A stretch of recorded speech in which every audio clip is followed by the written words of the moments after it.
Evening in Manhattan, the 15th of December 1937. It started to snow. Big flakes spun lazily in the sky, danced in the lights of the office buildings, then melted as they hit the pavement.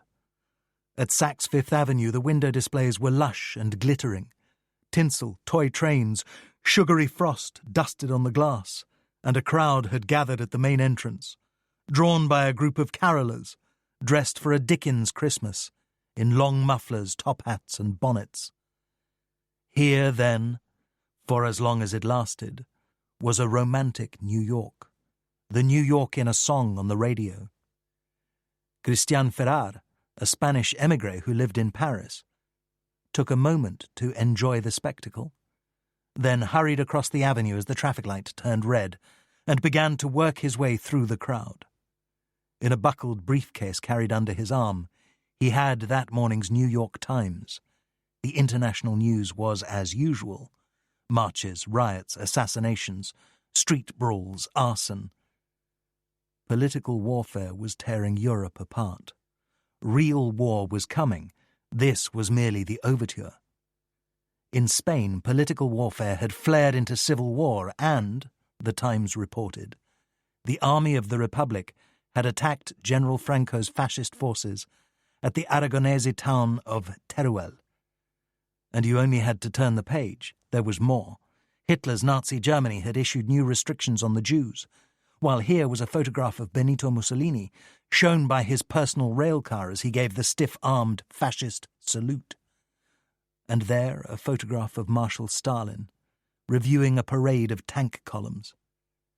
Christian Ferrar would force himself to read it, would ask himself, is there anything to be done? Is it hopeless? So it seemed. Elsewhere in the newspaper, the democratic opposition to the dictators tried not to show fear, but it was in their every word, the nervous dithering of the losing side. As Franco and his generals attacked the elected republic, the others joined in, troops and warplanes provided by Germany and Italy, and with every victory, they boasted and bragged and strutted. It's our turn. Get out of our way. Or else. He'd had a long, long day. A lawyer with the Couder Frères law firm in Paris. Couder, he would remind his American clients. He'd spent hours at the Couder brothers' home office at 2 Rector Street. There'd been files to read, meetings to attend, and confidential discussions with the partners as they worked on matters that involved both the Paris and the New York offices, whose wealthy clientele had worldwide business interests and, sometimes, eccentric lives. Couder had, early in the century, famously untangled the Byzantine affairs of the son of Jacques Le Baudy. Le Baudy père had earned millions of dollars, becoming known as the Sugar King of France. But the son was another story. On receipt of his father's fortune, he'd gone thoroughly mad and led a private army to North Africa, and there declared himself Emperor of the Sahara. In time, the French Foreign Legion had sent the emperor packing, and he'd wound up living on Long Island, where his wife shot and killed him. But the difficulties of the Le Baudy case were minor compared to what Couder had faced that day.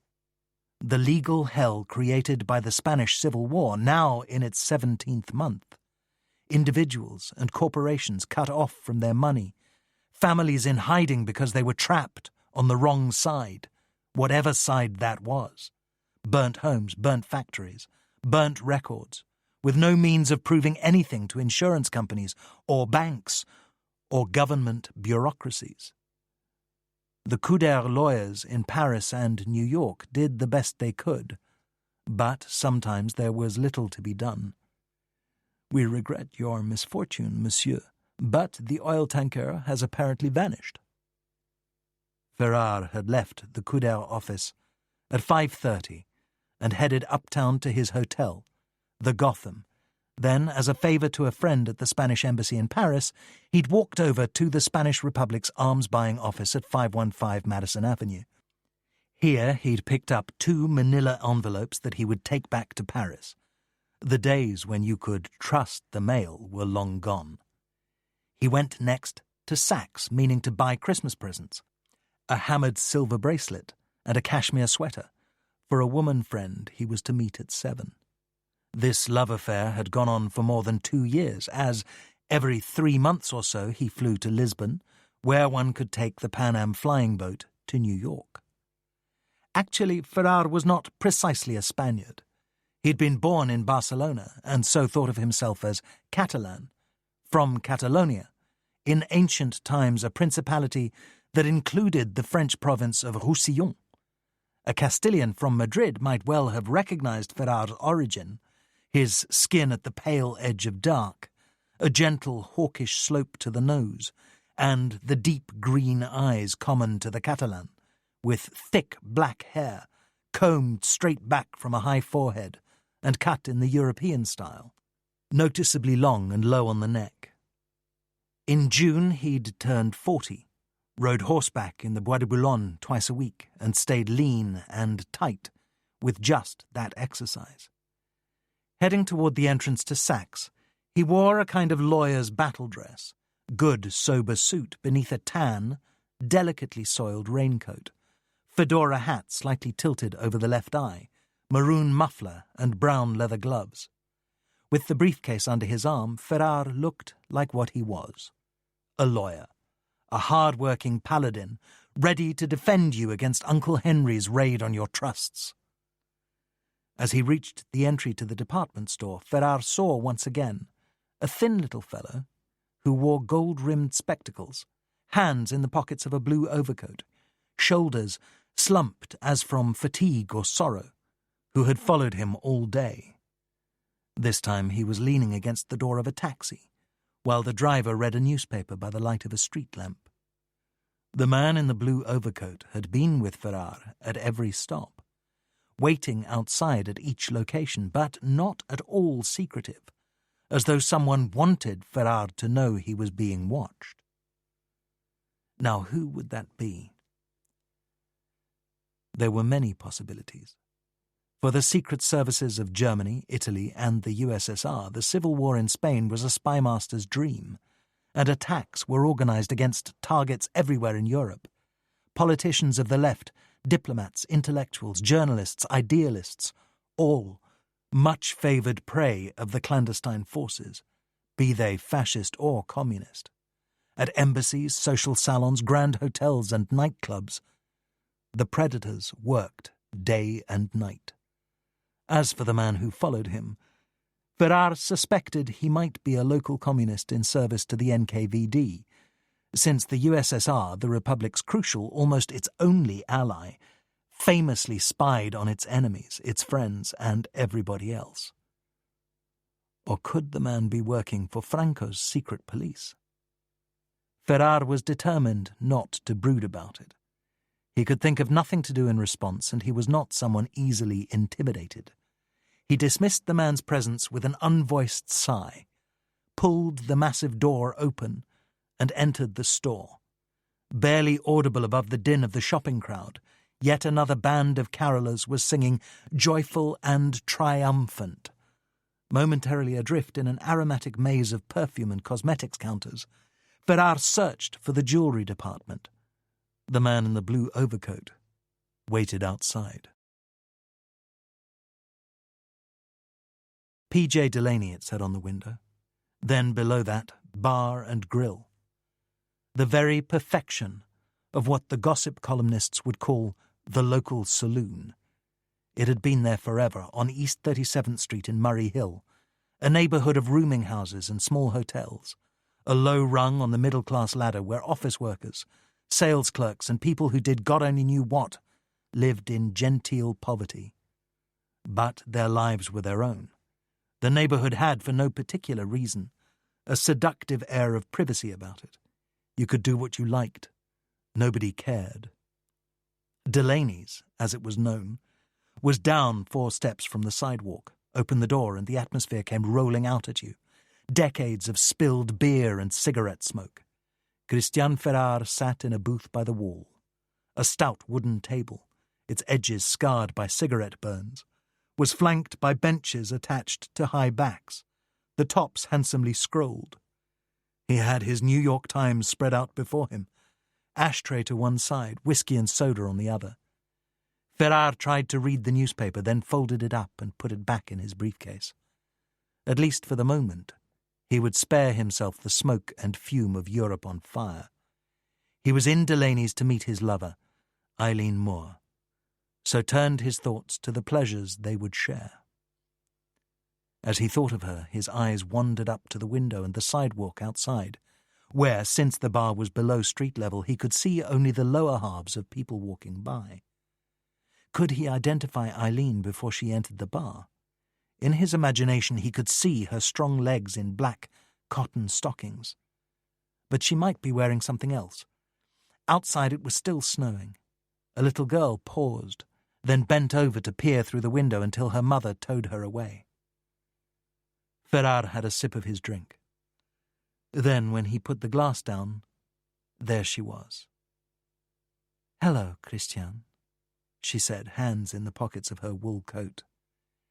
He stood, his smile radiant, and they embraced, a light public embrace which lingered for the extra second that separates friendship from intimacy.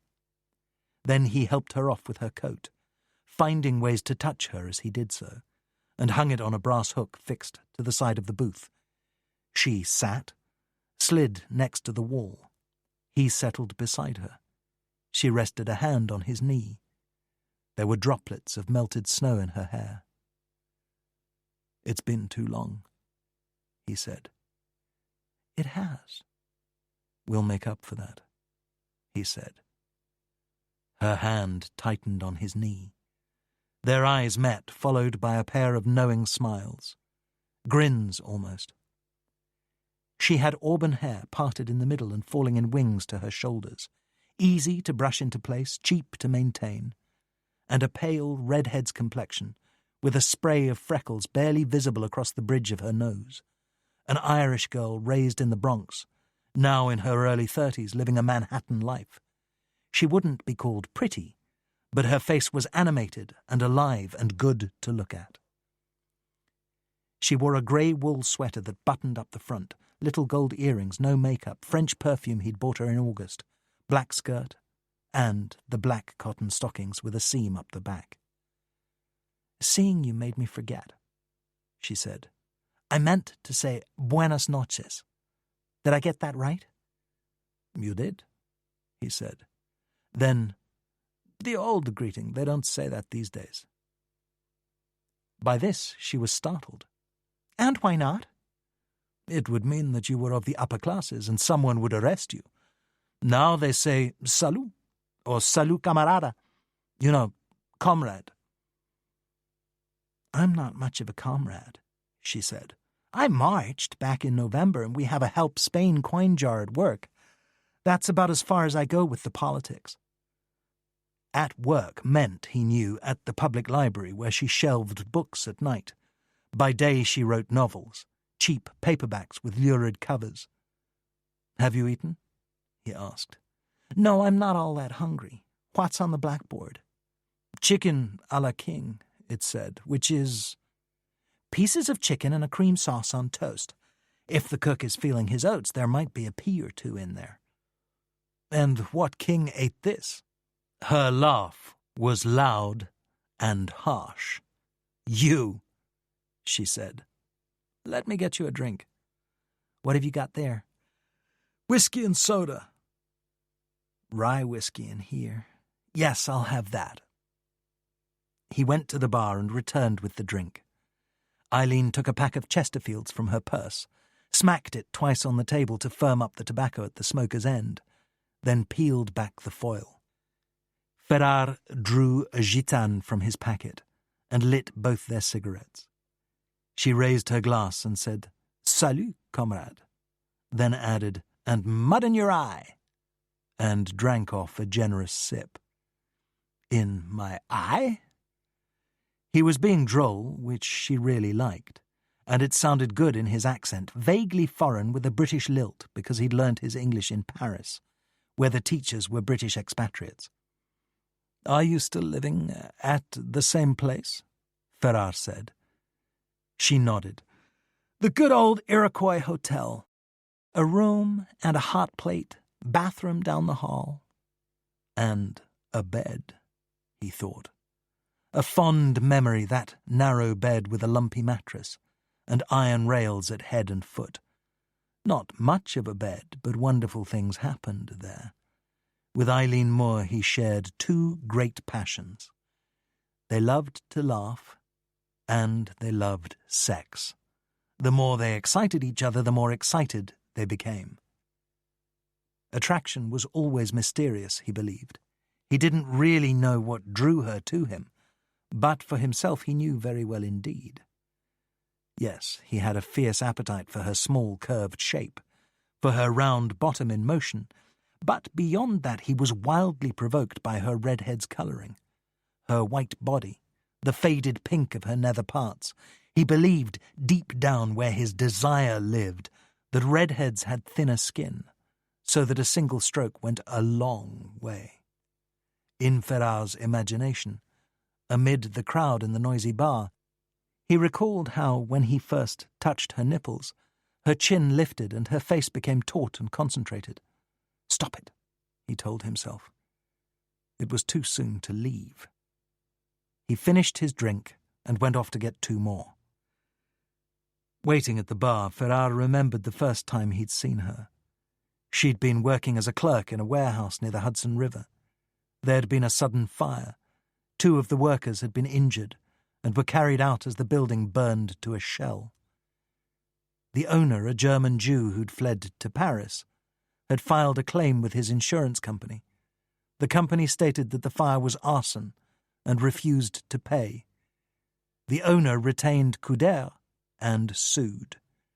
When Ferrar, in New York for meetings, had deposed some of the workers, Eileen Moore sat across from him at a desk while a secretary recorded the deposition in shorthand.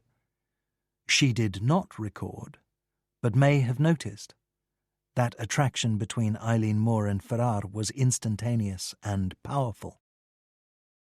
3 months later, the insurance company had settled. He was back in the city. He called her. They met at Delaney's. They went to her room. Returning to the table, a drink in either hand, he said, "Are you writing a new book?" "Yeah, I am. Fatal Friday did okay, so my editor wanted another. My working title is Death of a Dame. What do you think?" "Well, I'd read it." "Ah, go on," she said. "I would read it because you wrote it." She snorted. No trace of me on the cover as usual. At Phoenix Press, only men write naughty crime books. That's the rule. "Do you mind?" "A little, maybe. My friend Dawn thinks I should." By Dawn she meant Dawn Powell, the reigning novelist of Murray Hill. "Would you try one with your name on it?" She shrugged. "I don't know. Maybe someday." "I think you will, Eileen," he said, touching her thigh beneath the table. Suddenly she leaned over and kissed him on the cheek. "Damn, I'm happy you're here." He took his hand from her thigh and ran his fingers up under the silky hair on the back of her head. "Have what you want of that," he said, indicating her glass. He left the rest unsaid. She knew what he wanted. She finished her drink, and then, with mischief in her smile, and that quick nod and glance toward the door which meant, "Let's get out of here," she sped them on their way. Outside, the snow was sticking here and there as the night grew colder, but was no more than a coating on the pavement. As they climbed the steps in front of the bar, she took his arm, and then, as he transferred the Saks bag to his other hand, he noticed, a little way up the street and on the side opposite Delaney's, a taxi with its lights off, engine thrumming, two white faces in the front seat. "What's in the bag, Christian?" "Presents for you, but you'll have to earn them." "Oh, no," she said. "Not that." Madrid, 17th of December, 1937. Castillo wasn't the bravest man in the world, but he was likely somewhere on the list. No movie hero, Castillo. He was a pudgy fellow, 50-ish, who might have been taken for a bookkeeper at a small factory. On the night of the 17th, he found himself in the besieged city of Madrid, where he shouldn't have been. Madrid was a bastion of the Republic, but the city was run by the Communist Party. Cold, hard, suspicious people, uninterested in explanations or excuses, and very dangerous. But Castillo was trying to do a good deed, and as far as he knew, he'd managed it. Now he had to get out of Spain and go home to Paris. A freezing night in Madrid, bitter cold, and where the water pipes had been ruptured by bombs or artillery shells, rivers of ice ran across the paving stones. Castillo was on his way to the Hotel Florida, haunt of American celebrities, writers and journalists from everywhere, and stray dogs like himself. To keep the hotel from being bombed, the top floor had been crowded with fascist hostages, so it was, for the moment, safe enough. Eager to be out of the weather, Castillo took a shortcut through an alley that led onto the Calle Victoria. There was a bar tucked into a tenement building in the alley, a poster taped to its cracked window. There weren't many whole panes of glass left in the city. Showed a man with a green face listening intently, his hand cupping his ear. A spy. A young woman next to him held an index finger to her lips. Above her head, the message, "Shh, comrades, not a word to brothers or friends or sweethearts." Spy mania had become a passion in the city. When Castillo was halfway down the alley, there was a white flash above the Calle Victoria, and the concussion blew his hat off. Other bombs followed, and when their explosions lit the sky, 1,000 roosters, mistaking the light for dawn, began to crow. Dust filled the air, and something, a metal something, clanked on the street as it came down from wherever it had been. A woman screamed. The dogs began to bark. Castillo stood still. Should he run, throw himself to the ground? Realizing he was bareheaded, he looked around for his hat and finally saw it, upside down a few yards behind him. Suddenly he shivered with fear and frantically searched his shirt and trousers for bloodstains, but found none. He took a deep breath, steadied himself and retrieved his hat. Now, how to get back to the hotel? A crowd would gather in the Calle Victoria. People looking for survivors, digging frantically in the rubble. Soldiers, police, ambulances with blue paper concealing their headlights from Franco's spotter planes. And officials, with authority from some bureau no one ever heard of, whose sole purpose on earth was to demand to see one's papers, which would lack a validating stamp that no one ever heard of. For Castillo, a frightening prospect. So he began to walk back the way he'd come. This was a mistake, the sort of decision that seems obvious at the time, but then turns out to have been wrong when it's too late. He had almost reached the end of the alley.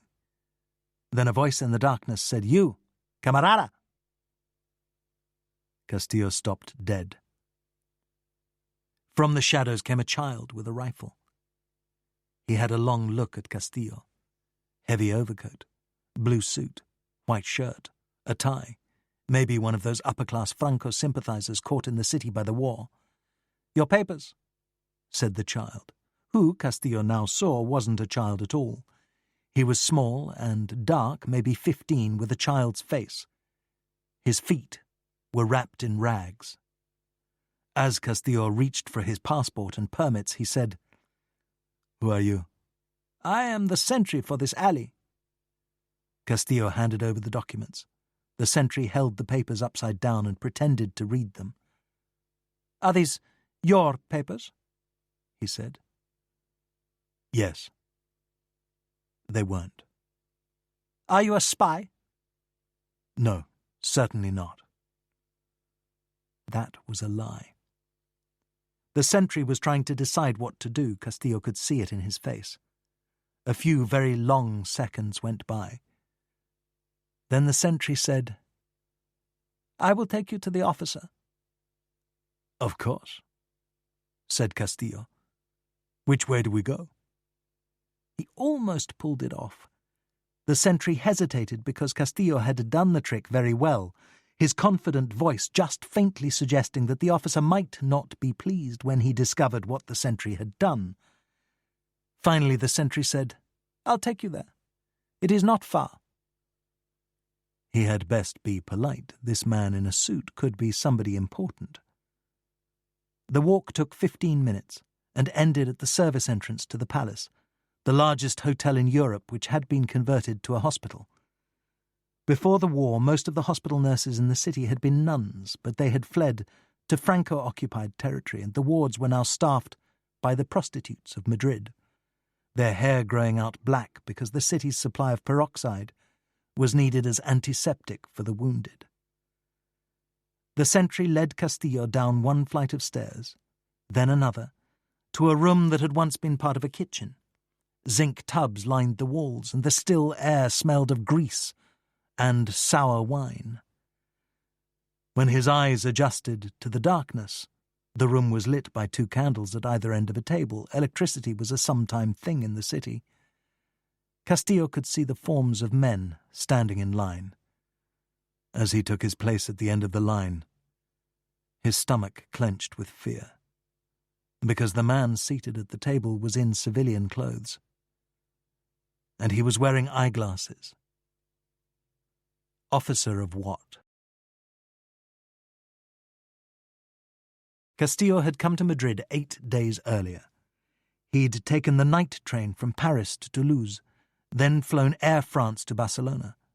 From there he'd caught a ride to Madrid with British volunteers fighting for the Republic, thus found himself standing, hanging on for dear life, in the back of an old Bedford truck, old enough so that it had to be started with a crank, brought to Spain by the volunteers who were dockyard workers from Liverpool. To reach Madrid, they had to take the single open road, held by the international brigades, which could only be used at night because of the bombers.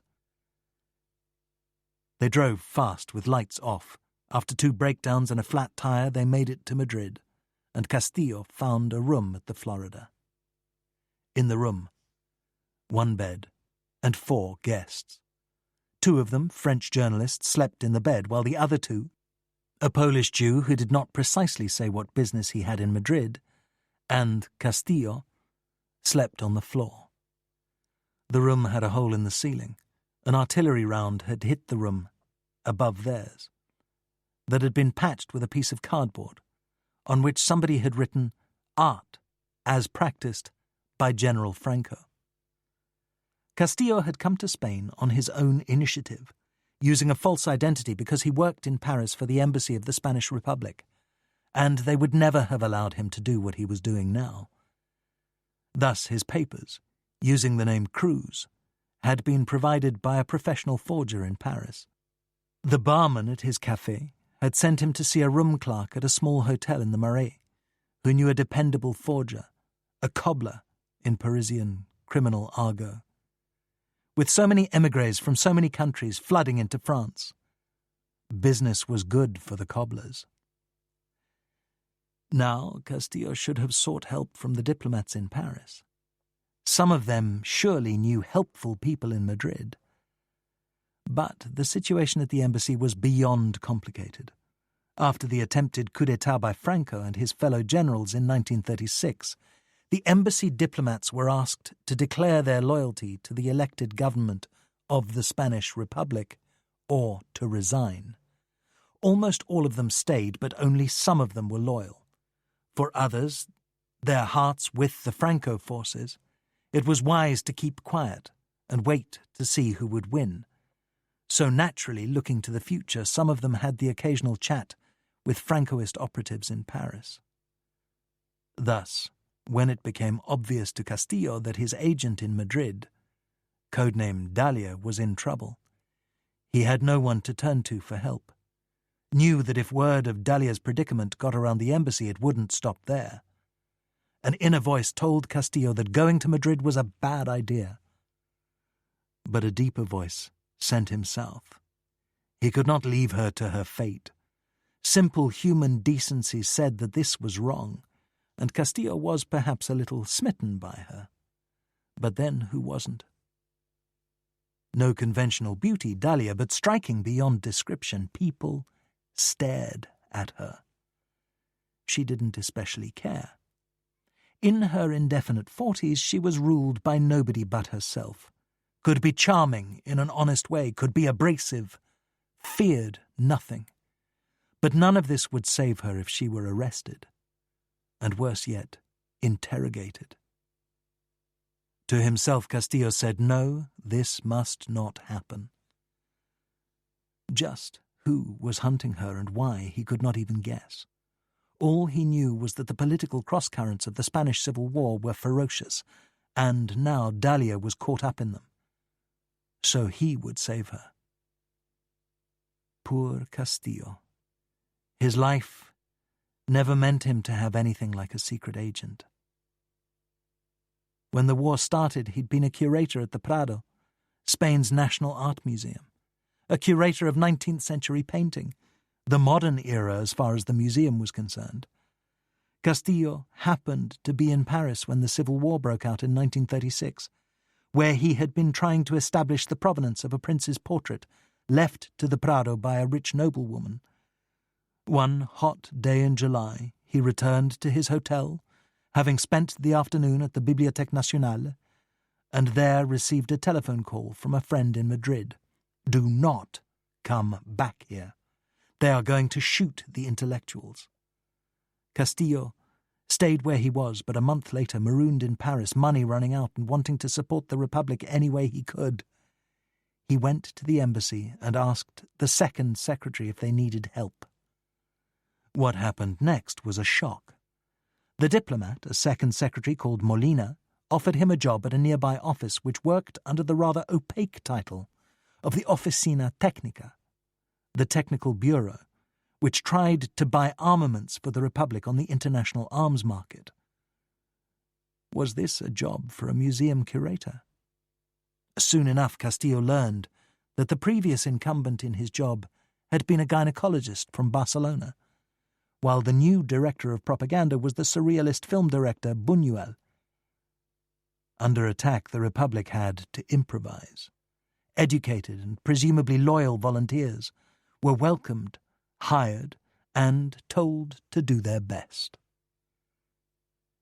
3 months later, a stranger, soon to be known as Dahlia, appeared at the bistro where Castillo had lunch, and without a word of explanation sat down at his table.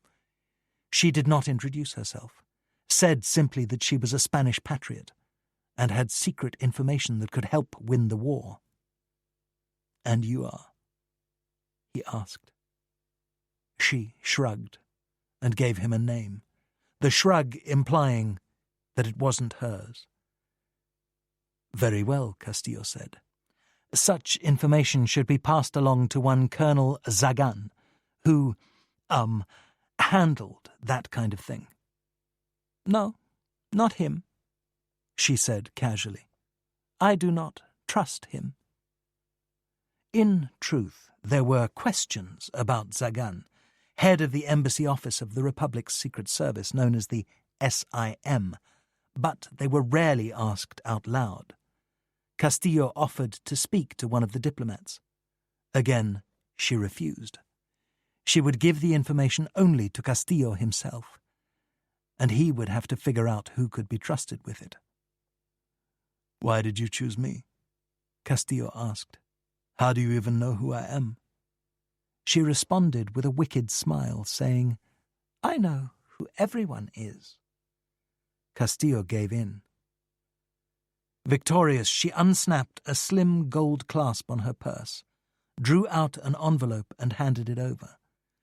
The unsealed envelope had the printed name and 6th arrondissement address of the Hôtel Lutetia in the upper left corner.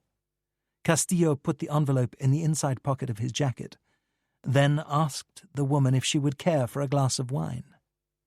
"Next time," she said. Then, using her wicked smile to say goodbye, she stood abruptly and left the bistro. When Castillo returned to his office, he looked to see what was in the envelope. He would not have been surprised to discover that the woman was mad as a hatter and had brought him a sheaf of senseless newspaper clippings. But this was not the case. What he found, typed on 3 sheets of hotel stationery, was a list. German names and ranks grouped under the headings pilots, flight crew, ground crew, and administration. He had in his hand the identities of at least some of the personnel who served with the Condor Legion, German fighters and bombers sent to Spain by Hitler, a ready-made air force for Franco's fascists. 10 minutes later he was in Molina's office at the embassy. The diplomat had a corner office with 2 windows. The second secretary was a professional, seasoned diplomat with the pince-nez and trimmed Van Dyke beard to prove it. Technically second in command, Molina, in fact, ran the embassy. The ambassador was remote and unapproachable, a classic bureaucrat who made sure that nobody knew what he thought about anything. Instructions to the staff were communicated through Molina, or Molina issued them himself and left the staff to assume they came from the ambassador. Castillo told Molina about the woman in the bistro, then handed over the envelope. Molina adjusted his pince-nez in the fussy way he had and read for a time.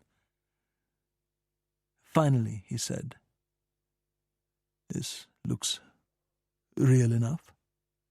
Castillo was relieved. He trusted Molina and was almost his friend, and didn't want to appear naive in his eyes. "What's to be done with it?" "It should go to the Army General Staff in Valencia," Molina said. As Franco's siege of Madrid intensified, the government of the Republic had fled en masse to the city on the Mediterranean coast. "There are people there who will make use of it if they can, and maybe this information should come from me, because if they find out you're involved, they'll put pressure on you for more, and that will be the sort of pressure you won't like. Or if this turns out to be some sort of poison, a game, you know, then you'll come under suspicion and you'll like that even less." Molina was for a moment reflective, then said, "But perhaps you wish to have the credit." "I don't," Castillo said emphatically. "For the best, I think. Castillo, please don't tell her anything, because we don't know who she is, and—" Molina paused, then said, "Because this may be some kind of bait, an attempt to acquire secrets from us. Do you see?" Castillo nodded. He did see, and fervently wished he didn't.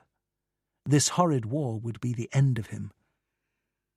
He was a museum curator, not an arms buyer, and surely not a spy master.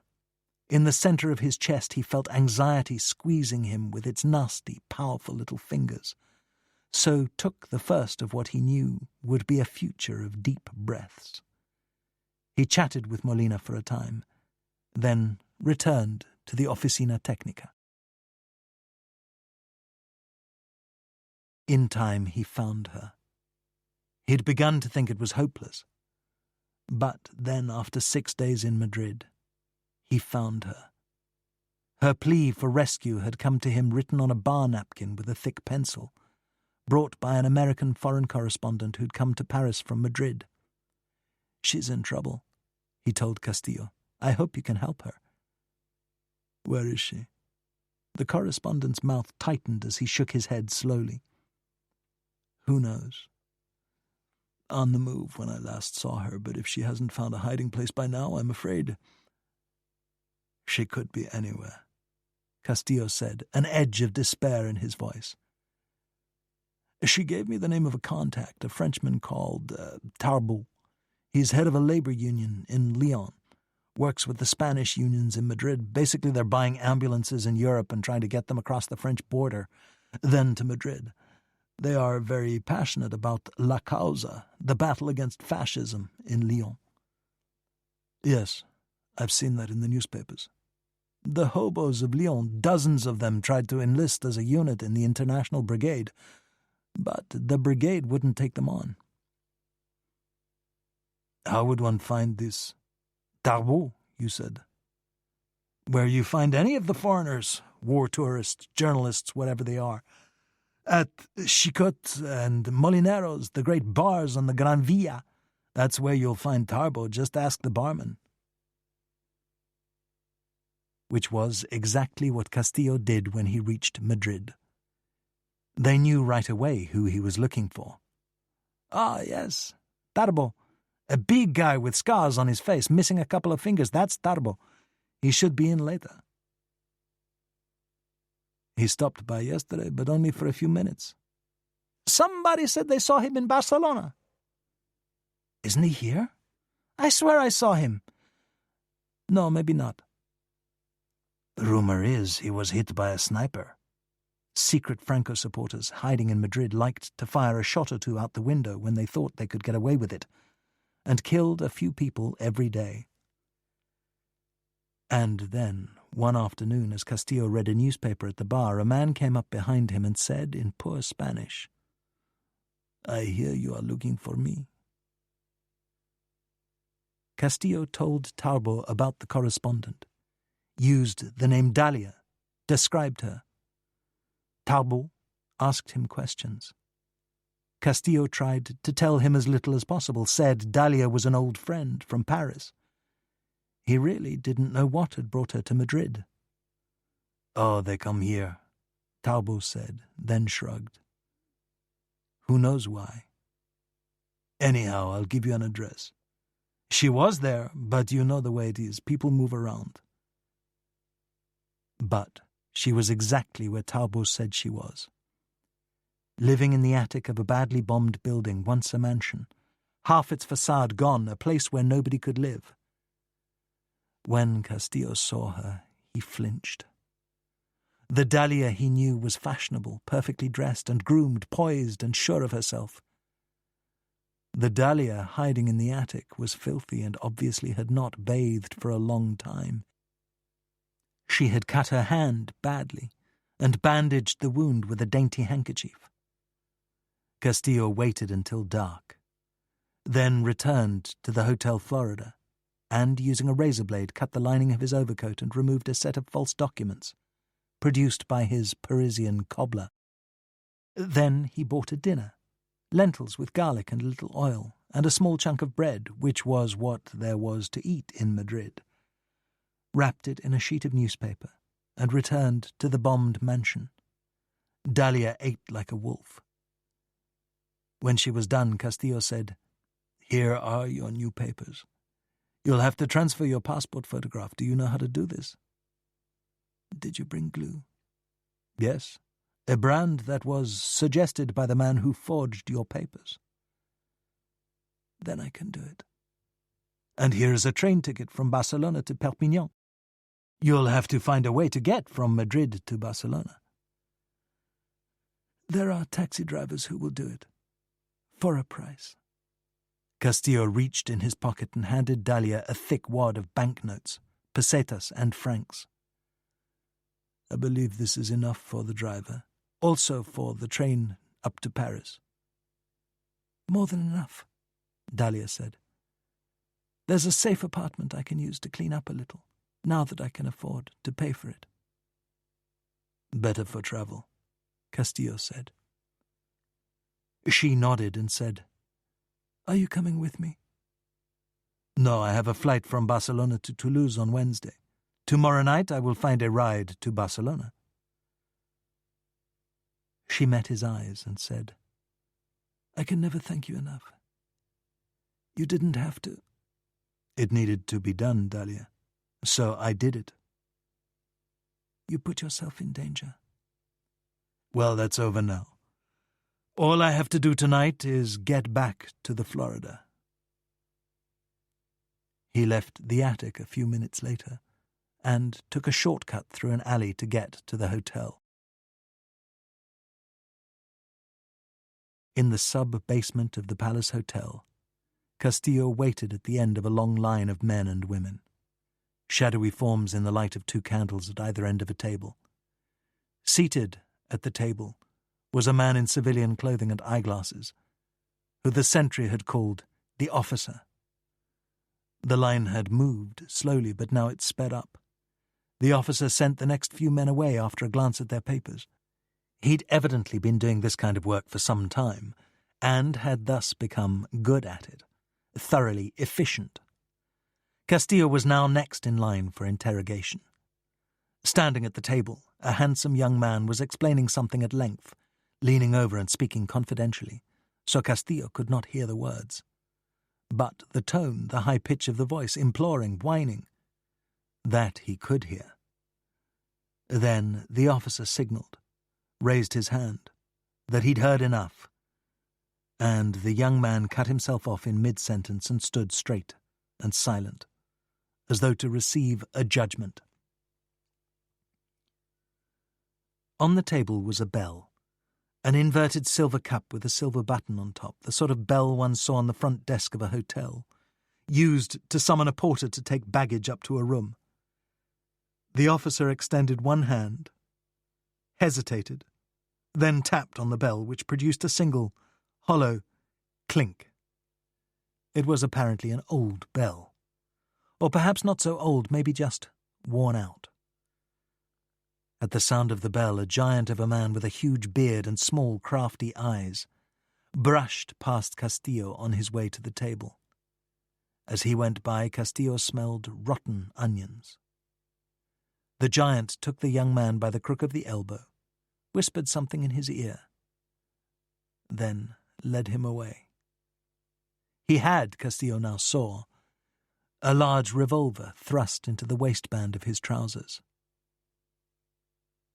As Castillo waited for the officer's permission to approach the table, this was done palm up with a come-here motion of the index finger, the sentry appeared and placed the crew's passport and permits on the table.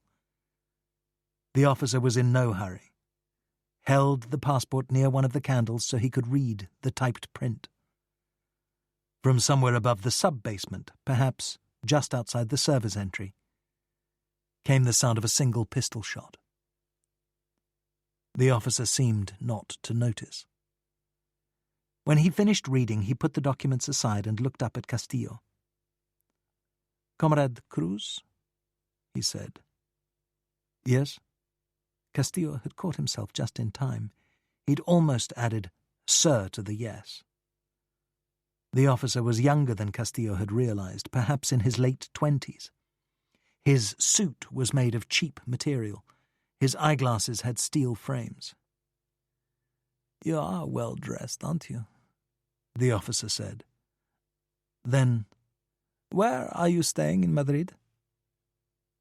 "At the Hotel Florida." "And your business here?" "My mother is ill and cannot get the medicine she needs here in Madrid, so I brought it up from Valencia." "Would your mother not be better off in Valencia too?" "She will not leave. She has lived all her life in Madrid, and she is passionate for la causa. She cannot fight on the battle lines, but by staying here she fights." "And you? Are you also passionate for la causa?" "I am, but to earn money I must live in Valencia." The officer slid a wooden box in front of him. The box might once have been used by a library. A yellowed card in the brass case on the front of the box said RIVSTO, but it now held 3x5 index cards. The officer flipped through the cards until he found the C names, then said, "You're not Alberto Cruz, are you?"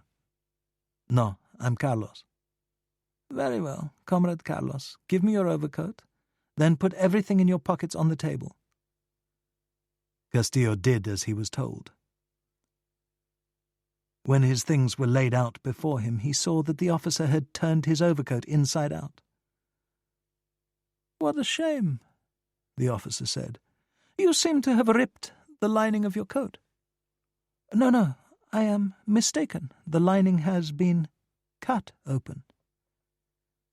He stared at Castillo, then said, "Is there something you would like to tell me? To unburden yourself?" "It was like that when I bought it." "Oh, of course it was." When the officer tapped the bell, Castillo's legs began to tremble. He feared he might collapse, and thought, God help me to stand up. An older woman with white hair in a bun stood next in line behind Castillo, and at the sound of the bell, Castillo heard her gasp. The giant finally appeared, and as he took Castillo by the crook of the elbow, the smell of rotten onions was overpowering. Leaning over, the giant whispered by Castillo's ear, "Be a man." He led Castillo up the 2 flights of stairs, then out the service entry. A few feet away, the handsome young man lay dead. He'd fallen forward, but Castillo could see his face. The giant said, "On your knees, comrade." Castillo's last thought was the name of a lover from long ago. Paris, 22nd of December 1937. Christian Ferrar, on his way home from the Couder Frères law firm, stopped at the boulangerie on the tiny Rue Grégoire de Tours and picked up a baguette for his dinner. Next, at the grocery store across the street, he bought a thick slice of orange mimolette cheese, a garlic sausage, a tin of artichoke hearts, and a bottle of grocery store Bordeaux. As the woman who kept the store wrapped it all in a sheet of newspaper, the right-wing Le Journal, he saw, she made a face, a sour mix of anger and disgust. "Have you heard, monsieur?" she said. "The metro workers say they will strike on Christmas Day for a week." "I suspect they'll get a new contract. Just in time, as usual." "Imagine, monsieur, Christmas!" "Will you have to close the store?" "Oh, no, I don't live far away, but still—" "Then it won't be so bad." "Bad enough? Bonsoir, monsieur. Try to stay warm." "Bonsoir, madame." He set off toward home, tearing an end off the baguette and eating as he walked. It was cold and damp with a cutting little wind, a Paris specialty, a diabolical weather that forced its way through your clothing and chilled your very soul. Ferrar shivered and walked faster, entering the Place Saint-Sulpice, heading past the church of Saint-Sulpice toward his apartment, his refuge, where he looked forward to a quiet evening. He had a good chair in the room he used as a study, would settle by the coal-burning fireplace, would read Robert Byron's The Road to Oxiana, drink the bottle of wine and smoke gitane, a blanket pulled tight around his shoulders. He'd grown up in rooms where you could hear clocks. The rhythmic ticking created a special silence, a hush, which was the perfect setting for the life of the Ferrar family. His father was a lost soul, an excessively gentle and reticent man dedicated to philately, stamp collecting. In Ferrar's memory of him during the family's time in Barcelona, the first 12 years of Ferrar's life, his father was seated at a desk in his study, bending over a leather album with some stamp from Bechuanaland or Fiji, worth 3 somethings quivering in a tweezers, as he tried to slip his prize into a glassine envelope. Ferrar's mother was, in a way, not dissimilar. Daily existence was always hard. When she tried to correct the maid didn't hear her. She loved her children, Ferrar, a pious older sister, and 2 younger brothers, Hellions both. But she couldn't discipline them. Faced with disruption of any kind, she was meek and helpless. But Ferrar's mother, like his father, had a singular obsession. She believed that her family, named Obrero, was of noble origin, a tiny leaf clinging to a dying branch of the extinct Bourbon-Braganza royal line.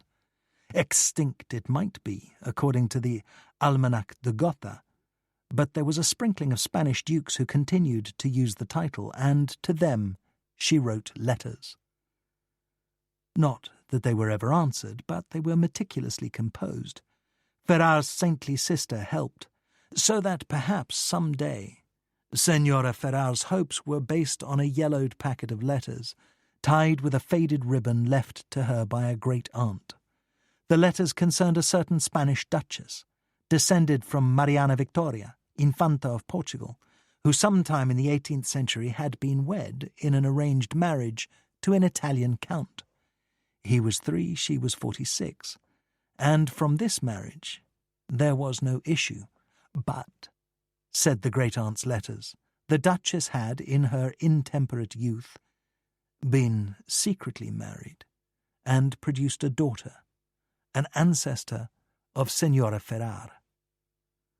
Meanwhile, someone had to run this amiably mad family, and that someone was Senora Ferrar's mother, Ferrar's grandmother, his beloved abuela, the Spanish version of Nana, who made sure that practical matters were attended to and kept the family from disaster.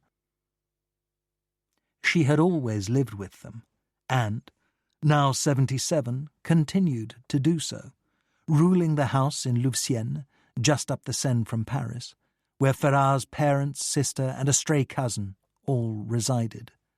And it was Abuela who made the great decision of Ferrar's life. "We must go away," she said to the family at the dinner table. "If we stay in Spain, there will be tragedy." And so they went. Night train to Paris, lives as émigrés. In Barcelona, the last week of July is remembered as the Semana Trágica, the tragic week, and commemorates riots set off by the army's failed adventure in Morocco in 1909, and the subsequent conscription into the army of Catalonian workers. Mobs ruled the city, 50 churches were burned down, and over 200 people were shot in the repression that followed. Ferrar's father, then a young man, having graduated from Spain's majestic university at Salamanca, had been encouraged by friends to take up a junior position at the Ministry of Justice. When the rioting broke out in 1909, the head of the ministry had fled for his life. The anarchist rioters disliked his politics and meant to kill him. Deprived of this pleasure, they went after his subordinates.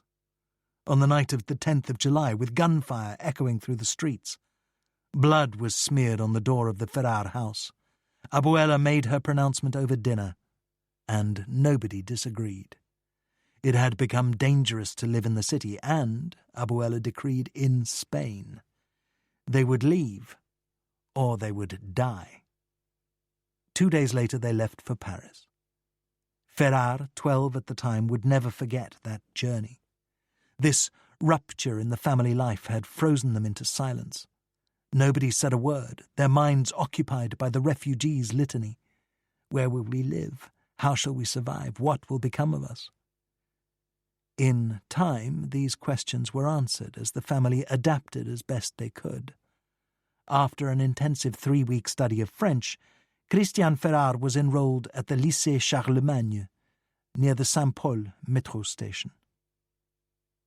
3 weeks. This change of existence, brought on by catastrophe, was the first step in Ferrar's future success. The eldest son of the family had always been considered smart. He was a good student. The Jesuit teaching brothers thought well of him.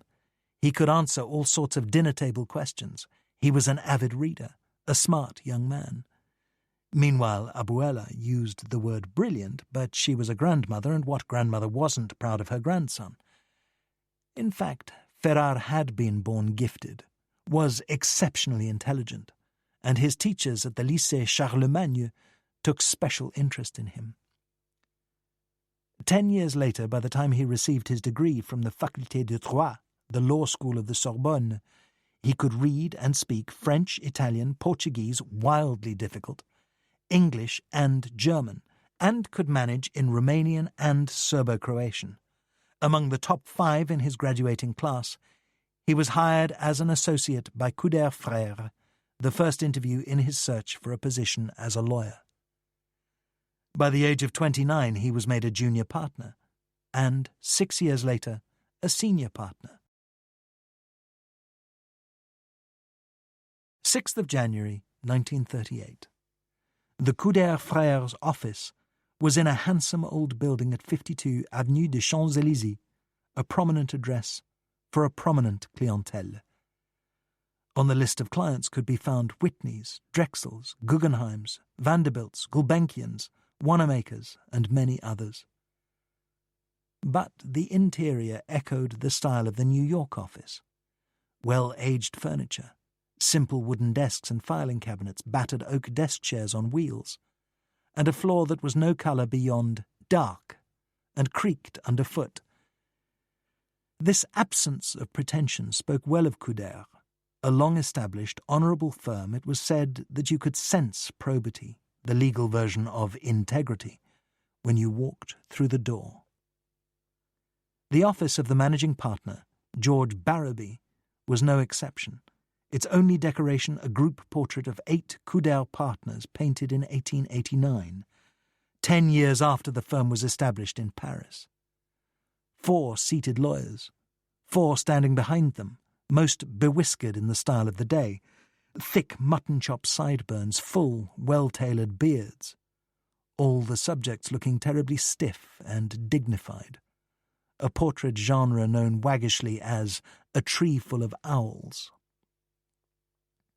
Barraby had tousled fair hair, wore tortoise-shell eyeglasses, his body thick and broad in the way of a former athlete. He'd played football at Princeton. Graduating from the Columbia Law School in 1916, he was admitted to the New York bar, then flew fighter planes over France when the American Expeditionary Force joined the war against Germany. On the inside of his right forearm was a puckered burn scar, the result of being shot down over a cow pasture, where he'd managed to land the burning Spad. He'd stayed in Paris after the war and gone to work for Couder, in time becoming managing partner, a position that required social contact with prominent people in the city, a job he described as both his duty and his pleasure. Thus he joined clubs, went to state dinners, played squash once a week with J.J. Wilkinson, the second secretary of the American Embassy. On the evening of the 7th, Barraby leaned back in his chair, hands clasped behind his head. It was quiet in the office, except for taxi drivers honking their horns out on the avenue, the end of the day. He was tired. He wanted to go home. He wanted a drink. But one more problem had to be dealt with. And, seated across from him, Christian Ferrar lit a cigarette and opened a file folder he'd brought to Barraby's office. "What's our history with these clients?" Barraby said. "In 1932, we advised the Union of Hungarian Credit Associations on a bond issue. In 1933, when Hitler came to power, one of the members, a small private bank in Budapest, called Furst Danubian Trust, saw trouble coming in Central Europe and retained us. They wanted to know if they could transfer their incorporation to France while the physical bank stayed in Budapest. We didn't believe the French would accept that. But what we could do, and ultimately did, was create a French holding company. Thus, the bank in Budapest is controlled from Paris. The holding company essentially owns it in every respect and protects it from being taken over, in case things go very wrong in the political future, by the Hungarian government. In fact, things are going wrong all over Europe. So a small private bank. Family-owned, I would imagine." "It is. Owned by 2 brothers called Polanyi. Nobility, one of them is a count, a diplomat at the Hungarian legation in Paris, and a sister, who married a man called Belej." "And then?" "One of the bank's accounts was a large commercial hotel near the railway station in Budapest. When it became clear that the hotel was failing, First Danubian Trust decided to buy it. This was in October of 37. But then Belej died suddenly, a hunting accident, shot himself while climbing over a fence. His 2 children succeeded him, niece and nephew to the brothers, and inherited equally his share of the holding company that controls the bank. Who are the heirs? They are both in their mid-40s. The nephew interests himself in Budapest nightlife. The niece is married to a major in the Hungarian army. When the holding company was founded here, it was the owner's direction that all the shareholders have to agree before they can do anything.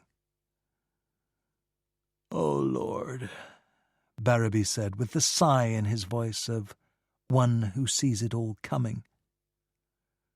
Where is the mother in this? Belej was divorced 10 years ago. At the time of his death, he was living with a nightclub dancer. So the mother is not involved, and the nephew and the niece are fighting. Well, of course they are. Inherit wealth and pick a fight, which is over dogs. Oh, Lord, animals. The firm's been there before. The New York office represented W.C. Fields when he was charged by the New York Humane Society with the death of a canary by torture. The bird flew into a painted flat during the act. Fields was acquitted. So, that said, what sort of dogs? A Hungarian breed called Vizsla. They have short hair coats, like whippets, a coloured brown or rust with rosy brown noses. They are excellent hunting dogs and good family dogs as well. In this case there are 3 inherited by the niece and nephew. He wants to sell them. She says she loves them and wants to keep them. He refused to vote on the hotel sale until she gave in, and there it sits. The partnership can't do anything, and meanwhile the hotel has failed, and there are many creditors in court. Have Count Polanyi and his brother offered to buy the dogs? They have, but the nephew doesn't want money. He thinks that if he refuses to vote his half-share, he can drive his sister out of the partnership. It was the Count Polanyi who telephoned me this morning, told me the story, and asked if we can do anything under French law. Where are the dogs? They were at the Belej house in Budapest, being cared for by the servants. But Count Polanyi has a castle in Hungary, and he called his steward and asked him to pick them up. So I expect they're at the castle. Barrowby brooded for a moment, then rubbed his eyes and glanced at his watch. Well, he said, then we'll have to come up with a list of possible legal moves, Christian, but not until tomorrow. In here, 10 o'clock? Ferrar nodded. They said good night, and Ferrar returned to his office. His secretary, Jeanette, already had her coat on, but she'd been waiting for him. Monsieur Ferrar, a telephone call came in for you a few minutes ago. A Senor Molina from the Spanish embassy. There's a note on your desk with the number. Thank you, Jeanette, Ferrar said, and bonsoir. Ferrar sat at the desk, staring at the number. He had a bad feeling about this. Then chided himself for having the feeling. Let it be something to do with the émigré community, he thought. A funeral, a party, a meeting. He dialed the number, gave his name, and the receptionist put him through immediately. Senor Ferrar, thank you for being prompt. Would it be possible for us to meet? Perhaps tomorrow morning? At 9 at the embassy? Thank you, Senor Ferrar. I will see you at 9. The embassy was a few minutes' walk from the law firm. Ferrar felt he could just manage the meeting and be at Couder by 10.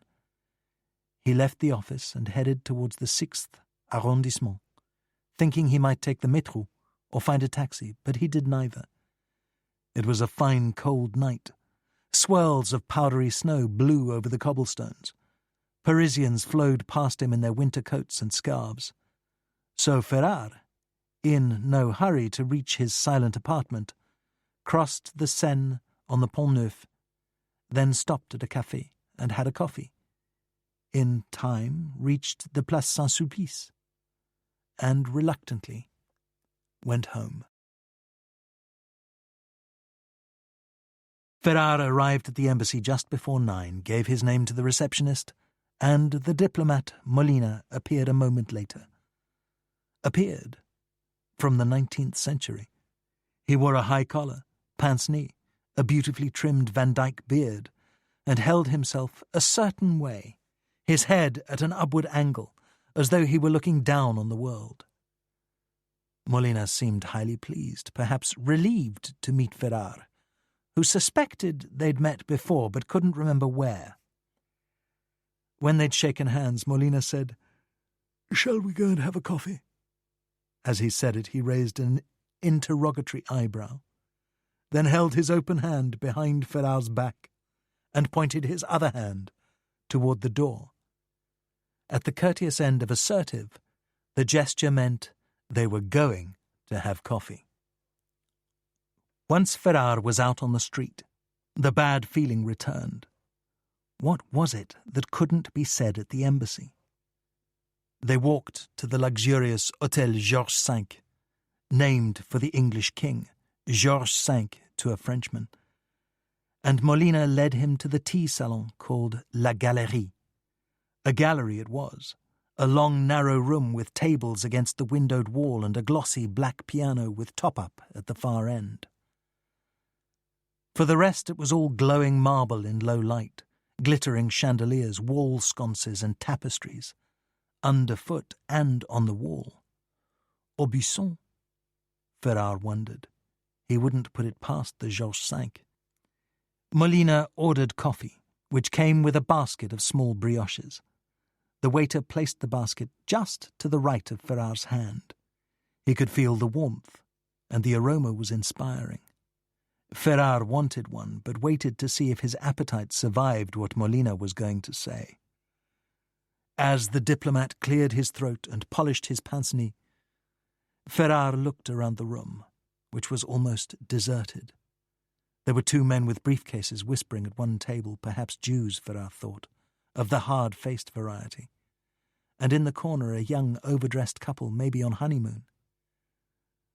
Molina took a sip of coffee, then said, "Did you ever meet a man called Castillo?" It took a moment. The museum curator. "Yes. Did you know him?" Past tense. We were, I believe, at émigré functions now and then, but I didn't really know him. "He has met with a great misfortune, I fear. I'm not entirely sure he could show up tomorrow, but I have to accept the fact that he won't." What happened? Castillo was a good man. Too good, really, and he went to Madrid on a kind of private mission. And we have heard he was executed as a spy. And was he? A spy? No, not really. Perhaps, technically, he was on that sort of business when he was in Madrid, but his work at the embassy was far from espionage. As best we know, this execution was a random event. He was in the wrong place at the wrong time, was arrested, and immediately shot. There was no investigation. It all happened very quickly. You did say he was in Madrid. Ferrar was puzzled. So then, executed by the Republic? No, Molina said emphatically, putting down his coffee cup and dabbing at his lips with a vast white linen napkin. This was an accident. Castillo would never have worked for the fascists. Never. No, it was just... In war, you know, these things happen. I'm sorry, Ferrar said. What does this have to do with me? Did he have a family? No, he was a bachelor. Ferrar shook his head in sorrow. He'd heard so many of these stories as Spain tore itself to pieces. So he did what everyone did. reacted, felt sympathy, and waited to hear the next. "A terrible thing," Molina said, "and a grave loss for us, for the embassy here in Paris. Castillo worked in what we call the Oficina Tecnica, which tries to buy arms for the Republic on the world market. From the beginning we have lost battles and territory because we lack weapons. Rifles, bullets, artillery, airplanes, everything." "I know," Ferrar said. "The world knows, and all it does is watch." "Stalin helps us to a point. The Russian pilots in Spain fight the German pilots of the Condor Legion, but this alliance will finish us in the end." Ferrar recalled seeing a headline on the front page of a tabloid in New York. He didn't remember the headline. What he did remember was the phrase, "Red Spain." The American president, Roosevelt, was a determined anti-fascist. But the Spanish anarchists murdered priests and nuns and burned down churches, which meant that Roosevelt's crucial supporters, Catholic working men and women in the cities, would not tolerate his helping people who did such things. "Do you really believe we've lost the war?" Ferrar said. "Not quite yet. Not as long as we hold Madrid and Barcelona. We are doomed, however, if England and France and America don't help us. And they won't, politically can't, as long as a victory for the Republic is seen as the creation of a Soviet state in Europe. Meanwhile, every day we are more dependent on the USSR. For example, the French and American banks won't process our payments, so we can pay for weapons only through the Banque Commerciale pour l'Europe du Nord, which is the Soviet Union's bank in Paris. Texaco sells oil only to Franco, and Dupont has sold Franco 40,000 bombs and evaded the American embargo by shipping via Germany. The French Popular Front was our great ally at the beginning, but then the British and the French right wing forced France into the Non-Intervention Pact. And they mean it. The Non-Intervention Committee has representatives at the frontiers, making sure no weapons pass through customs. Nonetheless, we persist. The Oficina Tecnica continues its work, and we have another arms-buying office in New York. "Yes, I know. In fact, I stopped by there on my last trip to the States and brought some envelopes back to Paris. Envelopes that couldn't be mailed." "We are grateful for your help," Molina said. "Is there some way the Couder law firm can help?" Which had to be, Ferrar thought, why he was having coffee at La Galerie. "I don't believe a law firm can help us now. It's you who can help your country. If Spain is still your country." "It is. But what would you want me to do?" "With Castillo's death, our staff at the Oficina is weakened.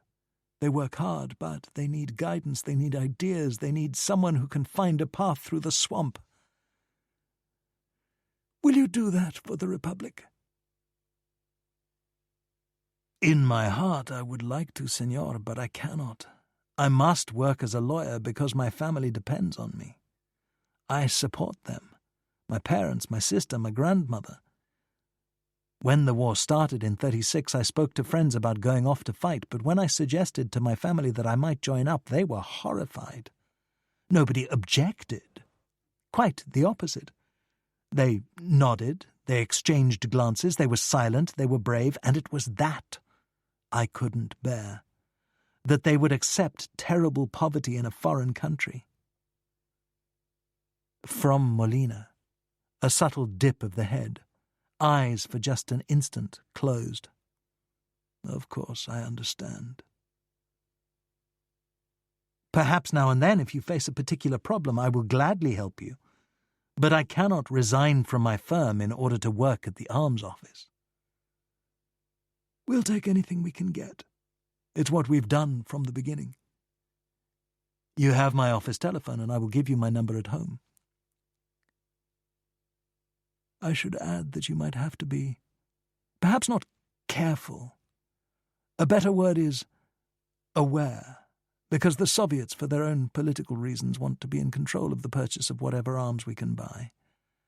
Yes, Stalin sells us armament of Russian manufacture. He likes to see photographs in the newspapers, but most of what the Russians provide is bought on the black market by operatives of the Comintern, the International Communist Party, essentially civilians of strong convictions secretly directed by the NKVD. Like the man with slumped shoulders in his blue overcoat. Did the Russians have him followed in New York because they knew he was going to be a courier for the arms-buying office? Only people in the embassy would have known what he was going to do. Tell Molina this? No. He couldn't explain why. But no. "And I must prevail on you," Molina said, "to undergo a certain interview with the head of security at the embassy, Colonel Zagan. Forgive me for this, he can be a difficult fellow, but I must observe protocol." "Then I will meet with him." "I'll have my secretary arrange the meeting at your convenience, Senor Ferrar, and I thank you for your offer of assistance. Now, senor, will you not have a single brioche?" Ferrar walked over to the office, only to discover that Barrowby had cancelled their meeting. He'd been summoned to a client's chateau in the Loire Valley, an emergency, or what the client thought was an emergency. Ferrar worked through the day, then took a taxi home to the Place Saint-Sulpice, where he changed to a blazer and flannel trousers, and then set out for a little Lyonnais place on the Rue du Cherche-Midi. He knew what he wanted. Winter food, layers of sliced potatoes and onions cooked slowly in creamy milk, and half a roast chicken from Bresse, the best chicken in France. Hunched over, collar up, the icy, still air burning his face. He told himself he didn't mind yet one more solitary dinner. But it wasn't true. He was lonely. He had no woman friend to take to dinner. He had no woman friend to take to bed. At the moment, anyhow. He'd had his share of love affairs in Paris, some of them exciting. He sometimes thought about Eileen Moore, but he saw her only at long intervals, and that wouldn't change. They might be happy together, he believed, but he could not move to New York, and Eileen, uprooted from her Manhattan life, would in Paris be lost among strangers. She surely had amours of her own, and he sensed that she liked the arrangement they had. He reached the restaurant, its windows opaque with steam, and was greeted affectionately. They knew him there. Chez Lucette had only 12 tables. The husband and wife cooked, the daughter served. As dinner companion, Ferrar had brought along a copy of Le Soir. Not that he would read it, he simply found staring at a newspaper preferable to staring at a wall. He had an œuf dur mayonnaise to start. Then the pomme lyonnaise and poulet de Bresse arrived, accompanied by a carafe of red wine. The dinner was, as always, very good, and he ate slowly, taking care to enjoy it. Looking up for a moment, he discovered another solitary diner, a woman at a table across the room. She had light brown hair, almost blonde, falling in soft waves from a tilted black beret, and, he saw, had brought her own reading, a magazine. As Ferrar stared at her, she looked up and their eyes met, then unmet. The French had a very sensible theory that the office and the dinner table should be kept separate. But Ferrar could not stop himself from going back over his meeting with Molina. He had seemed genial and forthcoming, but he was a diplomat, and it was his job to seem so. What was the old joke? Ferrar had to reconstruct the logic, but soon enough he had it right. When a lady says no, she means maybe. When a lady says maybe, she means yes. But if a lady says yes, she's no lady. When a diplomat says yes, he means maybe. When a diplomat says maybe, he means no. But if a diplomat says no, he's no diplomat. Ferrar wondered idly what it would be like to do what Molina did. Would he be content with that kind of work? He took the last sip of wine in his glass and reached for the carafe. The woman in the black beret, he saw, was having an apple for dessert. Eyes on her magazine, she cut slices from the apple and ate them with her fingers. What was she, 35? A little older, small and fine-boned, petite was the word people used. Suddenly she raised her head and caught him looking at her. She met his eyes. Then, for a bare instant, an impish smile lit her face, and she was gone back to reading. Was that for him? No, she was just amused. It wasn't flirtation. What was he doing? Oh, yes, pouring wine. The carafe was made of thick, heavy glass. He supposed it would last longer that way, used and washed and used again. Now he tried to be covert, had a brief glance at her, only to discover that she had beckoned the waitress to her table. Was she asking for the check? Yes, only the apple core was left. She was done with dinner. The waitress acknowledged the request and turned away to get the check. Oh well. As Ferrar drank from his glass, the waitress stopped. The woman said something. The waitress answered, then hurried off. Now what? Ferrar ate a bite of potato and waited for developments. And moments later the waitress returned with a coffee. The woman in the black beret had changed her mind. She would linger a while over coffee. Ferrar didn't want to get caught again and lowered his eyes. Lowered his eyes for a few seconds, then looked up. Now he'd caught her, peering at him over the cup as she drank. In a small face, large eyes, dark with long lashes. Like dog's eyes, he thought. What a compliment.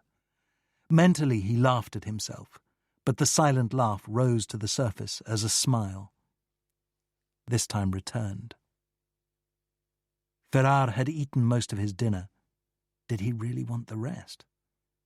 He signalled to the waitress, and when she came to the table he looked at his watch, spread his hands in the nothing-to-be-done position, and said, "L'addition, s'il vous plaît."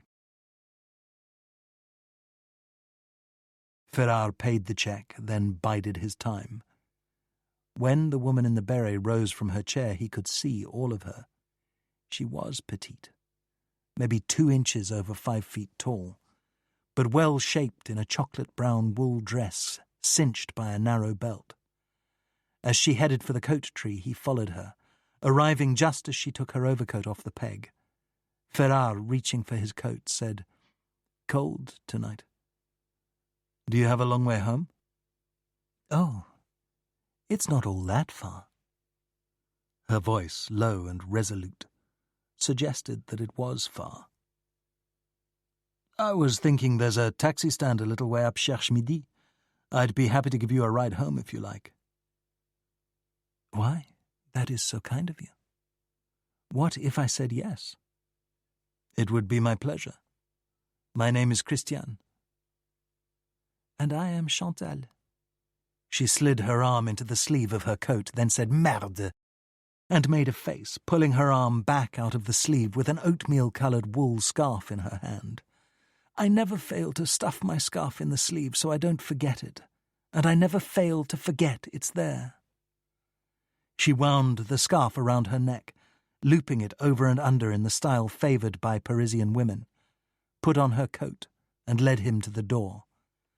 Walking toward the taxi stand, she said, "I have always liked Chez Lucette," and went on for a time about the restaurant, puffs of steam coming from her mouth as she spoke. There was a taxi waiting. Thank heaven. The driver starting the engine as they approached. Ferrar held the door open as Chantal climbed in, then went around and got in the other side.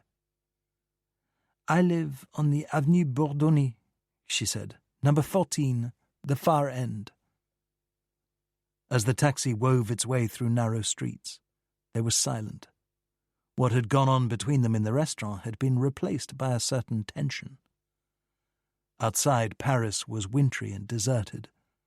As the taxi neared the Avenue Bourdonnais, Chantal suddenly looked at her watch, then covered her face with her hands. "Oh, I have been stupid," she said. "What did you do?" "I have loaned my apartment to a friend and her lover. They had nowhere to be alone, but I said I would not be back before midnight, and it's a long time until then. Perhaps we could find a café where I can wait." "Why not wait at my place?" "Oh, no, Yes, you can." "Why not?" "I have some brandy, I think." "You have already been so thoughtful. Please, Chantal, I would enjoy the company." "Well—" "Driver, a change of plans. We're going to the Place Saint-Sulpice, number 5. The driver nodded, and as he turned into the next street, kept nodding as though to himself. "Yes, my dear, why not wait at my place?" When Ferrar had purchased his apartment, the former owner had left a few pieces of furniture, and they were still there. One of them, in the room Ferrar used as a study, was a kind of love seat, called a tête-à-tête, and curved in such a way that the seats faced in opposite directions. Thus a chaperoned couple could have intimate conversation. A dreadful thing, upholstered in plush velvet of a deep plum colour.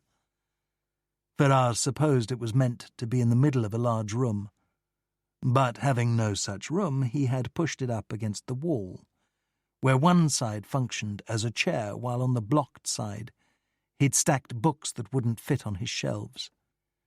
Chantal sat there. Ferrar slid his reading chair over so he could face her. There was a living room with a proper sofa, but it was underheated, more comfortable to settle in the study.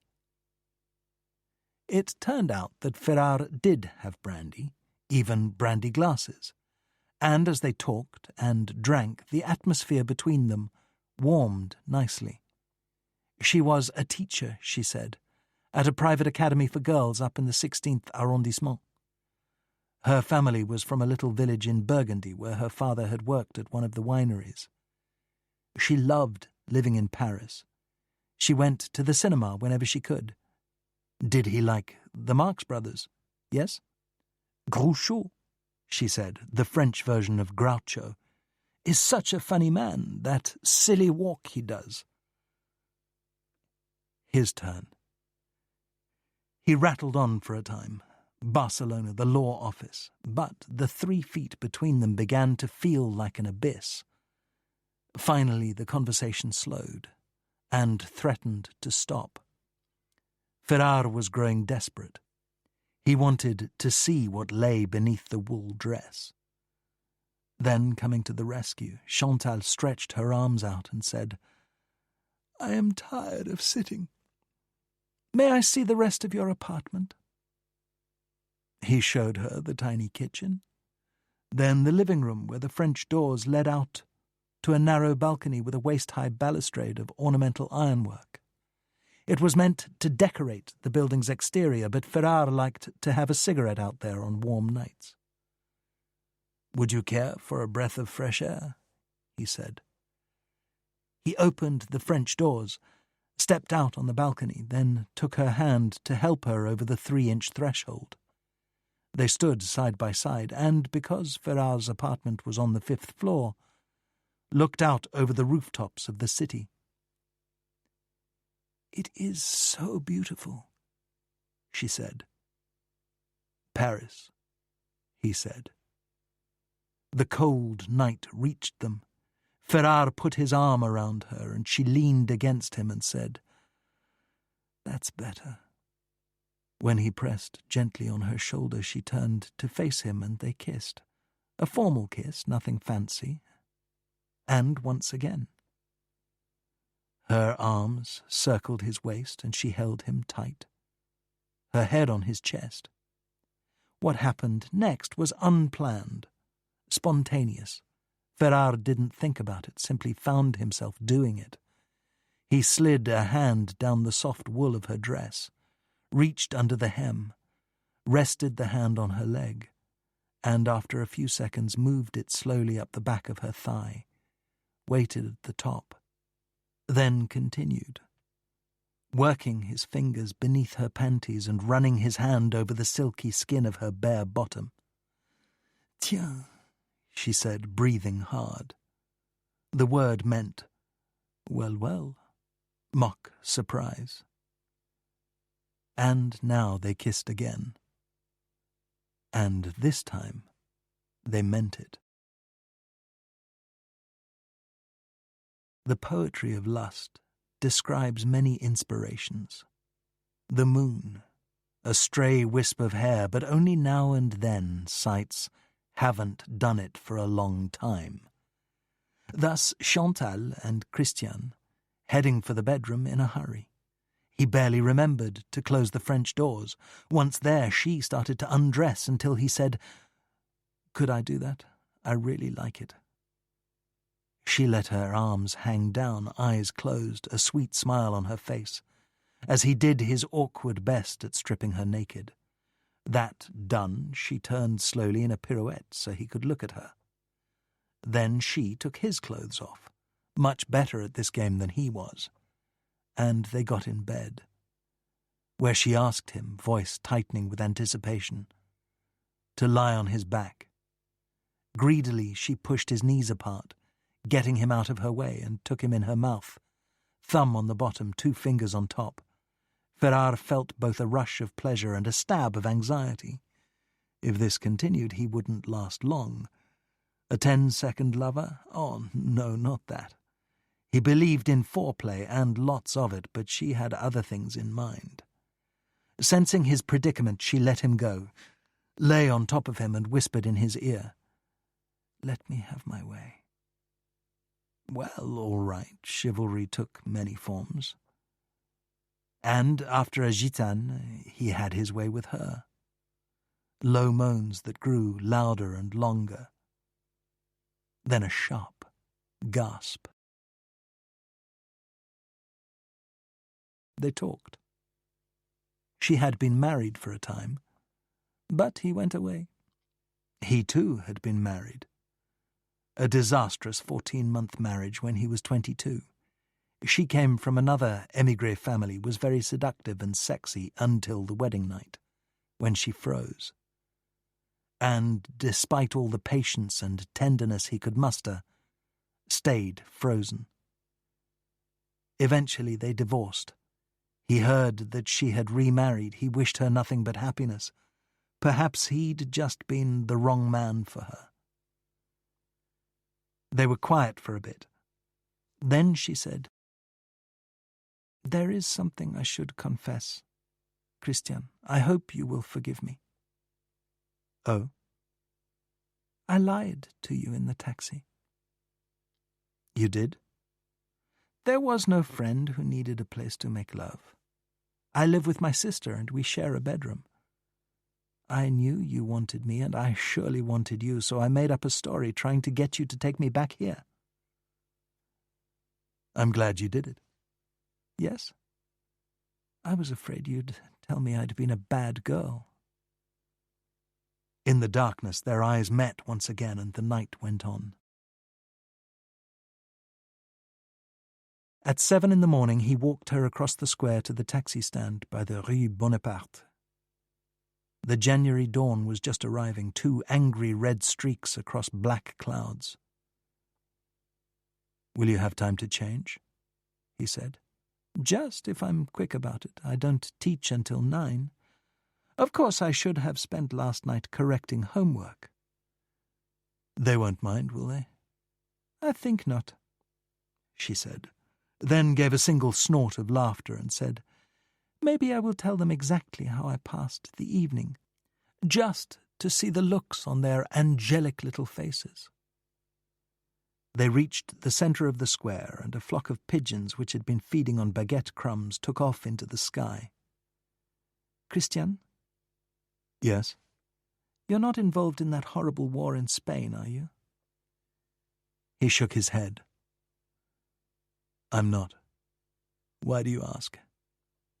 "I don't know why. Since you told me you were Spanish, I've been wondering about it. All the time? Don't tease me. I am someone who worries. And it is a frightening war, those awful scenes in the newsreels. It is very bad. There is nothing worse than a civil war. In time they stop fighting and someone declares victory, but a civil war never ends. When they reached the taxi stand, he said, "What is a good time to telephone?" "These days I don't get home until 7. I'm directing the school play." "Then I will call after 7. He held the taxi door for her. They kissed goodbye, one cheek, then the other, and she climbed into the back seat. As the taxi chugged off, he waited until it turned the corner. Heading back to his apartment, he thought, should I have told her the truth? Because he was, in fact, going to involve himself in that horrible war, at least on what he put to himself as the Paris front. Surely not dangerous, yet still he had lied, had known it was wiser to lie. This bothered him, and ruined his walk across the square. 11th of January, 1938. His appointment with the head of security at the embassy, Colonel Sagan, had been set for 6 in the evening, after work on a normal day. The Spanish embassy on the Avenue Georges V had been the grandest of mansions, all columns and turrets in pale stone, given to Spain as a gift by King Alfonso XIII before his abdication in 1931. An embassy clerk took him upstairs, knocked at a door with no number or title on it, then led him into the office. Colonel Sagan, in military uniform, rose from his chair, addressed him as Senor, and thanked him for coming. The colonel had a narrow face, cheeks lightly pitted, and small, quick eyes. Very dark, almost black, which made him look cunning. Slicked down black hair and a thin moustache above thin lips. After Ferrar was seated, Sagan held out a silver cigarette case and said, "Would you care for a ducado? I get them from Spain." Ferrar took one and lit it. "I will require some information from you," the colonel said, "for the records. As a lawyer, you will understand the importance of records." "Of course." "May I see your passport, senor?" Ferrar, like all the Paris émigrés, always carried his passport, because the police, once they got you to say something in French, demanded to see it, and if you didn't have it with you, deportation could be fast and brutal. Clearly the colonel was aware of this. Ferrar handed over his Spanish passport. The colonel took a fountain pen from a marble stand and began to write the details in a notebook. When he was done, he laid it on his desk for a moment. Ferrar was silent. Sagan then handed it back to him, saying, "Sorry, I almost forgot." After a pause for a smile, he said, "Please tell me the date of your birth, and where, and the names of your parents and other family." Watching the colonel's eyes, Ferrar realized he was reading from a sheet of paper, laid flat on top of an open desk drawer, where the person on the other side of the desk couldn't see it. When Ferrar had finished answering the questions, Sagan said, "Thank you. Now, can you tell me something of your politics?"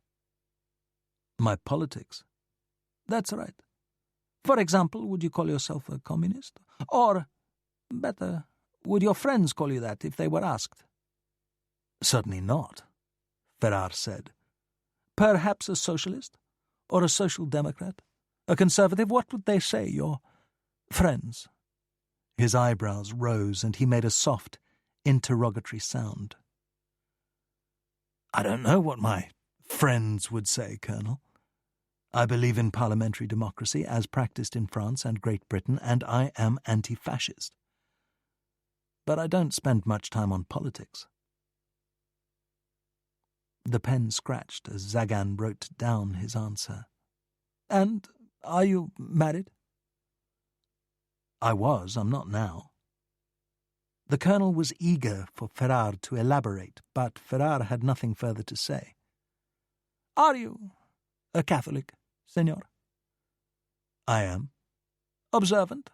Yes, I go to Mass with my family on Sunday mornings. Zagan moved on to Ferrar's schooling, then his work. As the questioning went on and on, Ferrar's answers grew shorter and less informative. Zagan, a sympathetic lilt to his voice, said, I know it's a bother to give out all this information, but we need to know the backgrounds of the people who work with us. In Europe these days there are those who misrepresent themselves. Ferrar nodded. Since you will be working with the Officina Technica, you will be learning, sensitive information. I know I don't have to tell you that you must not talk about what you do. Yes, you agree? I do. And I must warn you that you may be approached in all sorts of clever ways by people who wish to learn what they ought not to know. Should something seem not quite right to you, it would be best to report this to me, and only to me. I will keep that in mind, Ferrar said. Zagan didn't like the answer, but could not counter. In addition, he said, if you happen to discover information which might be of use to the Republic, please don't hesitate to inform me. Even the smallest detail may turn out to matter a great deal. Ferrar nodded. The colonel wrote something in his notebook. I'm sure you are tired after a long day, Senor Ferrar, so I will thank you for your patience, and in the future we may visit again from time to time, just to make sure everything is going well. They said goodbye. Ferrar, once out on the avenue, took a deep breath. What had Molina called the colonel? A difficult fellow. He was certainly that, and he'd been, Ferrar sensed, on his best behaviour. Nationalist forces attempt to retake Teruel. Thus the newspaper headlines on the morning of the 17th of January. At the beginning of the war, Franco and his generals had chosen to be called nationalists, their war cry Viva España, while those who remained faithful to the elected government called themselves the Republic and answered their enemies with Viva la Repubblica. Such names were useful for politicians and journalists. Such names were an element of the propaganda contest that always accompanies the guns. Such names were weapons in what is called political warfare. But in the province of Aragon that day, the warfare was not at all symbolic. Just before dawn on the 17th of January, a heavy silence lay over the town of Teruel, the silence of a blizzard. A certain Captain Romar, whose company occupied the basement of the Bank of Spain building, had been ordered on a reconnaissance patrol, so he lit the stubs of a few remaining candles and prepared to distribute the last of his company's ammunition. This company had been fighting since the Army of the Republic's attack on Teruel in mid-December. Back then there had been 200 men in the company. Now there were 28. Still they had captured the town. Franco's forces had been staging counterattacks for 3 weeks and had broken through the Republic's defence lines 2 miles outside the city.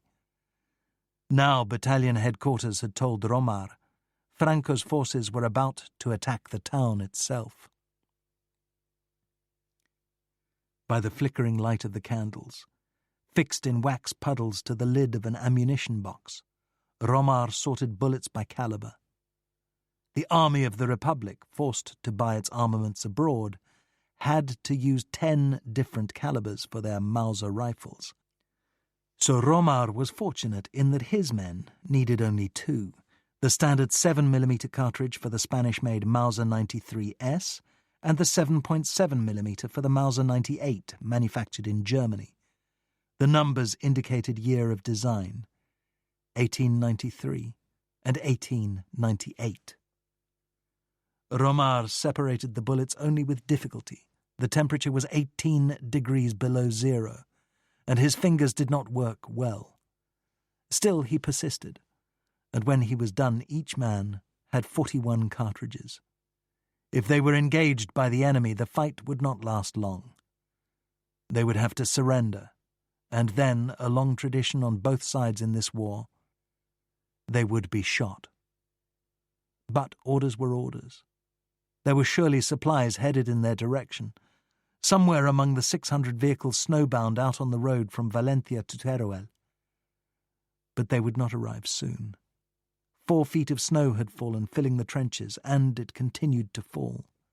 The silence of the blizzard, broken now and then by the sighing of the wind. Romar's company had a few tins of sardines. These, he decided, would be shared out before they left the basement, and some of the men still had cigarettes. Romar stood, which meant he had something to say, and the men ranged around the walls of the basement, turned their faces towards him. "We will leave in 20 minutes, he said. "First we will eat, have a smoke, tend to our rifles. Remember, this is a reconnaissance patrol, so if we see these bastards, don't shoot them. Stay hidden. After we go out the door, no talking. Quiet. Very quiet. Questions?" One of the men said, "And which bastards are these?" "The battalion commanders want to know that. They believe we face the Moors, or possibly Legionnaires." He meant Franco's Moorish mercenaries from Morocco, or members of the Spanish Legion, something like the French Foreign Legion, which Franco had expanded by emptying the prisons. At the mention of the word legionnaires, the man who had asked the question turned his head and spat. Romar was well respected by his men. 2 years earlier, when the war started, he'd been an 18-year-old mechanic at a textile mill in Barcelona. And when half the army joined up with Franco, the government had armed the labour unions, creating anarchist and socialist militias who worked out their political differences by shooting each other. Now the government had absorbed the militias into the army, and some of the militiamen, like Romar, turned out to be natural officers who led well. Outside, the main street of Teruel lay in ruins. A month of artillery fire and bombing had smashed the buildings into piles of bricks. There was no trace of wooden beams or furniture. Every scrap of wood in Teruel had been burned in fires as the soldiers attempted to stay warm, to stay alive. On both sides of the street were snow-covered stacks of frozen corpses. 4,000 soldiers and civilians had tried to defend the town from the Republic's attack. Now they were dead. Romar led his company toward the western edge of Teruel. His guess was he'd find the enemy about 1,000 yards beyond the town. They walked in single file.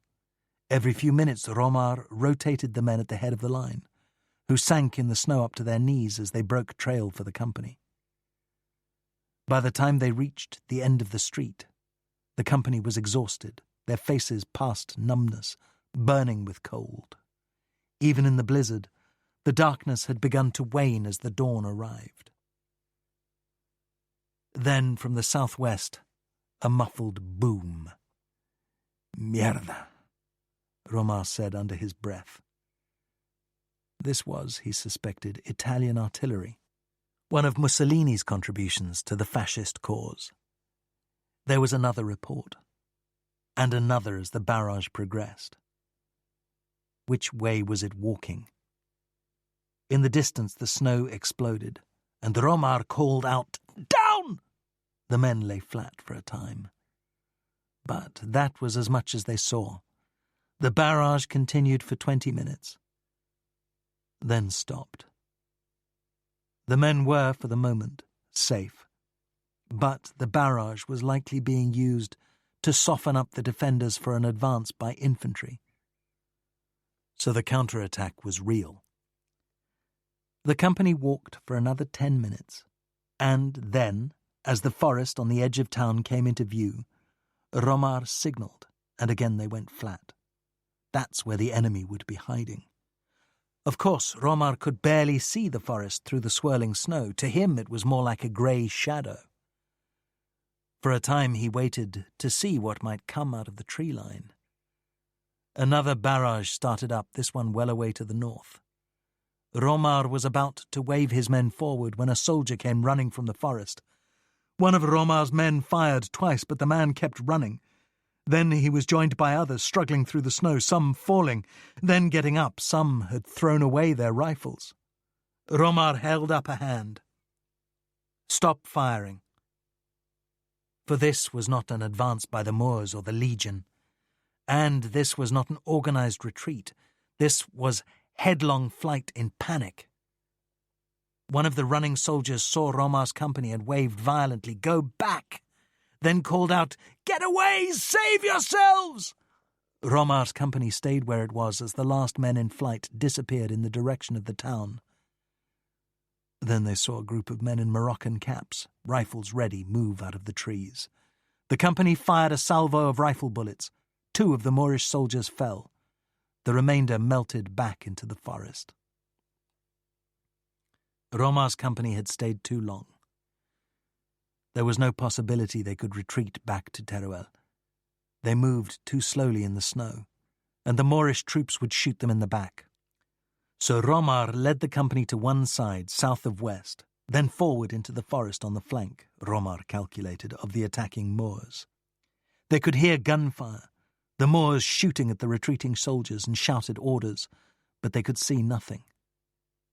Then they heard the hammering of a heavy machine gun. Romar tried to figure out where it was, then saw a yellow muzzle flash through the trees. Romar chose 2 of his men, and the 3 of them, moving from tree to tree, crawled forward toward the machine gun, its position revealed by muzzle flares. Romar moved closer. The machine gun halted briefly as the gunners changed belts. Romar stood, leaned against the side of a tree, and fired 4 shots. When there was return fire from among the trees, one of his men cried out. Romar bent double, went toward him at a half-run, the best he could manage. He could hear himself, breathing, hoarse and panting with effort. He reached his soldier, wiped snow and blood from his face, and saw that he was still alive, his chest rising and falling as he fought for air. Romar took him by the collar and dragged him through the snow. When he reached his other soldier, the man knelt for a moment and said, "He is gone, Captain."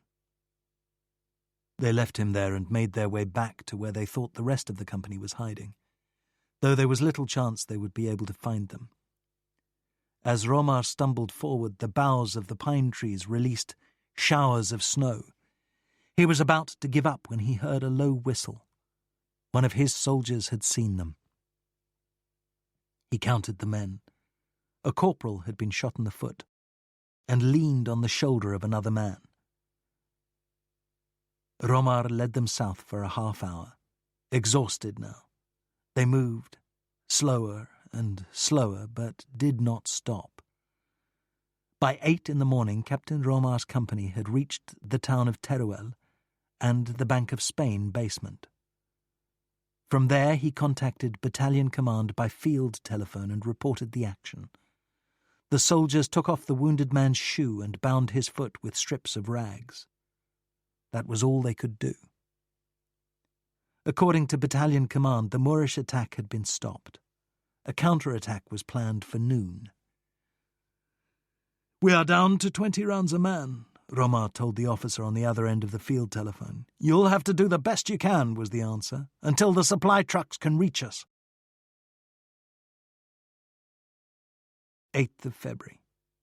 Ferrar was at work when the diplomat Molina telephoned from the embassy. "Would you be able to stop by the Oficina Technica this evening? About 7 or so. There's a fellow there I'd like you to meet. He's just recently returned to Paris. The office is at 57 Avenue Georges V, 2 doors down from the embassy." "I'll be there at 7, Ferrar said. "He's called Max de Lyon, the fellow you're going to meet." a few minutes before 7. Ferrar rang the bell beside a gate in the high iron railing that ran between the sidewalk and the entry to the building. A porter let him in and told him that the Officina Technica was at the end of the corridor on the 3rd floor. Ferrar knocked on the door. The man who answered said, "Are you Senor Ferrar?" He spoke French with just the bare hint of an accent that Ferrar could not identify. Slavic, perhaps, Ferrar thought. "I am," Ferrar said. "Pleased to meet you. I am Max de Lyon." Something about the way he announced himself suggested the Max de Lyon. De Lyon led him to a small office with a desk, a table, wooden filing cabinets, 2 telephones and a few chairs, with a window that looked out on a courtyard. The office was dark, illuminated only by lights in windows above the courtyard. De Lyon turned on a small desk lamp, its beam falling on the desk, so that the first time Ferrar was able to study him, he was in shadow. "Do you know who I am?" De Lyon said. "Forgive me, Monsieur de Lyon, but I have no idea. Should I know?" De Lyon shrugged and said, "Well, in my time I've been mentioned in the newspapers. Not in the most flattering way, I regret to add." De Lyon reached into his jacket pocket, withdrew a long cigarette in a dark brown wrapper leaf, and lit it with a brass lighter designed to work in the wind. De Lyon had a still face and hooded eyes, narrow and low-lidded with a faint downward slant that were at once amused and threatening. The world had conspired against him, but he had successfully fought it off and would again. The gaze in those eyes was conventionally known as penetrating. They read deep. They knew who you were. For the rest, he was 50 or so, with a receding line of dark hair, a small compact body, and had on a very good tweed jacket, casual and loose-fitting, a jacket that got better over time. Worn with a broad black wool tie, it suggested a life among landed gentry. Could he be an aristocrat? When de Lyon looked up from lighting his cigarette, he said, "I have been called an arms merchant, and various other things. Some of them correct." "And are you an arms merchant?" "I was. A small-time trader who knew some of the right people. It's not a healthy way to earn your living. I don't recommend it. Also, certain righteous people don't care for you." "I am a lawyer, monsieur. Some people don't like lawyers." "True." That ghost on de Lyon's lips could have been taken for a smile. "Until you need one." "People who've been on the wrong end of a lawyer, the business end, don't like them," Ferrar said. "On the other hand, it's better than a duel at dawn, which is the way disputes used to be settled. For me, it is the way I make a living, and I am blessed to work for ethical people." "I know the firm," de Lyon said. "They do good when they can. By the way, may I offer you one of these?" He held the cigarette between the ends of his index and middle fingers, thumb beneath the smoker's end, and now extended his hand so Ferrar could see it. "I have them made for me at a shop in Istanbul. If you enjoy very strong black tobacco, you might like them." "Thank you," Ferrar said in a voice that meant no, thank you. "I'll have a gitane." Ferrar took a cigarette from his packet.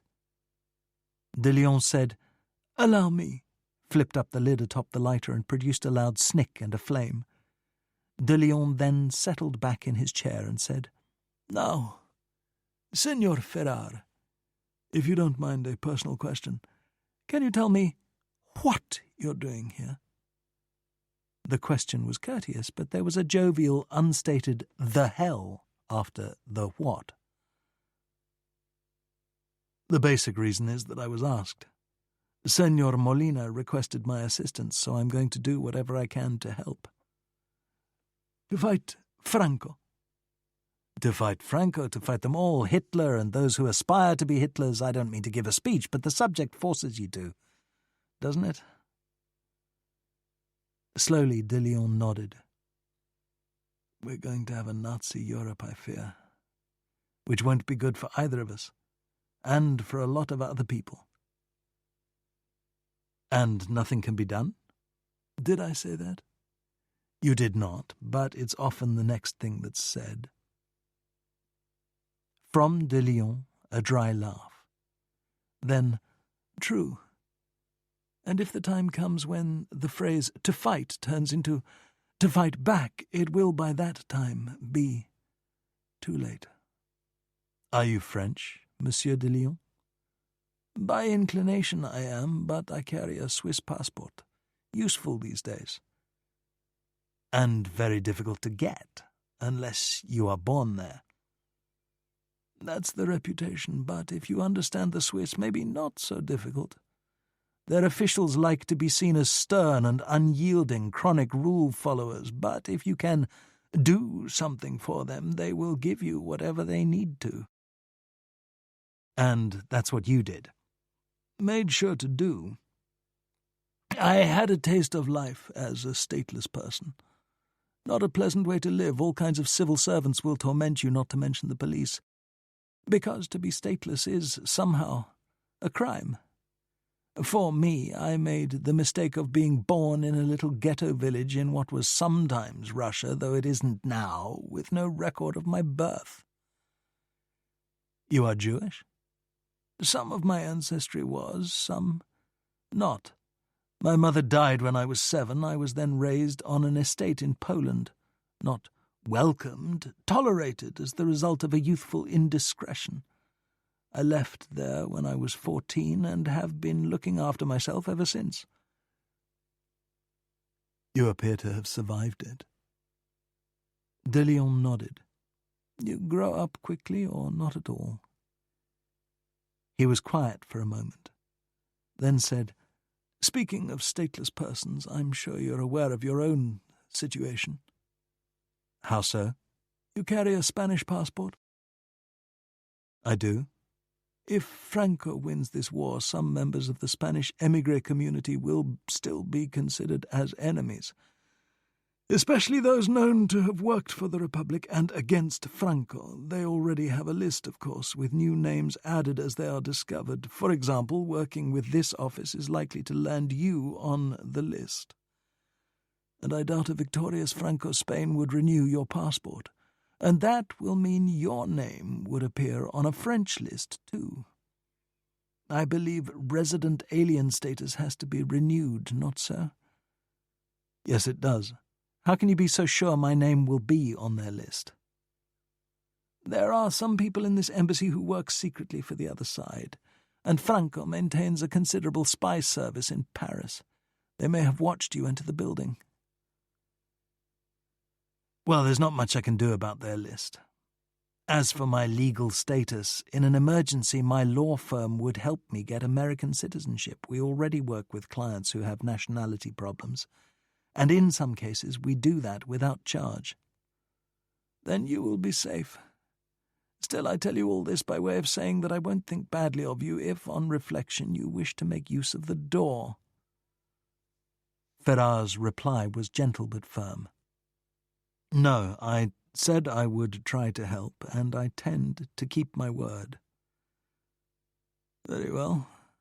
A trait I admire. Would you like to see what you are getting yourself into? I might as well. He paused, then said, Are you the director of the Officina Technica? De Leon was amused. I believe they pay me as a technical consultant, but there is a nominal director, a diplomat who has served this embassy for 30 years. He has on his desk an in tray and an out tray, and every day he moves papers from one to the other. He does process payment vouchers when I ask him to. You will be shocked to learn the amount of money that flows through this office. Now, to get you into trouble as soon as possible, would you care to join me at 11 this evening, a visit to a nightclub? Where shall we meet? I'll pick you up at 11 if you'll tell me where you live. Ferrar gave de Lyon his address. "I'll be in front of the building," he said. Ferrar heard de Lyon coming before he caught sight of him. From one of the streets that ran downhill to the Place Saint-Sulpice came the fierce whine of a small, powerful engine which paused for a growl as the driver used a downshift instead of the brakes, then whined again, the sound echoing off the church on the square. De Lyon pulled up in a British two-seater, a blue sports car with a soft top and a leather strap across the hood. Ferrar folded himself into the passenger seat. De Lyon said good evening, then put the car into first gear and away they flew. "Do you like it?" De Lyon shouted over the engine. "Yes. What is it?" "What? What is it?" "Oh, a Morgan." Ferrar had wanted to ask where they were going, but there was no hope of that. Cold as hell on a February night, Ferrar thought, but a fine way to see Paris. Zooming past taxis and street-cleaning tanker trucks, the Morgan wove through the 6th, crossed the Seine, followed the shabby edge of the 1st arrondissement to a neighbourhood of crumbling tenements next to the Les Halles market, then was briefly on the Rue Saint-Denis, where the strolling prostitutes just loved the sports car and its occupants, waving and calling out to them, juicy sentiments no doubt, but inaudible. De Lyon made a left, and a street or two later turned into the Rue du Cygne, where a giant doorman with gold epaulets on his uniform put 2 fingers to his cap as de Lyon and Ferrar struggled out of the car. A discreet sign by the door said Le Cygne, the Swan, a nightclub named for its address. Inside the door, a maître d' in a tuxedo said, with just a suggestion of a bow, "Good evening, Monsieur de Lyon. Your usual table?" He then led them downstairs, whipped the réservé sign off a table by the wall, and bowed once more, clearly pleased with whatever de Lyon put in his hand. Very chic, Le Cygne, an Art Deco room, the floor in glossy black and white tile, walls painted black, indirect lighting, the lights hidden in a cornice at the edge of the ceiling, and black lacquered tables. On a bandstand at the far end of the room, a quartet, guitar, violin, bass and drums, was just getting ready to perform. A waiter appeared. De Lyon ordered champagne. "They may have something else," he said, "but I've never seen it." The quartet began to play, a rendition of Nuages in the Django Reinhardt style, as patrons flocked to the cleared area and began to dance. Very highly dressed patrons, some of the women with daring necklines, others in backless gowns. One of the latter was dancing with a man in a tarbouche, the round, red Middle Eastern hat with a tassel, who wore dark sunglasses. De Lyon saw what Ferrar was looking at and said, "He's here every night, known as the Lebanese." The Lebanese danced beautifully, with clever feet, 3 fingertips resting low on the bare back of his partner. As the champagne arrived and the waiter used a linen napkin to open the bottle, Ferrar said, "Do you know these people, Max?" "Oh, it's the usual crowd. Parisians of the better class. Criminals, swindlers, nouveau riche from the western suburbs. A spy or two. What you find in a nightclub in this city, at least a nightclub like Le Cygne. Do you see that woman in green, sitting by the bandstand?" It took some time, then Ferrar said, "Wearing a kind of oriental tunic with a high neck and pearl earrings." "That's her." Ferrar studied the woman and said, "An aristocrat, if I had to guess." De Lyon nodded and drank some champagne. "The most perfect bearing. The way she holds herself tells the world she is far above them. And the most perfect manners. She condescends to no one. You should hear her voice, low and and seductive.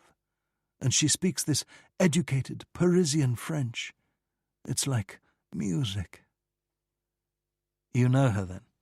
Yes, in a professional way. She is one of the great madams of this city. No, really? Her? She keeps a brothel. De Leon laughed. No, my friend, nothing of the kind, but she will arrange for a breathtaking amount of money a rendezvous with a lovely upper-class woman who must pay her dressmaker. The money goes to Angelique over there, and she pays her friend. And then what happens? Happens, though one mustn't be too much of a snorting pig unless the lady wishes it. A service you use? Ferrar said. Not personally. I don't like to pay to make love. But it's one of the, inducements I can provide for a business associate. After a moment he said, Would you care to indulge? I will arrange it. No. I like love affairs. A woman's desire is the best aphrodisiac. De Leon raised his glass, and they drank to desire. As midnight approached, a short, swarthy bear of a man came grinning toward the table. He was almost bald, strands of hair oiled to his scalp, wore a baggy grey silk suit over a black shirt with open collar and a mist of powerful cologne. He had on one arm a blonde in a cloche hat with a feather, on the other a brunette in a tight scarlet dress. When de Leon rose to greet his guests, so did Ferrar. "Stavros," de Leon said. "Max, my friend," said the bear. They shook hands. Then the bear put his arms around de Leon, laughed, and smacked him twice on the shoulder. As introductions were quickly made, both women seemed a little vague, even dazed. Behind the trio came the waiter carrying 3 chairs and breathing hard. When the 3 were seated, de Leon caught the waiter's eye and raised 2 fingers, and soon enough 2 new bottles of champagne appeared. "So, Stavros," de Leon said, "how goes our business?" "I am close to getting what we want," Stavros said, holding his thumb and index finger an inch apart and adding, "this close." In a deep rumble of a voice he spoke French with what Ferrar took to be a Greek accent. Not wanting to go further in front of his girlfriend, Stavros looked left and right and said, "Girls, look what Uncle Stavros has for you." He produced a folded paper square and pressed it into the hand of the blonde. "Now go off to the ladies' WC and try this out. And we'll miss your pretty faces, but don't be in a hurry. Take your time." He rose, pulled their chairs back, and sent them off with a big, evil grin. When they'd gone, he looked pointedly at Ferrar. "Who is he?" "Christian is working with me," de Leon said. "You can trust him." Stavros leaned conspiratorially across the table and said, "I think I've found the man we want. He owns a company in Brno."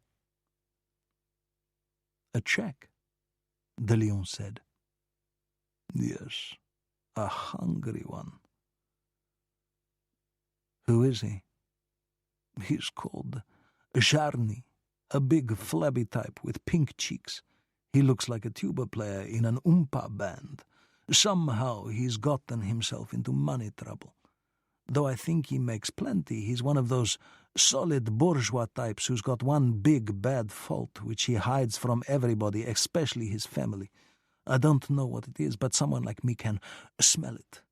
The guilty conscience, a taste for rare and special sex that's costly to buy. Does he gamble? Does he like to be mistreated? You know what I mean, Max?" "You, Christian?" They knew. "Zharny has a foundry called the Brno Ironworks that's connected to the Skoda Arms Company. I don't know how, I don't know who owns what, but Zharny says he can deliver what we need." De Leon looked over at Ferrar, meaning, "Can you find out?" Ferrar nodded. He could discover who owned what. De Leon said, "How did you find him, Stavros?" "I have a man in Brno where they make the Skoda anti-tank guns. He's a confidential agent and collects information from chambermaids in hotels, barmen, maybe a cop or two, and when I asked him about Skoda, he came up with Zharny." As an aside, De Leon said to Ferrar, "You know that Czechoslovakia is the leading arms exporter in Europe. They make the Panzer tank the Germans love so much." "I do know," Ferrar said. People who read newspapers knew about Czechoslovakia, so beloved by Hitler, who had stated rather clearly, if you knew how to read him, that he meant to have it. Thus the propaganda about the poor, much-abused German minority in the Sudetenlands. "So," Stavros said, "Zharny has a bad case of nerves. He's so cautious on the telephone that I sometimes can't understand what the hell he's talking about. He starts calling guns, bicycles, shipping the bicycles. Good, I finally figure it out. Then the next time it's lamps. I suppose he's afraid somebody's listening to his telephones. But, I mean, lamps. Skoda makes all kinds of things, but lamps is one thing they don't make. If somebody is listening to his phone, they're laughing. You see, he needs the money, but he's scared. Goes back and forth. Not now. Next week. No, not next week. He has to be in Berlin. So I went down there and met him in the bad part of Brno, in a bar by a factory. I was holding a French magazine so he could identify me, but I don't think he ever saw it. He took one look at me and his eyes got like this." Stavros opened his eyes wide with horror, and De Leon and Ferrar laughed. Stavros had some actor in him. Well, who the fuck did he expect? Shirley Temple. "What's he worried about?" Ferrar said. "Something in particular? Or just scared of getting caught?" "Everything. The sale has to be approved by various Czech ministries, though he thinks he can get that done. But because of the non-intervention treaty, there has to be a country other than Spain that's supposedly buying the guns. But what he's really worried about is the bribe." "How much does he want?" $100,000 in British gold sovereigns. "A lot," De Leon said, "but we always bribe when we have to. He's worried about where to keep it. He says he can't keep it at home." "Has he heard that there are banks?" Ferrar said. Stavros shrugged. "Swiss banks," De Leon said. Looking past Stavros's shoulder, Ferrar saw that the girlfriends had tired of the ladies' WC and were now seated at a table of eager young men. "I think you'd better see to your friends," he said. Stavros turned halfway round, swore in Greek, and went off to retrieve his prizes. "He's Greek?" Ferrar said. "Macedonian.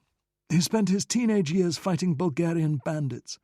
After that, being a gangster was easy." De Leon paused and said, "What do you think about this Zharny?" "Blackmail," Ferrar said. "He has to have the money in hand." "Yes, that's the way I see it.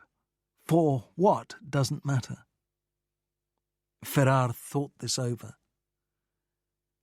"Maybe it doesn't, but you'd be surprised at what sort of jack can jump out of the box when you open the lid. Suddenly, it does matter." Stavros was standing at the table where the strayed girlfriends had found refuge. But they wouldn't be staying there. Ferrar really didn't want to be involved in a nightclub brawl, but relaxed when he saw how Stavros was dealing with the problem. He had a big smile on his face, not quite a pleasant smile, but a big one. He had his arm around the shoulders of one of the eager young men, was now giving him an affectionate squeeze and laughing. The young man's face was flushed. He was obviously terrified.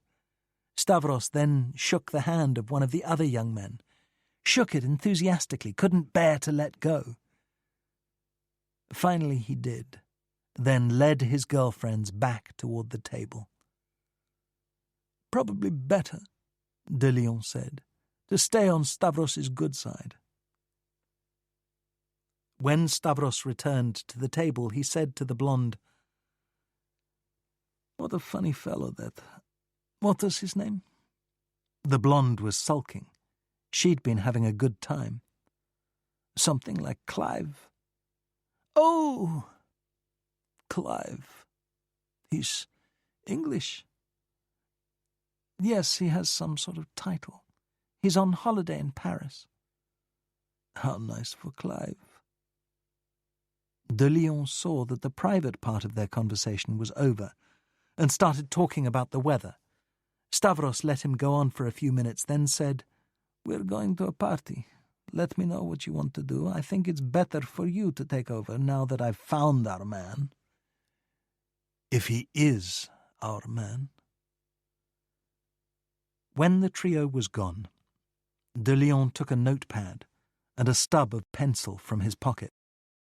He opened the notepad to a page with numbers and letters and used the pencil as a pointer, so Ferrar could follow along as he read aloud. In the background, the band was now playing September in the Rain. "Here's what we have," de Lyon said. "We're trying to buy the Skoda A3 37mm anti-tank gun. We'll try to get 50 of them. Skoda charges about $4,000 apiece. Then we want 36,000 shells, which will be around $300,000. To this we add 100,000 for the bribe, and then there's the shipping. What do you think?" "Very expensive. I had no idea." "A seller's market. Since 1933 and German rearmament, the competition has driven up the price. Do you know what an anti-tank gun looks like?" "I don't think I've ever seen one. Maybe in a newsreel." "It's a small cannon. The barrel is 5 feet long, half of it extended through an iron shield, and it moves on wheels with wooden spokes. It looks like something from the 1914 war or earlier. But it works. Fires 12 shells a minute and penetrates 1.5 inches of plate armor at 1,000 yards. Any questions?" "No." "Now, the problem here is the bribe. If we can't use a bank transfer, we'll have to take the money down to Bruno ourselves. Are you able to do that, Christian?" Ferrar thought about it, and at last answered, "I'm not sure I can, but I'll try." At the Couder office the following morning, Ferrar met with George Barraby. They were still working on the Polanyi case, nominally a dispute over 3 Vizsla dogs, but in fact a reach for power by a deceased shareholder's son, who wanted a full share in the holding company that owned a private bank in Budapest. To do that, he would have to force his sister, who he hated, to give up her half-share. Ferrar wondered aloud if they could negotiate with the male heir. "At the moment we represent all the shareholders, but if the male heir insists on his right to freeze the operation of the company, we will represent the 2 uncles and the sister. And then we'll go to court." Barraby made notes as Ferrar spoke, nodding in agreement as he wrote. When Ferrar was done, Barraby said, "A good lawyer will usually counsel a client against litigation, so let's sit down with the nephew and ask him if he will accept a settlement. And we can suggest, just to help him in the direction we want him to go, that being forced to defend himself in court could be a long and expensive ordeal. We can't lean too hard, but there are family lawsuits in France that have gone on for years. Years and years. And then we should point out to him that we'll try to remove him from the holding company. You've been a bad boy, Junior, so no money for you. You'll have to go to work. Now, Christian, how do we go about suing him? Under French law, he's entitled to vote as a shareholder. He is not entitled to damage the corporation, the holding company. He is, in fact, obligated to act for the benefit of the corporation. He cannot simply abstain. And if he holds to his strategy of freezing the corporation, he is then guilty of what in French law is called waste of corporate assets. You say under French law. It's my understanding that the nephew lives in Budapest. How do we sue him in France? I'll have to talk to Count Polanyi about that because we'll need his cooperation. Junior, as you call him, will have to be induced to come to France, where he'll be served with process. I don't think we want to be involved with confidential agents, private detectives. That can become a nightmare very quickly. It's the family who will have to do the work, and Polanyi will know how. He's a diplomat at the Hungarian legation here, but there are rumours about his being involved with espionage. So he's just right for something like this. Good, Christian. Go ahead and contact Polanyi. Tell him what we propose, and if he agrees, you get in touch with Junior by telephone and have a talk. Barrowby was done with the meeting. But Ferrar made no move to leave the office, and Barrowby said, "Is there something else?" "There is," Ferrar said, lighting a cigarette. He went on to explain about Castillo's disappearance and probable death, Molina's request and his agreement to work with the Oficina Tecnica as an unpaid and unofficial consultant. "What I had in mind," Ferrar said, "was the occasional telephone call or meeting, all of it after work or on the weekend." "Generous of you, Christian. They get good legal advice, which has to be helpful. Arms purchasing must have substantial gray areas. Very gray, now that I think about it." "I will give them legal advice if they ask for it, but that's not what I'm there for." "You're not?" "I'm there to aid in buying armament." Barrowby's expression was a veiled, lawyerly version of, "You're doing what?" "I've just begun working with one of the people in the arms office, the man who actually gets the job done. We talked for a long time last night, and he wants my help with a particular purchase for the Republic, and that would mean I have to travel to Brno and spend a day or two there." Barrowby was silent, absorbing what Ferrar had told him. As he did so, a certain look appeared on his face, not horror, but a quizzical expression that sometimes precedes it. At last he said, "Brno? As in Skoda Arms?" "Yes." "Okay, you're going to Brno to buy guns?" "I intend to, if the office can spare me for a few days." "Official, legal gun buying?" "Buying the guns will be legal. Moving them to Spain is forbidden by the Non-Intervention Pact, which Czechoslovakia has signed. So we have to persuade the Czech administration they're going elsewhere." "I had no idea you knew anything about weapons." "I don't." "Then why you?" "They need to call on people, professional people like me, to help them in a time of crisis. The previous incumbent was a gynecologist." Barrowby shook his head. "Christian, lawyers are not supposed to engage in illegal activities. This could blow up in your face." "I know. For example, it's illegal to use false documents, just as illegal as helping Jews in flight to cross borders with faked papers." From Barrowby, a smile. You're a good lawyer, Christian. Then he picked up a pencil and tapped the eraser on the top of his desk.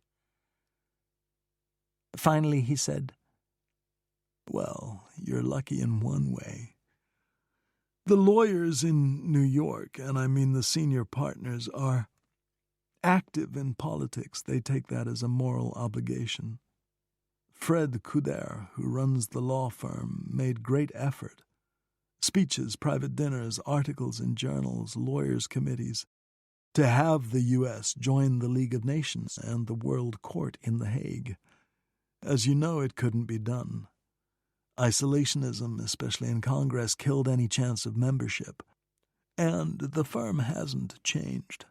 Most of the partners are active in support of FDR, who would sell guns to Spain if he could. Truth is, ideologues are not popular on Rector Street. Hitler, Stalin, now Franco. So what you want to do, basically, on your own time, may not be at all disagreeable to the partners as long as the firm doesn't get a black eye. Thank you, George. Don't thank me yet. Later today I have to call Fred, and then we'll see. But when I talk to him, I want to tell him that I have your agreement, your commitment, in one area. Under no circumstances can you involve this law firm or Couder clients in what you're doing. Do you agree? I do. You have my word. Barrowby grew reflective, looked out the window for a time, then said, You know, I flew fighter planes for the American Expeditionary Force in 1917. I was a lot younger, but I believe I felt a lot like you do now. If you believe in something, you have to fight for it. By 4:30 that afternoon, Ferrar had his answer. Fred Couder had agreed to let him do what he'd described to Barrowby. He said you could take time off and do what you have to do. We'll consider it a form of public service, the 1938 version of public service. He is also concerned not so much about what you want to do. He knows we have to fight fascism, but about your personal safety. He likes you, Christian. He always has. Now Ferrar could say thank you. That evening, Ferrar was to go out to Louvciennes to have dinner with his family. He had bought them a house there. They all liked the little town on the Seine, which had lively restaurants with dance floors built above the bank of the river. It wasn't far, 20 miles from the city, and Parisians went out there in summer to have a good time. Boating, picnics. It was a pretty place. The Impressionists had painted the very devil out of it, inspired by the long winding lanes between rows of poplars that led away from the town into the countryside. The house, built in 1830, was 2 stories high, with walls of grey stucco, tall shutters weathered grey at every window, and a roof of dark slate shingles. Ferrar liked the slate shingles, but the slate shingles didn't like Ferrar. A cunning, spiteful house it was, constantly needing money for repairs. The shingles cracked, the cellar flooded. Ferrar paid. He left the apartment at 6:30. At the foot of the stairway was a miniature lobby where the tenants had their mailboxes. There were 4 beside Ferrar's and 1 for the concierge. As Ferrar came down the last steps, he saw a woman wearing a toggle coat and a soft, peaked cap, a fashionable version of the caps that workers actually wore. She was bent over, using the light of a match to peer at the names on the mailboxes. And when Ferrar appeared, she straightened up and blew out the match. Thus, Ferrar had only the briefest look at her face in the dark lobby. "May I help you, madame?" he said. "I am looking for a Monsieur Leblanc." "I'm sorry, madame, there is no one by that name who lives here." She blew the little puff of air which served as a sound of frustration for French women. "I must have the wrong address," she said. "Anyhow, thank you, monsieur." and then she was out the door. Ferrar caught a taxi for the ride to Louveciennes and asked the driver to stop at the Spanish pastry shop, next to what was known as the Spanish Church, up on the Rue de la Pompe in the 16th. Itself fancy, but nothing compared to the luxurious enclave called Passy. At one time, pastry in Spain had been baked and sold at convents, so the names of the little treats came from those days. Ferrar bought huesos de santo, saints' bones, tetas de novicias, novice nuns' breasts, and suspiros de monja, nuns' sighs. All were soft and thick and liberally dusted with granulated sugar. Spaniards weren't alone in this. French patisseries offered la religieuse, the nun, a large chocolate-capped puff pastry on the bottom, with a smaller version in the middle and a little one on top for the head. Or you could just buy a dozen of the little ones known as pédenones, nun farts. The young girl behind the counter wrapped the pastries artfully in pink paper folded into a triangle, then tied with a ribbon which was looped at the end so you could carry the package with one finger. The family was waiting for him at the house in Louveciennes. His two brothers had long ago emigrated to South America, so the house was occupied by his mother and father, his pious sister Caridad, the spinster cousin who'd been taken in years ago and had been part of the family ever since, and his grandmother, Abuela. She was 77, stood straight as a rod, wore her ample white hair twisted into a braid, then wound into a bun, and had Ferrar's very own deep green eyes. As they drank a glass of sherry before dinner, Abuela came over and sat next to him on the couch. "So, Christian, dear one, what happens with you these days?" "Life goes on, Abuela. I work hard and enjoy myself when I can." "Nothing new then, dear one?" "Not much, I'm afraid." "Oh, very well. I simply wondered." She was, when it came to her grandson, close to psychic, and had sensed he was up to something. She patted his hand, then let her hand rest atop his. "I worry too much about you," she said, "in these bad times." 2 years earlier, when the war started and Ferrar had considered joining up, she had seemed to accept what he wanted to do.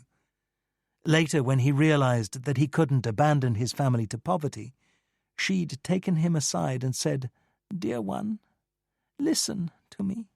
Do not be tempted by the war. Do not give up your life to this bullshit." There was plenty to eat. Lentil soup, a celery remoulade, shreds of celeriac root swimming in handmade mayonnaise, pork cutlets, and then pastry. Eating his pastry with caution, lest the granulated sugar sprinkle his tie, Ferrar's father said, "Things are looking up, Christian. The railroad bonds continue to pay, and I have managed to purchase quite a valuable stamp from Togo, easily worth 4 times what I paid for it." 3 days a week he took the train into Paris and spent hours at the stamp market on the Avenue Marigny, hunting for bargains and gossiping with other collectors and the stamp dealers. This was as much of a job as he had, and though he pretended to be content with his life, it hurt him deeply that he could not support his family. Yes, there were South American railroad bonds, inherited years earlier from a wealthy relative, which paid a small amount quarterly, not enough to live on, not nearly, but helpful at the end of the month when funds ran low. After coffee, Ferrar's sister, Caridad, gold cross around her neck, led him upstairs to her tiny room, where a crack ran diagonally across one corner of the ceiling. "This poor house," she said. "I love it so, but as you see—" Ferrar smoothed her hair and said, Do not worry, Caridad. Tell Abuela I said to call someone who can fix it. And it turned out the spinster cousin who knitted the family's winter sweaters needed new eyeglasses. None of this mattered to Ferrar. The visit had warmed his heart, and he stared out the taxi window on the way back to Paris and wondered if he'd been foolish to take on his new work. Max de Lyon called him the following day. Could Ferrar meet with him after work? I'll come over around 6:30 maybe, Ferrar said. Why don't we have a drink? At the big brasserie on the Rue Marbeuf. You know the one, it's just down the boulevard from you. Ferrar said he did, and at 6:20 he left work and headed down the Champs-Élysées. De Lyon was waiting for him at the bar, drinking a large draught beer. It looked good to Ferrar, so he ordered one for himself. I have some news, De Lyon said. Our friend in Brno has agreed to a meeting. When will that be? Ferrar said. Perhaps next week. The meeting is in Berlin. He's afraid he'll be seen with us in Brno and that people will wonder about it. Then we'll go to Berlin, Ferrar said. I've been there a few times on business. We'll have to be careful, De Lyon said. I would say so. Everyone spies on everyone else. Also, I ought to tell you, we're not here because I wanted a drink. We're here because someone has been poking around in my office, in my files. You have a way of knowing that. I do, and I'll show you if you like. Well, Ferrar had started to say, why would I need that? But then he didn't. He said, why not? De Lyon looked at his watch. Forgive me, but I'm a little pressed this evening. He reached for a briefcase at his feet, unbuckled the straps, and brought out a manila envelope. A present for you, he said. Ferrar took the envelope, which was unexpectedly heavy and had a bulge at one end. When Ferrar started to unwind the string that held the flap down, De Lyon said, Not in here, later when you're alone. But Ferrar didn't need to open the envelope. The bulge in his hand was a small automatic pistol. Have you fired one of these? Ferrar shook his head. There's a gun dealer at the lower end of the Rue Saint-Antoine, by the furniture factories. It's called Jérôme. He has a firing range behind the store. He'll show you what you need to know, and he'll sell you ammunition. Then you can practice on the range. De Lyon waited to see if Ferrar had any questions, then said, It's a good weapon. A Walther PPK, and well used. By you? De Lyon laughed. No, not me. I doubt very much you'll need it, but if you do, you'll be glad to have it. Thank you, Max. Perhaps I should pay. De Lyon held up a hand. As I said, a present. The Arms Trader. 15th of February 1938. The Paris-Berlin night express left the Gare du Nord at 4:08 in the afternoon and arrived at Friedrichstrasse station at 10:32 in the morning. 18 hours, longer if there were delays. A snowstorm, a cow on the tracks, a fugitive apprehended at a border. But the first-class compartments in the wagon-lit cars were private and comfortable, and when you wanted to sleep, you rang for a porter to convert the plush seats to upper and lower berths. Ferrar gazed out the window as the train chugged northeast, past the local stations of northern France and Belgium, past fields white with snow tinted a cold, pale blue at dusk. It would be a lot easier by airplane, de Lyon had explained. But the control at Tempelhof Airport is thorough. The Germans are very interested in travellers who have the money to fly. They are polite at Tempelhof, but determined. And if their suspicion is provoked, they are known to keep you company during your visit, at a distance, to see where you go and who you meet. For us, the train is safer. Ferrar perfectly understood. He didn't, in the event they were searched, want to try to explain the presence of $100,000 in $100 denominations. Of these, obtained at the Spanish Embassy's Soviet bank in Paris, de Lyon and Ferrar each carried 500, in wads of banknotes dispersed in the pockets of jackets and trousers. Charny, the Czech owner of the ironworks foundry in Brno, had demanded British gold sovereigns, the preferred currency of smugglers and secret agents. But de Lyon had said there was no chance of that. 462 pounds of gold coins? How? In trunks in a railroad baggage car? In a big Citroën? A big Citroën down on its springs? The German border guards will see that right away. No, we'll put the money on the table and let him walk away if he wants. He won't. Ferrar had suggested that Charny could take his money to the Bank of Zurich branch in Berlin and have the bank exchange it into sovereigns as he wished. I suspect the gold is the blackmailer's idea, he had said. Ferrar didn't go to sleep.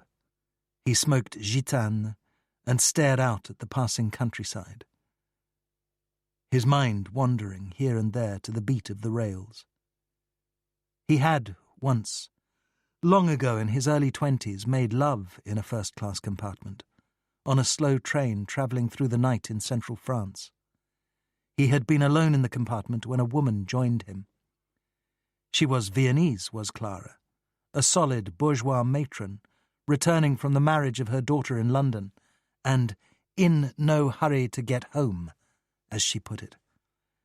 She was much older than he was, with fine skin, a pointy nose and small eyes, wearing a wedding ring and a green Robin Hood hat with a feather. She was eager to talk and sat across from him, then next to him. How people are was the topic of the evening, so false the verdict.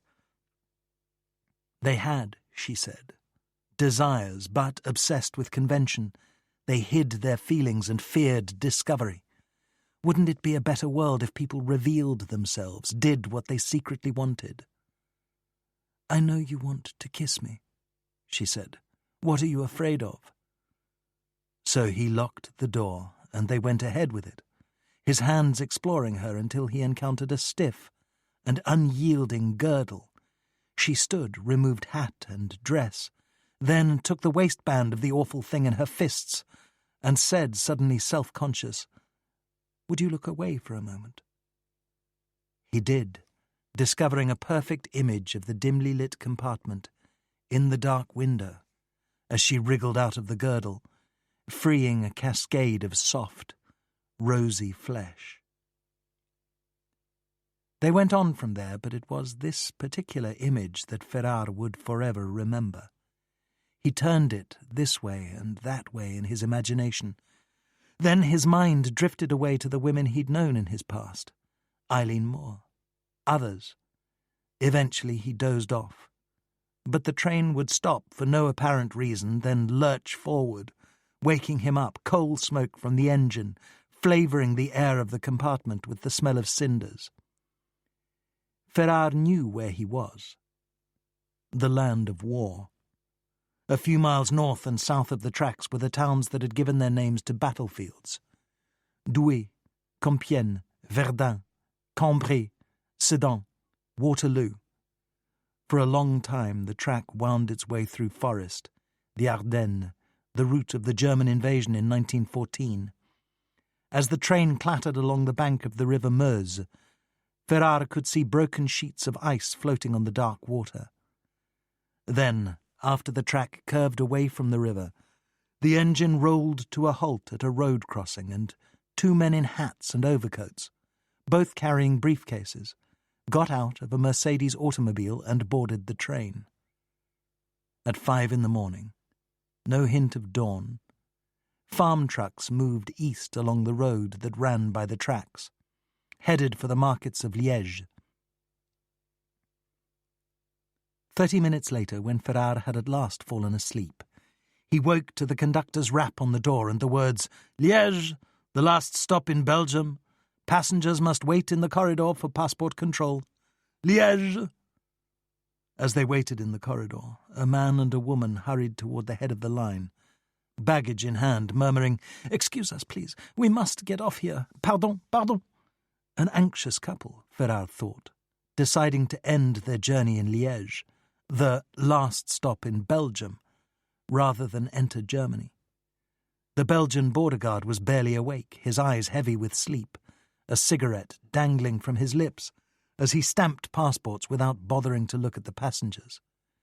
The anxious couple, once the guard was done with them, got off the train. A few minutes later, Aachen station. They had crossed the frontier into the German Reich, and, had some traveller not noticed, there were numerous flags to remind him, the swastikas glowing a powerful red and black under the station lights. Through static, high-volume loudspeakers made announcements in German. Directions to waiting passengers, no doubt. But the sound had its effect on Ferrar. There were uniformed officers everywhere, the SS in black, the Wehrmacht in field grey, all of them very conscious of their appearance, standing tall and straight, holstered sidearms on their heavy belts. 2 uniformed border guards, stern and hard-eyed, appeared at the end of the corridor as, passports in hand, the passengers waited to have their documents examined. The officer attending to Ferrar's papers took his time with them, looking up and down to match face and photograph, then again, and once more. His stamp remained unused. "Herr Ferrar," he said, "you are a Spanish citizen, resident in France?" Thus on the side of the Republic. "I am," Ferrar said. "I was taken to Paris as a child in 1909. So not on anyone's side." "Ah, I see. You gentlemen are travelling together?" he said with a nod at De Lyon. It had, Ferrar realised, been a mistake not to have separated for the border control. "We are," De Lyon said.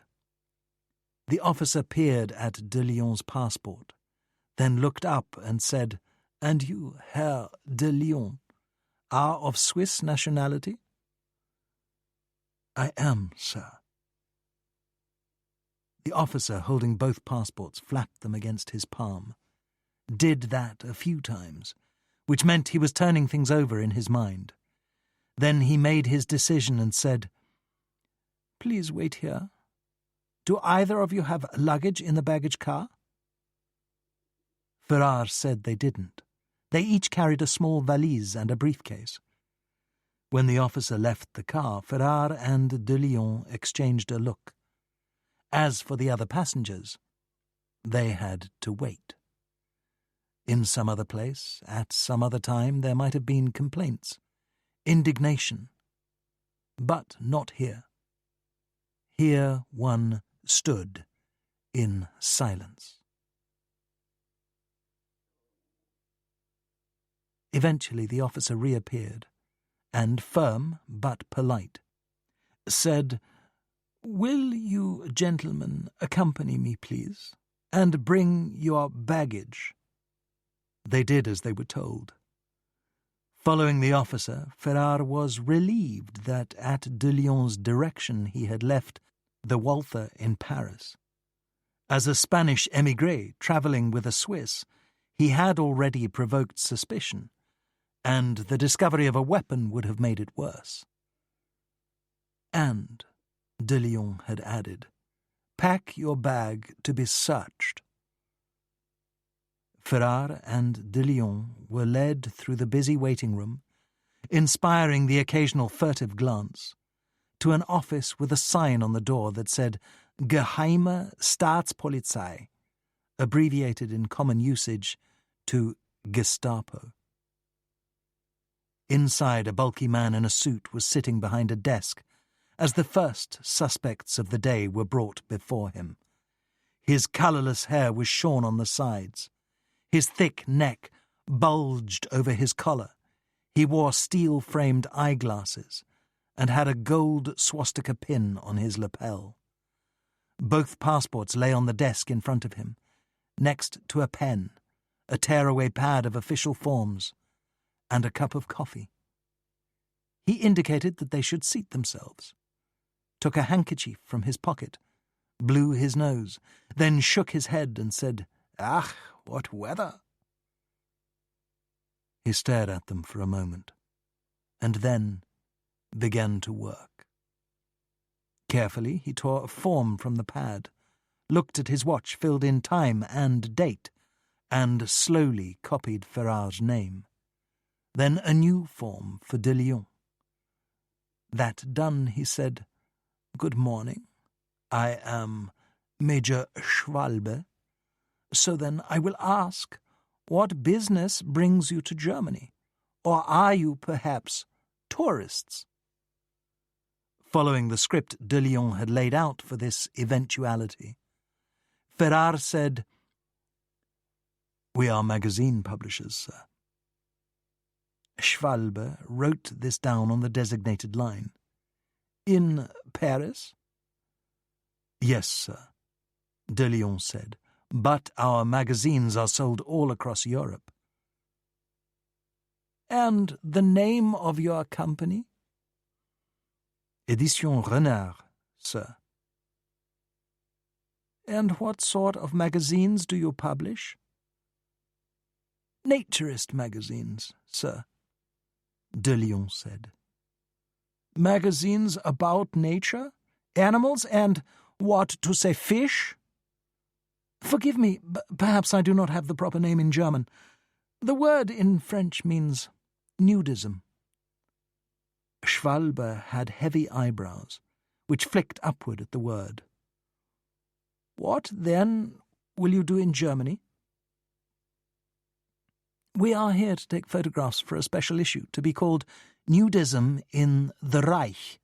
It is quite popular in Germany, we are told." It was.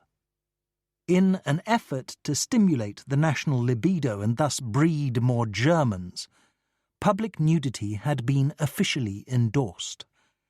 Hitler himself, known to be a great prude in all things, had attended a nude ballet in Munich. "Yes, it is." Schwalbe knew the official line and tried to quote what he'd read somewhere, but got only as far as "the human form" before his memory failed him. "Herr Major," de Lyon said, "would you care to have a look? I've brought along some recent issues." "Very well." De Lyon unbuckled his briefcase and brought out 3 copies of a French magazine called Chez les Nudistes, which meant nudist colony, and was also the name of a popular nightclub up in Place Pigalle. He handed the magazines to the Major, who began to study them, taking his time with each page. To Ferrar, the pages were upside down, but he could see well enough. Grainy black and white photographs of statuesque women with big breasts and big smiles, group scenes of volleyball games, which was how nudists spent most of their time, if you believed the magazines. A picnic in the woods, repose in beach chairs, wearing lace-up shoes and thin socks, the nudists were enjoying themselves. They were all ages, all shapes, some with tired, saggy backsides, others well-formed. With keen interest, his goatee side ascendant, Major Schwalbe peered at one page after another while the passengers on the Paris-Berlin Express looked at their watches and fretted. De Lyon said, "Would you care to keep those, Herr Major? I have more with me." As Ferrar and De Lyon, now officially confirmed visitors to the Reich, settled back in their compartment, the train moved out of the station. "Well, a taste of what's to come," De Lyon said, lighting one of his brown cigarettes. "I was here 3 years ago," Ferrar said. It wasn't so bad then. "It will get worse. A country run by a political party and its security service. The newspapers don't really tell the story." Ferrar looked out the window as the train rattled across a railroad bridge over a frozen river. The spires of Cologne's cathedral, lit by moonlight, could be seen in the distance. "We can count on being closely watched in Berlin, followed everywhere," De Lyon said. "You go out of your hotel room, they come in. Every foreigner gets the same treatment. The police keep records of who you see, what you do. Of course, they could make it difficult to enter the country, but they want people to come here, to see what they've accomplished, to admire German progress, the Nazi miracle. Anyhow, for the moment, we're the right kind of foreigners. Thanks to you and your magazines." De Lyon shrugged. "One takes precautions. It becomes a habit." He stubbed out his cigarette and said, "And we'll have to play the part in Berlin, those wicked Parisians and their naughty photographs. It's theatre for the police." "It seems to have worked with Major Schwalbe." "It did, but they're not all like that, believe me." After a stop at Cologne, where they waited while a German locomotive was coupled to the passenger cars, the train crossed the Rhine and entered a new landscape. They were south of Essen now, in what the newspapers called the industrial heartland of Germany. All the way to the horizon, in the light of floodlamps, tall chimneys poured smoke into the night sky. Huge smelting and refining plants bordered the track. Sometimes on both sides, brilliant fires flared in the open hearths of factories, served by workers seen as silhouettes against the firelight. Slag heaps climbed far above the roof of the rail car, and the smell of burning coal hung in the compartment. No green thing lived here, only grey concrete, rusted iron, and brown brick blackened by soot. De Lyon said, "Did you see the workers? How they hurry?" "Not running, exactly," Ferrar said. "More like a fast trot." For a time De Lyon stared at the spectacle, then shook his head. "You know," he said, his expression somewhere between regret and disgust, "the words German rearmament don't really mean much until you've seen all this.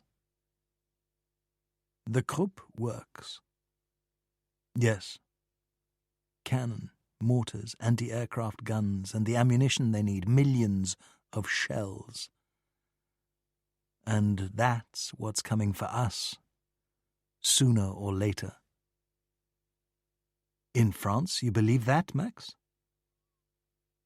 "As of now, if nothing changes, the fascists will have Spain. Czechoslovakia is next, because Hitler knows that France and England are afraid to fight him. Then he'll want more and more. For instance, Russia." The Russian in De Lyon grinned at that idea. "Hitler is evil, but he isn't stupid." The train slowed, then was shunted onto a siding so that a freight train, having precedence in the German rail system, could pass them by. 2 locomotives pulled a long line of flat cars that carried bulky shapes beneath canvas tarpaulins. Ferrar started to count the cars, then gave up. 70, 80. De Lyon took off his tweed jacket and hung it on a hook by the window, then unbuttoned his collar and loosened his tie. "We'll ring for the porter later," de Leon said. "I'm not ready to go to sleep." He reached into his briefcase, took out a newspaper and, leaning back in the plush seat, began to read, then dozed off. Ferrar stayed awake, fascinated by the dark countryside slipping past as the train got underway. 16th of February. Berlin. At 10:30 a.m., in the Friedrichstrasse station, the pace of the crowd was fast and furious, uniforms everywhere, civilians looking prosperous and well-fed as they hurried to make their trains. Passing through the station buffet, Ferrar saw a newspaper kiosk where a headline in thick German lettering announced that Teruel had been retaken by Franco's forces. There were 2 photographs for this story, important because it told of a victory for a cherished ally. One, a stock reproduction of General Franco, index finger raised, making a point during a speech. The other showed a Moorish soldier holding his rifle above his head in celebration as he stood in front of the Teruel branch of the Bank of Spain. "This is very bad news," de Leon said, his voice low and confidential. "Teruel was supposed to be the turning point," Ferrar said. "Not to be," de Leon said. From a German naval officer a brusque "excuse me" as he brushed past Ferrar, bought a copy of the newspaper, then looked back at Ferrar and de Leon as he walked away. On the way to the Kaiserhof, the taxi driver wouldn't shut up. A one-man propaganda machine, the Reich this, the Reich that. Things were better every day, everybody had money, the labour unions had been dissolved, so no more trouble from those people, they knew who he meant, yeah? Next, a sudden stop as a traffic policeman held up a red paddle. The driver was philosophical. "They love their parades, so we must wait." Ranked 12 across, wearing tan uniforms and soft cotton caps with bills, goose-stepping as best they could, throwing the leg high in the air like the Wehrmacht, was an acquired talent. The zookeepers of Germany were on the march. Up at the head of the column, the zookeepers gave the Nazi salute, raised arm stiff, palm flattened, to a high personage on a reviewing stand. "They love our Führer," said the driver, his tone tender and sentimental. At this, Ferrar and de Leon would have at least exchanged a glance or worse, but the driver could see them in his rearview mirror, so they stared straight ahead, admiring the strutting zookeepers. At the Kaiserhof, said to be not quite the equal of the Adlon, but luxurious indeed, the performance continued. De Leon was jovial with the desk clerk, a bit of a lout, on the verge of telling a dirty joke. Several guests, likely some of them were in fact guests, seated on elaborate chairs and divans in the lobby, looked over the tops of their lowered newspapers. Now who was this with his loud, jocular voice? As the desk clerk tapped the little bell used to summon a bellhop, de Leon said, "We are so happy to be back in Berlin." "You are always welcome here, sir," the clerk said mechanically. But he would remember the exchange when a police agent approached the desk after Ferrar and de Leon had been taken to their rooms. They didn't stay long. Leaving their valises to be searched, Ferrar had packed a book by a prominent French fascist.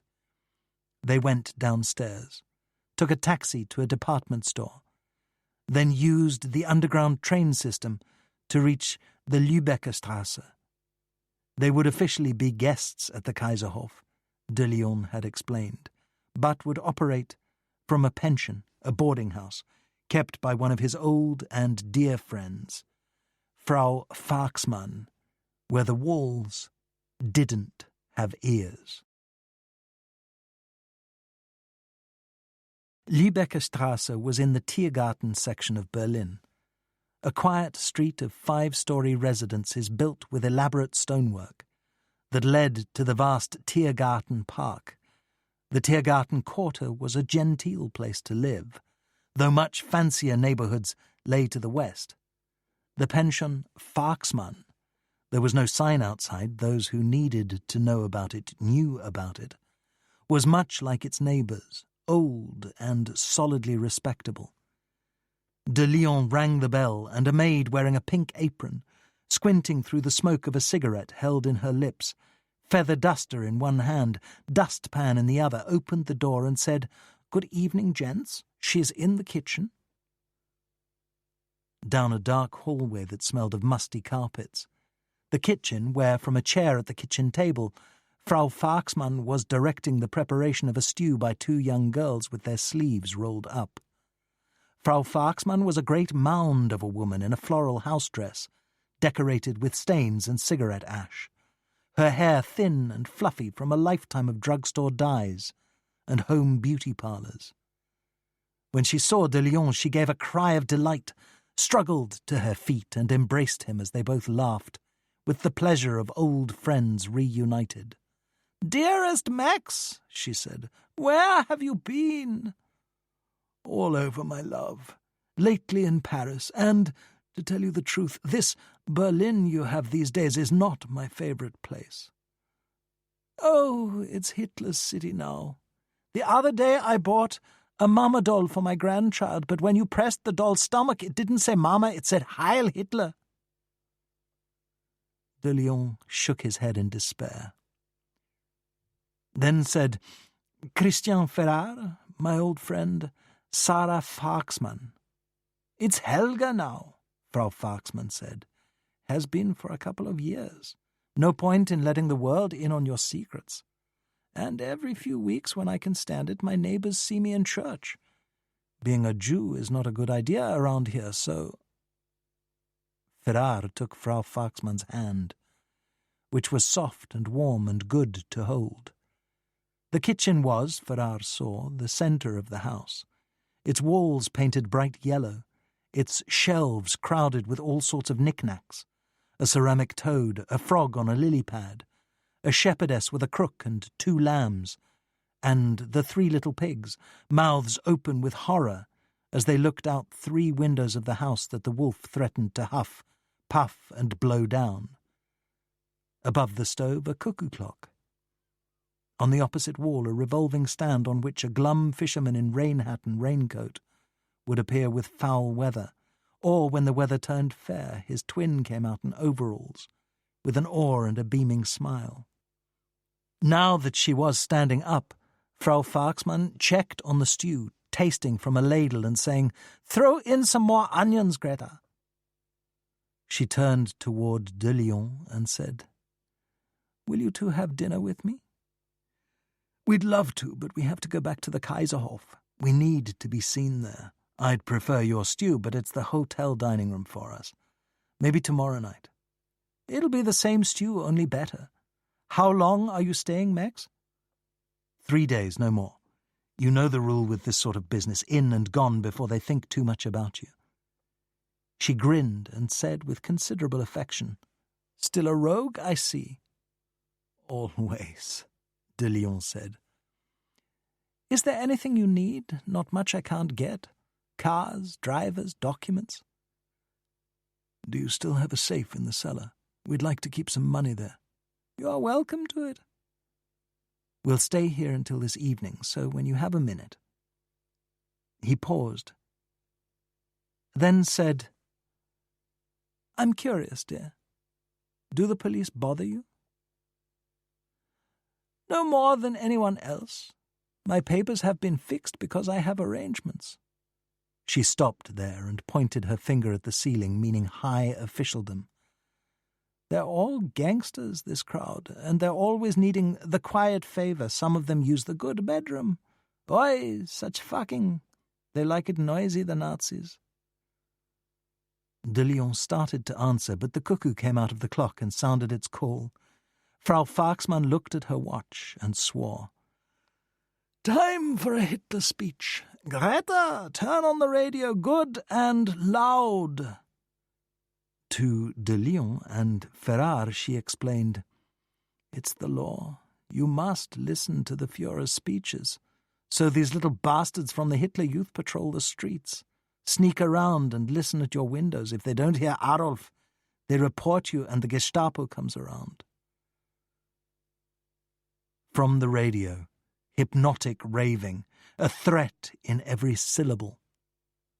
During the speech, the SS drums never stopped, using, as always, the special SS rhythm. 2 slow beats, then 3 faster. Tum, tum, tum, tum, tum. To Ferrar. And not only to Ferrar. It meant, we are coming for you. Just before 7, Ferrar and de Lyon took a walk down Unter den Linden, one of the grand avenues of the city, in search of a telephone call box. A warmish, foggy evening in Berlin, the usual crowd thinned out at the dinner hour. They talked about Frau Faxmann. De Lyon told stories. I am fortunate to have such friends, he said. And if something happens to me and you have to do this sort of thing by yourself, they will be your friends. Let's hope, Ferrar said, then stopped. As they walked past a beer cellar, the door was flung open, and for a moment Ferrar could hear loud voices and drunken singing. Then 4 or 5 SS men in black uniforms spilled onto the sidewalk, unsteady on their feet, faces red from hours of drinking. When they saw de Lyon and Ferrar, they approached them. The leader said, "What have we here?" And first one, then all the others threw their arms in the air with a Nazi salute and shouted, "Heil Hitler!" The leader said, "Now it's your turn." Ferrar didn't think long, felt the first twinge of defiance, then understood what had to be done, and returned the salute with a rousing Heil Hitler of his own. De Lyon was a second behind him, but did the same thing. "No, not quite right. Try again." In unison, Ferrar and de Lyon stretched their arms as far as they could and shouted even louder. The drunken SS men swayed, eyes bleary, and one said, "Maybe we should teach them to march." "Ha! Knee march!" "No, the hell with it. Let's go." As the group began to stagger away, the leader turned, suddenly not so drunk as he'd seemed, and took a step toward Ferrar. "Don't let me catch you on this street again," he said. Then he caught up to his men and they all went weaving and laughing down the street. Half a block away they began to sing. "Merde," de Lyon said. Ferrar's heart stopped pounding, then slowly returned to normal. He meant that, you know, about the street. "They are going to kill somebody tonight," de Lyon said. "You've heard the story about some tourist who has no idea where he really is, so refuses to return the salute and gets himself beaten to death right then and there. That's what they had in mind for us, I suspect."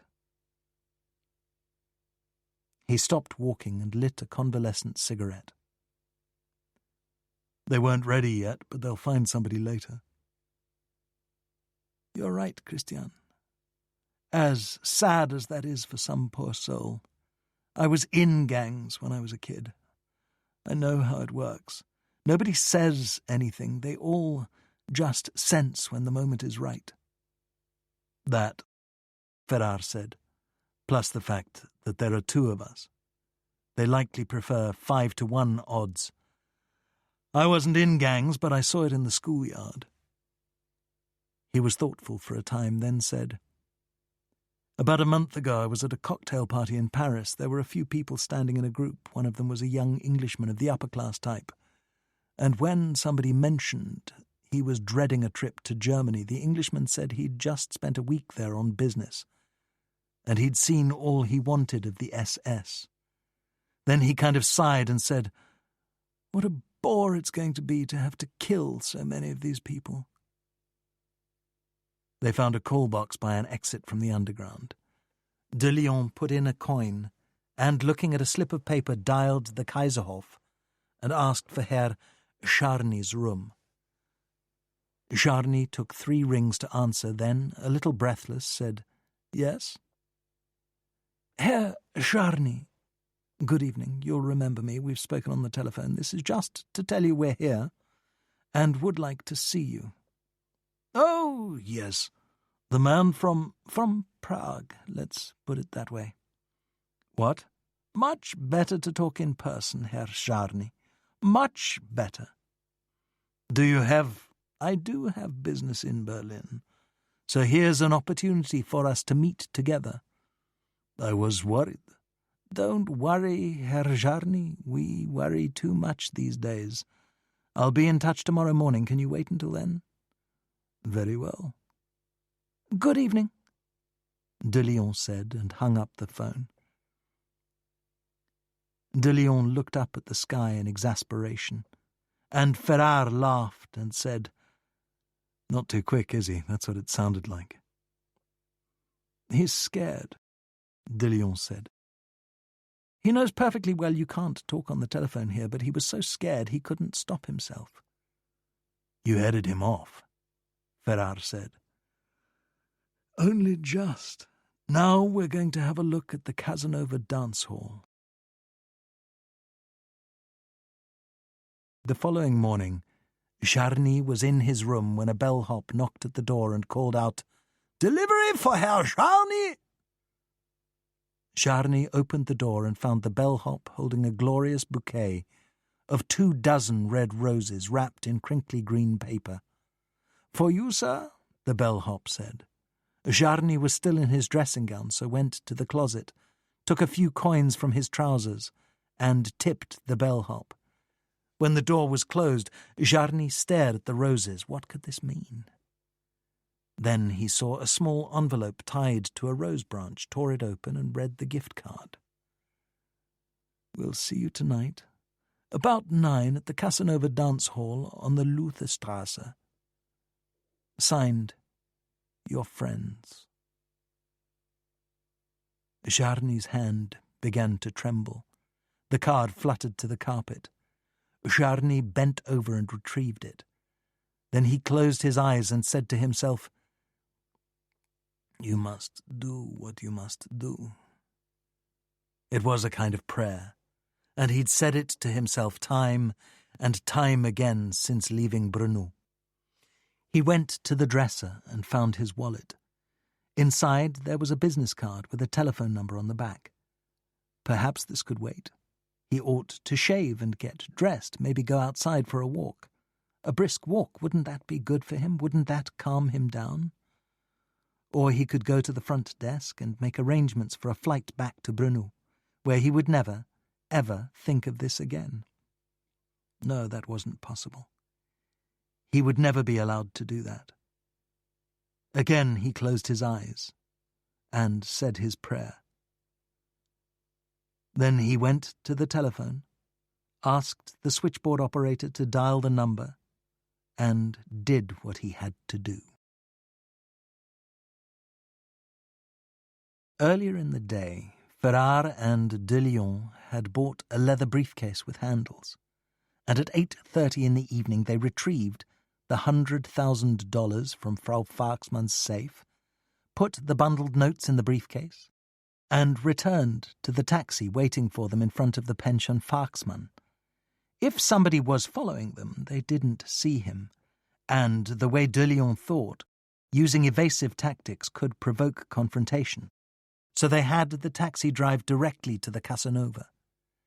In his pocket, De Leon had a photograph of Scharny, taken secretly by the confidential agent in Brno. It showed a plump and supremely confident Herr Scharny arriving at the gate of the Brno ironworks.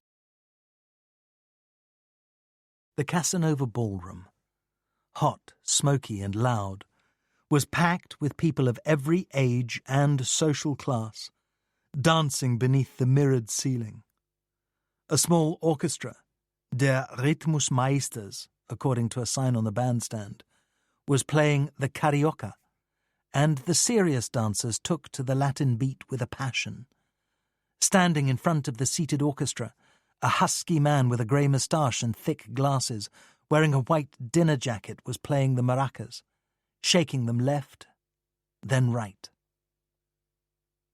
De Leon watched over the briefcase while Ferrar, at his direction, "We have to look like we belong here," waited until the tempo slowed, then danced with a woman who said she was a shop girl.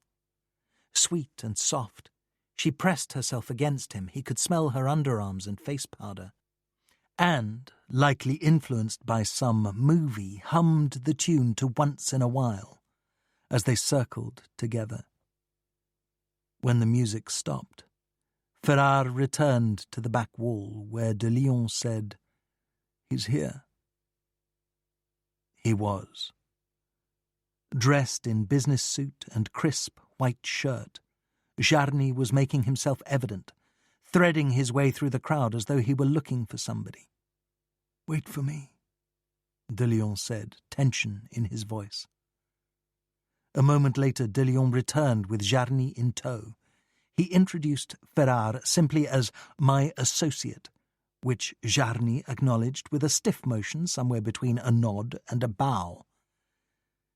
The orchestra was now playing a Latin song, and a conga line had formed, snaking around the floor, while with each leg kick, the dancers shouted "Zo!" on the beat. De Leon tried to pitch his voice just above the music. "Herr Jarny, my name is Max de Leon, and I represent the Spanish Republic. You've agreed to sell us Skoda anti-tank cannon, and you asked for an additional payment of $100,000 in gold British sovereigns. That proved to be impossible. Instead, we have the money for you in American dollars, in denominations of $500, thoroughly negotiable, believe me. Do you want it?" Beads of sweat had formed at Jarny's hairline. "Yes, very good," he said. "May I look at the money just to make sure?" "Of course. There's a WC down that stairway. The money is in this briefcase. You can take it into a stall. Count it if you like, but it's all there." "Very well," Jarny said. Quietly, De Leon said to Ferrar, "Wait for me where you can see the top of the stairway. If I'm not back in, 20 minutes, return to the Kaiserhof. If I don't contact you, get yourself on a plane to Paris. Right away." De Leon and Jarny headed off. Ferrar found a place for himself by a wall where he could see the stairway. The WC was well attended. Beer was available at the bar. A young man emerged, making sure of his pompadour. Then 2 more. Next, 2 men disappeared down the stairs. Ferrar had a bad feeling about them. He had no idea why. They looked like middle-aged office workers out for a night at the dance hall.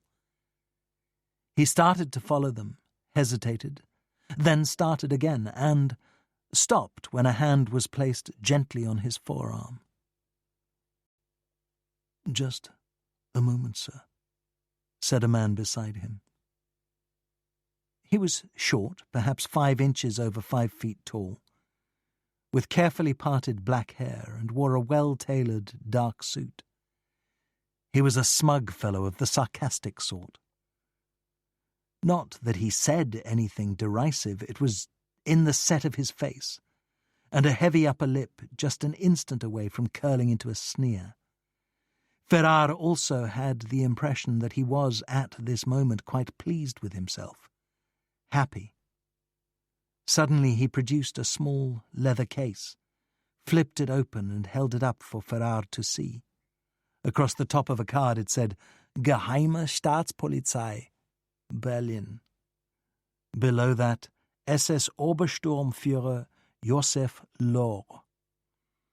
At the upper corner of the card, A circle enclosed the twin lightning flashes of the SS. There was more, but Laure flipped the lid back in place. "Now then," Laure said, "I'm going to make sure that all goes well in the WC. You will wait for me here. If you move, there are 3 of my men watching you, and they will intervene." For Ferrar, it was as though a curtain had been swept aside and something viperous and sickening revealed, and he was instantly ablaze with the desire to pick this little fellow up by the collar and the seat of his pants and dash his head against the wall. Laure, something of a mind-reader, smiled. Then he was gone and down the stairs. Ferrar searched the crowd around him, seeking the Gestapo operatives, but saw nothing. He didn't wait long, decided that a commotion up here, maybe gunshots, would alert de Lyon, and took off running down the stairs.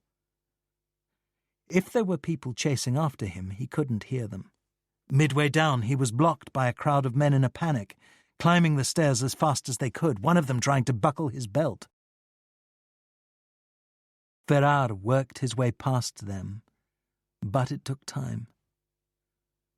At last he reached the door of the WC, threw it open and rushed inside, prepared to fight or to be shot.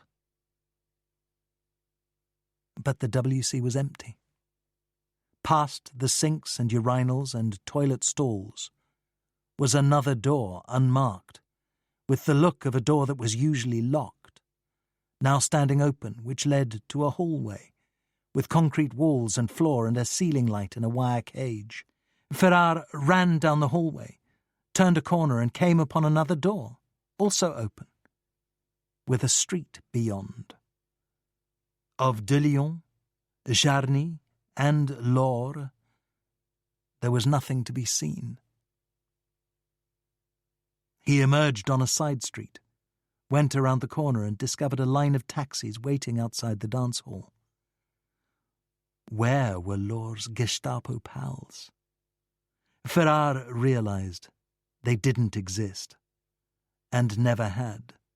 Laure had tricked him, had managed an arrest, or a theft, or both, by finesse.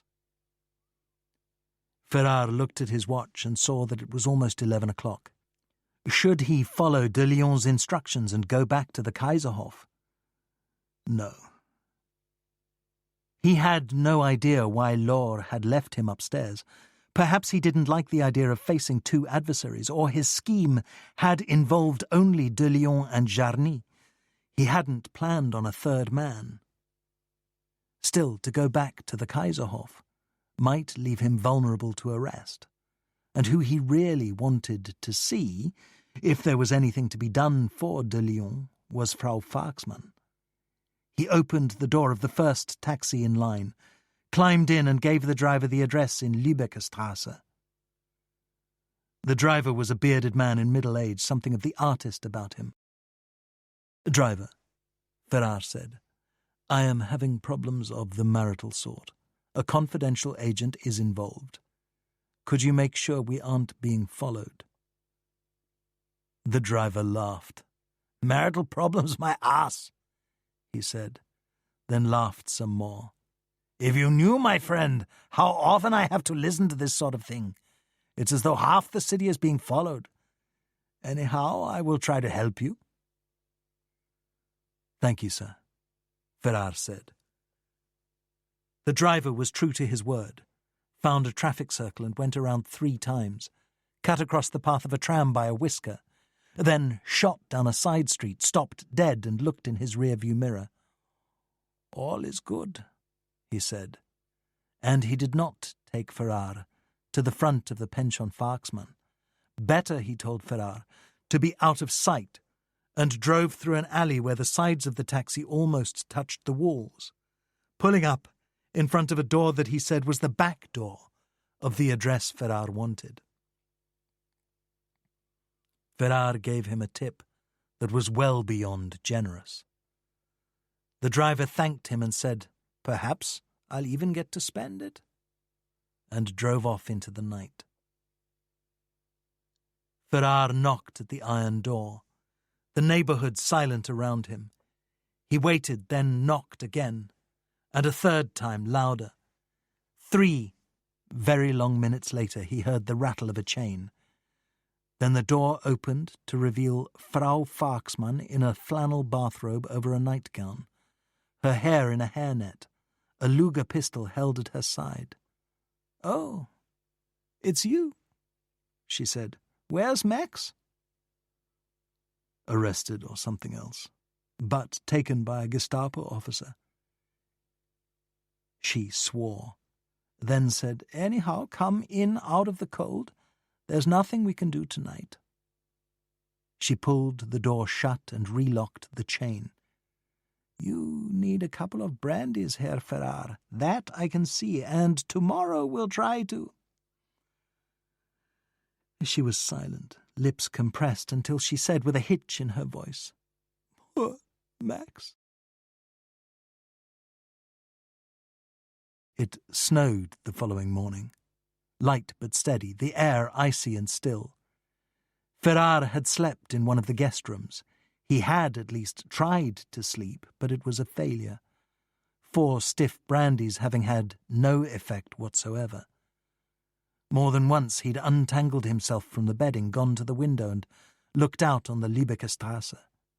Not a soul in sight. The empty, silent street, oppressive. All night his mind had spun through endless possibilities, none of them of any use. At 7, Frau Faxmann knocked at his door and said, "Come down to the kitchen, I'll make us coffee." When Ferrar got to the kitchen, Frau Faxmann was once again in her house dress, standing at the stove. "We don't have much time," she said, pouring coffee for Ferrar. "Or it may be too late, but to the Gestapo, you see, someone like Max is a toy. And they'll want to play with him until they grow bored. They'll interrogate him. They might do worse, but not right away. What that means is we must use the most powerful connection we have, and we must understand there is only one chance. So Max will have my best. A Gestapo Major General, an SS Oberführer, a member of the Nazi Party since the 1920s. I've known him a long time. He brings young girls here and makes a great racket, and in return, sometimes he does me a favor. But to him I am no more than a colourful character in his orderly life. He finds me amusing, not to be taken seriously. It is better for you to go. He will listen to you because you are an important person, and may even be of use to him some day. Will you try it, Herr Ferrar?" "Of course." "I'll telephone him in an hour. He is very diligent and comes to work early. He is called Alfred Menke, SS Oberführer Menke. Say it as much as you're able. He never tires of hearing it." At 9:30 in the morning it was still snowing as Ferrar walked up the steps of Gestapo headquarters in the Wilhelmstrasse. All along this avenue that bordered the Tiergarten, Hitler had built monolithic concrete office buildings, the power centres of the 1,000-year Reich. Ferrar was as well prepared as he could be.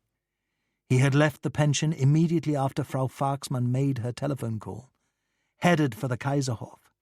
Here he shaved while his suit was being cleaned and pressed by the hotel valet service, and his shoes polished to a high gloss by the hall porter. Then he put on a fresh shirt from his valise and chose a midnight blue tie with 3 angled gold stripes. At last he put on his overcoat, brown leather gloves and maroon wool scarf, then picked up his briefcase, a crucial prop in the role he had determined to play, took the elevator to the lobby, and walked down the Wilhelmstrasse. At Gestapo headquarters, he was expected, showed his papers at a desk where the information on his passport was copied down, and was escorted by 2 SS officers to the top floor, then waited in a reception area where 4 secretaries were clacking away on typewriters and answering telephones. Finally, an hour later, he was taken in to see SS Oberfuhrer Menke. Alfred Menke was a strange-looking man, severe and ice-cold. Ferrar could imagine his ancestors as Prussian civil servants, police officials or prison wardens. He was tall and thin, with sunken cheeks in a long, narrow face, his hair a grey bristle, his skin dry and papery. He looked like a man who had never been outdoors. On the wall above his desk, the standard colour portrait of Adolf Hitler, the desk itself bare but for a telephone, a pad, and a pen. He directed Ferrar to a chair and said, "Good morning, Herr Ferrar." His voice was as dry as his skin. "Good morning, Herr Oberfuhrer. Thank you for granting me an appointment at such short notice. I am here on behalf of my client, whose name is Max de Lyon." Menke had Ferrar spell the name and wrote it on his pad. "You are an attorney, Herr Ferrar?" "I am, Herr Oberfuhrer." "And do you practice here in Berlin?" "No, Herr Oberfuhrer. I am a senior partner at the Couder law firm in Paris." Menke nodded, made a note on his pad, and waited for Ferrar to continue. "My client, Herr de Lyon, was arrested last night by one of your officers, who identified himself as Obersturmführer Josef Lohr."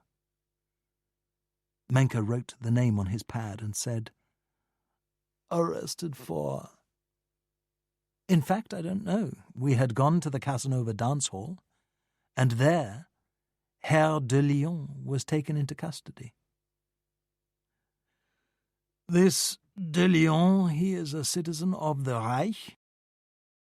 "No, Herr Oberfuhrer. He is of Swiss nationality and, like me, is resident in Paris. We travelled to Berlin in order to meet with a gentleman named Jarny, who is the owner of a foundry in Czechoslovakia and had expressed interest in investing in one of Herr de Lyon's businesses in Paris, the publication of magazines." "Very well.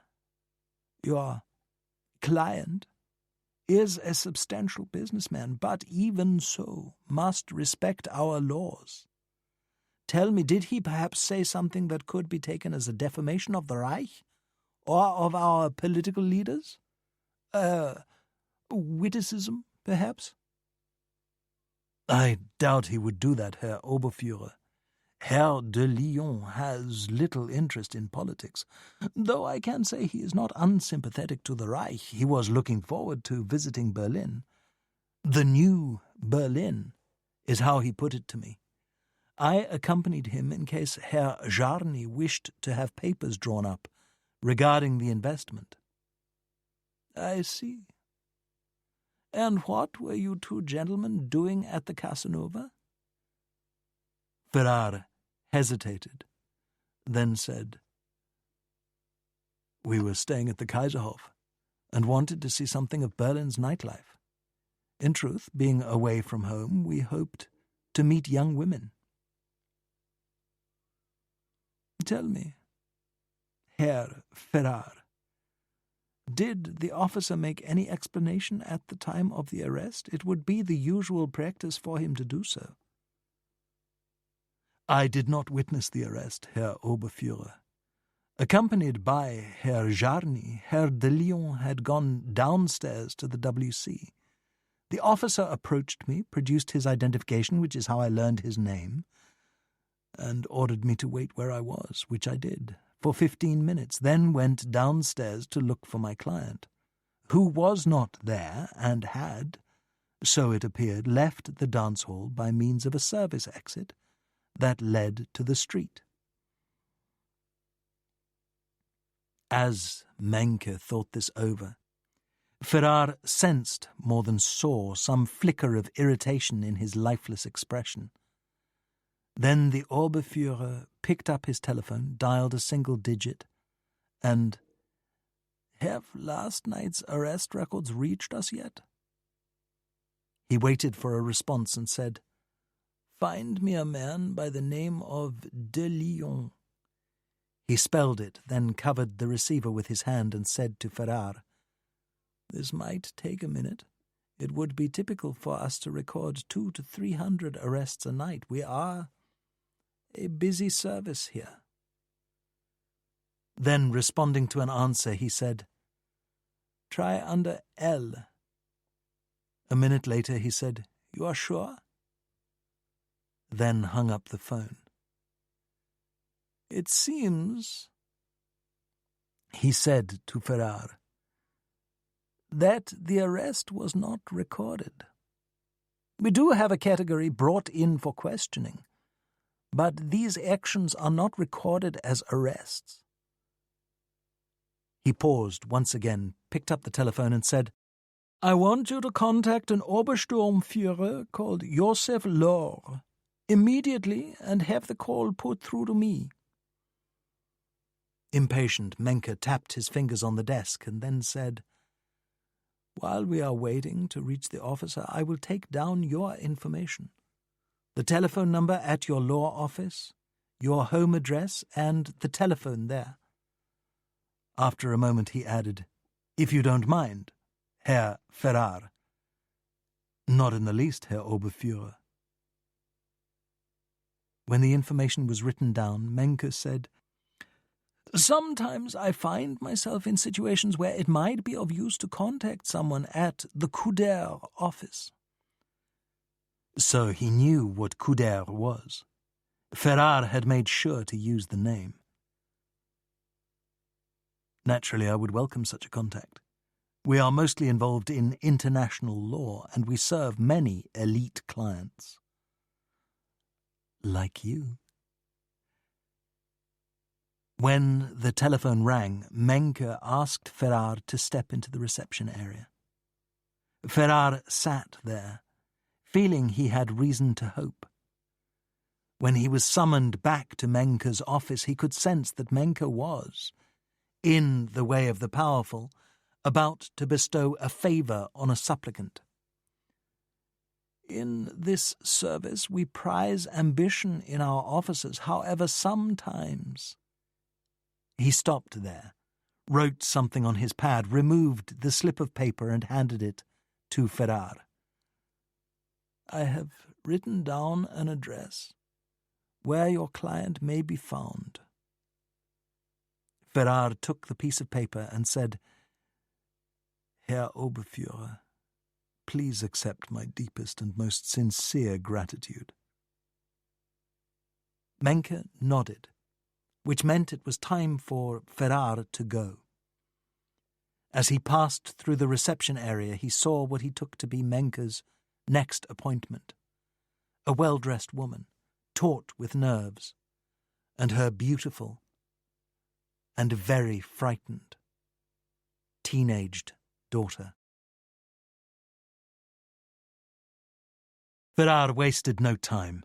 Out on the Wilhelmstrasse, amid the heavy official traffic, gleaming black Grosser Mercedes automobiles with swastika flags mounted above the headlights, he found a taxi. He showed the address to the driver and asked if he knew the street. The driver squinted at the paper and said, "I think so. This is in the eastern part of Berlin, down by the Oder-Spree Canal, a port for barges." Then he added, "Not a place to go to at night, sir, if you don't mind my saying so." Once the driver turned away from the major avenues, the taxi passed workers' tenements, women in kerchiefs gossiping in front of grocery stores, finally pulled into a narrow side street, then rolled to a stop in front of a crumbling, soot-stained building with broken windows. To Ferrar, it looked abandoned. "Here, sir," the driver said. "It is the address you showed me." "Then this is where I'm going. Will you wait for me?" "I will, sir. You won't find another taxi down here. The lock on the front door had been broken. As Ferrar climbed the stairs, he heard the sound of scurrying rats. And when he reached the second floor, he saw that the stairway leading up to the third floor had been boarded over.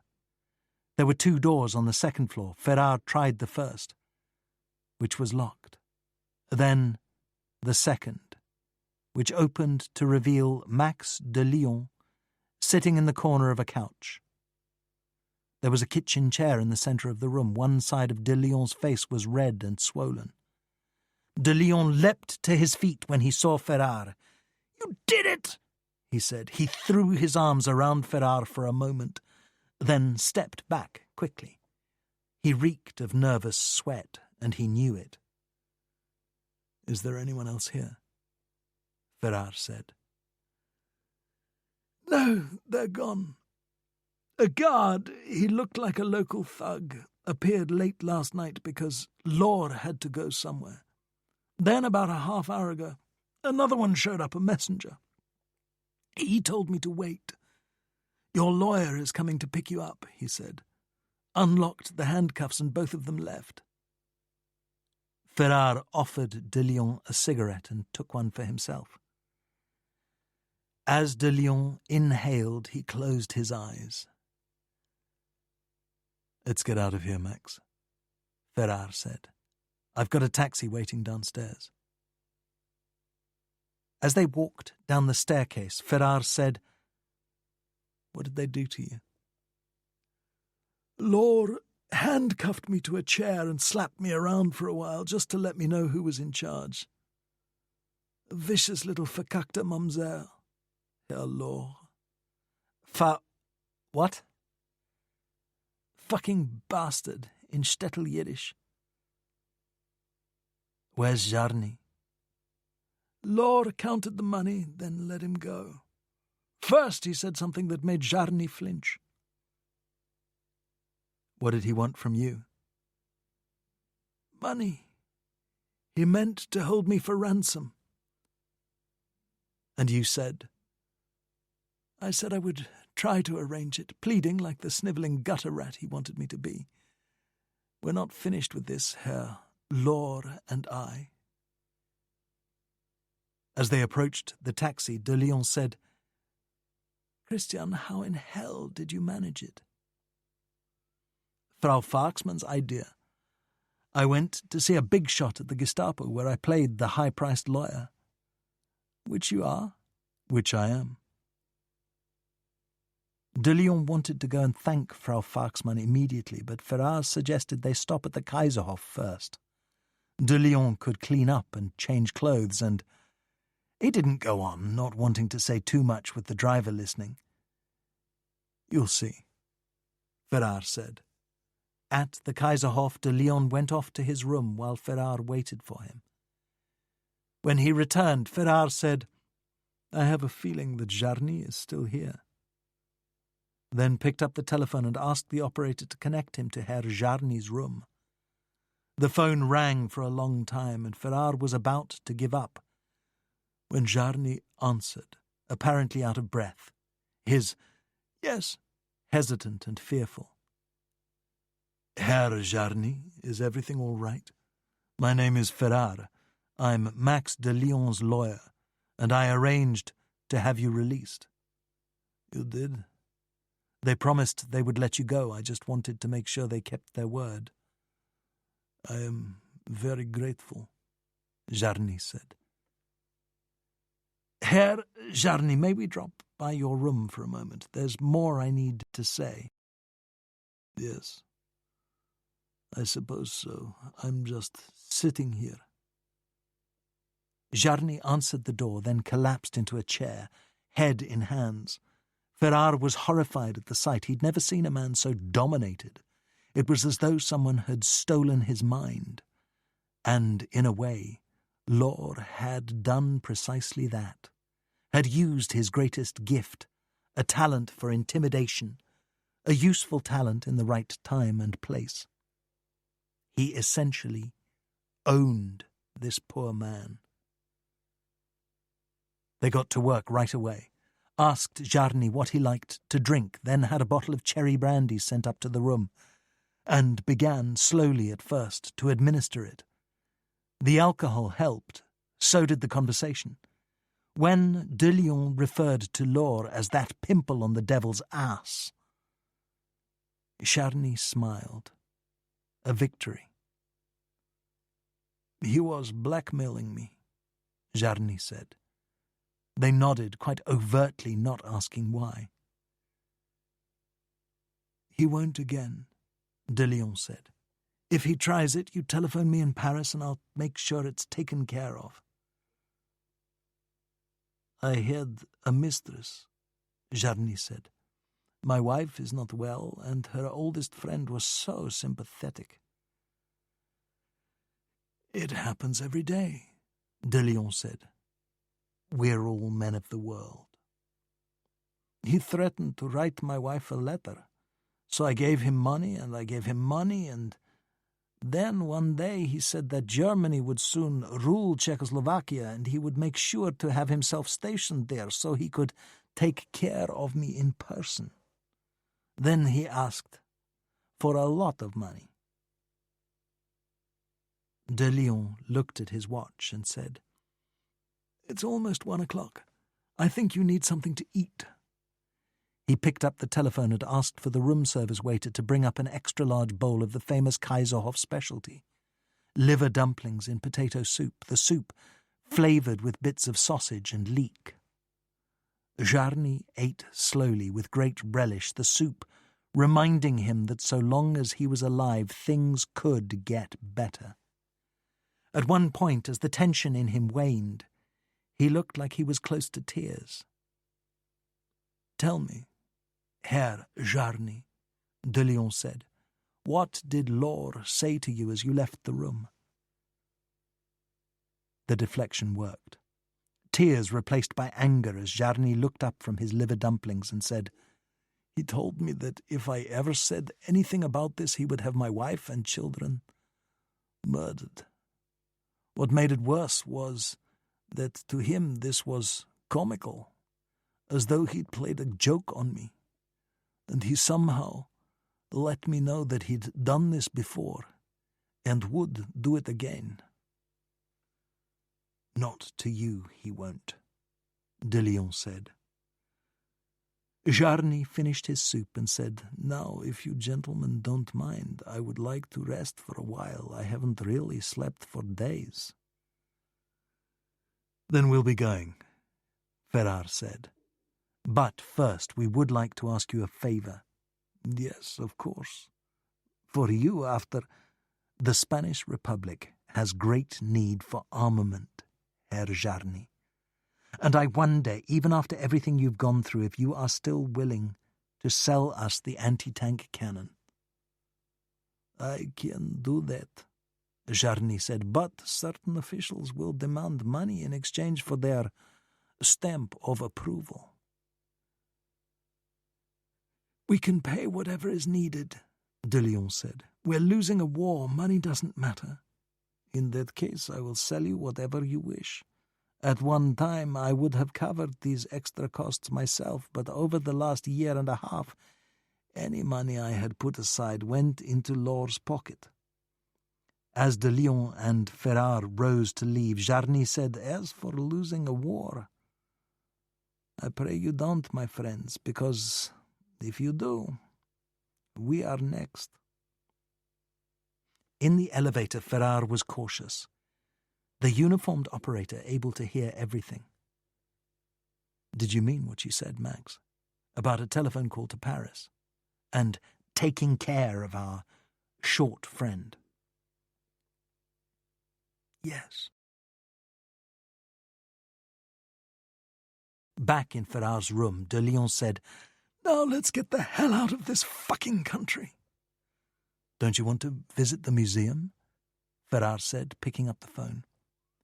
He reached the front desk and asked about airline tickets. The clerk said, "I am sorry, sir, there will not be seats available for days. We have commercial exhibitions in Berlin this time of year. Do you want me to reserve on the first available date?" "Not at the moment," Ferrar said. He hung up. Then dialed the hotel operator and asked to be connected to Lufthansa. Not the reservations office, the corporate office. When a receptionist answered the phone, Ferrar asked for the law department, and when they came online, he said, "Herr Bruno von Schelt, please, and tell him that it's Herr Ferrar from Couder." Von Schelt took the call right away. "Christian," he said, "so good to hear from you. I miss the old firm, I really do. And as for Paris, well, you know." "Come for a visit, Bruno. We'll go to the Tour d'Argent, my treat." "Maybe someday I will, but they keep me busy here. Is there anything I can do for you?" "Speaking of Paris, a friend and I are trying to get home, but the planes are booked for days. Can you leave tonight?" "We can." "Where are you, Christian?" "At the Kaiserhof." "I'll call you back in 10 minutes. As February turned to March, the spring rains began to blow in from the west, and some of the chestnut trees at metro entrances started to bud, forced by the warm air drifting up from the stations below. Parisians found themselves restless and vaguely melancholy for no evident reason, an annual malady accompanying the nameless season that fell between winter and spring. The streets were quiet, only dog walkers beneath shiny umbrellas, and the occasional couple with nowhere to be alone.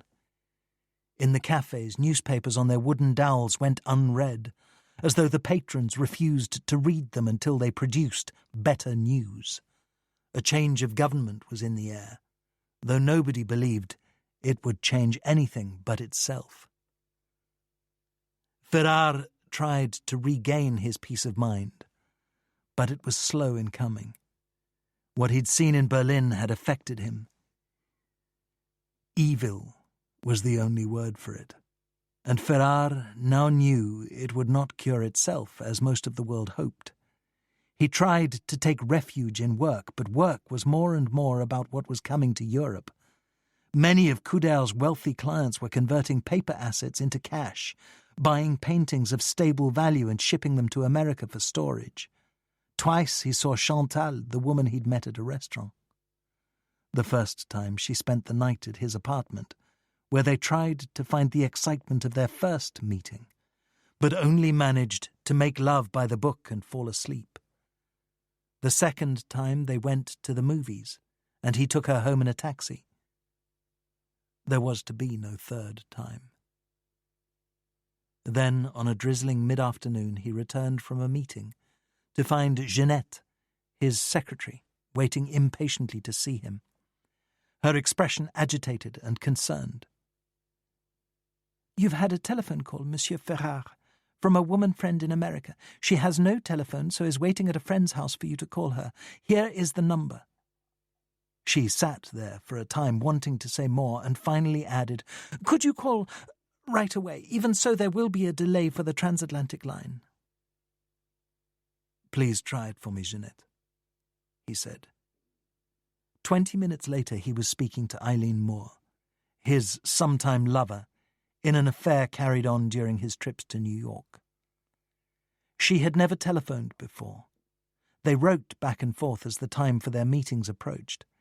She managed to say hello and ask him how he was, determined not to be emotional, then went silent as she started to cry. "Eileen? Are you there?" "Yes, I'm here." Again she couldn't talk. "What is it? What's wrong?" "Christian, a terrible thing has happened." "Eileen!" "Sorry, I can't help it." She blew her nose. "I'm pregnant, Christian. That's what has happened." "Well, we'll just have to—" "No, you don't understand. You're not—" This hit him hard. Surprised him how hard it hit. "Not long after you left," she went on, "I met someone. He's a very nice man. We had a fling. I got pregnant. I thought about having it taken care of, but I can't. What are you going to do? He's going to marry me, to do the right thing. We aren't in love, Christian. She meant, but you and I are. His voice tight, he said, I'm sorry about this, Eileen. Much more than sorry. He stopped himself from going further, far worse for her now, because it was too late to hear a declaration of something that had always been just beneath the surface and never said out loud. At last, in the transatlantic static, he managed, Can I do anything? Do you need anything? No. I'll come through this. I don't want to lose touch with you. If you move, please send me your address. All right, if you want me to, I will. And I do have to move. You can't have a baby at the Iroquois Hotel.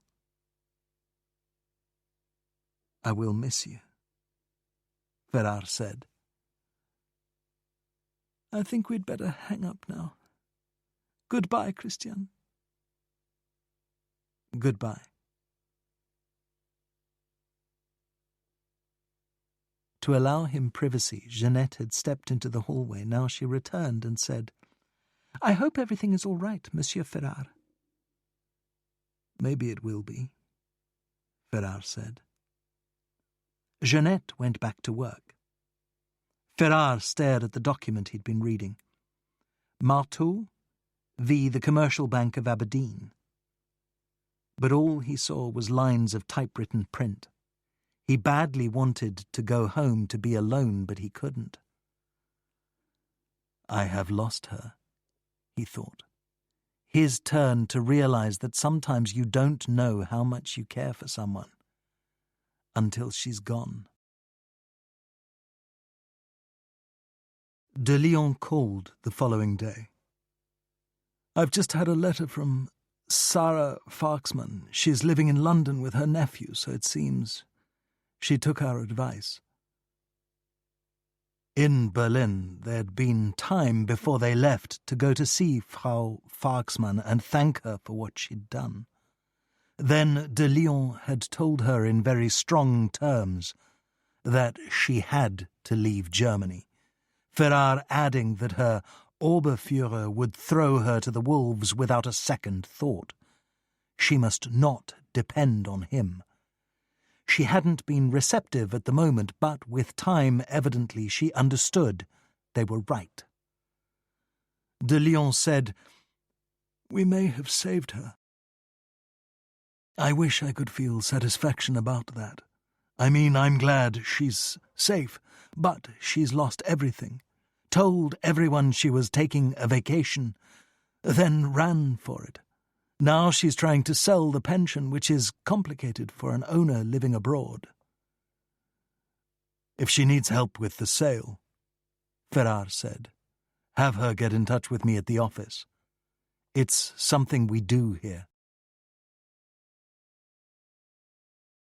On the 8th of March, after work, Ferrar walked over to the Officina Technica. From Max de Lyon's office, the sound of one finger typing. When Ferrar opened the door, he found de Lyon, his face screwed into a scowl of intense concentration, using his index finger to fill out, a letter at a time, a densely printed form of several pages. As de Lyon worked, he said, May he roast in hell whoever wrote this fucking thing. There are those who love forms, Max. They think it's clever to make people tell them things. What have you got there? This, my friend, is an end-user certificate originally dreamed up by the American Congress in a law known as the Spanish Embargo Act of 1937. Now, of course, the whole world has them. So if you ship arms from country X to country Y must swear they are going to keep them, not sell them on to mean old country Z, otherwise known as Spain. Without a signed form, country X can't ship their guns. I know the end-user certificate, Max. Then you also know that everyone cheats, but those who ship to Franco somehow don't get caught at it. He sat back, shook his stiffening index finger, and said, "Thanks for coming over, Christian. This is a new version of the form. Maybe you could look it over. Then we have an 8:30 dinner reservation at La Pérouse. Have you been there?" I have. Very belle époque, as the French put it. And the food is good. An elegant restaurant, expensive and not subtle about it. We want our guest to feel honoured and respected, a man we see as a high personage, because we're going to insult him, by assuming he's the sort of gent who would take a bribe. There's gossip that says he might, but no more than that. And he is. An Estonian military man called General Zoltau. The name is German, but no surprise there. The Germans, Teutonic Knights, Baltic barons, what have you, ran the country for centuries. It sounds like you know him. I don't, but I've seen him in person and heard his voice. I bought his photograph from a French press agency and spent a couple of hours in a car outside the Estonian legation, and presto, there he was. As for the voice, a faked-up telephone call works nicely. Once I have a look and hear a voice, I'm more often right than wrong. So, are you able to join us? I have to go home first. I'll meet you there. Ferrar was more than pleased, anything to get him out of his apartment, and yet one more bachelor's supper. He looked over the form, answered a few questions. Then, as de Lyon went back to work, said, "Don't you have a secretary who can type that out for you?" "Usually I do, but her husband was badly wounded yesterday. By a German tank, as it happens. Anyhow, poor girl, she tried to work, but she's better off at home for a few days." "The form can't wait?" "Maybe, but in situations like these, with 2 bottles of wine and so forth, it's better to have the form ready for signature and in one's pocket. Something to remember if you have to do this by yourself." "Just out of curiosity, how did you manage the phone call?" "I use a woman so the operator can say, Mademoiselle Duval on the line for you. For men it's good bait. They wonder, is she young, is she sexy, I'll just see who she is. Meanwhile, I'm on the extension line." From Ferrar, an appreciative laugh. Then he said goodbye and left de Lyon to his typing. At 8:15, Ferrar walked down to the Avenue des Grands Augustins, which faced the Seine. He crossed the avenue and spent some time gazing at the river, which was running a heavy swell in the spring flood, the dark surface of the water ruffled by a gusty March wind. Eventually he looked at his watch and set off for the restaurant, sorry to leave the river. But as he entered La Pérouse, his heart lifted. Here was a lovely private little world, warm air fragrant with the aromas of rich food, silverware and china gleaming in the muted light, and the low civilized music of dinner conversation. Ferrar was led to the table where de Lyon was laughing, apparently at some clever remark, delivered by the general. General Zoltau appeared to be a man of some vanity, who wore a cavalry moustache with its ends trained to sharp points, of the sort twirled by a villain in a melodrama. He was tall and fair, held himself in a stiff military posture, his suit likely sewn up by a Bond Street tailor. He rose and shook Ferrar's hand as de Lyon introduced them. Then, as Ferrar sat down, de Lyon said, "General Zoltau has suggested we have gentiane as an apéritif. Would you like one? Myself, I've never tasted it." This was a lead, and Ferrar followed it. "Always good to try something new," he said. "It is a liqueur," Zoltau said, savouring the French pronunciation, "made from the roots of the gentian plant, little blue flowers picked in the mountains. As for the taste, it cannot be described, so you must try a sip." "Then that is what I'll do," Ferrar said, bowing to the general's sophisticated taste. "General Zoltau is one of the military attachés at the Estonian legation here in Paris," de Lyon said. "Oh, yes? And do you enjoy the city, General?" "Indeed, yes, of course. It is full of Frenchmen, unfortunately, but one can't have everything." De Lyon and Ferrar laughed at the barb. "And where do you live?" Ferrar said. "In the 8th arrondissement, on the Avenue Montaigne. My wife and I so like that part of the city, we bought an apartment there." Ferrar knew the neighbourhood, which was just off the Champs-Élysées, and one of the most expensive areas in the city. What did they pay generals in Estonia? Not enough to live on the Avenue Montaigne. Maybe family money, Ferrar thought, or the wife has money, or the gossip has it right. "Always better to buy in Paris," Ferrar said. "I believe so," the general said. His eyes wandered over the restaurant's lavish 19th-century decor.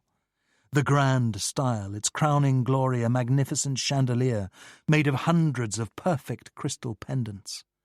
The general's eyes paused there a moment. Then he continued, "We are now engaged, more my wife than I, in redecorating. An impressive apartment. It deserves the best." A waiter arrived with the gentiane, which Ferrar had always liked. Though the general had it right, the exotic flavour was beyond words. As they drank, they studied the menu. La Pérouse is known for its quenelles of lobster in cream sauce, de Lyon said, choosing the most expensive dish offered. "And, of course, we must begin with the caviar. How does that sound to you, General Zoltau?" From Zoltau, an approving nod. When the sommelier appeared, de Lyon ordered 2 bottles of Chateau Mouton Rothschild. The conversation turned to politics. No French dining rules that night. The general inquired about the progress of the civil war in the way of a military attaché trolling for information. "It is not going well," de Lyon said. "Now that Franco's nationalists have recaptured Teruel, they've begun to attack east of the town, heading for the Mediterranean coast. If they reach it, they will cut the Republic in 2. "And then?" the general said.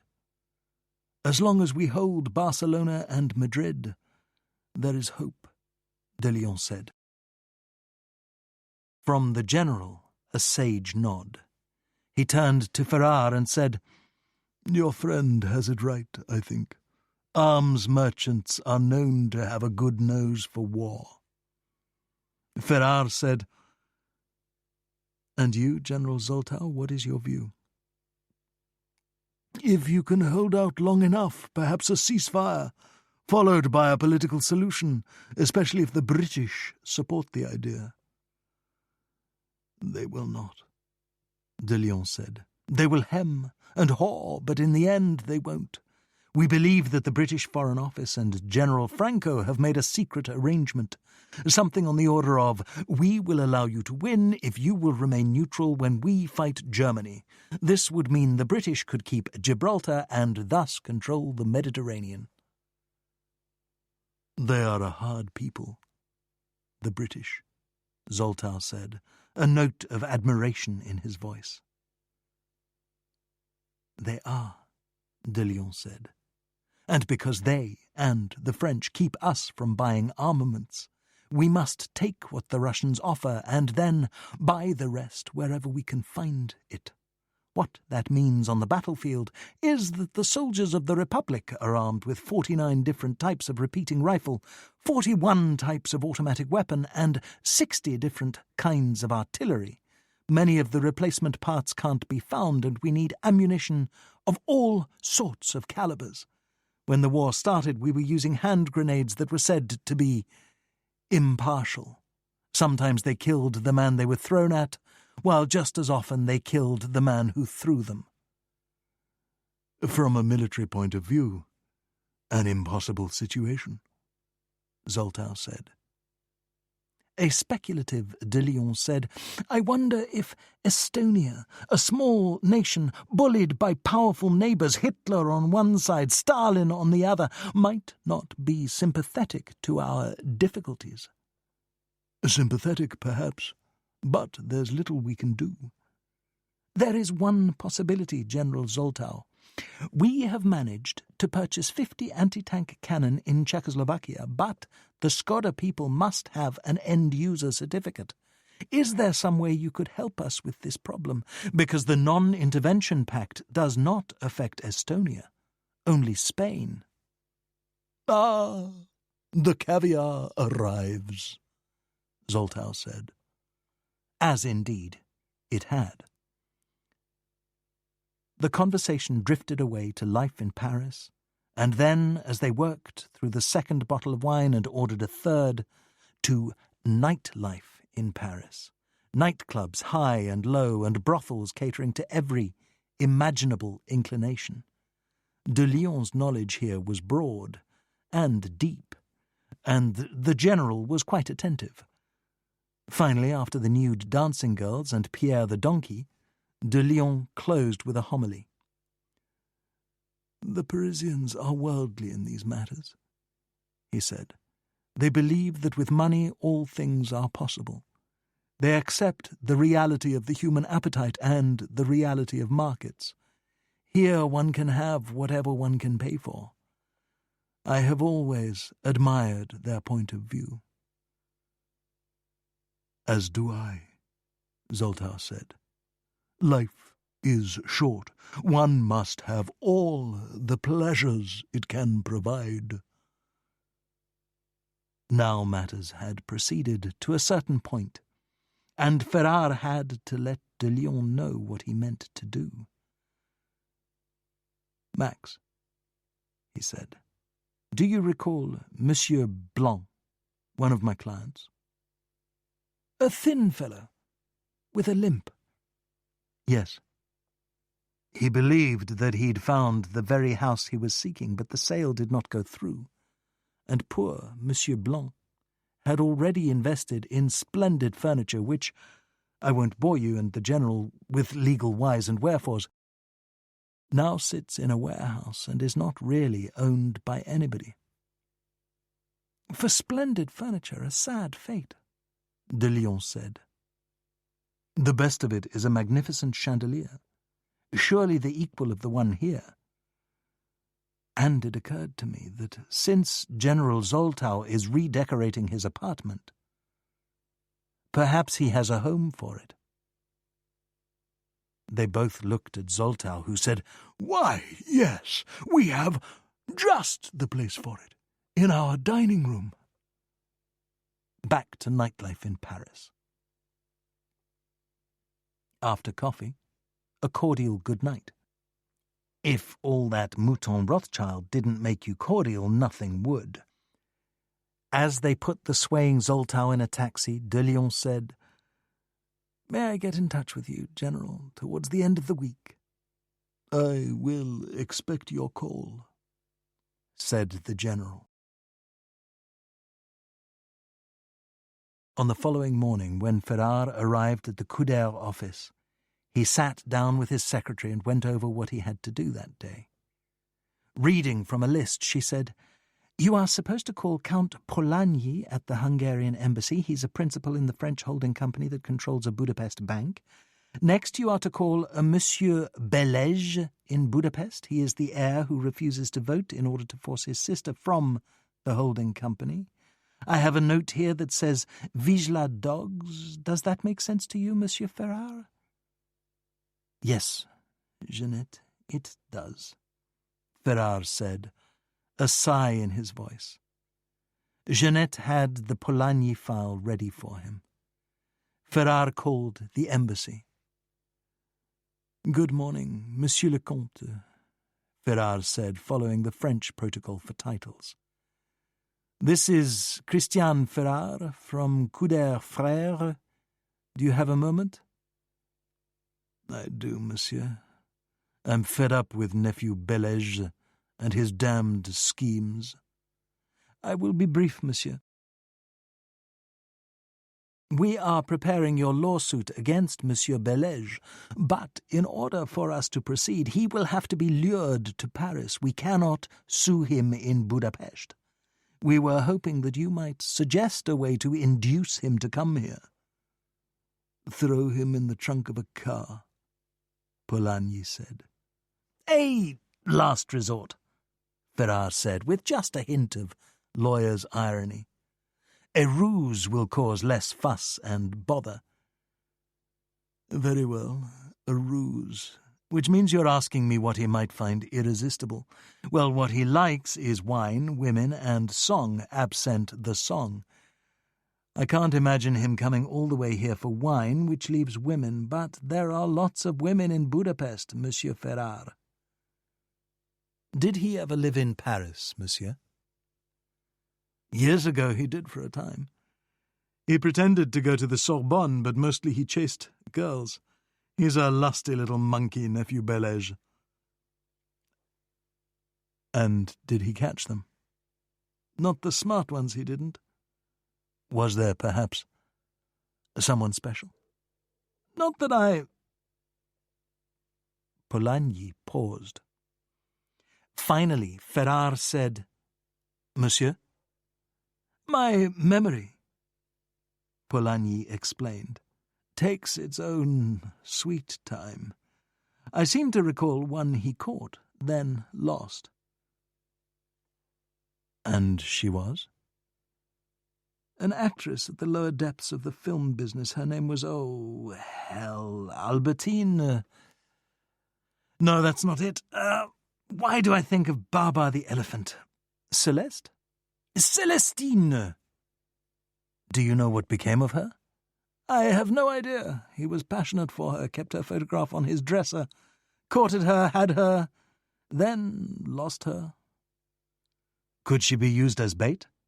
"I doubt she would agree to that even if we could find her, but it occurs to me that she might be of use even so." "How?" "Perhaps a letter to the nephew from his former sweetheart.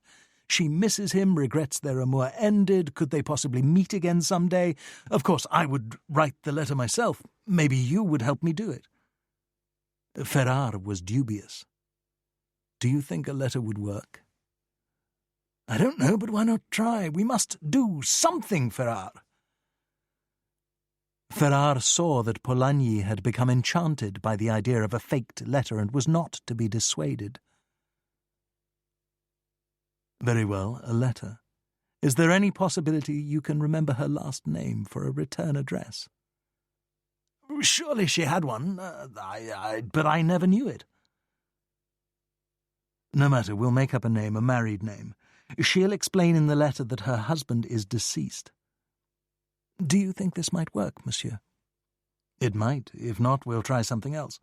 "But there is one other possibility," Ferrar said. "I could telephone him in Budapest and see if he'll listen to reason, suggest that a settlement of the generous variety might be more to his advantage than being involved in a lawsuit." "But you said you can't sue him in Budapest," Polanyi said. "I doubt he knows that." "Well, I don't think he'll agree, but if you want to try, go ahead. Do you have his telephone number?" "As a client, soon to be a former client, we do." "Then good luck. He's hard to handle and proud of it." It took all day to reach Belège, who was apparently not home. Then at 5:30 a woman answered who spoke only Hungarian. After Ferrar tried in 3 languages, she yelled, "Fabi!" and Belège came to the phone. Speaking in German, the second language in Hungary, he said, "Who is this?" He sounded annoyed. Either the call had come at an inconvenient moment, Or, it occurred to Ferrar, Belege was one of those people who are perpetually annoyed. "Please forgive the intrusion, Herr Belege. This is Christian Ferrar, from the Couder law firm in Paris. We represent the holding company that owns the First Danubian Trust." "Yes, and so?" "I am calling to see if we can help to resolve a problem with your company, Herr Belege, which cannot function so long as you withhold your vote. Isn't there some way out of this conflict?" "Oh ho! Now they've set the lawyers on me." "There are always alternatives when people disagree. What would you suggest?" "I would suggest that my sister resign from the company, then she can keep her filthy dogs." "I believe your family might be willing to consider a financial settlement. Is that of interest to you?" "Buy me off, eh? Who put you up to this? My dear Uncle Janos?" "I have spoken with Count Polanyi, as he is the one who would bear the burden of the settlement. You would retain your rights in the holding company, but your vote would have to be cast so that the company can operate in a normal way. Let me point out to you that there are laws obliging you to protect the company and its assets, and if you persist, the rest of the family can take legal action against you. And as your attorney, I must advise you that almost all such lawsuits are resolved in favor of the plaintiff." "That's what you say."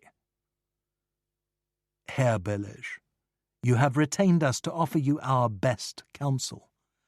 Our advice to clients is avoid litigation if you can. It's expensive, and the outcome is sometimes not what you're seeking. And it can, I'm sure you understand, go on at great length." "I don't like to be threatened, Herr whoever you are. I happen to belong to a political party called the Erupts, and we are men of honor who despise scheming little lawyers. Understand?" Ferrar knew of the Arrow Cross. It was the Nazi party of Hungary. "I don't expect you to make a decision now," he said. "Why not think about it for a few days? Decide what's best for you. Then let me know." "Oh, I know what's best for me. Do you know what's best for me?" His voice rose and grew shrill as he screamed, "I can show you right now!" Then he slammed the phone down on the cradle. Later in the day, George Barraby, the managing partner, asked Ferrar about the call. "Well, he threatened me. He and his pals in the Arrow Cross don't like lawyers," Ferrar said, then shrugged. "He sounds dreadful." "He is. Truly dreadful." "What comes next?" "I talked it over with Polanyi, and we decided to see if we could get him to come to Paris. So Herr Belege will soon have a letter from an old flame. Give it some time. We don't want him connecting the call with the letter. Do you think it will work?" "No. Me neither. But you may as well try." The first tease of spring may have visited Paris, but it hadn't reached Louvciennes. As Ferrar rode the little train on Sunday morning, the countryside was all bare, dripping branches and fields of dead weeds. He would see his family, go to 11 o'clock Mass, work his way through the heavy Sunday lunch, then try not to fall asleep on the train ride back to Paris. The usual family visit, its predictability a comfort for Ferrar. But when he reached the house, all was not as usual. The excitement in the air was palpable. His mother, face flushed, kissed her son hello, then said, "Oh, my dear Christian, success at last." Over her shoulder, a quietly amused Abuela met Ferrar's eyes and lifted a meaningful eyebrow. "That's wonderful, Mamma," Ferrar said, waiting to hear the news. With some ceremony, his mother showed him an envelope, then carefully slid the letter out and handed it to him. The letter was from one Alejandro Joaquin Carlos de Montador Abruzzo, Duque di Merida y Tolosa, and began, "My dear Senora Ferrar Obrero," adding the maiden name in the formal Spanish custom. The handwriting was exquisite, perfectly slanted script in sepia ink on cream-coloured paper. With a deeply held conviction that her Obrero family had noble blood, was by a secret marriage descended from Mariana Victoria, Infanta of Portugal, she had for years written letters to various duques, condes, and barons, dukes, counts, and barons, to see if they might support her claim. In the eyes of the family, a harmless folly that kept her busy. But now one of these titled gentlemen had actually answered her. Ferrar read through the letter but found no reference to the Obrero family claim. The Duque was writing on behalf of his dear cousin, the Marchesa Maria Cristina de Valois de Bourbon y Braganza, recently widowed, now living in Paris. His cousin, it seemed, once Ferrar got past the flowery style, needed a lawyer. Knowledgeable friends had recommended her son. Could his cousin presume to contact him? "This is wonderful, Mamma," Ferrar said, "that he answered your letter." "May I write back and say she can telephone you at your office?" "Yes, of course."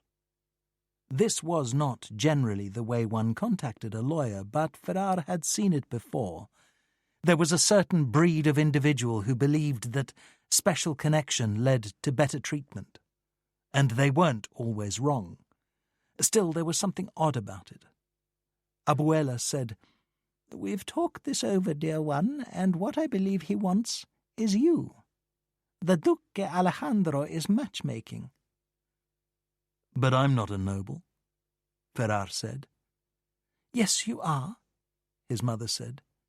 "He has heard of you," Abuela said. "We don't know the Marchesa's age, but her husband has died. For her to find an appropriate suitor, noble, wealthy, and available, will not be easy, so the Duque settles for wealthy and available, and professional status replaces a title." "Well," Ferrar said, "an arranged marriage is the last thing I ever considered, especially a marriage into the nobility." Then he added, tongue-in-cheek, "Didn't they used to send a framed portrait of the lady?" "But you will see her in person," his mother said. "You may even like her." "Just out of curiosity," Ferrar said, "where does the Duque live?" "The letter comes from an address in Brussels." They went on for a while, speculating about the Duque and the Marchesa and having a very good time. It had been years since Ferrar had seen his mother so happy and excited. Eventually, Abuela looked at her watch and said, "Oh dear, we must set out for church, or we shall be late for Mass." Riding home at dusk, Ferrar wondered about the letter. How could the Duque have figured out that some lady in France who wrote him batty letters was the mother of a Parisian lawyer? The Duque had mentioned knowledgeable friends. Well, they surely were. Or, Ferrar thought, was he being needlessly suspicious? The Duque might have done some research on the woman who wrote from Lucienne. Was she rich? Connected to interesting people? Could she be useful? Ferrar had seen his share of phony titles. Was the Duque a real Duque? On the other hand, European nobility was a strange and often eccentric breed, but they tended to survive and sometimes flourished. And was he looking forward to meeting the Marchesa? Yes, he was. How not? 14th of March. The false spring stirred hearts all across the continent, and that included the hearts of French politicians. When Ferrare met with de Lyon in his office at the Officina Tecnica, the latter had important news. The French Popular Front had returned to power and would open the border to arms shipments going into Spain.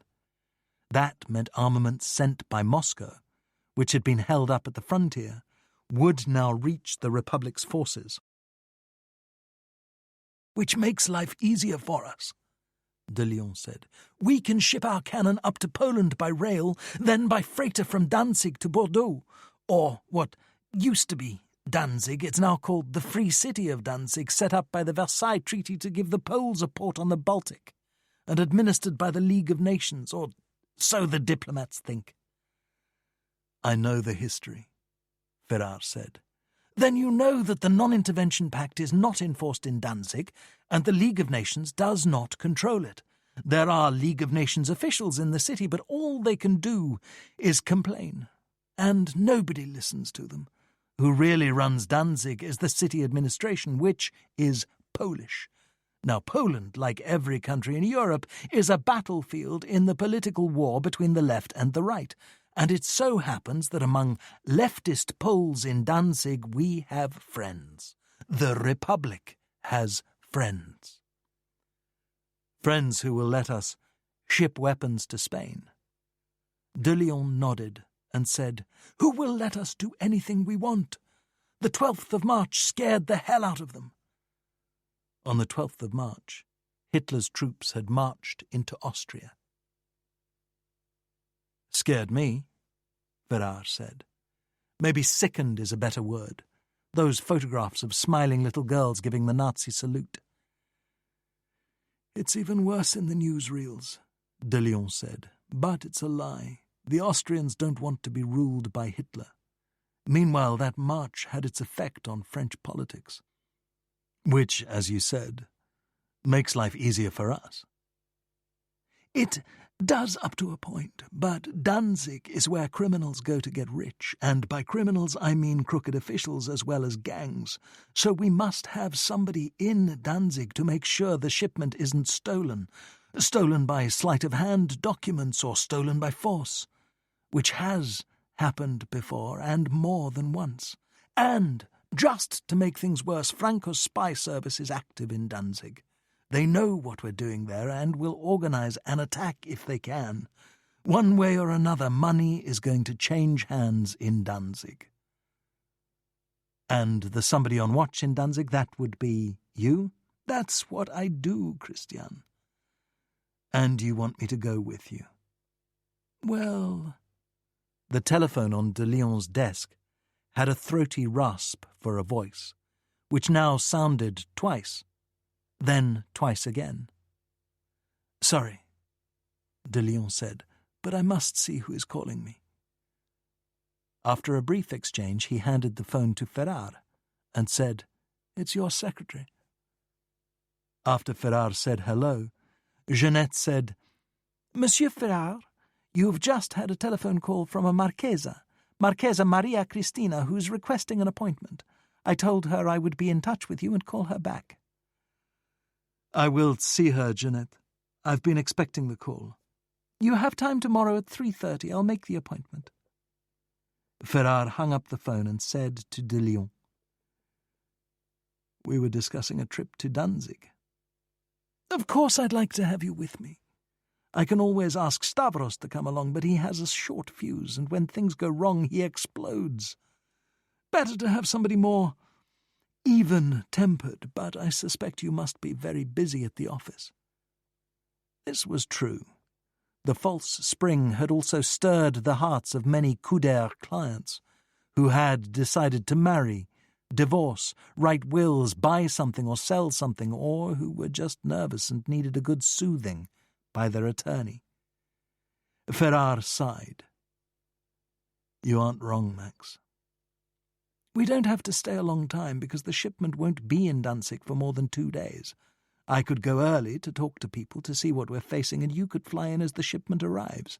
And that we can schedule for the weekend." Could we? It's possible. Jarny has confirmed that our bank wire was received, which included funds to bribe Czech officials. So this weekend, maybe. If not, the following weekend. And you'll be at work on Monday morning. Can you do it? Ferrar didn't hesitate, not after what he'd seen over the last few weeks. If you think I can help you, Max, I'll be there. The Marchesa was prompt. On the following afternoon, Jeanette showed her into the office, and after Ferrar greeted her, she settled on the chair meant for visitors. Was she Spanish? French? She was in her early 40s, he guessed, but looked younger and was not so much beautiful as what was called striking. She had strong, finely made features, smooth skin, and hair a dark shade of gold with the sheen of polished metal, swept back beneath a pillbox hat with a veil. For an afternoon meeting at a lawyer's office, she wore a severe navy blue suit, a scarf at her throat, and a silver brooch. Now she sat, elegant, composed, and serious, taking a moment before the meeting began.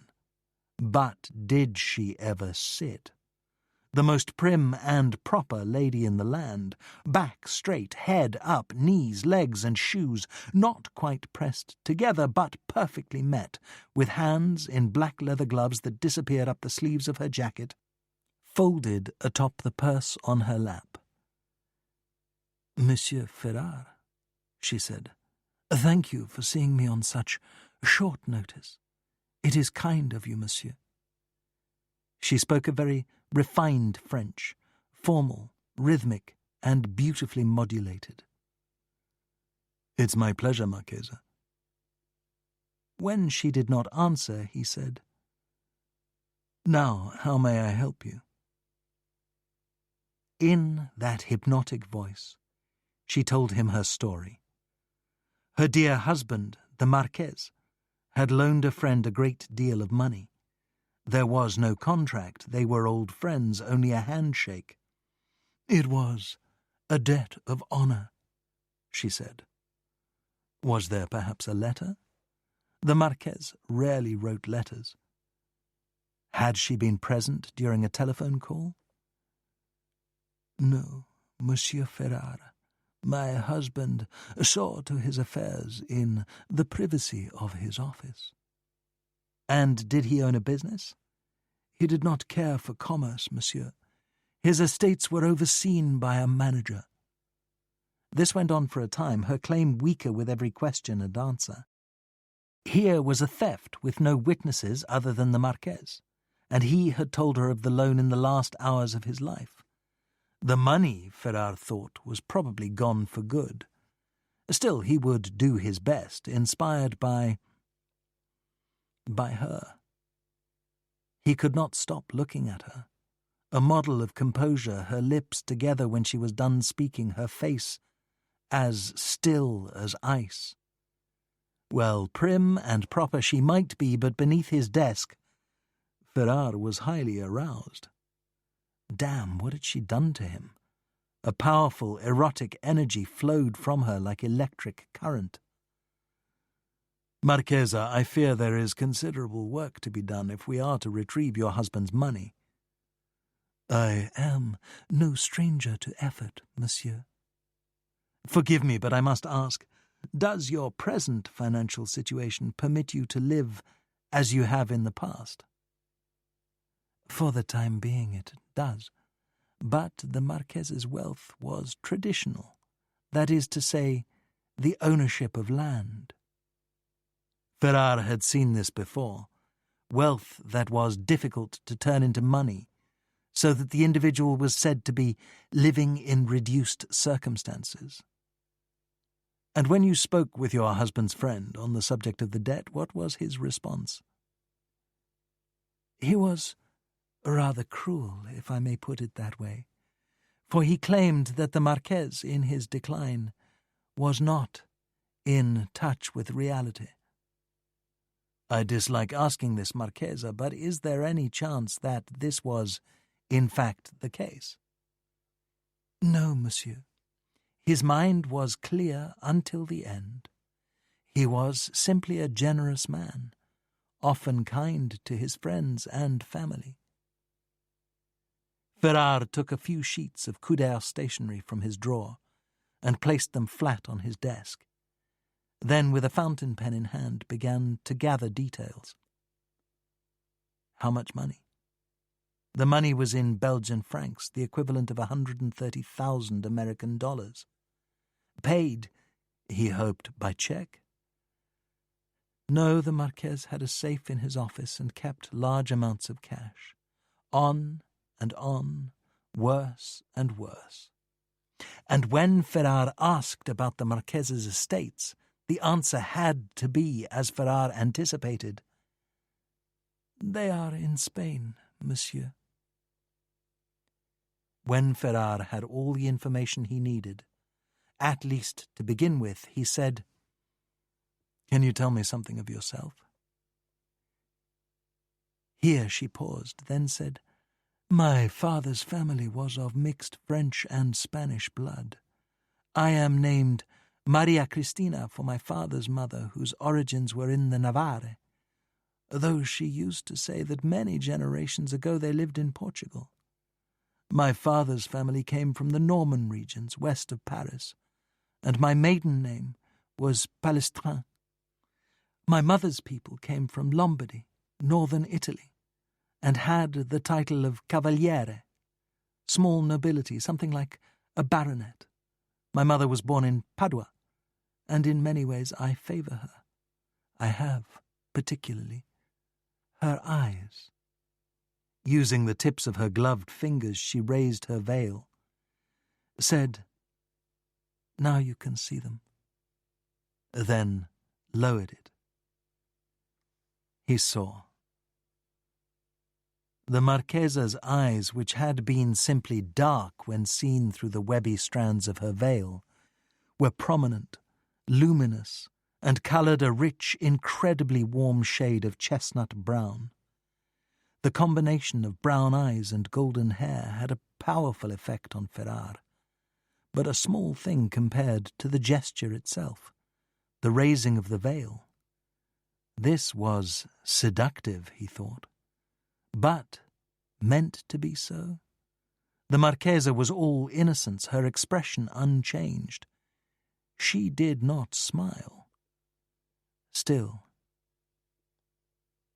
"I was educated at a convent school in Angers," she continued, "then at a private academy in Geneva.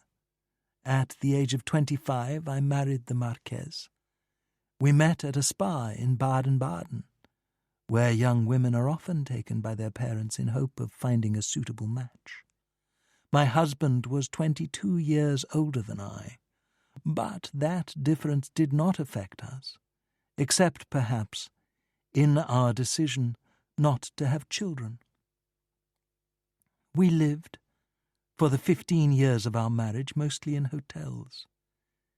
In Lugano, at Samoritz in the winter, Biarritz in the summer, sometimes in Carlsbad. My husband always believed himself prone to ailments and often took treatments at spas. We lived, monsieur, the life of the 19th century European aristocracy, coming home to Brussels so that the Marquess could spend some time at his office, and visiting Madrid when he had to attend to family matters. As for the estates, he never visited them, preferring not to see the condition of the people who worked there, though they, I should add, now own them." After a moment of reflection, she said, "It was in fact a quiet life, and we were in many ways a happy and well-suited couple." When she went no further, Ferrar said, "And where are you staying in Paris, if I may ask?"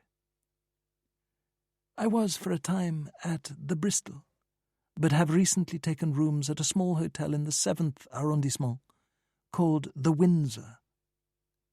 Do you know it?" "I have heard of it," Ferrar said. More a residence than a hotel, the Windsor was expensive, private and discreet, known to be a preference of foreign artists from wealthy families, eccentric older women with small dogs, and disgraced aristocracy. Ferrar sensed that the Marchesa had told him all she wanted him to know, so said, "You have been very generous with your time, Marchesa. I shall be in touch with you once we determine how to proceed." She rose effortlessly to her feet, and Ferrar also stood. "Monsieur Ferrar," she said, "thank you for your gracious interest," then extended her hand, palm down. Ferrar held the hand lightly, and even though he kissed it with the merest brush of his lips, he could feel the warmth of her skin through the thin leather of her glove. Ferrar went to his office window and looked out on the Champs-Élysées. It was dusk and it was raining, so that the light of the street lamps was reflected on the wet pavement. A few minutes later, a driver in a suit emerged from a large automobile, closed umbrella in hand. When he reappeared, the umbrella was up and held above the Marchesa's head. As the two walked to the car, the driver held the door, the Marchesa slid inside. And that was the last he saw of her. But, he thought, he would see her again. Early Friday morning, 3:30, the phone rang in Ferrar's apartment. He woke with heart pounding, rolled out of bed, and, with blanket over his shoulders, he did not wear pyjamas, stumbled into his office. "Yes, who is it?" "It's Max. I'm calling from Karviná, the railway border station between Czechoslovakia and Poland. They're giving me trouble here. They've told me our freight cars can't go directly to Danzig. They have to wait in Warsaw for a day. Then they'll be added to another train that will be made up in the Prague freight yards. The delay isn't serious. We just have to make sure that it works as they say it will. And you have to fly into Warsaw anyhow, so I'll meet you there, and we'll check on the shipment." "Freight shipping. You think it's all set, but then, if I want to talk to you later, will you be at your office?" "Until about 3 in the afternoon, then I'm leaving for Le Bourget and taking the 5 o'clock lot flight to Warsaw. I'll be there about 9:30 on Saturday morning." It was freezing in the apartment. Ferrar held the blanket together with one hand, and with the other searched through his desk drawer looking for a gitane. There were 3, very stale and dry in an old packet. Ferrar lit one and said, "Have you been in Poland?" "Yes, for a week or so." "How was it?" De Leon was careful on the telephone. "Not bad, not good. You could feel the tension. After what happened in Austria, they figure that their appointment with Hitler has been moved up. It's all over the newspapers, but they're being tough and brave about the whole thing. As for us, our arrangements, I believe we'll be all right. The Germans in Danzig are in the street, but so far they're only marching. Listen, Christian, you're going to be met at the Warsaw airfield by a friend of mine called Nestor. Don't be put off by the way he looks. He does some necessary work for me, and he's good at it. He might be late, but don't worry, he'll be there. He speaks some French. You don't speak Polish, do you?" "Not a word." "You'll manage. You have your visa?" "Yes, Max, I have my visa. One of the associates in my office is assigned to take care of travel documents. He knows all the consular officials at the Paris embassies." "Good. Then, if all goes well, I'll see you in Warsaw on Saturday morning. Nestor will know which hotel, probably the Europejski. Oh, yes, can you get $1,000 from your bank? If you can, bring it with you, and also the present I gave you. Do you know what I mean?" Ferrar had to think about it. Finally realized that De Leon was talking about the Walther PPK automatic. "I do." "Then I'll see you Saturday." "Be careful, Max." Ferrar hung up the telephone and returned to his bedroom. Should he try to get back to sleep? He went into the kitchen, poured himself half a glass of brandy, brought it into the bedroom, and sat on the edge of the bed. Outside, seen through a glaze of frost on the window, The Place Saint-Sulpice was lit by a single street lamp. When he finished the cigarette and the brandy, he went over to his armoire, took the Walther from the drawer that held his socks, and put it on a table where he kept his wallet and keys, so he wouldn't forget it when he went to work in the morning. The lot flight wasn't crowded. Ferrar had 2 seats to himself. Across the aisle, a round woman with red cheeks was praying, lips moving, eyes closed, certain that this devilish contraption would fall from the sky. Ferrar had bought a Le Soir at the waiting-room newsstand. There was front-page news from Spain. Barcelona had been bombed by Italian pilots flying German Heinkel aircraft. The bombing, 17 raids over 2 days, had been unopposed. The Republic didn't have the fighter planes to protect the city. The Italian pilots flew just above the buildings, moving from neighborhood to neighborhood, killing 1,300 residents and wounding over 2,000. According to the Le Soir correspondent, the injured lay on stretchers in the street and gave the clenched fist salute when people stopped to see if they could help. Afterwards, from around the world, there was angry protest over the barbaric assault. In Warsaw, at 10:20 in the morning, Ferrar waited in the doorway of the corrugated iron building that served as airline terminal. The wind was blowing hard from the northeast, from the Russian steppe, the cloudless sky a powerful shade of deep blue. Ferrar looked at his watch. The other passengers from the lot flight had long ago departed, so he stood alone, and feeling as though he had grit under his eyelids. Had he been abandoned? At last he was approached by a short, thin man, maybe 30 years old, hurrying toward him with hands in pockets, who said in French, at first Ferrar didn't know what it was, "Sorry, late. You are Ferrar? Yes, I am Nestor." He grinned, eyes sparkling, mouth wide, to reveal terribly crooked brown teeth, and shook Ferrar's hand up and down. He was a strange-looking fellow in a tan suit that sagged at the knees and a shirt of green and lavender checks, buttoned at the neck. Ferrar had never seen such a shirt. Perhaps, he thought, an Eastern European shirt. Nestor pointed to the other end of the terminal and said with another dreadful grin, "Come with me, sir."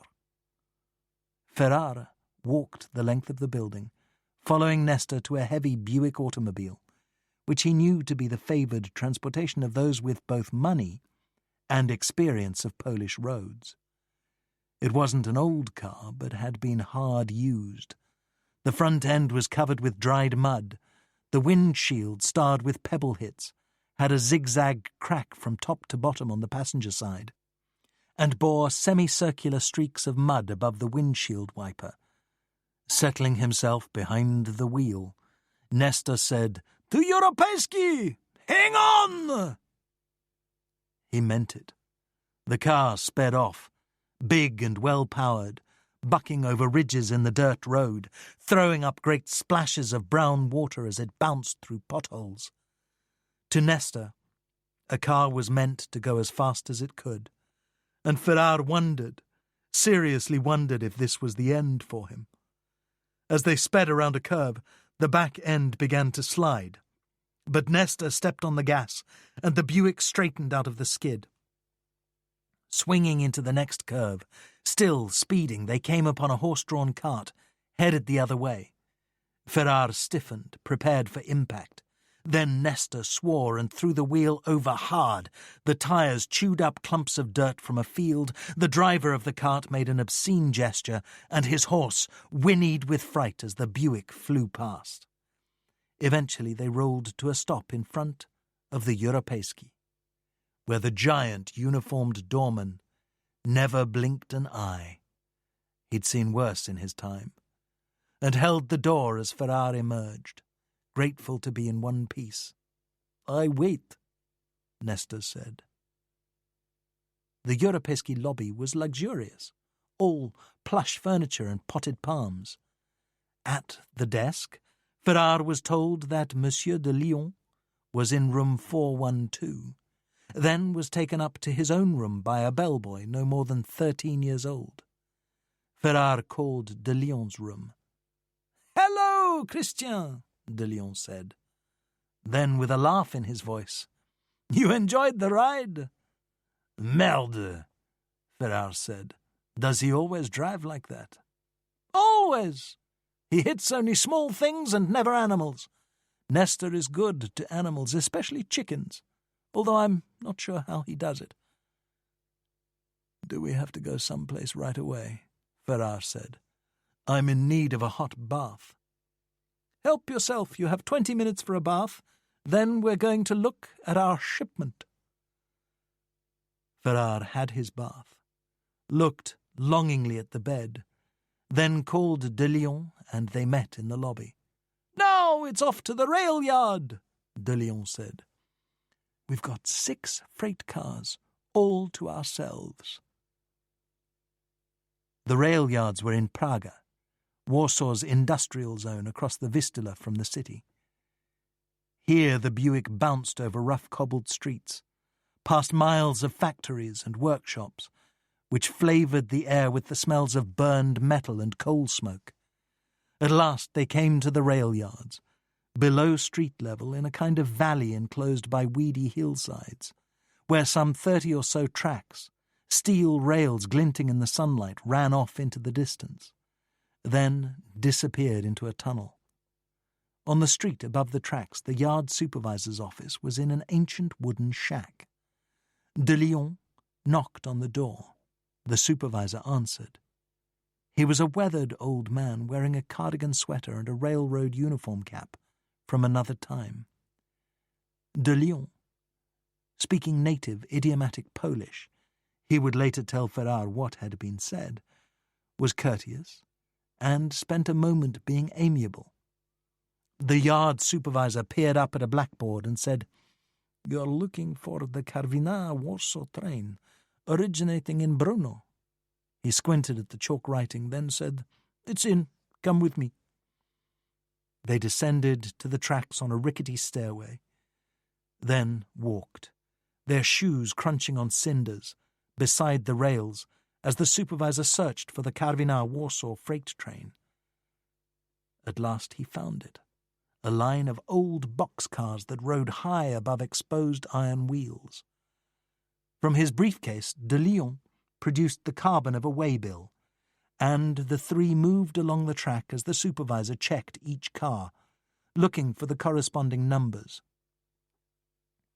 40 cars later, they came to the locomotive, where a mechanic was using an oil can to lubricate the wheel bearings. The supervisor was puzzled, shook his head and said, "How did we miss them? Can I have another look at the waybill?" De Lyon handed it over. The supervisor studied the numbers, then said, "This is the right train, unless the waybill is wrong." "Does that happen?" De Lyon said. "It can, I suppose. Mostly it doesn't. Let's go back to the other end." They turned and walked the length of the train. The supervisor was careful, checking the numbers on every car. When they reached the last car, the supervisor took off his cap, smoothed his hair, put the cap back on, then reached into the pocket of his cardigan, brought out a half-smoked cigar and lit it. "Something's not right," he said. "Your freight has to be here. You are sure it was Karviná-Warsaw?" De Lyon nodded. "Did you see it loaded?" "I saw the boxcars at Karviná. The railway people there checked them through to Warsaw." The supervisor was stumped. "Well," he said. From his pocket, de Lyon took a wad of $100 bills. "We really need your—" "Put that away," the supervisor said. The money disappeared. "I didn't mean to. Sometimes people—" "Not me," the supervisor said. "It's my job to help you, so let me do it." Finally, Ferrare could stand it no longer and said to de Lyon, "What the hell is going on?" Our boxcars seem to have vanished. Let's go back to the office, the supervisor said. I have to use the telephone. What were you shipping? Armaments, anti-tank cannon that are going to the Army of the Republic in Spain, and crates of anti-tank shells. The supervisor's cigar had almost gone out. He blew on the lit end, then inhaled, produced a cloud of fragrant smoke and said, "To fight the German tanks, is that it?" "Yes," de Leon said. "We work for the Spanish embassy in Paris." "The Germans weren't so bad in 1916. We had them in Warsaw, and they were decent enough. They chased the Russians out of here, so we were happy to have them. But they're different now. They've changed, so better if they stay in Germany." "For your sake, I hope they do," de Leon said. "Let's get back to the office," the supervisor said. And they climbed up the long stairway to the street. In the office, the supervisor started to telephone stations down the line from Warsaw, taking a few minutes to say hello, then asking questions.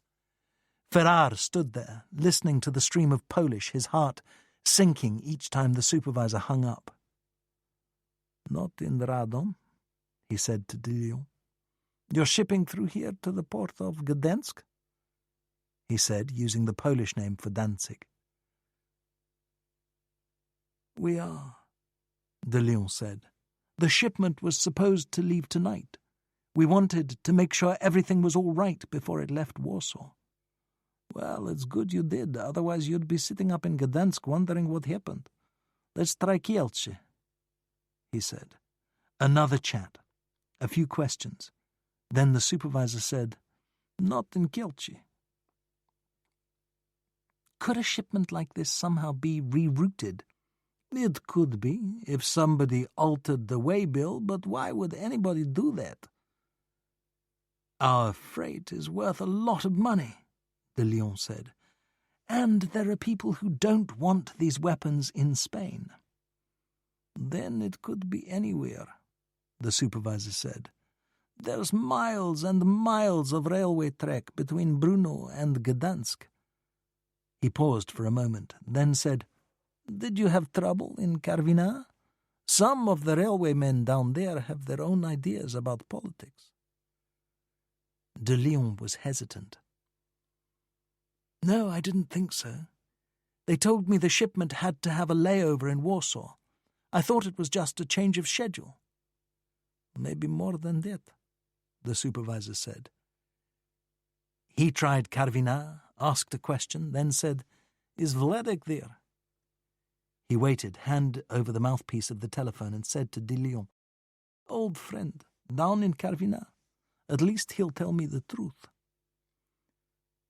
When Vladek picked up the phone, the supervisor talked for a while, then, once again, waited. Finally, Vladek returned, but didn't stay on for long. The supervisor turned to de Leon and said, "The waybill was altered in Karvina. Your shipment went right through Warsaw last night." Now there was desperation in de Leon's voice. "Does he know where it is?"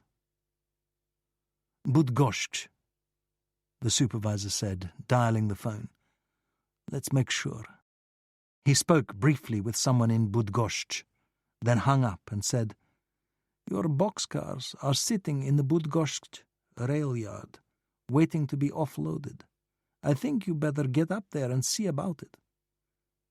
"Is it far?" de Leon said. 188 miles, the supervisor said. Then, bastards! De Leon put out his hand, and as the supervisor took it, said, "Thank you, sir. Thank you." "I'd hurry if I were you," the supervisor said. De Leon and Ferrar crossed the street. Nestor was asleep in the front seat of the Buick. Ferrar would remember the drive to Bydgoszcz.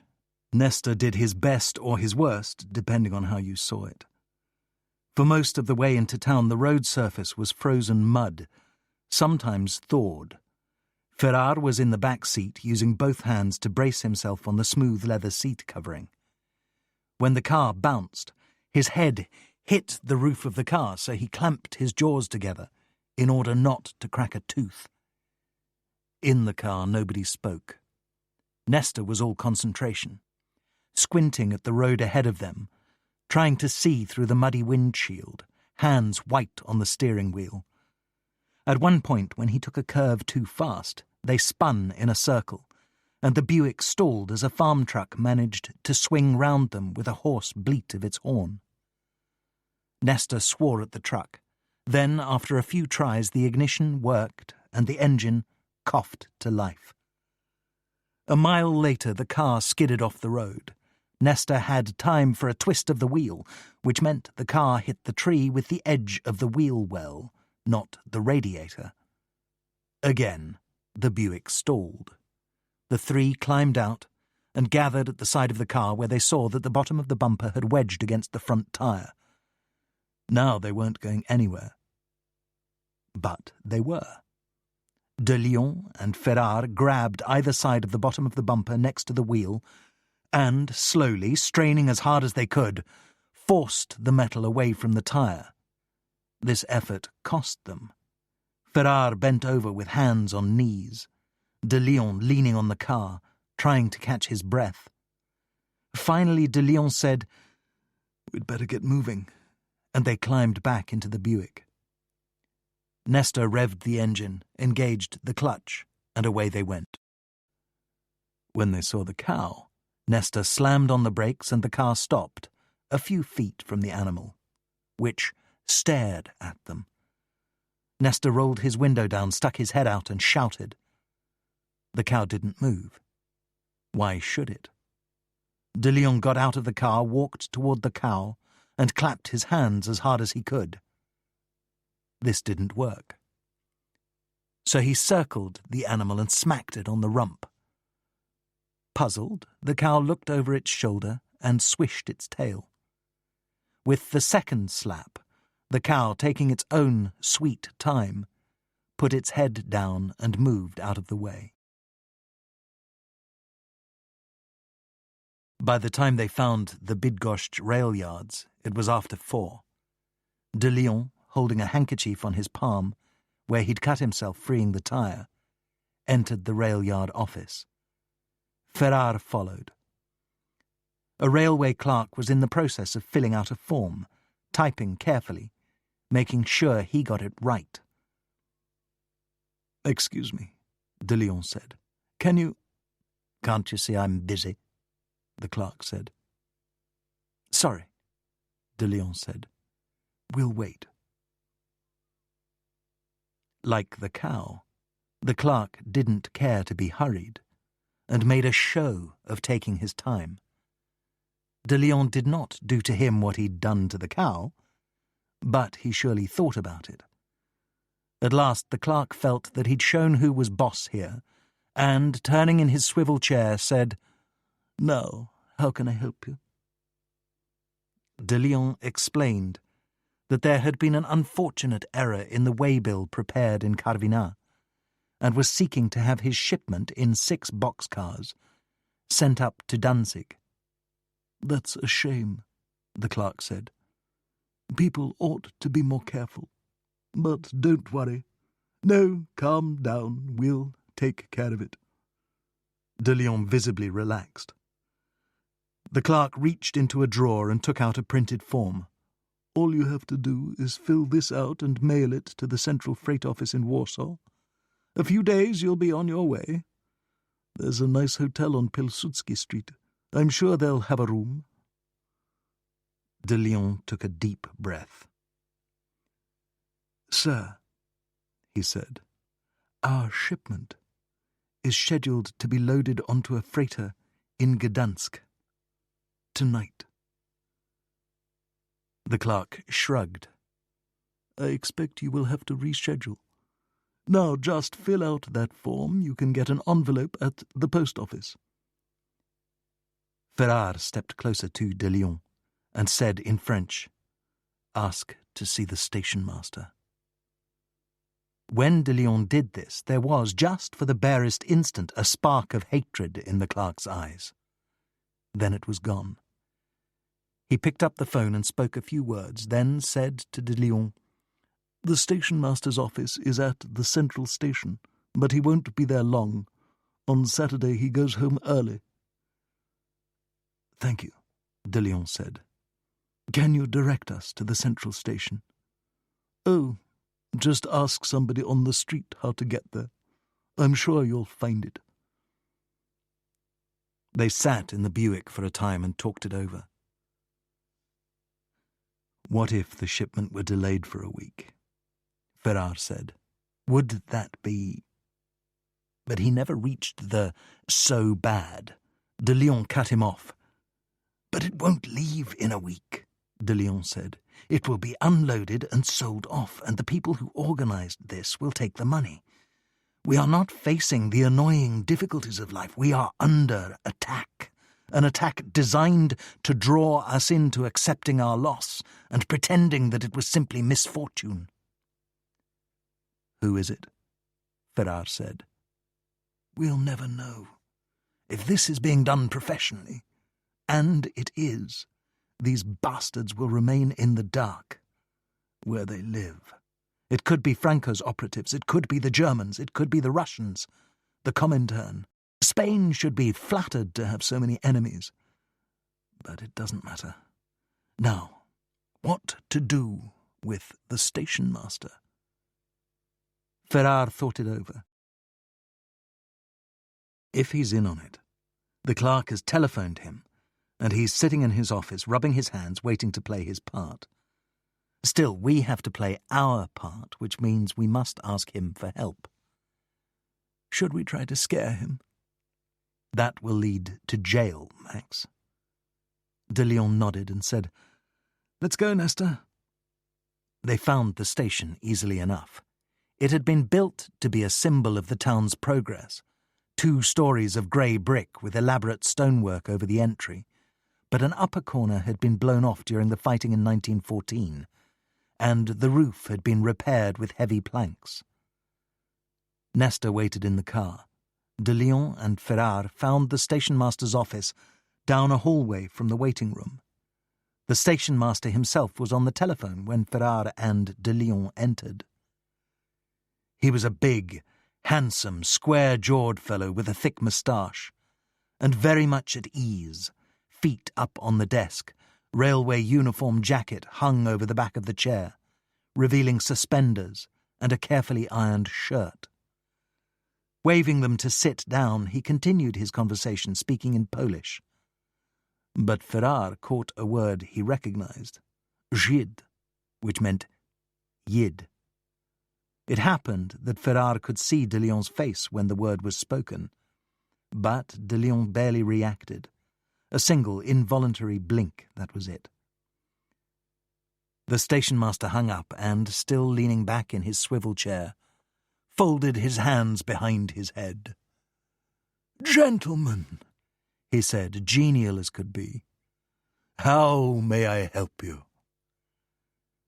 De Lyon was nervous, upset, not exactly pleading for help, but close enough. Poor them, what could they do? They'd been told their boxcars were in Bydgoszcz, but earlier they'd been told they were in Warsaw. Was there anything they could do, anything at all? If not, de Lyon continued, they would fill out the form as they'd been instructed by the clerk in the rail yard office. Gloom. Submission. It was, Ferrare thought, a fine performance. The station-master was sympathetic and reassuring. "Oh, your shipment is here, gentlemen. That I can promise. This is just one of those damn breakdowns you get in a railway system. I spend my life trying to straighten things out when somebody fills in the wrong name. That's all it takes." "Well, so we just submit the form? How long will they keep it?" de Lyon said, a whine in his voice. Not long. In fact, the station-master would save them the cost of a stamp. They could fill in the form right here in his office, and he'd send it with other paperwork that had to go to the central freight office in Warsaw. Grimly, de Leon nodded, taking his medicine. If that was the best that could be done, then that was what they would do. Monsieur de Leon, Ferrar said in French. French was the second language of Poland, and Ferrar suspected the station master understood it. Would it be possible for us to make sure that the boxcars are in the Bydgoszcz rail yard? Ferrar had guessed right. The station master switched to French, saying, "And you are, monsieur?" "My name is Ferrar. I'm with an American law firm in Paris. I'm Monsieur de Leon's attorney." American was a good choice here. Ferrar saw it hit home. "It would be a great favor to us if we could at least be sure the shipment isn't lost," de Leon said. The station master had a big gold watch. He looked at it, then said, "I don't see why not. I just have time." "Oh, that would be—" De Leon was almost overcome with gratitude, causing Ferrar to think, "Easy, Max, don't overdo it." "I'm happy to help," the station master said. "May I see your copy of the waybill?" De Leon took the waybill carbon from his briefcase and handed it over. The station master put it in the inside pocket of his uniform jacket and said, "Merci bien." Ferrar read the station master's mind. "And you'll never see that again?" "Our friend is waiting in the car," Ferrar said. "I'll just go get him. He must be wondering what's become of us." Daylight was fading when they, now accompanied by Nestor, reached the railroad tracks. Fortunately, the numbers on the boxcars were painted white, thus visible in contrast to the dark wood. De Leon and the station master chatted as they walked, trudging along the tracks until they reached a line of freight cars, still coupled to a locomotive. Just to make sure, the station master retrieved the waybill from his pocket and was struggling to see the print when he was aided by the light on the engine of a train that had just arrived on a neighbouring track. With a series of clanks and bangs, the train came to a halt, the locomotive venting a plume of white steam into the dusk. "The cars should be here somewhere," the station master said. "This is the train from Karviná." They moved from one car to the next. Then the station master said, Here they are, just as I said. You see, 605 and 606 and the rest." "Excuse me, sir," de Leon said. "Could we perhaps have a look at the freight, if it's not too much trouble, to make sure the shipment is as it should be?" The station master wasn't pleased. Still, he'd come this far, why not take the next step in the little play? But when he went to raise the iron bar that locked the door of 605, a surprise. "What's this?" he said. There was a yellow cardboard ticket covered with print wired to the bar. "How on earth?" he said, theatrically shocked. "What is it?" de Leon said.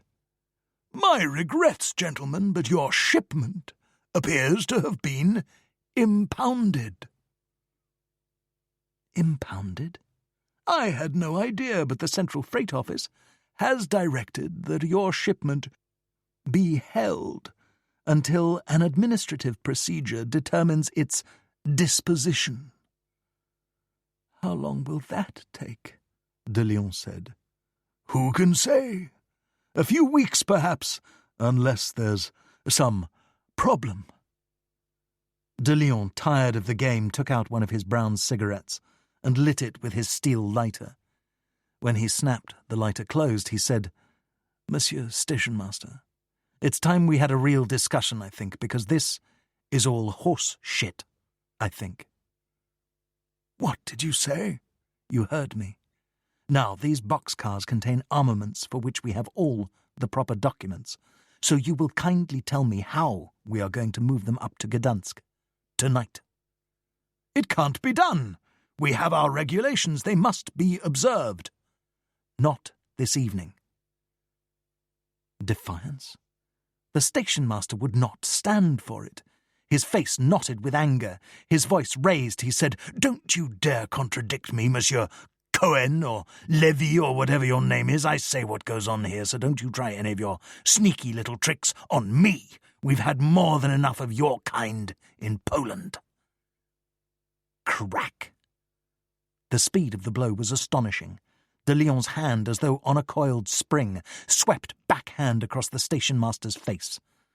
Shocked, his mouth open with surprise, the station-master put his hand to his cheek.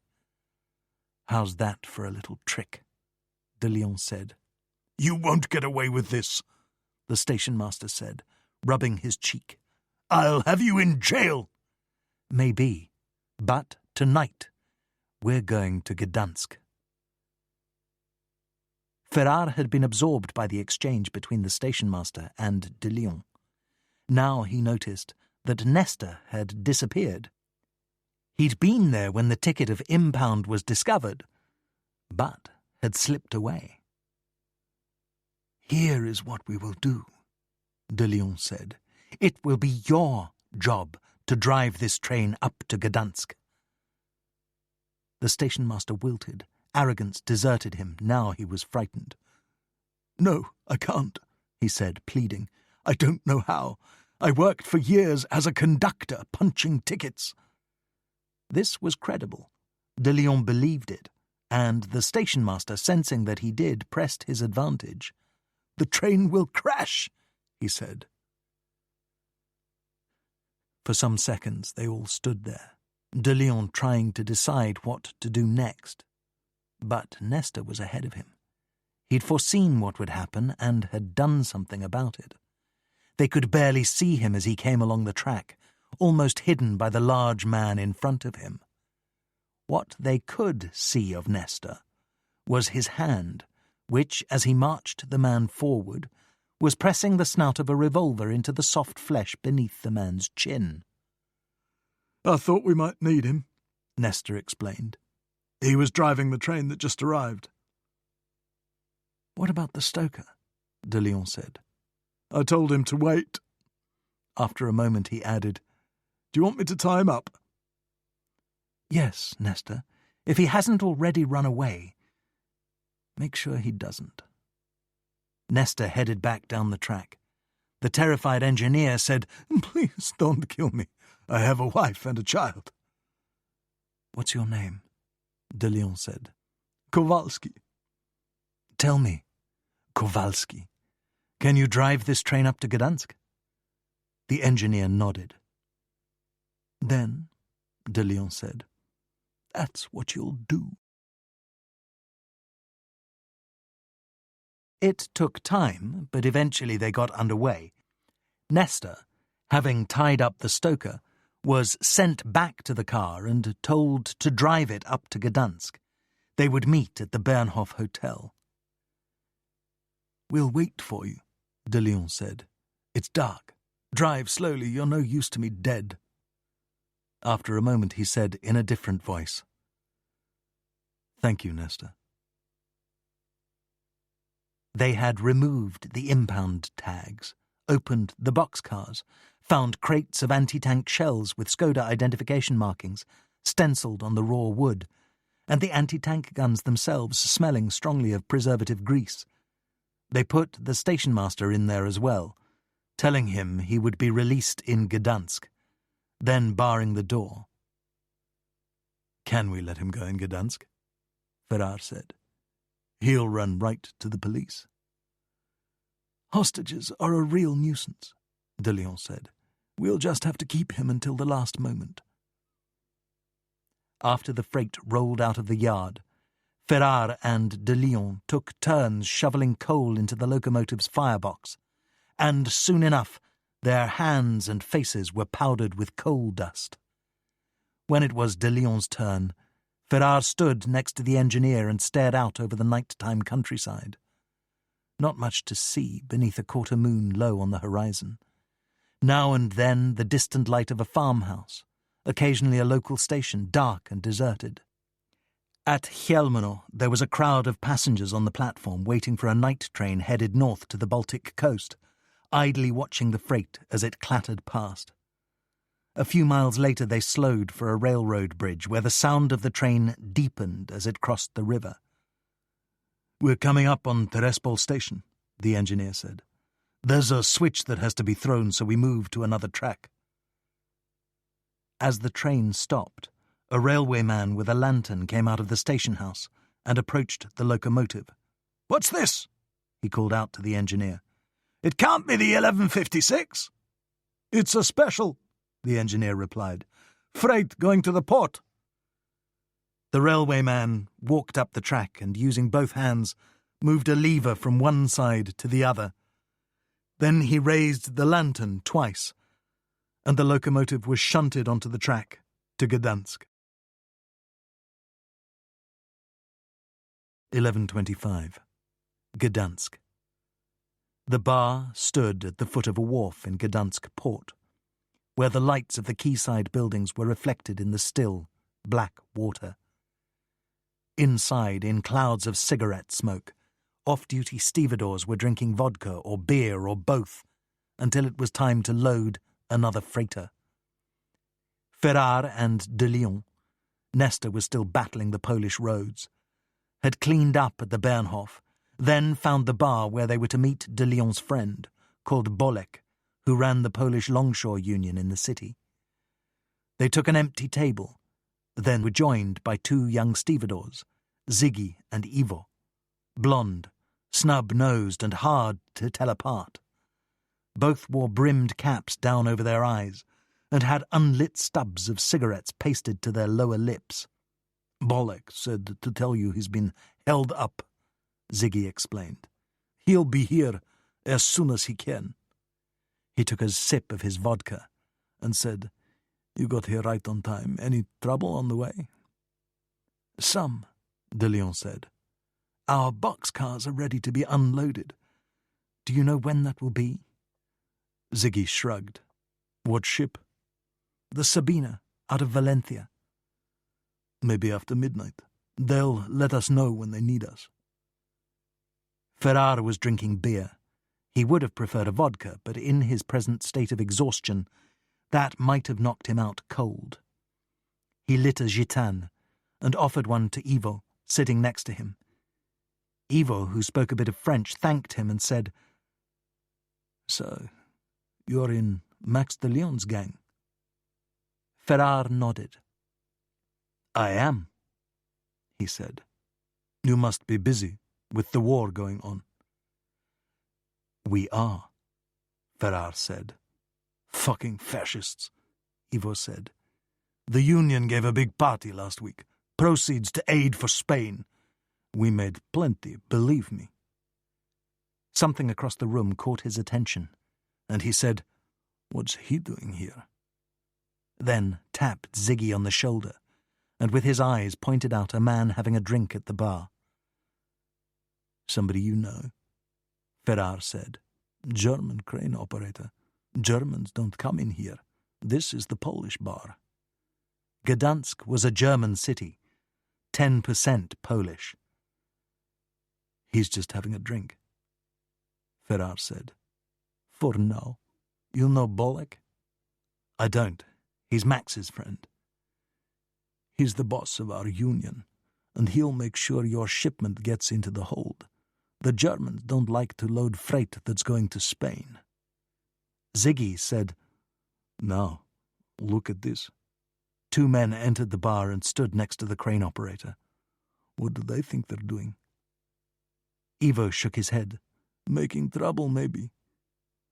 "They better not," Ziggy said. A minute later, de Lyon went over to the bar and bought a bottle of vodka. As he turned to go back to the table, the crane operator bumped against him. De Lyon stared at the man, who said, "You made me spill my drink," and poured some beer on the bar. The bartender said, "Hey, take it easy." The man sneered. De Leon returned to the table. "He push you?" Ziggy said. "Forget it," De Leon said. "He's drunk." "Looking for a fight," Ivo said. "He'll find it," Ziggy said. "I haven't hit a German for days." "Ignore him," De Leon said. From Ziggy, a certain laugh. "As though I could."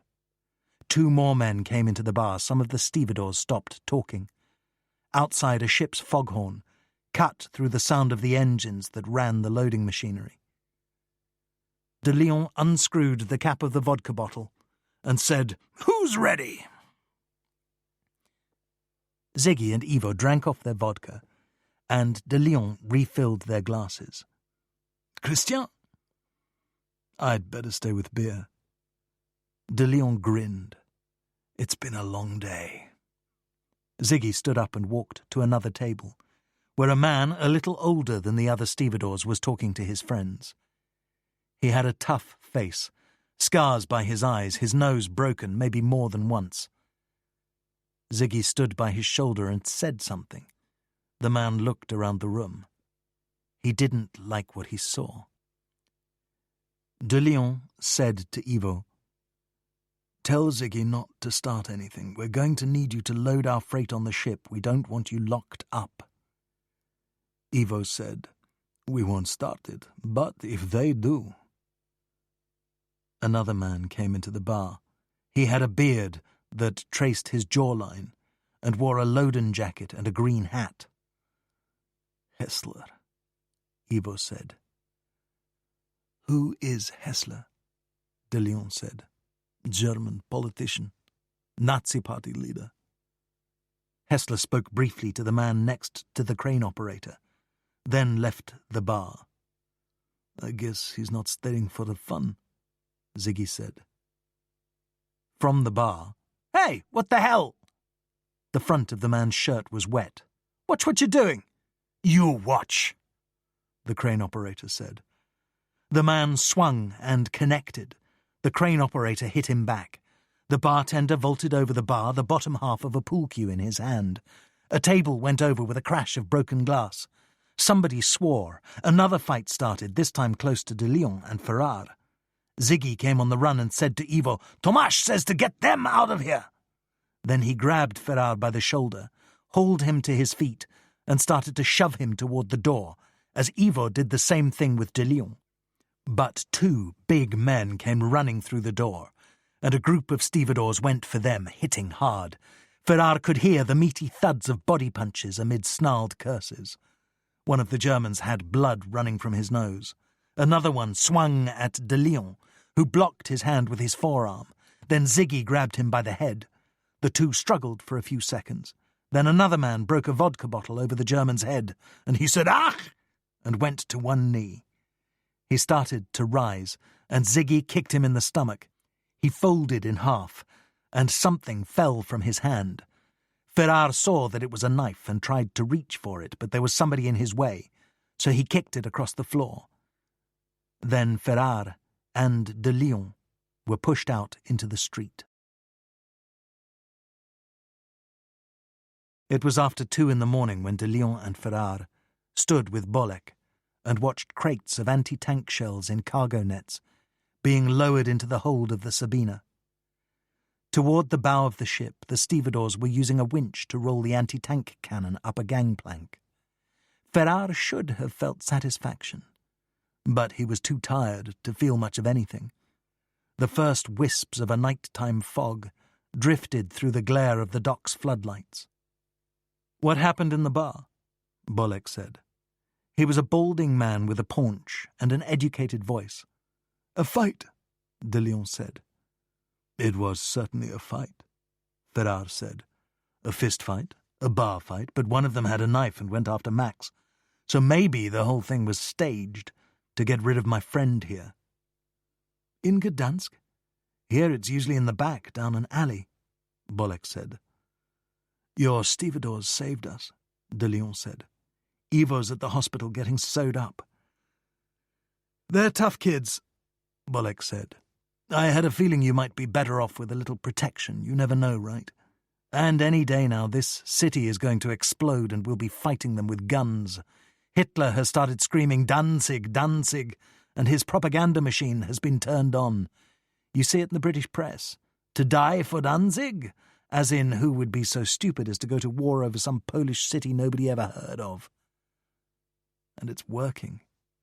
The party has technicians who study public opinion, and they're usually right." For a time they watched the loading. Then Bolek said, "By the way, we've got the Bydgoszcz station master at the union office. He'll be on a train in the morning." "Did he ask for the police?"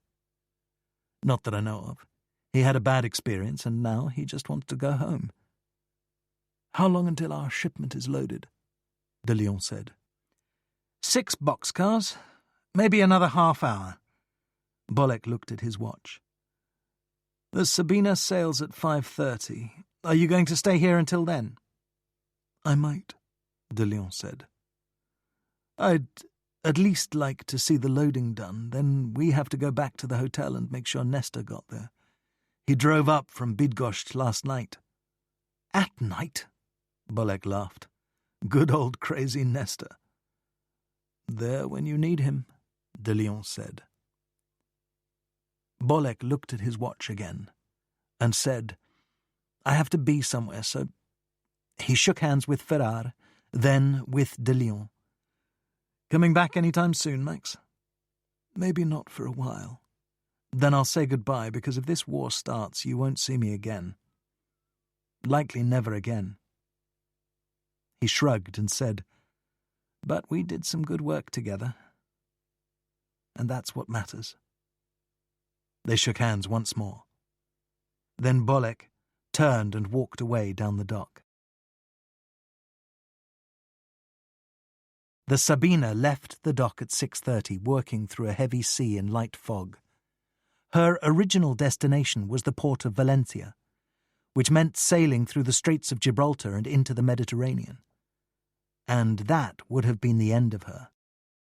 An Italian submarine was waiting at the nationalist port of Palma de Mallorca, with orders to torpedo the Sabina as she approached the Spanish coast.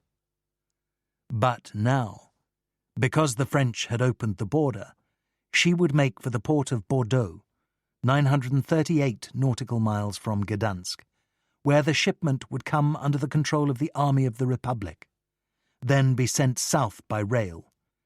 The Sabina was an old ship, for years a tramp steamer, and 9 knots per hour was the best she could do. So 5 days to Bordeaux, then on to Salut, the base of the Republic's 5th Army Corps, now re-arming for a stand at the river Ebro. If it failed, the war was lost. The Marchesa. A pleasant day in Paris. The 9th of April, the sun in and out of the billowy white clouds that blew across the city from the North Sea. Christian Ferrar was in the walled garden of the Hungarian legation, gravel paths, well-barbered shrubs, and a fountain where a green-stained face of Pan produced a trickle of water that formed a puddle in the marble basin. He had come to the legation to work with the Count Polanyi on a nefarious love letter to the nephew in Budapest, which they started to write in Polanyi's office. Portraits of fierce Magyar kings staring down at them from the walls. But Polanyi said, "It's been too long of a winter. I can't stay indoors anymore. I'm tired of it." So they moved to the garden. Ferrar liked Polanyi, a diplomat, spy now in his 60s, and a gentleman from another time. He was a large, heavy man with thick white hair, who wore suits cut by London tailors, and smelled like bay rum, cigar smoke, and the excellent burgundy he drank with lunch. Once they were settled in garden chairs, Polanyi said, "So are we really going to do this?" "It's a long shot, Count Polanyi, but unless we can get the Belesh nephew into court, the future of your bank is—" questionable. He intends, I think, to destroy it. Tell me why, for heaven's sake. It does him no good that I can see. Ferrar agreed. All I could sense in Bellesh was malice, a kind of pure hatred with God knows what cause. But then, when I was trying to reason with him on the telephone, he said that he belonged to the Arrow Cross. Yes, you told me.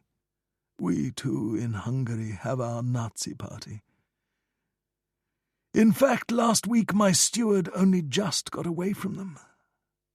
There is a good possibility that his malice is political.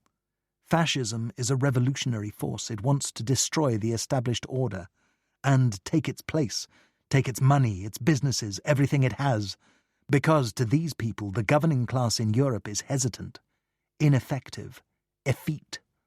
So destroy it. That's what they've done in Germany and Italy, and what they will do in Spain, with the excuse that they're fighting Bolshevism.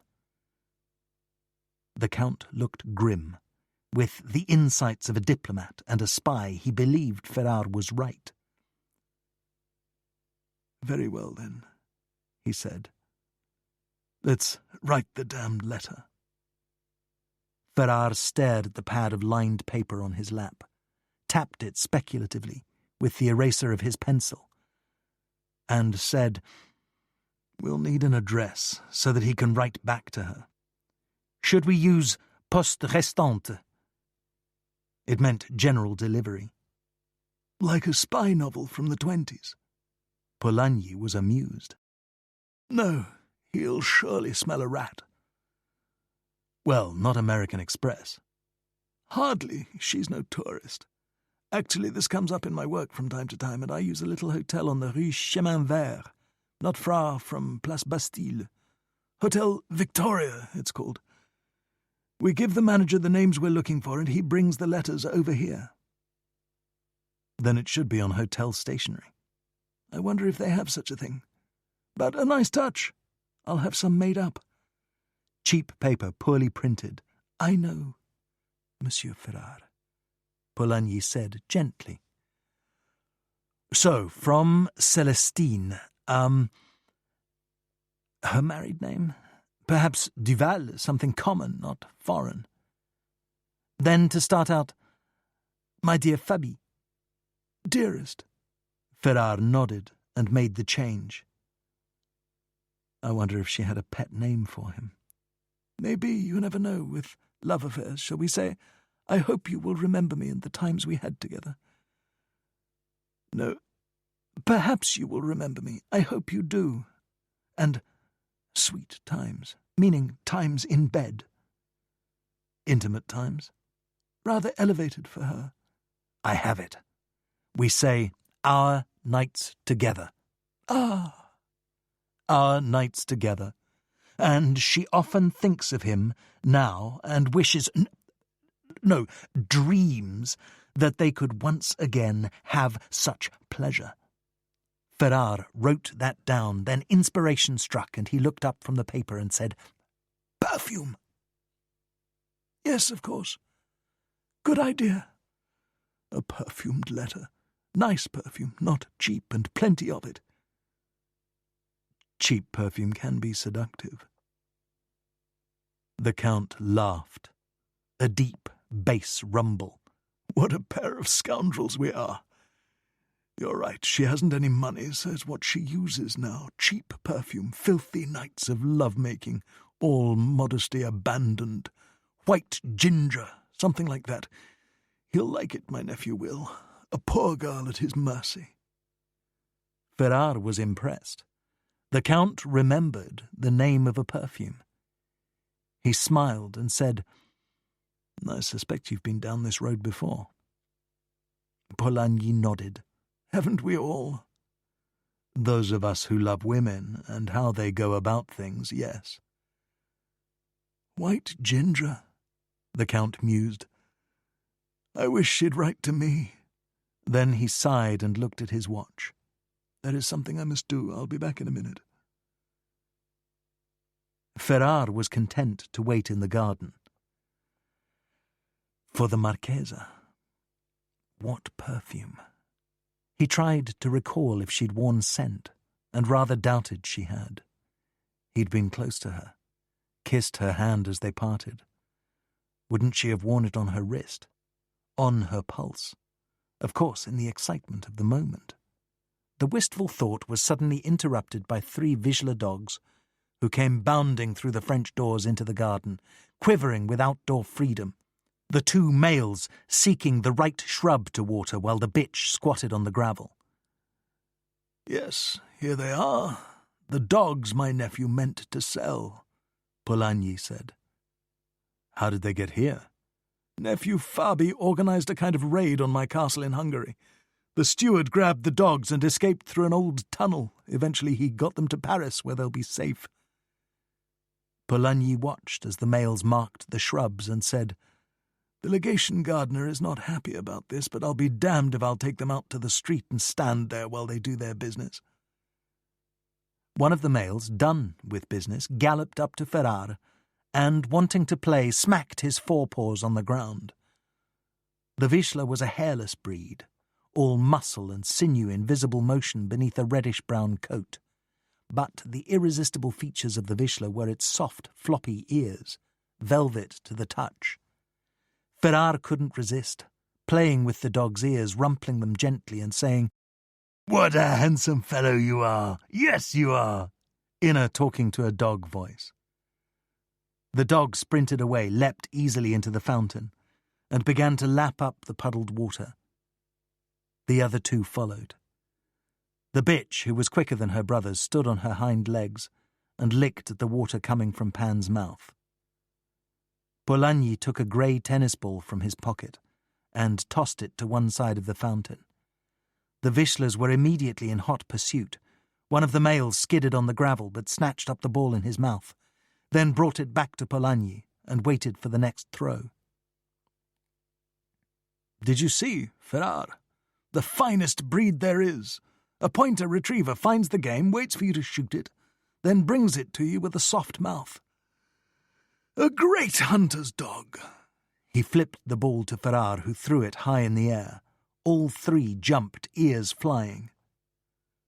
"Now I'll have to find an excuse to hold talks with you here," Ferrar said as the bitch dropped the ball at his feet. "You are welcome any time. They love to play," Polanyi said. Then, "Now, where were we?"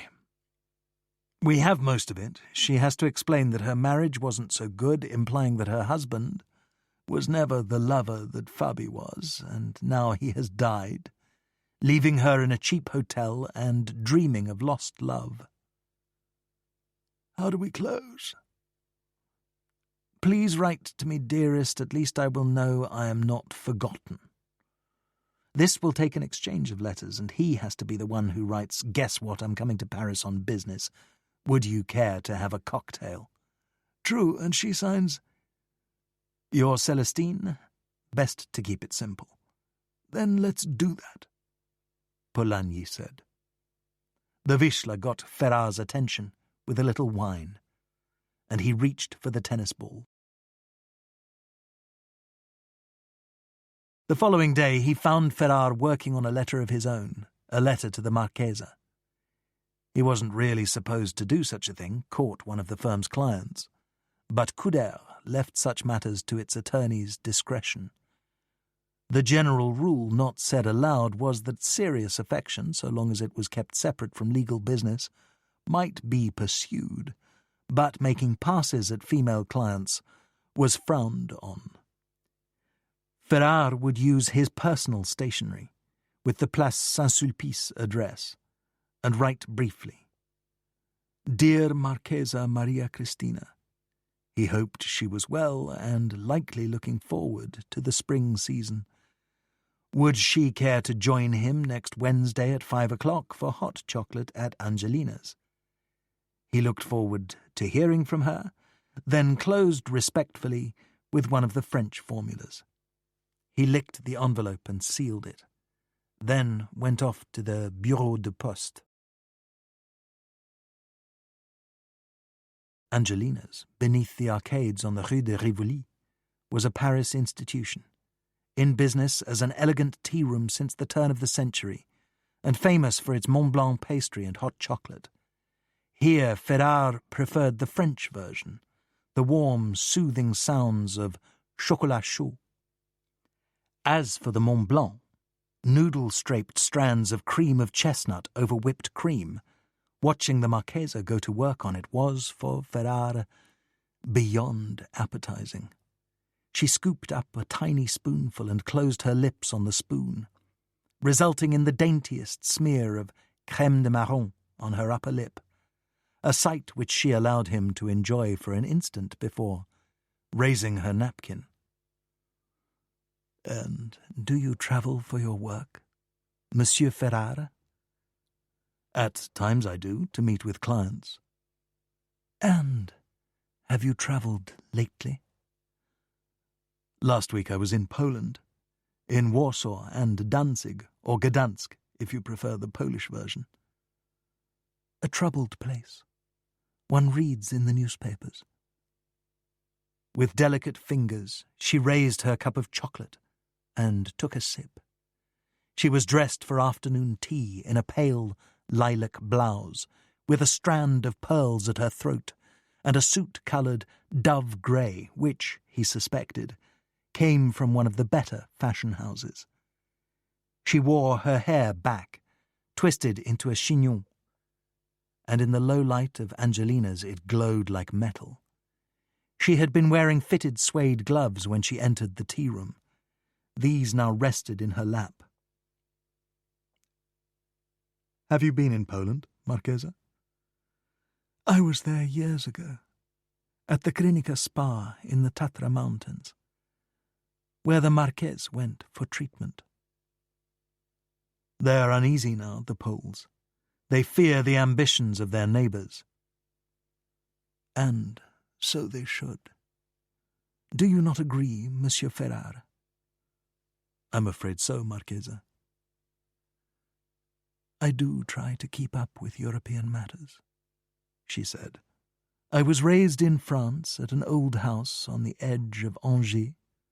But then, at the age of 14, I was sent to a Swiss boarding school for young women.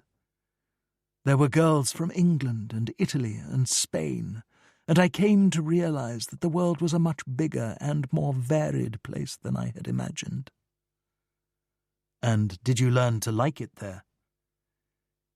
She smiled and said, "I do not believe one was supposed to like it, but I don't recall being miserable.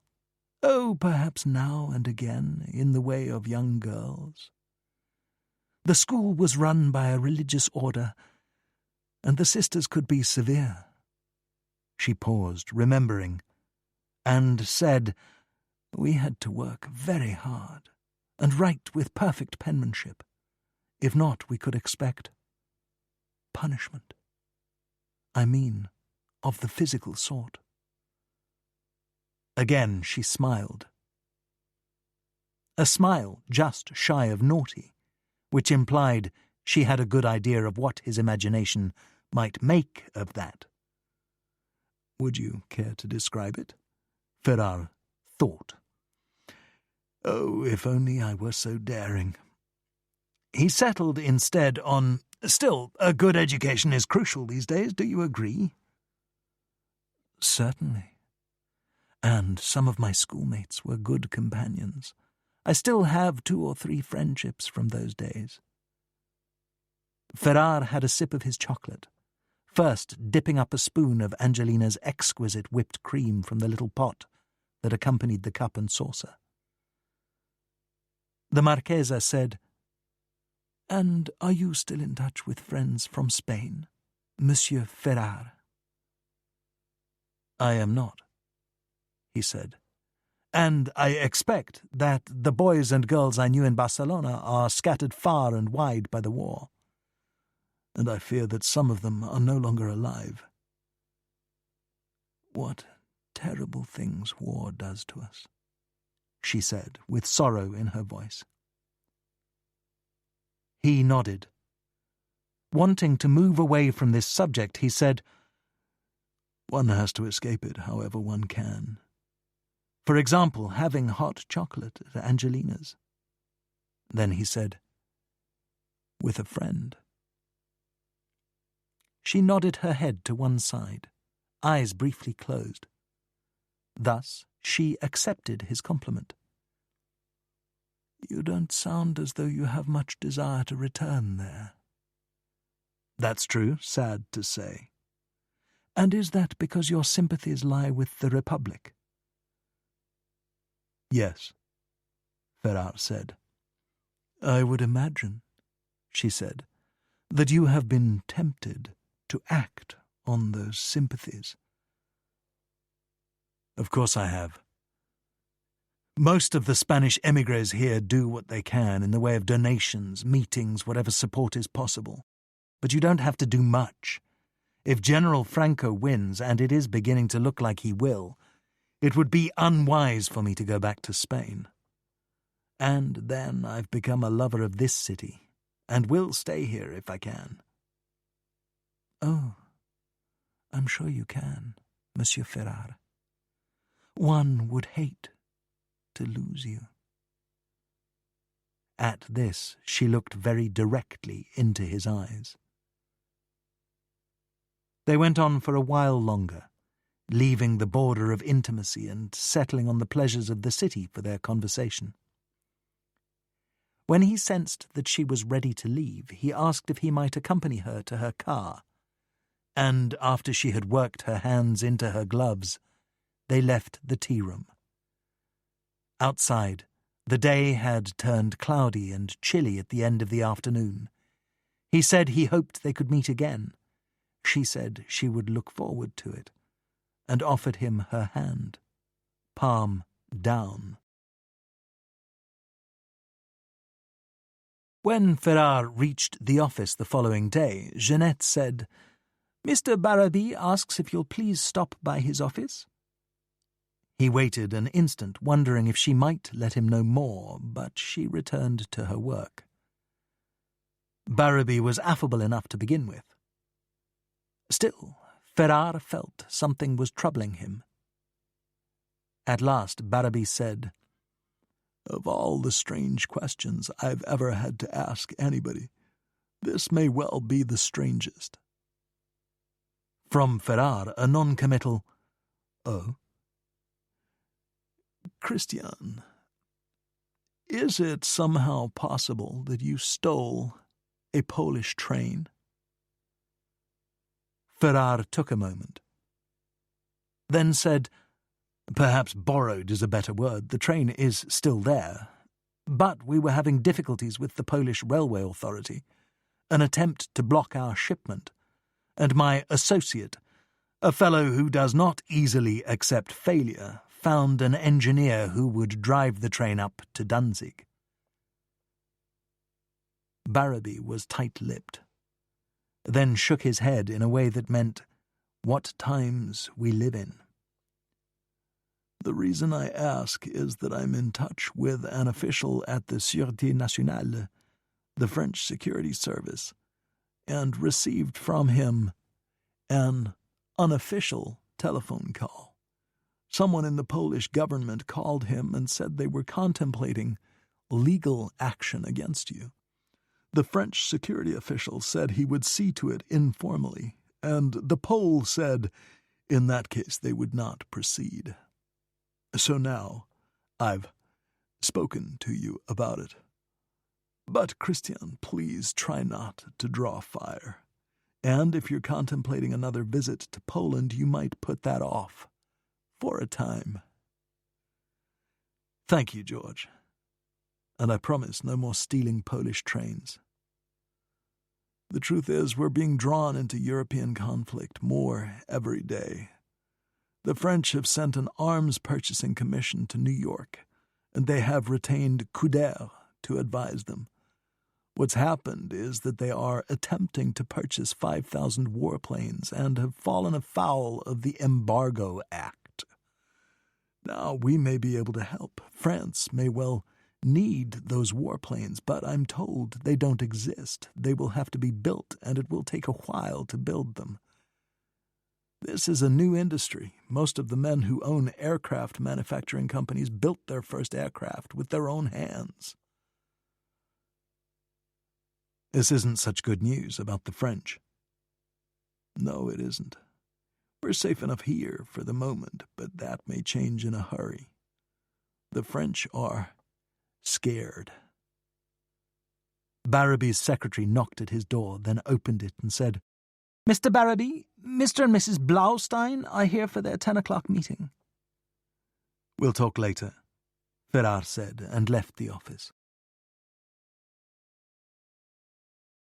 That evening, Ferrar went to Chelisette for poulet de Bresse, then returned home, settled a blanket around his shoulders, poured himself some brandy, lit a gitane, and found his place in the Robert Byron book he'd been reading, The Road to Oxiana. Byron was one of the truly great English travellers, and Ferrar read him in order to become lost in another time and place, in this case 1933, and Persia. The day's journey had a wild exhilaration. Up and down the mountains, over the endless flats, we bumped and swooped. The sun flayed us, great spirals of dust, dancing like demons over the desert, stopped our dashing Chevrolet and choked us. Suddenly, from far across a valley came the flash of a turquoise jar, bobbing along on a donkey. Its owner walked beside it, clad in a duller blue, and, seeing the two lost in that gigantic stony waste, I understood why blue is the Persian colour, and why the Persian word for it means water as well. Rising to have some more brandy, Ferrar felt as though he was at least beginning to calm down. The conversation with Barraby, who had his ear very close indeed to the political ground, had unsettled him. What if the Germans attacked France? What would he do with his family? Take them to New York? And just when should he start to make such arrangements? Then, too, working with de Lyon had stirred a certain part of him, and he found himself wondering if it wouldn't be better to stay and fight, if they would let him. He poured the brandy in his kitchen. Then, on the way back to his study, he opened the shutter over the single window that faced directly away from the Place Saint-Sulpice, and through which he could see a few treetops in the Jardin du Luxembourg. The night sky was clear, the trees visible in the moonlight. 3rd of May. In mid-afternoon, a sudden thunderstorm. Lightning bolts flashed over the Champs-Élysées.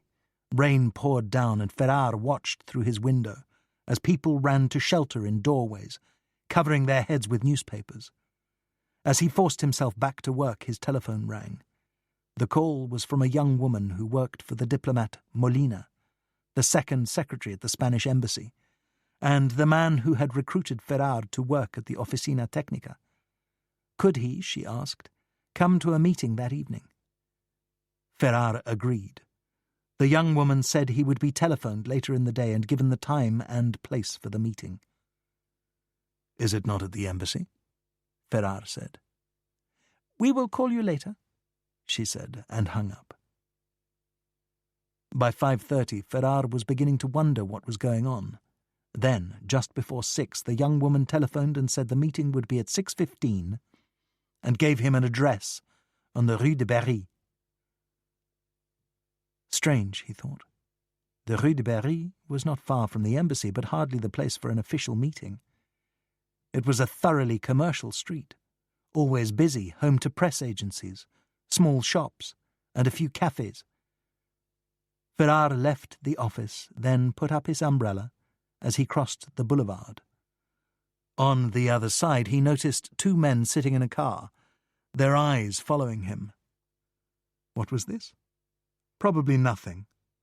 But at the address he'd been given, a man, somehow kin to the men in the car, was waiting just inside the door.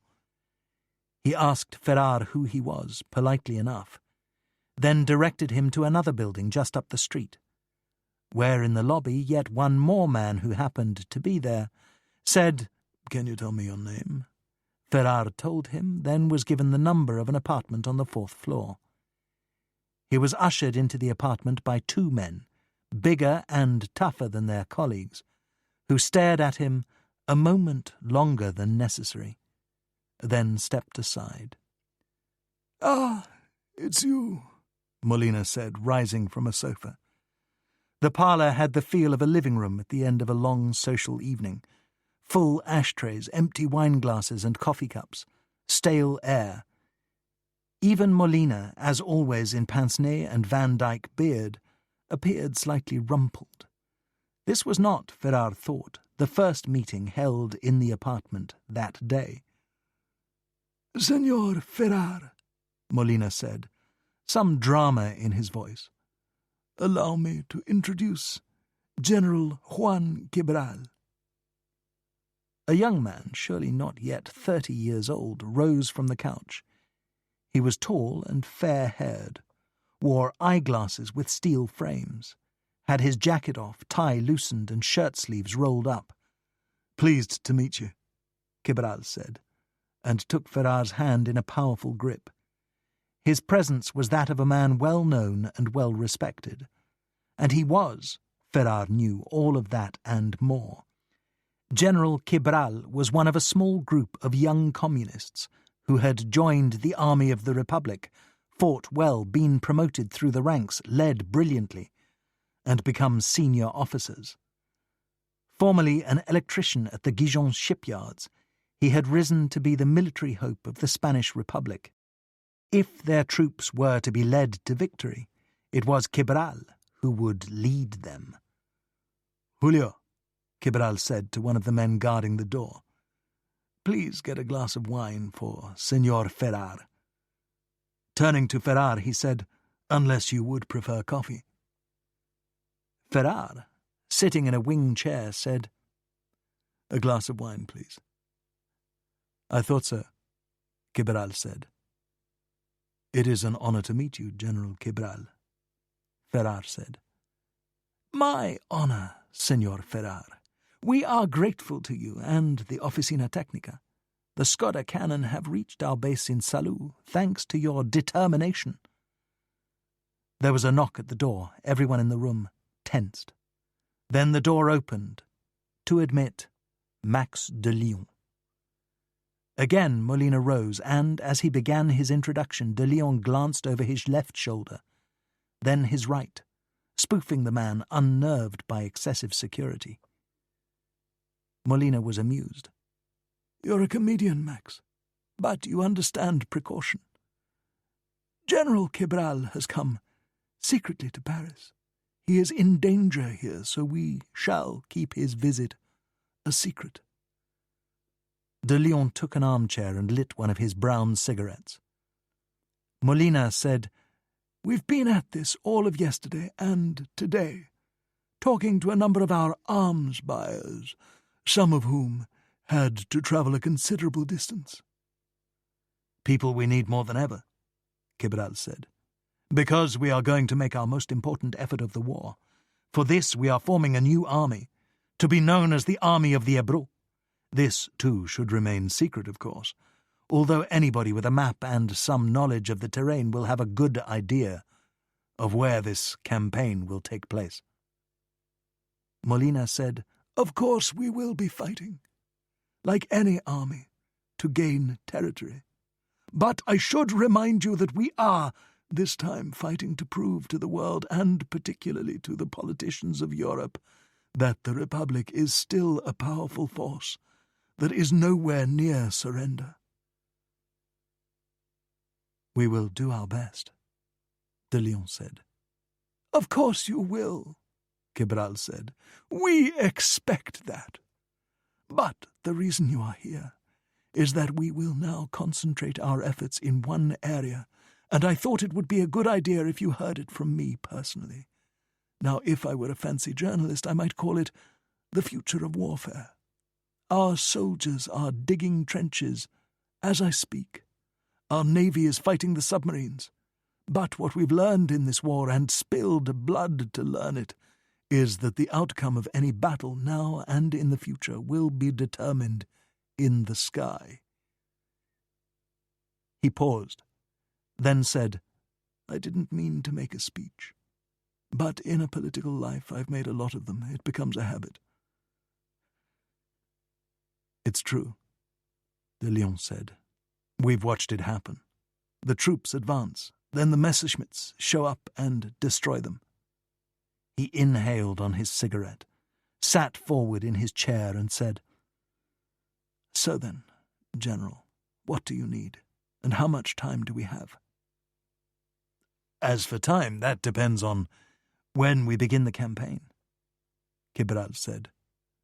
"Which I know, but I can't tell you." De Leon nodded that he understood. He, too, had been brought a glass of wine. Now he took a sip and said, "I ask because it used to be that we needed everything and right away. This is different." "I know it is," Cabral said. "I imagine you have a list," Ferrar said. "I do. A short one. It starts with warplanes, which are impossible to find. There's too much competition. Turks, Greeks, Poles, Yugoslavs, the French. Suddenly the world woke up." "Didn't it, though?" de Leon said with a bitter smile. "The prices of replacement parts for airplanes are hard to believe. And then, even if you're willing to pay whatever anybody asks, you can't find them." "There is also oil. We still have refineries and can produce aviation fuel." "Better for someone who knows that business," de Leon said. "Next, anti-aircraft ammunition. The USSR shipped us anti-aircraft weapons, the 76mm model F-22, and they are effective, but we lack ammunition. If we can't fight the Messerschmitts from the air, we will have to fight them from the ground." "We may be able to find it," de Leon said. "Should we take that as our responsibility?" "Yes," Cabral said. "If you think you can do it, it's yours." In time, Ferrar and de Leon left together. Outside, the rain had stopped, and the air smelled fresh and clean. "What are you doing this evening?" de Leon said. "I'm waiting to hear," Ferrar said. "Come over to Le Cygne. I'll be there at 11:30. Le Cygne was as Ferrar remembered it, a glossy black-and-white Art Deco room in the cellar of a crumbling tenement, not far from the Les Halles market. As always, Max de Leon's personal table awaited him. The maître d' whipped the réservé sign off the black lacquer tabletop and pocketed his tip, then beckoned imperiously to a waiter, who hurried over to take de Leon's order for champagne. Just about the time it arrived, so did Stavros. With a new girlfriend. He'd had one on either arm the last time they'd met. This one a pale brunette with waves of black hair falling around her face. She wore a black dress that showed a bare shoulder, and, Ferrar suspected from her myopic stare, carried a pair of eyeglasses in her purse. He was able to diagnose her myopia because she was staring at him while he, recalling Stavros's inclination toward Balkan jealousy, looked everywhere but at her. Stavros, a swarthy bear of a man in a grey silk suit and a black shirt with an open collar, was pleased that de Leon had called him. They bantered for a few minutes. Then Stavros said, "So, Max, tell me, what are we looking for?" "Anti-aircraft shells. 76mm, all we can find. Price doesn't matter." "Who makes it? Skoda? Do we call on our old pal Zharny?" "The Russians make it for their AA guns. Maybe they also sell it, I don't know, but they won't sell any to Spain, because of Stalin's devious machinations or because they're keeping it for themselves." "I can ask around," Stavros said, not sounding confident about what he would find. "But, as we say, if you can't buy it, you have to steal it. That's hard when you're dealing with the Russians, and then, if you do manage to steal it, you can't get it out of the country. Sounds like you've tried, Stavros. No, but I have a friend who did. He knew a guy, a gangster in Kiev, and this guy had a lot of tires in a warehouse. And? Who knows? The gangster disappeared. Maybe the police caught him, maybe somebody killed him. Did your friend tell you anything else? How the tires got to Kiev? Stavros shook his head. He told me what he wanted to tell me. Can you get in touch with him? That's easy. He's in prison in the Santé. Right here in Paris. De Leon grimaced. If you visit someone in the Santé, the guards listen to everything. We have to work as quietly as we can. Stavros laughed. Ah, Max, you always say that. And then Stavros threw his fingers into the air and made the kaboom sound of an explosion. But we have to try, Stavros, really. Sure, Max, I know. The brunette, watching a small combo setting up on the bandstand, said, "Oh, there's music. Who wants to dance with me?" Sorry, dear, we're busy, Stavros said. "You're no fun," she said, teasing him. What's your friend in prison for? De Leon said. Murder. He's a murderer. That's his job. The band began to play Begin the Begin, and the brunette pinched Stavros's earlobe between thumb and forefinger and said, "Let's go, Monsieur le Bear, out on the dance floor." Stavros made a what-can-I-do gesture and took his brunette off to dance. Ferrar said, "There are munitions companies everywhere. Somebody should be willing to sell us what we need. The difficulty is figuring out who that is." This business is always difficult, one way or another. I have a collection of ring binders at the Officina Technica, a sort of library, newspaper clippings, military journals, whatever I can find, and I had a look after the meeting with Cabral. Only a few countries make anti-aircraft guns. Britain, France, Germany, Italy, America. Sweden makes one called the Bofors, and the Swiss make the light version of the weapon called the Oerlikon. And of course all the calibers are different. So what we have is the heavy Soviet weapon. He shrugged. Our bad luck. Then he said, "We'll find a way." Can't we have the ammunition manufactured? You know, we did some of that. Had weapons and ammunition manufactured in the first year of the war. We found a factory up in Belgium. You gave them a sample and they'd make whatever you wanted. But the government shut it down. These shells, where are they stored? Armories, military bases, all closely guarded. Sometimes they're mounted on ships. Steal ammunition from a Russian ship. Even if you found a way to steal, there wouldn't be enough. One thing my library made clear, you want to shoot down an airplane, you need a lot of shells. The aiming method is complicated, mostly you miss. Stavros, beads of sweat on his face, held his girlfriend tight and stomped around the dance floor, doing his very own version of the Begin. But the Le Cygne crowd, slumming nouveau riche, swindlers, spies, prostitutes of the higher order, didn't laugh or stir.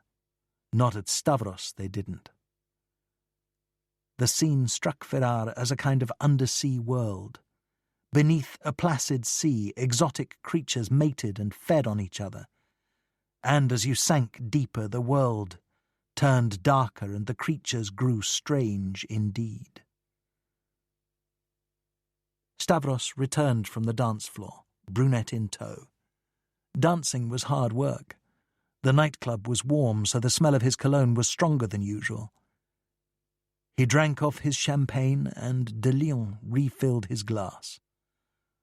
"Not the dance for me," Stavros said. When he sat down, De Leon said, "Tell me, Stavros, do you think there's a way you can speak privately with your friend?" "I'll find a way, maybe a bribe. You want me to try it? Might as well. We have to talk to people. If you talk to people, they turn out to know more than you thought. Sometimes more than they thought. I'll do it, Stavros said. He's an old friend, and I'm sure he'd like a visitor. As soon as you can, de Lyon said. The following day, de Lyon made contact with one S. Kolb, a meagre little man nobody ever noticed, and a spy. De Lyon's customary spy, in his business, a necessary acquaintance. To reach Kolb, you called a certain number. A woman answered. You gave her a name. Some name, maybe your name, and in time, Kolb would find you.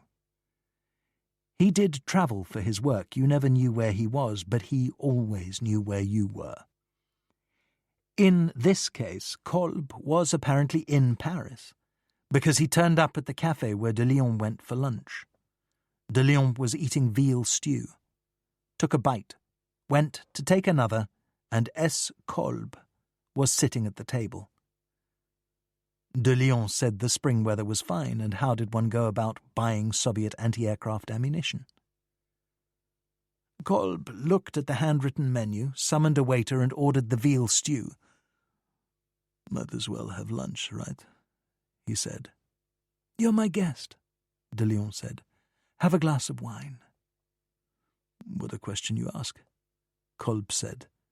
His French was fluent, but not native. Surely he'd grown up somewhere and spoke the language. But where that was, nobody knew, although there were plenty of theories. It was also said of Kolb that he was a British spy, but there were plenty of theories about that as well. And what if? Kolb continued. I said, I don't know. You often say it. Yes, but what if, this time, I were telling the truth? Then I'd ask how you might go about finding out. Here's the problem, Max. To find out about anything, you have to ask questions.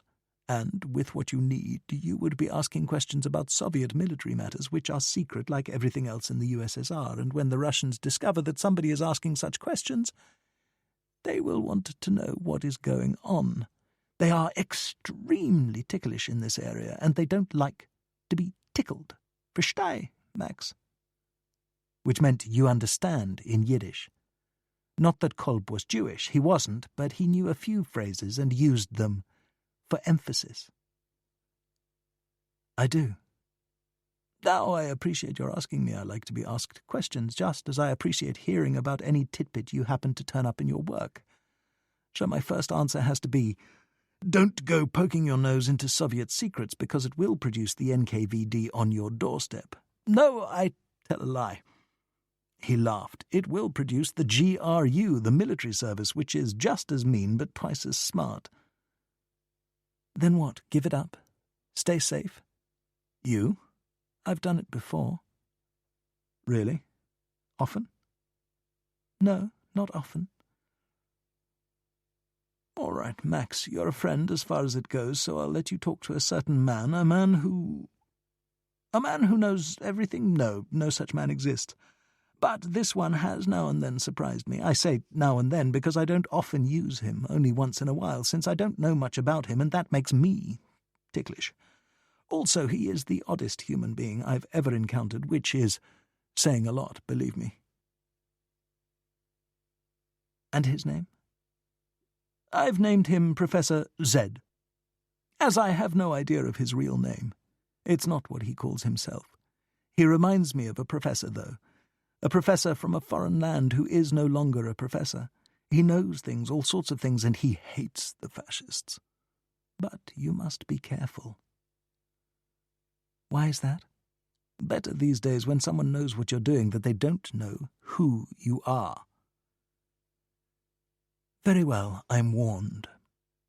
Kolb's veal stew arrived, and he ordered a carafe of red wine. So, how do I find Professor Z? Kolb chewed on the tough veal, then said, I will have to set it up. Someone will contact you with a time and place, and you go alone. I am grateful for your help, Monsieur Kolb. Are you? I am.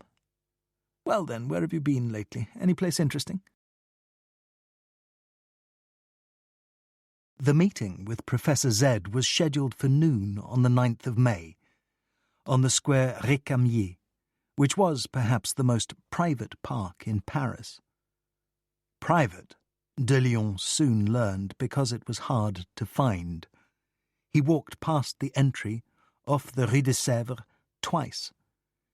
Then, getting anxious, he had to ask the girl behind the counter of a boulangerie. Finding Professor Z was not hard. He was sitting on a bench at the foot of a staircase beneath an ivy-covered pergola, reading a French novel. When he looked up and saw de Lyon, he kept his place in the book with his finger. And there it stayed for the length of their conversation.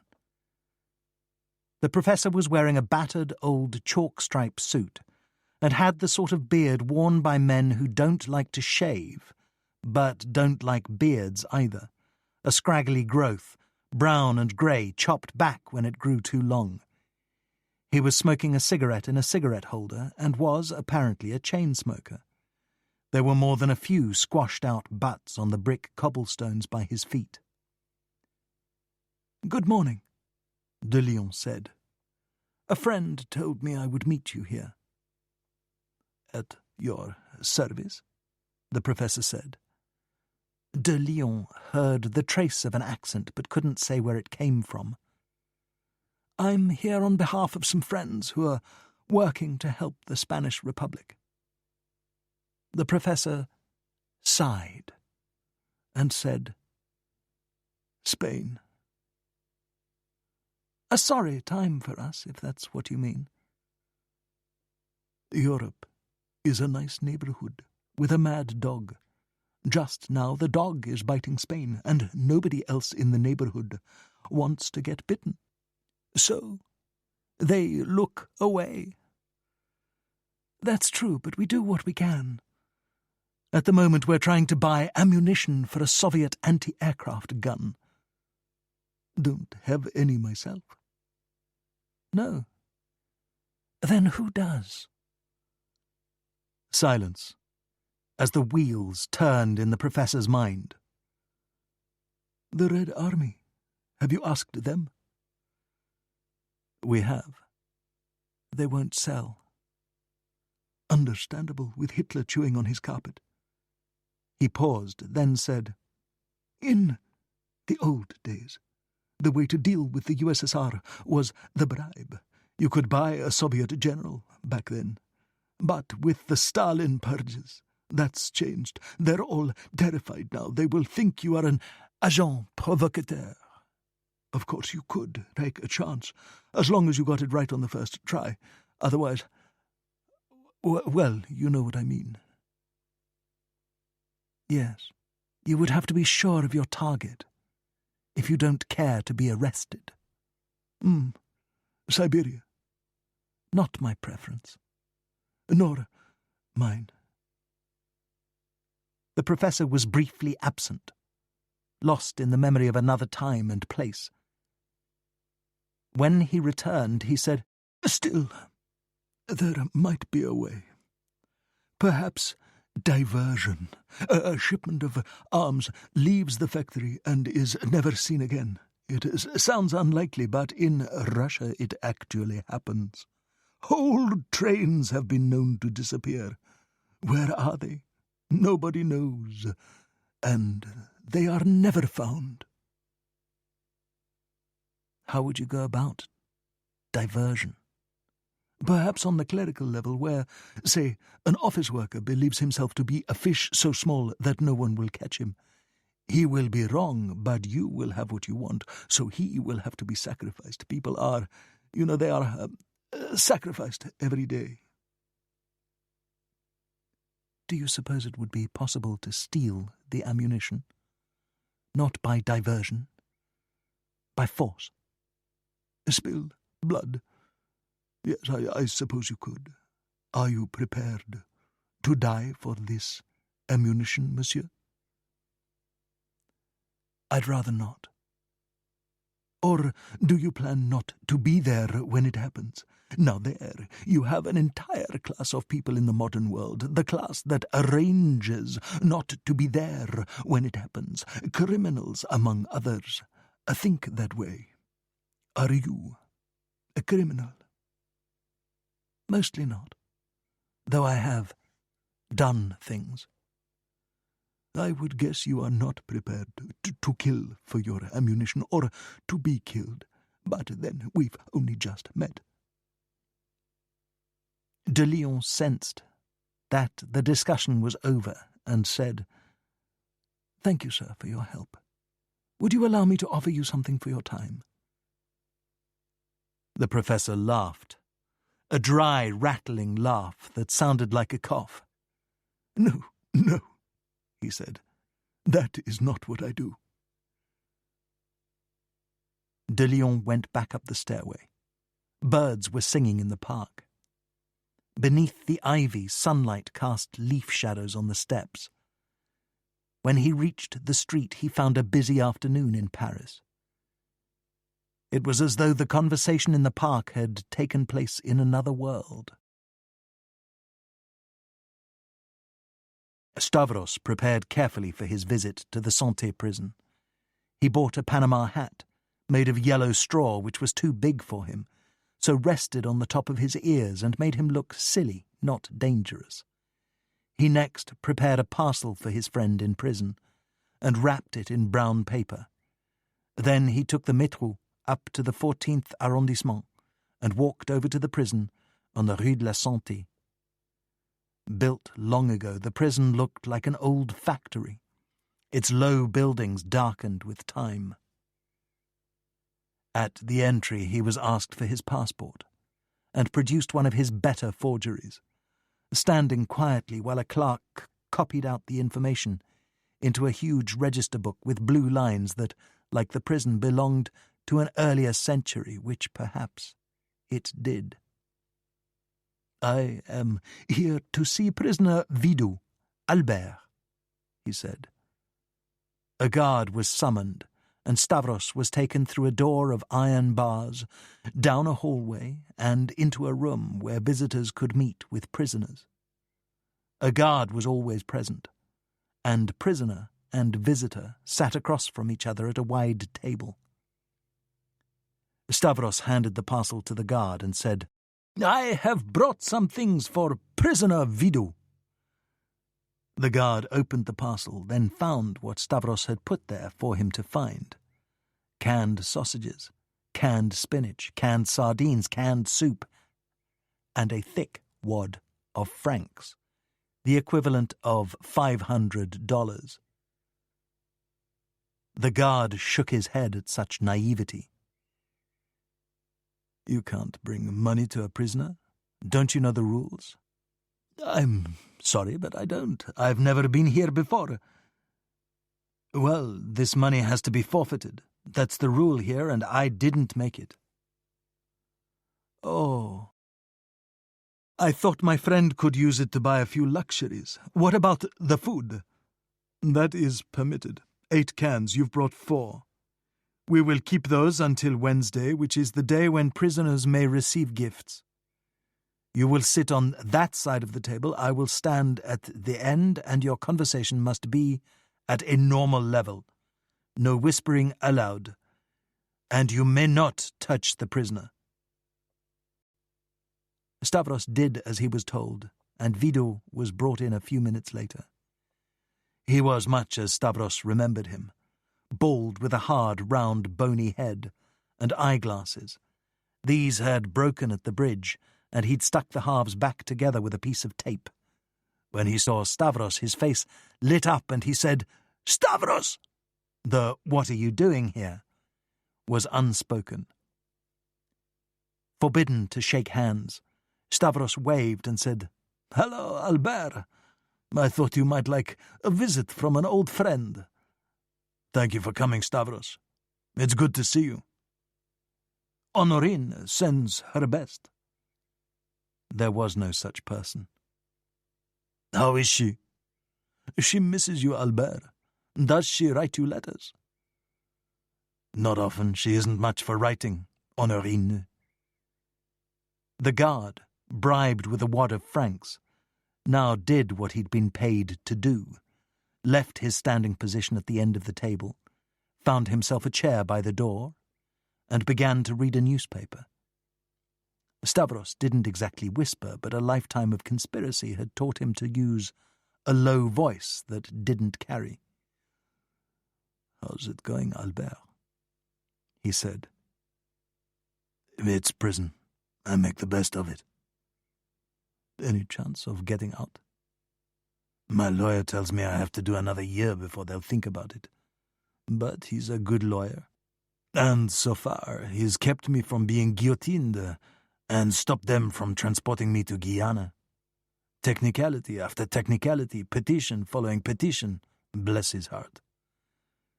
He paused, then said, "So then, Stavros, what brings you here?" "Albert, about 2 years ago you told me about some guy in Kiev who had a warehouse full of tires." "Sure, I remember. He wanted help selling the tires in France, but nothing came of it." "Who was he?" "A Russian gangster. What was his name? Bratia, something like that." "What happened to him?" "I don't know. We met a few times and were supposed to meet again, but he never showed up, never telephoned, so—" "Gone." "This was in Kiev?" "What? No, this was in Marseille." Stavros was incredulous. The Corsicans let him work in Marseille. He just used Marseille as a meeting place, maybe. The Corsicans knew about it, maybe they didn't. As I remember, he was in some gang, a very rough gang. But all the Russian gangs are like that. It's another world. So, a gang in Kiev, one of them called Bratia, now vanished? Do I have that right? Vito thought it over, then said, "It wasn't easy talking to this guy. He spoke some French, a little English, but what I understood was that they weren't from Kiev. That's just where they'd hidden their tires. They were from someplace else." "Where, Albert, can you remember?" "Not Moscow, maybe Odessa. You know, Stavros, I think that's right, Odessa. I thought the gangs in Odessa were Jews, but this Bratia said they were from Greek families who'd been there forever. Is that possible?" "I don't know. Maybe it will mean something to Max. He's the one who sent me up here." "Well, I think that's about all I remember." "Albert, how can we help you?" "Lawyers cost a lot of money, you know. So far I've managed to pay the bills. People like us have to put some money aside here and there and have the kind of friends we can trust to deliver it. But I can't work now, so... How do we find him?" "His name is Lamotte. He's got an office by the Notre Dame Church in the 9th. Notre Dame de Lorette? That's the one." They talked for a time after that. Friends they knew, good times they'd had. Then the guard rattled his newspaper and stood up, so Stavros said goodbye and told the guard he was ready to leave. That night, De Lyon and Ferrar were back at Le Cygne to meet a pair of Turkish brothers who bought and sold weapons on the black market and regularly visited Paris in search of trade. Before the meeting, De Lyon mentioned, without making too much of it, that he was armed. And once they arrived, Ferrar saw why. They were the sort of men, suspicious and violent, who threatened by instinct. Everybody was out to get the better of them, and that included De Lyon and Ferrar. Their speech was civil enough, but the way they held themselves, the way their eyes worked, said that they would kill you if you crossed them.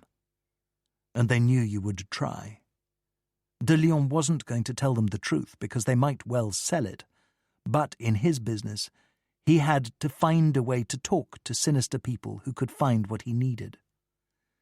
De Lyon said he was interested in buying Polish armament. Sure, what did he want? artillery field pieces. That was easy. What was he ready to pay? De Lyon was vague. That depended on age and condition. Then he mentioned Soviet weapons. Did they have anything available right away? Well, maybe, if he could pay before delivery. Though de Lyon kept refilling their champagne glasses, they never got drunk and talkative, only closer to the edge. Finally, de Lyon grew tired of it, stood up, wished them well, and said they would meet again soon. "What a waste of time," de Lyon said when they were gone. "Still, you have to try." "At least it didn't come to shooting," Ferrar said. "No, it didn't. Not that it hasn't happened in here." An hour later, Stavros showed up, this time alone. De Lyon had made sure that Stavros and the Turkish brothers didn't meet, which might have led to a real confrontation. Stavros had a piece of paper with notes he'd made in blunt pencil. He'd written down what Vido had told him so he wouldn't forget anything. He didn't stay long, left the notes with de Lyon, and went off to see his brunette, who had a room up in Clichy. After he left, Ferrar said, "Does Vido's story help us?" De Lyon laid Stavros's page of notes flat on the table and kept smoothing the rumpled paper with his hands, as though that helped him to concentrate. Finally, he said, "It's like working on a jigsaw puzzle. But if I put together what I've learned in the last few days, then add what Vido said at the Santé, I can see how some of the pieces fit." "Tell me then, what goes where?" "Do you recall saying something about stealing ammunition from a Russian ship?" "You said it wouldn't work, not enough shells." "And it wouldn't. But Soviet ships get their supplies from Soviet armories. Christian, do you know what's in Odessa?" "Not really. When I think about Odessa, I see the famous steps in the film. And I know you don't mean that." What is in Odessa is a very large Soviet naval base, one of their warm water ports on the Black Sea. "Of course," Ferrar said. "At least we know where the ammunition is stored. And do you think an Odessa gang could steal it?" De Lyon nodded. "We'd have to be careful with them. If they become suspicious, they don't ask questions. But it's a place to start." "How would we find a gang in Odessa?" De Lyon shrugged. "I have no idea tonight. But tomorrow." "One thing I should point out," Ferrar said. "The Republic has only 2 national allies. One is Mexico, the other is the USSR. We are considering an attack on an ally, and the Russians will soon figure out where their shells went. There is only one country that has weapons which take such ammunition. What then?" "Stalin will be quite angry, but he isn't helping us now, and he won't in the future because war is coming, and he must conserve what he has. And beyond that, the USSR has never really been our ally. For example, the Republic shipped the National Gold Reserve to the USSR because they were afraid Franco would get hold of it, and the Russians have been using that gold as payment for the arms they sent us. Stalin doesn't give anybody anything, and they have been stealing it by fiddling with the exchange rate for gold and the ruble. Is that what an ally does?" "All right, but we have another problem. We will have to tell Molina what we're doing, and he will say no." "I would remind you that General Cabral said yes. The Republic is desperate now, which means the general is far more powerful than the diplomat." The Lucene crowd was getting louder as they drank and danced the night away. Ferrar had the last of his champagne and said, "So then, Max, what next?" We work on finding a Russian gang that operates in Odessa. Maybe we find the gang that Vido discovered, maybe a different group. Then we figure out how to approach them, and then how to use them without getting robbed or stabbed in the process.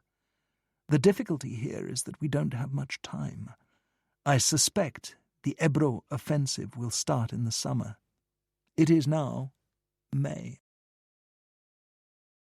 And how do we work on finding a Russian gang? Contacts, Christian. Always and forever. Contacts. Working at a law firm in Paris, with many clients from America and Great Britain, Ferrar had encountered one aspect of the profession that had nothing whatsoever to do with legal matters. Certain clients saw their attorney, discreet and helpful, as an adviser on the darker pleasures of the city.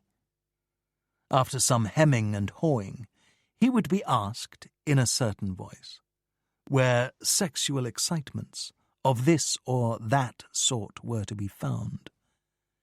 Ferrar had consulted the native Parisian lawyers and drawn up a list. Far easier were requests such as, "You know Paris, Mr. Ferrar, where shall we eat?" So another list kept in a different drawer to avoid mortal error, perhaps by a secretary. "But, Mr. Ferrar, can the bistro really be called Domination and Whipping? Do they have onion soup?" As Ferrar had worked on his restaurant list, he had come upon the Brasserie Heininger. He had tried it out and discovered a particularly Parisian setting. The Heininger was exciting, smoky, noisy, crowded, the place to go for an evening of good times, and the food was excellent. If Ferrar found that his clients had tired of solemn gastronomy, he encouraged them to try the Heininger. The brasserie was not only riotous, many Parisian brasseries were easily its equal, but it had a story to tell the folks back home.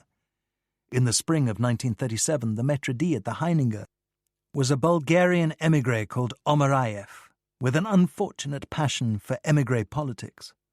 He surely angered the wrong people because one night young men with Tommy guns arrived at the brasserie and gave the dining room a good spraying. Meanwhile, poor Omarayev had hidden in a stall in the ladies' WC, and badly frightened had made the mistake of taking his pants down to his ankles, a dead giveaway to an assassin peering below the door, which resulted in a dead maître d'. Miraculously, not a single person in the dining room had been shot.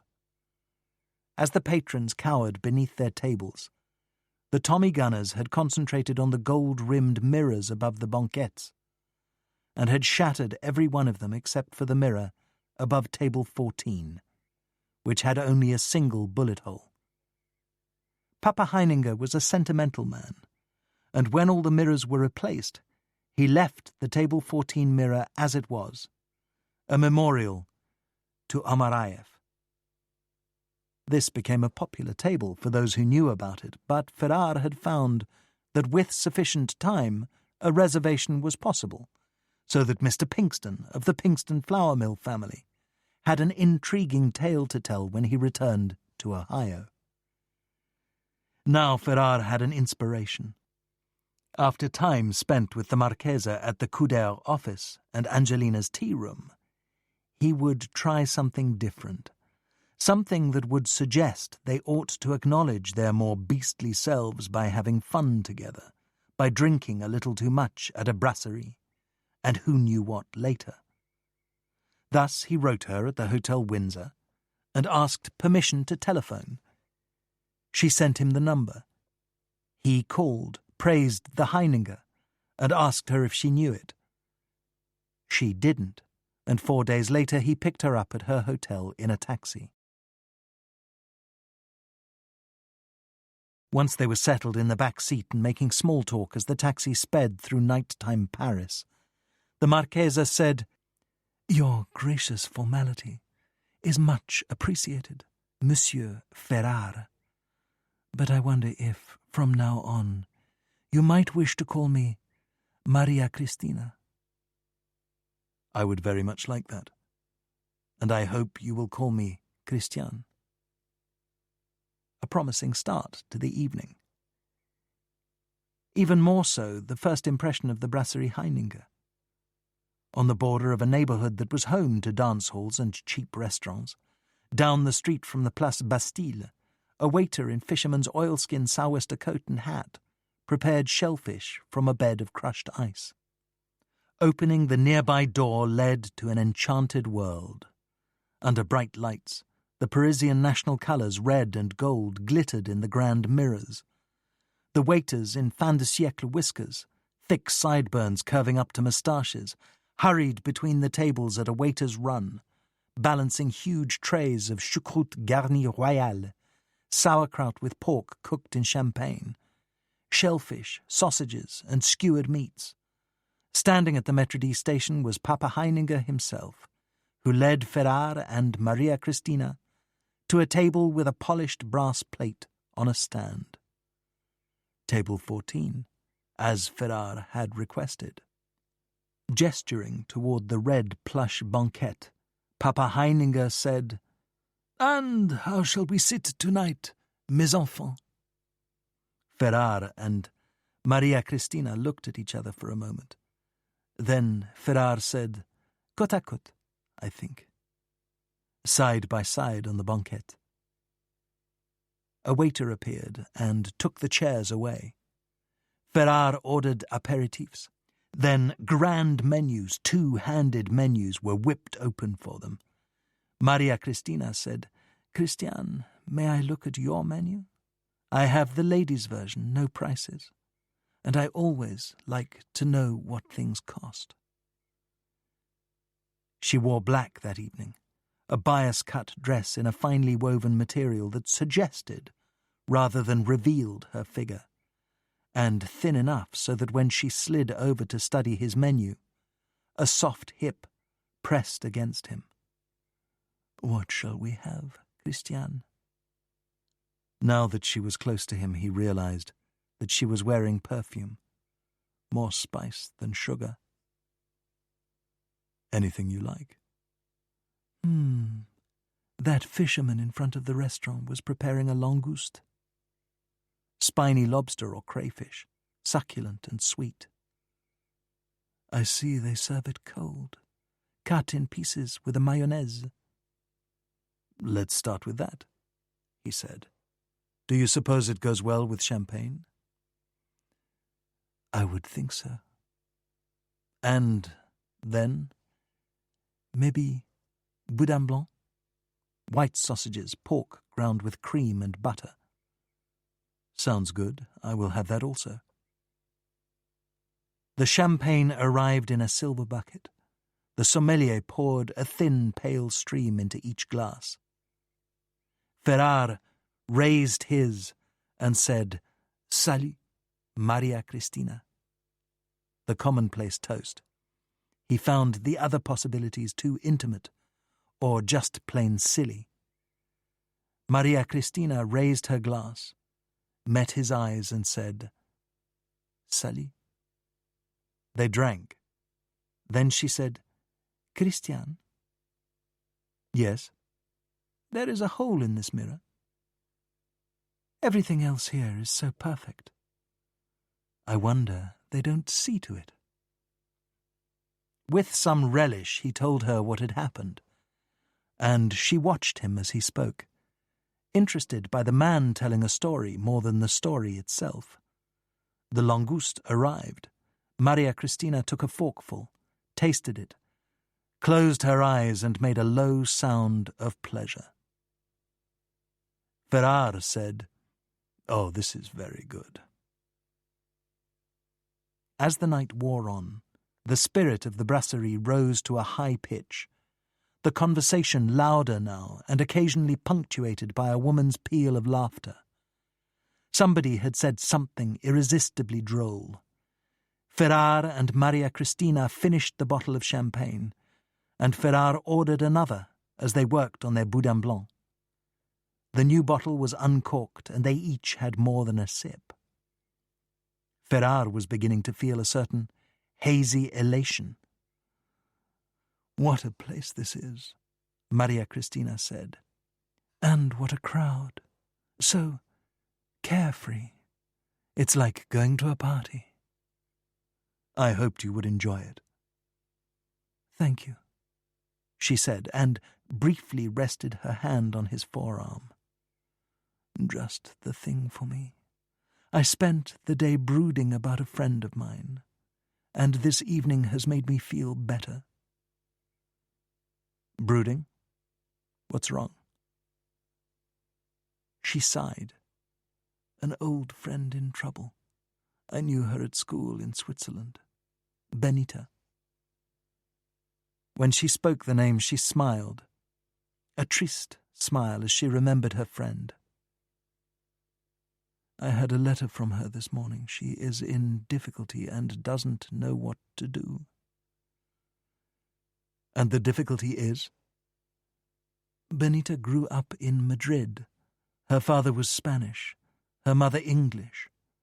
She has been living in Geneva, but she cannot remain there. Her residence permit will expire soon, and cannot be extended. A few months ago her father died, and some time later she went to the Spanish consulate to have her passport renewed. But her application was, after a few weeks, denied.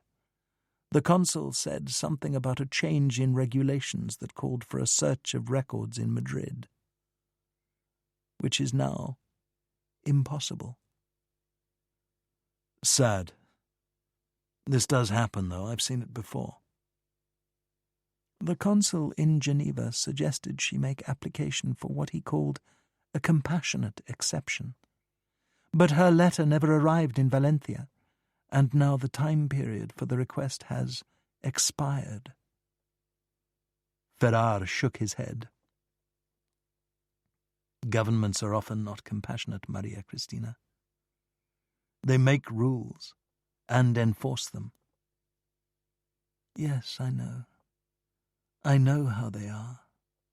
Now the only chance she has is to make a personal plea to the Spanish Republic, to, for example, the Spanish embassy in Paris. But how to do this?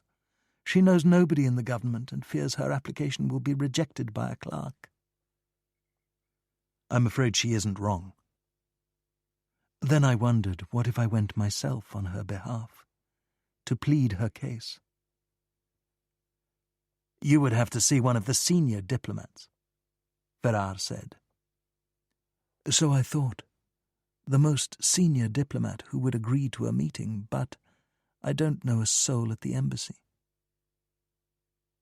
After a moment, Ferrar said, "I might be able to help you. I'll look into it."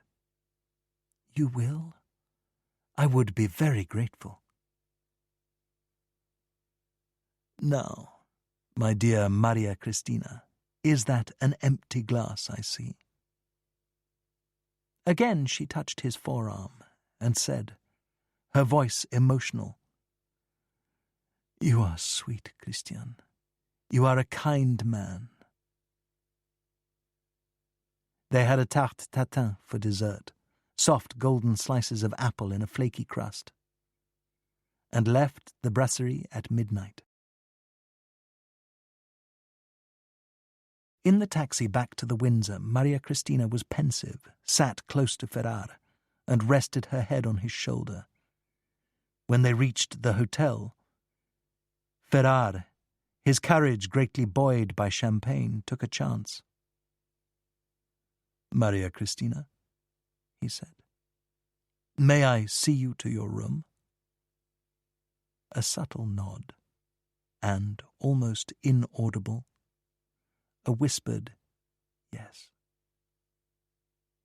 He followed her up the 2 flights of stairs to her room, which was, in fact, a suite, virtually a private apartment. It was not at all luxurious, floral print wallpaper that had seen better days, overstuffed furniture with forest green slipcovers, but quite comfortable. He sat at one end of a sofa, she at the other. "May I smoke?" he said. She went off to another room and returned with an ashtray and a packet of Gauloises. "I will have one as well," she said. I didn't know you smoked. So old-fashioned, she said. But I was raised to believe that it was not genteel to smoke in front of people. Ferrar said, times change, thank God. Now, a silence that would grow awkward if allowed to continue. Finally, he said, I've been wondering all day. Oh, tell me then, what is it that you have been wondering about? If we would kiss. They stubbed their cigarettes out in the ashtray. He moved to her side, she raised her face, their lips met. A chaste kiss that stirred him deeply. When the kiss ended, Ferrar stayed close to her so that his voice was low as he said, I was about to say good night. But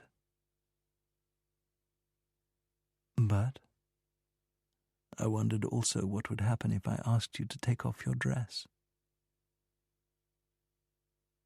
Well, now you will find out, she said, her voice not entirely steady. She stood, worked at the back of her dress, then took it off. Looked around and laid it atop an easy chair. She remained standing in a black silk slip with lace at the top and bottom. And then, he said. She took a breath, raised the hem of her slip up and over her head, then folded it beside her dress.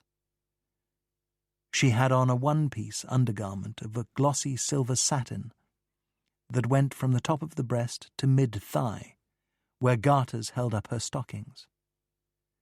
His eyes moved up and down her profile, finding small breasts, the beginning of a tummy, and a derriere rather more splendid than he had imagined.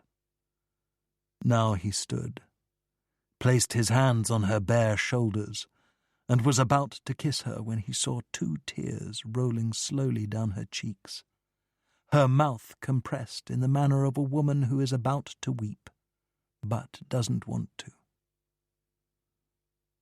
I'm sorry, she said, so quietly he could barely hear her. I can't. Not now. He took her hand and led her back to the sofa. She said, I wanted to. I imagined we would. Don't worry, the first time doesn't always go easily. She wiped at her eyes.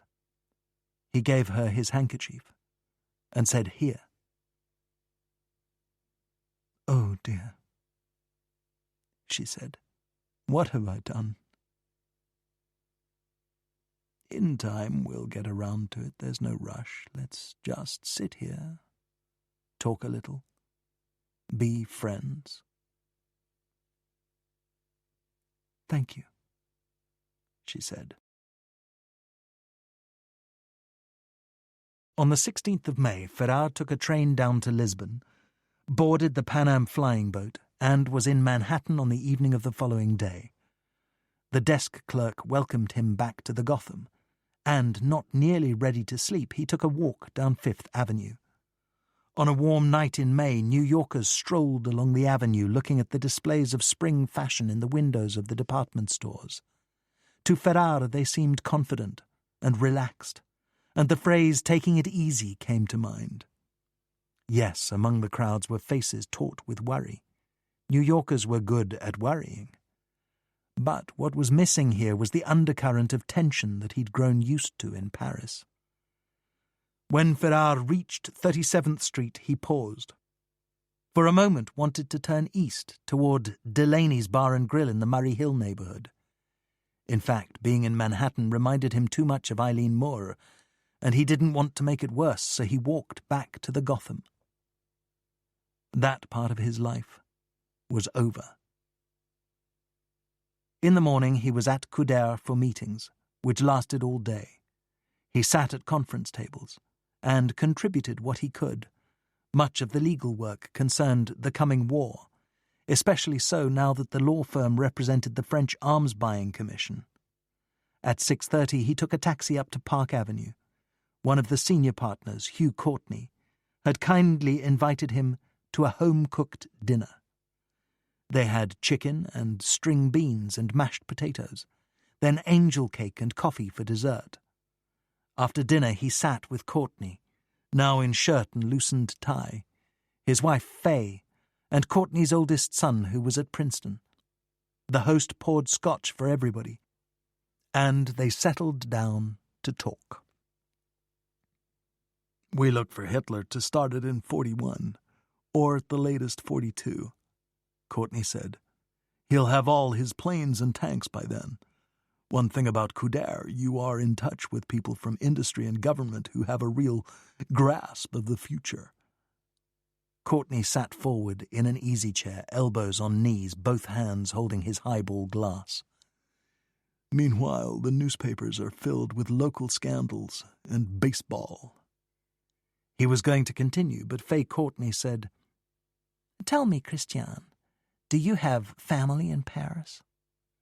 "I'm not married, but my parents and grandmother, a sister and a cousin all live a few miles away, in a town called Louvciennes."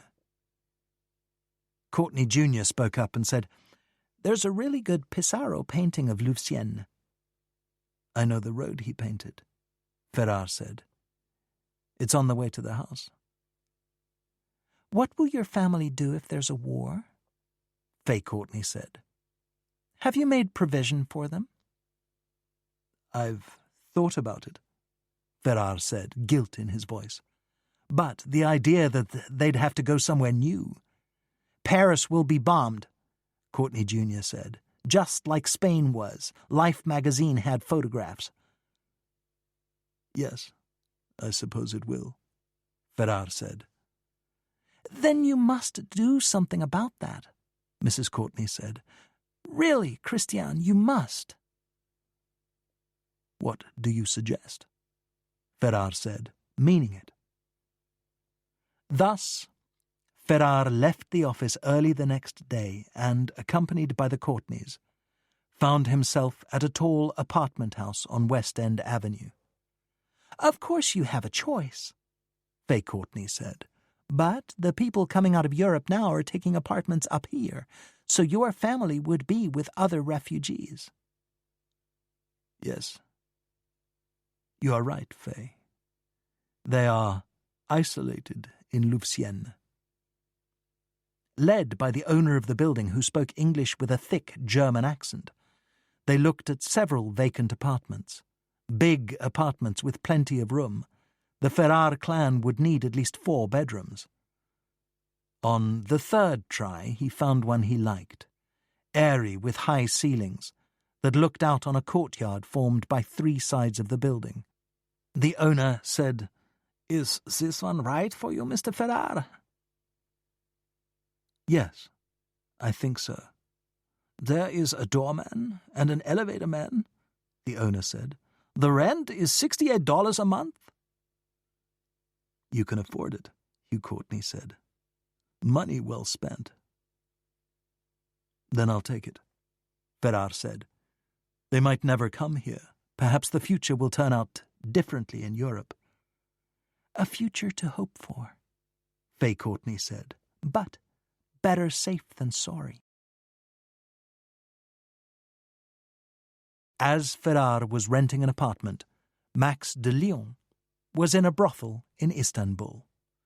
Not the worst he'd seen, 2 floors in a lime-green building that looked out over the Golden Horn, with the Bosphorus in the distance. De Lyon had taken a girl and her room for the night. The girl had the stomach of a belly dancer, round and firm, and sat naked on the bed, content and peaceful, repairing a ripped stocking with a needle and thread, awaiting the pleasure of her customer. De Lyon had worked hard on his contacts in Paris, a city rich in Russian émigrés. Some had fled the revolution in 1917. Others had reached Paris in 1920 as the White Army was beaten by the Bolsheviks. 18 years had passed, yet certain of the émigrés, using clandestine methods, had managed to stay in touch with family and friends in the USSR.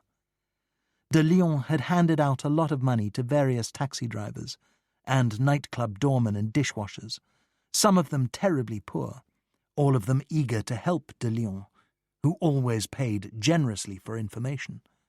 But in the end, the man with the information wasn't poor at all. He owned a garage in the Paris suburb of Saint-Denis. He was rich and deeply interested in politics. That interest was not comfortable for de Leon. Politically active émigrés drew secret police like flies. But the garage owner's contacts were up to date, and he himself was from Odessa, which meant, as he pointed out to de Leon with some vigour, that he was not Russian but Ukrainian. Still, he knew the gangs and claimed his information was current. "Bratya," he said. "That's not a man's name. It means cousins. The name of a gang, and they are all, every one of them, in Siberia or in the ground." The best of the gangs, whatever that meant, fiercest, richest, had no name for the NKVD to file, and was led by a man named Vadik, short for Vadim. Could the garage owner arrange a meeting, anywhere outside the USSR? He could. De Leon tried to pay him, but he held up a stiffened hand. "If it works, a favor someday when I need it." Which made de Leon even less comfortable. He didn't like owing favors. Returning a favor could be dangerous, whereas money was money. But the garage owner was emphatic. So then, Vadik. The belly dancer looked up now and then to see if her customer might be ready to have what he'd paid for. But de Leon just smiled. And the belly dancer smiled back. They had not a word of any language in common. From the garage owner, de Leon knew that Vadik would have to spend a good day and a half on a freighter steaming down the Black Sea coast to Istanbul, so he had offered to pay for the meeting. But he would have to pay Vadik directly. When he'd suggested a payment in advance, the garage owner had wagged his index finger, naughty boy, and said, No, can't send money. At 3:30 in the morning, 2 light raps on the door. De Leon was relieved. He'd begun to think that Vadik wouldn't show up, and at that time of night, the belly dancer was looking better and better. She woke from a doze and opened the door to reveal 2 individuals, one thin and dark with watchful eyes, who remained in the hall, a guard.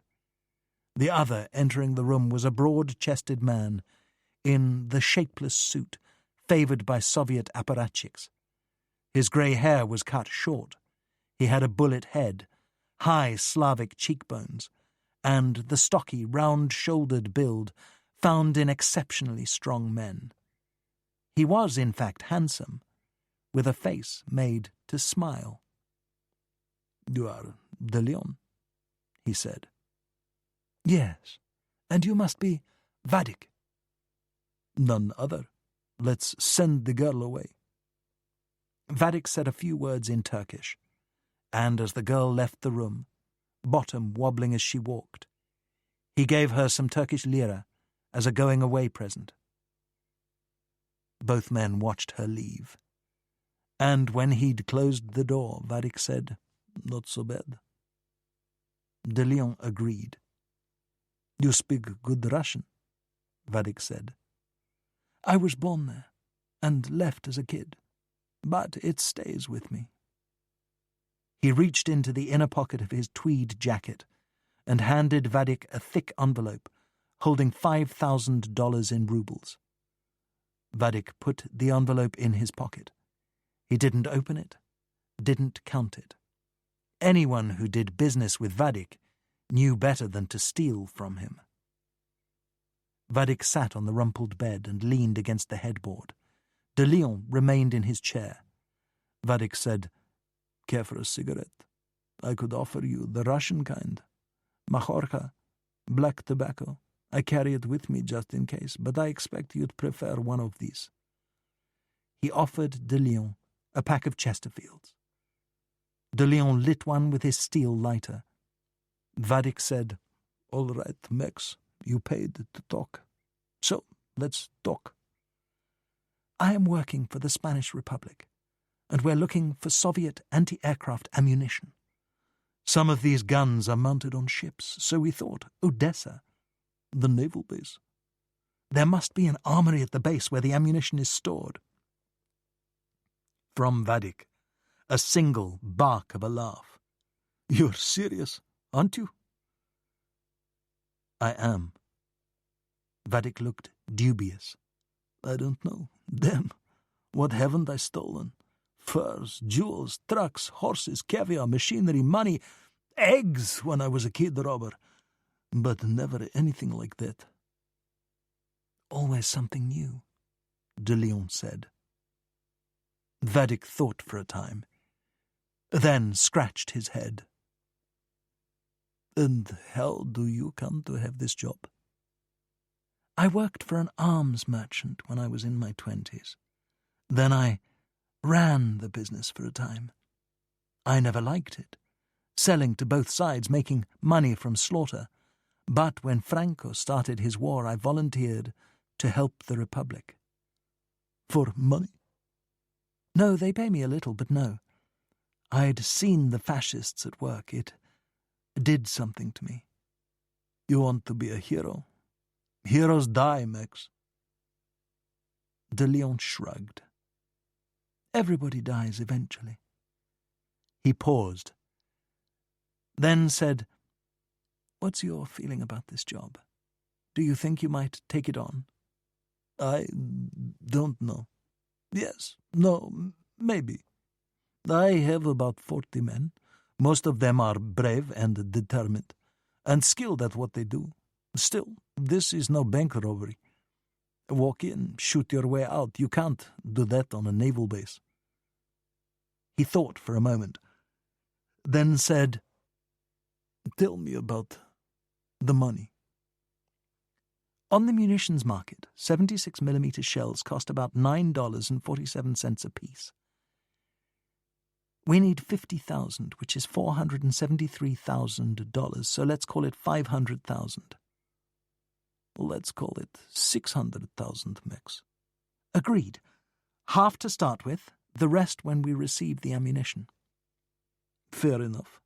If all goes well, you'll receive it in Odessa. After that, it's up to you." "How do you want to be paid?" From Vadik, a faint scowl. "Now that is forever the fucking problem. Even if you could buy all those rubles, the NKVD would hear about it." "Do you have a bank account, a foreign bank account?" Vadik laughed. "I don't make deposits in banks, only withdrawals. And as for a foreign bank account, I can't do anything like that." "We can. A bank account in Switzerland, anonymous, just a number." "I'll have to think about it," Vadik said. He stifled a yawn and looked at his watch, a cheap watch made of steel, likely USSR manufactured. "It's 4:30. Can we get some air?" "There's a kind of porch on this floor, down the hall." Vadik nodded and rose from the bed.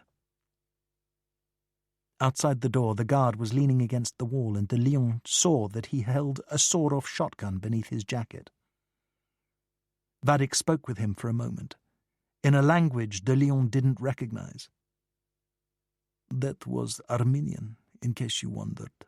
Joe is Armenian." "Joe? An Armenian name?" "He got it from the cowboy movies." Heading for the porch, they heard, as they passed one of the rooms, the rhythmic creak of the bed springs, and from the floor below them somebody said good night in German. "It's quiet for a brothel," de Leon said. "This place is for foreigners. A real Turkish whorehouse is a lot noisier." Down the hall, an open door led to a narrow porch with an intricate wooden balustrade. From here they could see a docked freighter with hamals, Turkish stevedores, bent under the weight of huge burlap-covered bales as they climbed a gangplank. A few trucks headed to the open markets rattled along the rough road past the dock. Vadik gave de Lyon another Chesterfield and, as de Lyon lit it, said, "I've never seen a lighter like that." De Lyon snapped it shut, said, "It works in the wind," and handed it to Vadik. "This is for you, Vadik. A gift." Vadik said, "Thank you," and put the lighter in his pocket. De Lyon said, "When will you know whether or not you can do this?" "I'll have to figure out the details, which means watching the armory, talking to the sailors who work there. Then I can tell you yes or no. It won't be right away, maybe 2 weeks, maybe more." "Once you're back in Russia, is there some way we can communicate?" "I have contact in Paris, a confidential agent called Morin.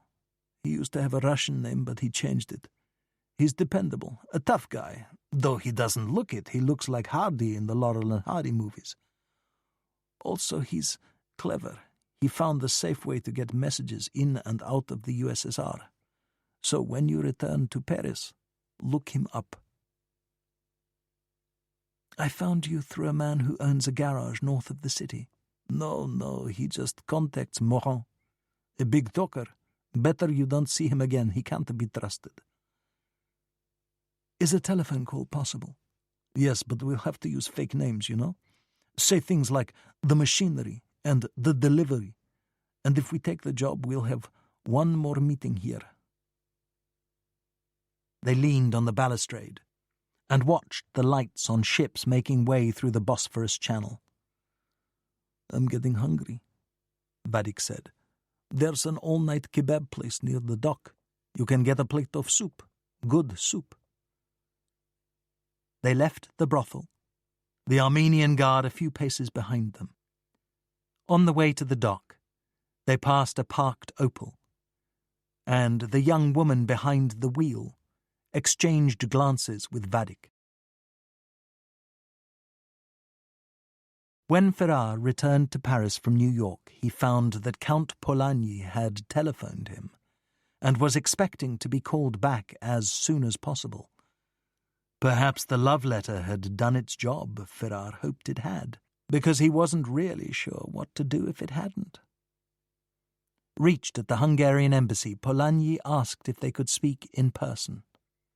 "Of course," Ferrar said. "Tomorrow is Saturday. Do you go into the office on Saturdays?" "From time to time, when it's necessary. Usually I go riding on Saturday morning. I could stop by the embassy on my way there." "Riding? In the Bois, I suppose?" "Yes." "Would you mind company?" "Not at all. We can rent you a horse at the stable by the Longchamp racetrack." "Do you ride often?" "Not now. I'm too old and fat for it. But I did my military service as a cavalry officer, so I think I can manage a bridle path." It rained at dawn on Saturday, then cleared to a sunny, windy May morning. Ferrar wore a sport coat with scarf and gloves, jodhpurs and boots. Polanyi's outfit was tight on him, but he rode easily.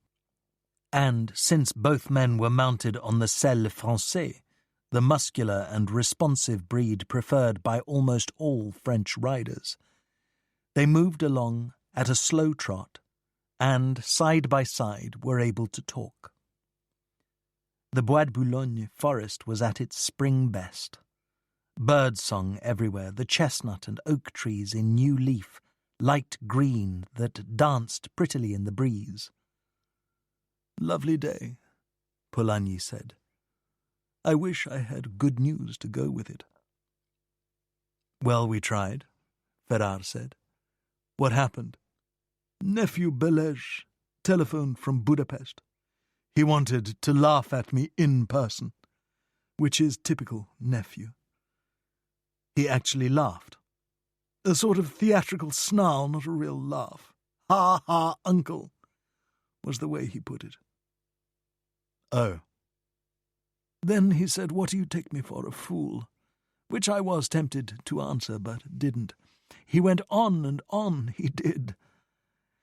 It seems the lovely Celestine could never write such a letter, or any letter, but he had a pretty good idea who had written it.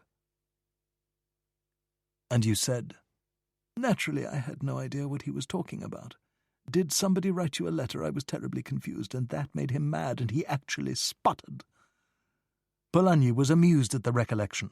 Then he raved for a while. At one point he used the word chicanery and slammed the telephone down. Time for a new approach, Ferrar said. For a few minutes they rode in silence, the horses' hooves clopping softly on the packed dirt. Ferrar was thinking hard. He had to come up with something. Finally Polanyi said, "The letter was a fiasco, no doubt about it. But I think I learned something we might use. Yes, he was angry, but there was more to it than anger. And after he'd hung up, I found myself thinking, he's scared. That I had tried to attack him and would again. It was somewhere in his voice. You know how some people are. They get frightened and they cover fear with bluster. And so? We find a way to threaten him." Physically? From Polanyi. A brief but informative silence. I would hate to have a client drawn into an act that would compromise him legally.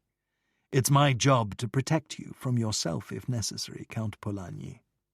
"You're right, Ferrar. I won't do anything. Still, a properly conceived threat will prey on the mind. This isn't theory. At the darker end of the diplomacy business, it's done all the time." Let's not do that yet, Count. They were riding along a lane bordered by Lombardy poplars, which opened to admit an intersecting path, and there a woman had dismounted and held her horse by the reins. What had stopped Ferrar in mid-sentence was the woman's golden hair. And as Ferrar stared, he realized who he was looking at. "Maria Cristina?" he said, bringing his horse to a halt. "Christian," she said, "I thought, what a beautiful day. I shall go to the Bois, and here you are." Her riding habit was fancy and new, the look on her face anxious. Ferrar said, "Marchesa Maria Cristina, may I present the Count János Polanyi." Maria Cristina acknowledged the introduction with a gracious nod. "Enchanté," Polanyi said, bowing in the saddle. Ferrar turned to Maria Cristina and said, "Would you care to ride along with us?" "Oh, I wish I could," she said, "but I am expected for luncheon." She raised a foot, slipped it into the stirrup, and, as Ferrar held his breath, successfully mounted her horse. "À bientôt," she called out. "I hope to see you soon, Christian," and rode off with a flip of the reins, which the horse understood to mean speed up. Maria Cristina jerked backward, then got her horse under control, turned halfway around and saluted them with her riding crop. When she was out of sight, Ferrar and Polanyi went trotting off down the bridle path. Polanyi said, "A friend of yours? A good friend?" "Yes, she is." "And she is a Marchesa? A Spanish Marchesa?" "She was married to a Spanish Marquess. She is of French and Italian descent." "For a Spanish Marchesa, Ferrar, she doesn't ride very well. Was she waiting for you?" "I believe she meant it to seem a coincidence." "Did she? Well, if you don't mind my saying so, she is in serious pursuit of you, my friend. I hope you will invite me to the wedding." "Early for that, Count." Polanyi cleared his throat, a version of the comic book Harumph, and said, Forgive me, Ferrar, if I say damned strange. I don't mind, you aren't wrong. I suspect that my being with a friend surprised her. Well, I didn't mean to disrupt a seduction, but I suppose love will find a way. After a moment he said, Ever done it on a horse? I can't say I've had the pleasure. A bad idea. The horse bolted and I wound up on the ground with my pants down and damn near broke my pelvis. Of course, Hungarians believe they can do anything on a horse. What happened to the woman? She hung on, went galloping away over the fields, bare bum bouncing in the moonlight. The best part of the incident in the Bois de Boulogne was that Polanyi forgot his nephew and went on to tell Ferrar saucy stories about his youth. Thus, reprieve. For the time being, anyhow. But Ferrar was now troubled. What the hell was Maria Cristina doing? She had been so stately, so poised until the night at the Windsor. And how had she known where, precisely where and when he would be on that Saturday morning? What do I really know about her? He asked himself. He still wanted her, very much wanted her. The evening at the hotel might have been a failure, but it had whetted his appetite. He could still see her, almost undressed, and remembered every detail. And he intended to try at least once more.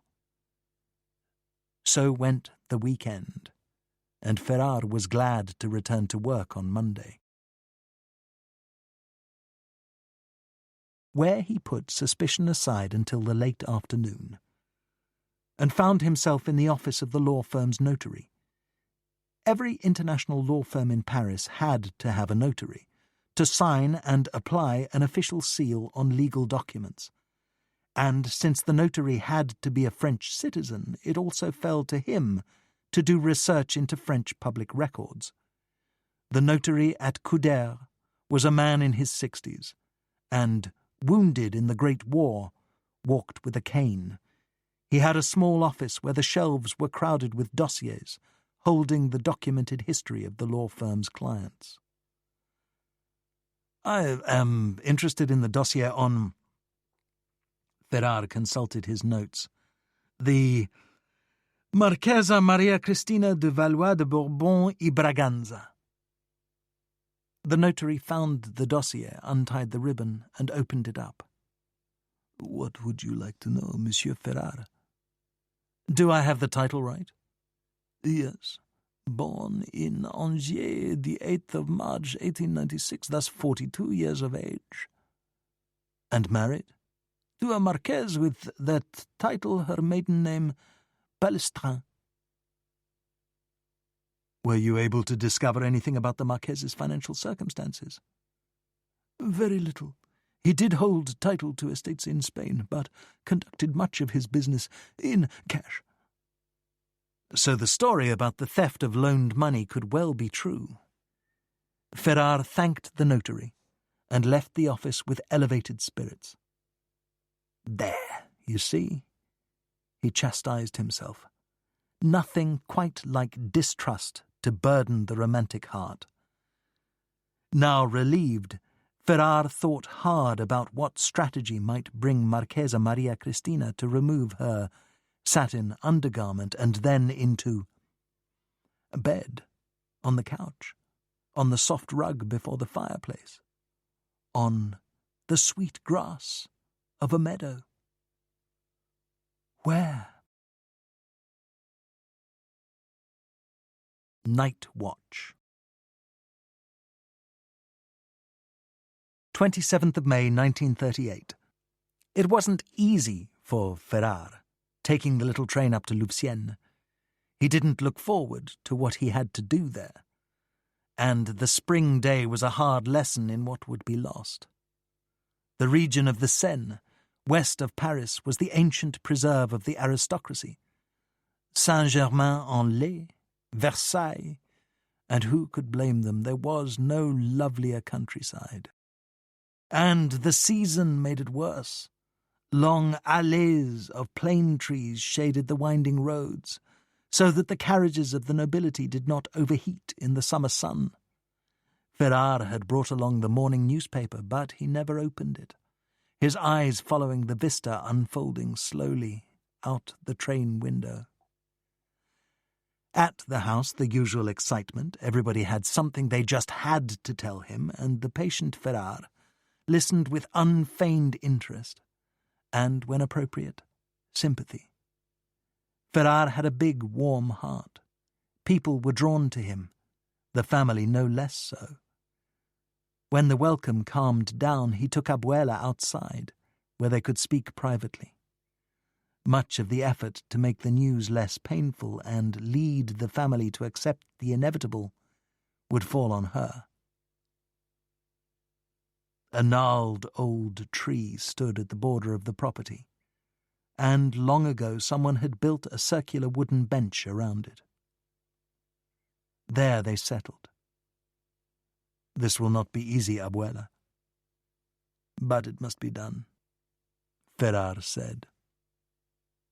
"Is there trouble, dear one? Your mother hoped you were visiting with news of the Marchesa." "Trouble is coming, Abuela. It may not arrive for a time, but if it does, you will have to leave here." "You mean the war, don't you?" He had never seen his Abuela cry, and he didn't now. None the less he could see sorrow darken her eyes. "The war, yes," Ferrar said. "If it comes to France, it will come to Paris, and I could not bear to see my family hurt." She looked away, took control of herself, then said, "Again?" "I fear so. While I was in New York for meetings, I rented a grand apartment. For the moment, only you need to know about this. We will read the newspapers and we will decide when it is time to leave. We'd best decide early, Abuela, so I can make arrangements for travel. The trains will be crowded, the roads impassable." "And will we never return here? I know you hear complaints from everyone about this or that little problem, but we have come to love it here, Christian." "I know it is the same for me. I would like to think that the war will be over in a few months, and that France and the other allies will win and we can return. I will keep this house while you're in New York." "New York? What is it like?" "It is a city for commerce, lively with lots of different kinds of people." From Abuela, a sigh of acceptance. "I don't want to leave. With all my heart, I don't, but we won't survive a war. We are too peaceful for war." "For now, dear, not a word." She nodded.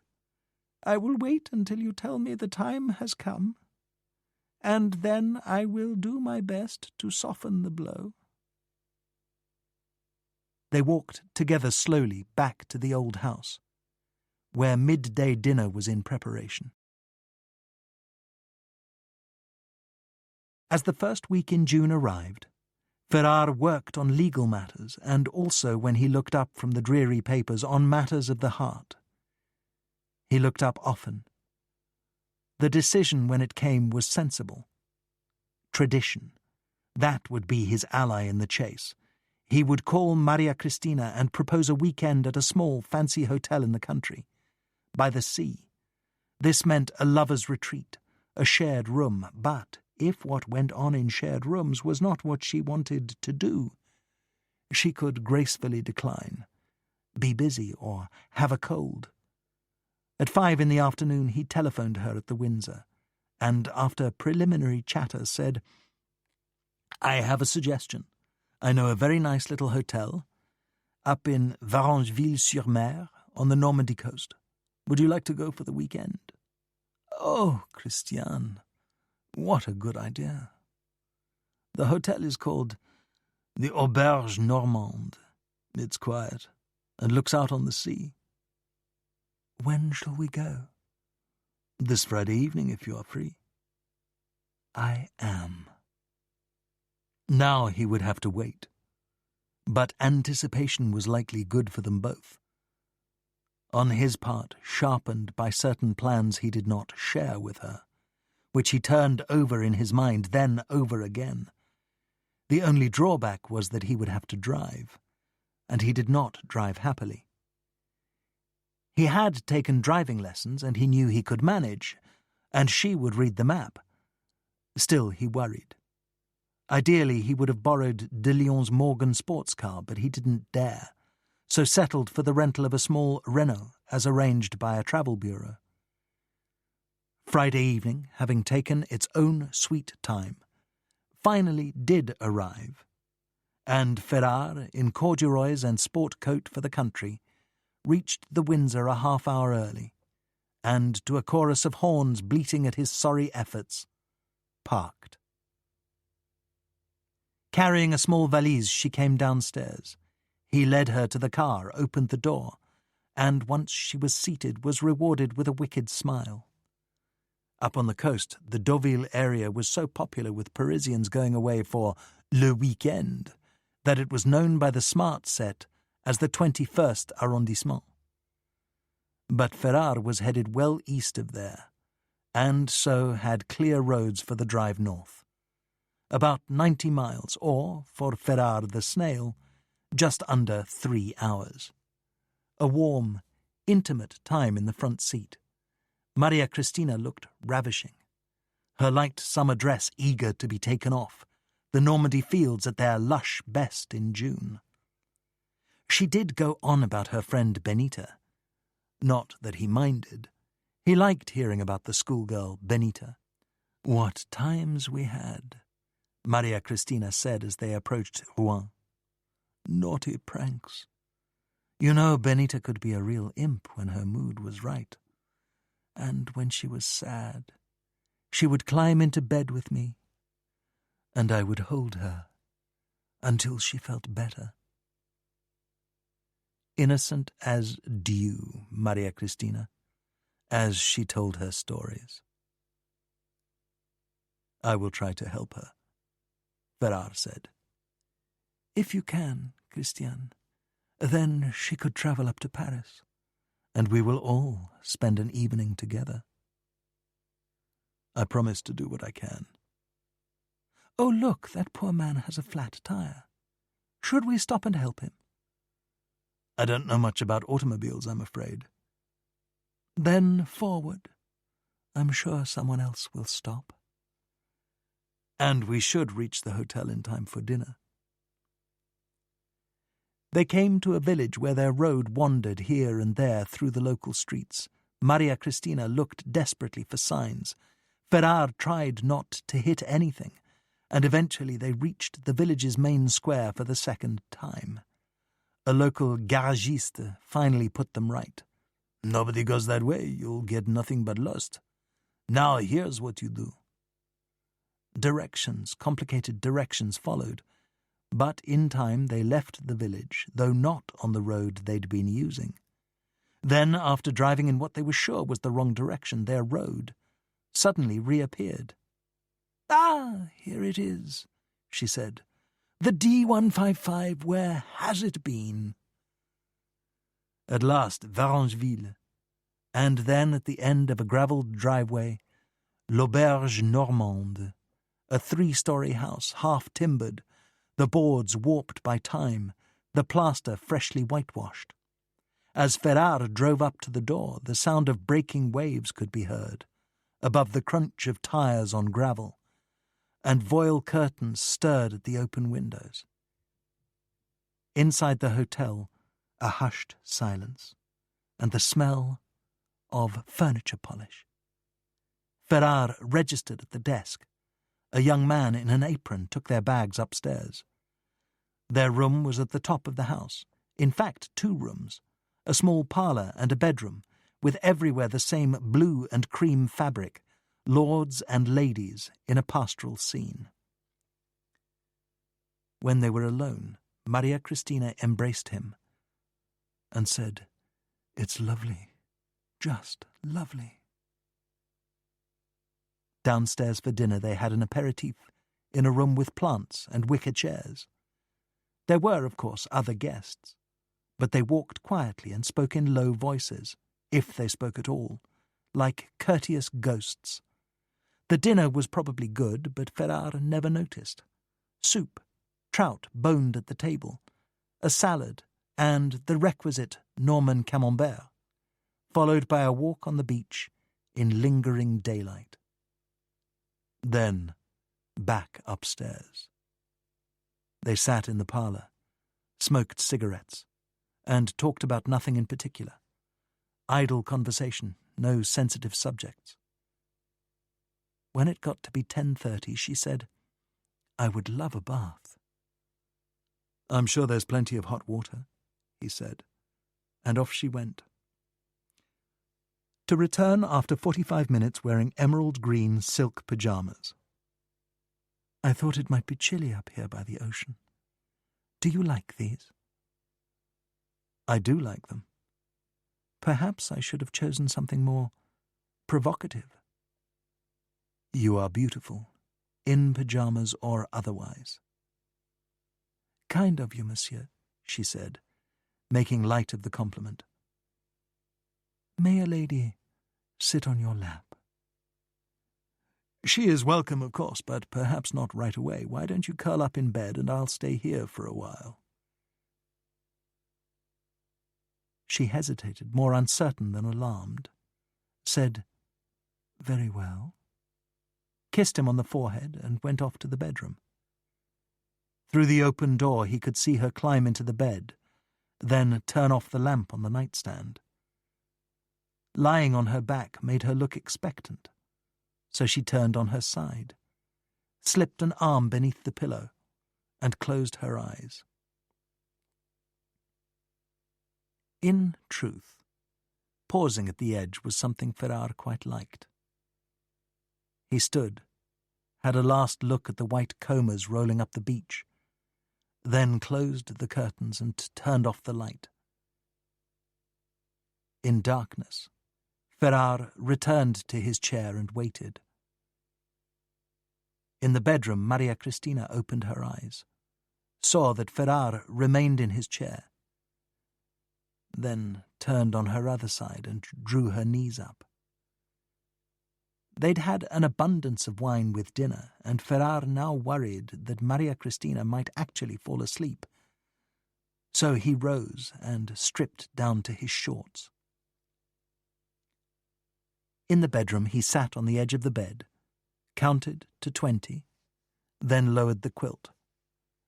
Maria Cristina started to roll onto her back, but he put a hand on her shoulder and said, "Silk is pretty to look at, but it feels even better." "To me also." "May I rub your back, madame?" "Well, all right." He began to stroke her using the backs of his fingers, sometimes the nails, sometimes not. A responsive lover, he listened carefully to her breathing. Thus she led him to those places where she liked to be touched.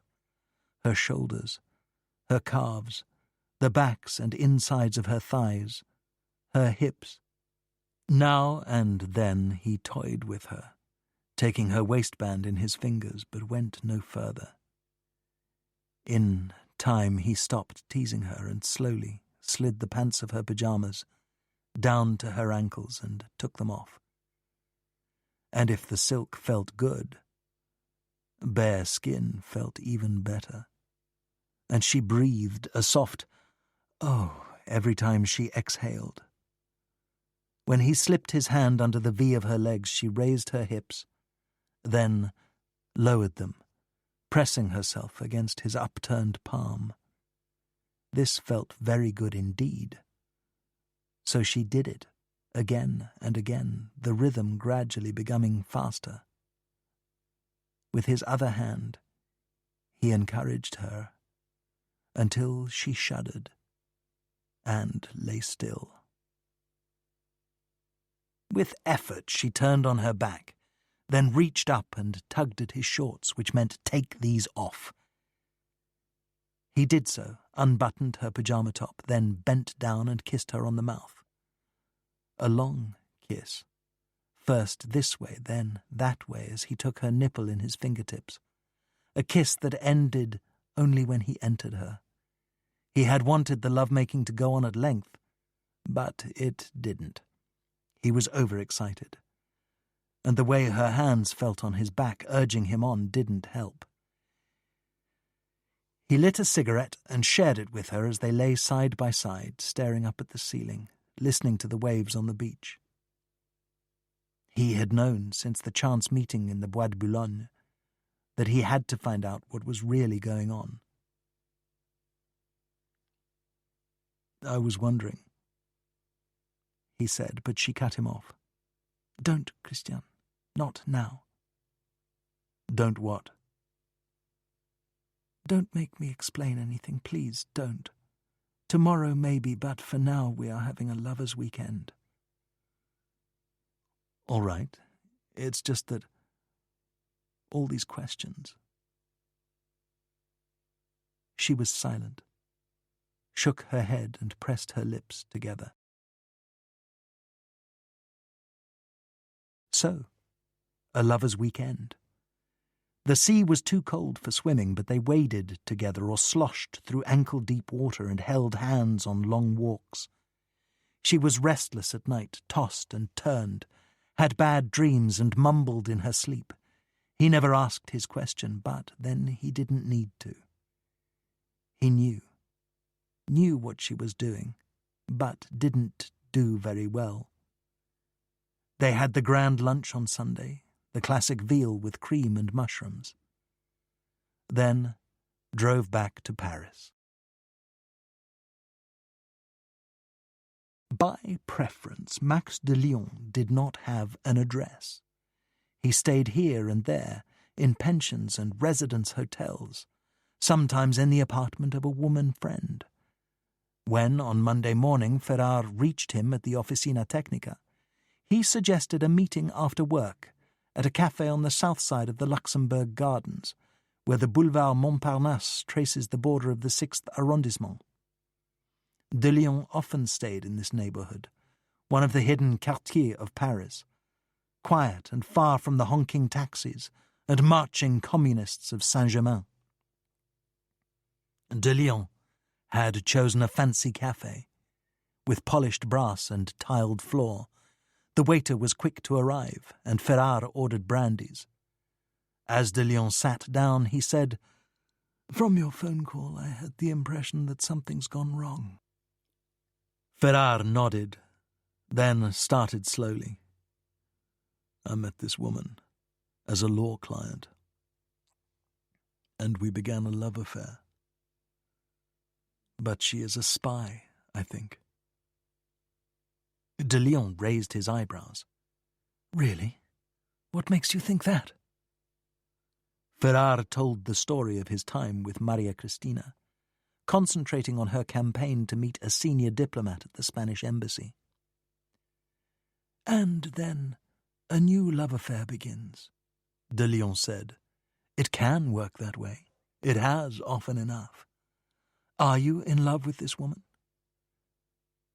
Ferrar's no was tentative. It was a desire, a folie. I couldn't stop thinking about her.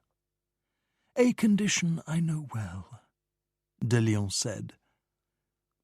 And when you made love to her, was she, practiced? The sort of woman who will go to bed with a man to get what she wants? A courtesan? No.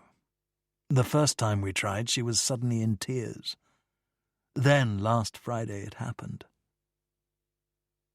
And so you wonder what now? Well, perhaps she is being coerced.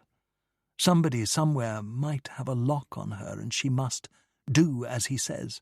So she tries, and fails, and will be disposed of, and that's just one possibility. If you follow the rules, you have to tell Molina about this, as well as the embassy security officer, Zagan. and if they accept your suspicion, she will be interrogated and then disposed of. Either way, she won't survive."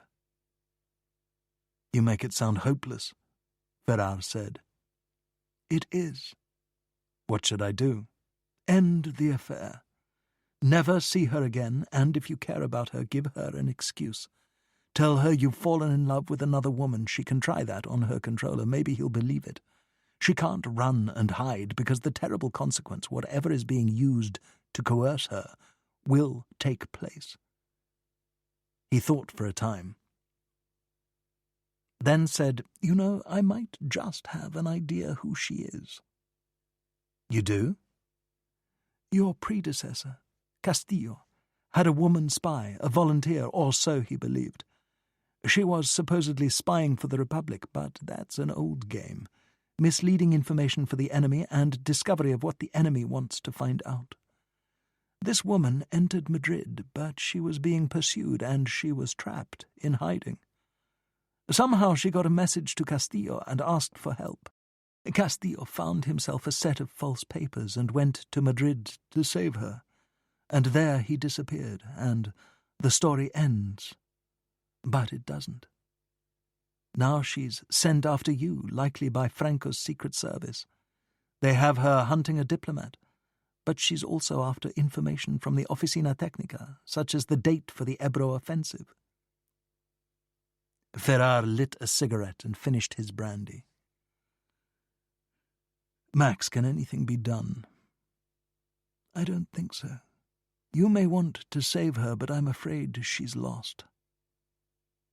"I can't accept that," Ferrar said. "You'll have to," de Leon said. "She is a casualty of war, Christian."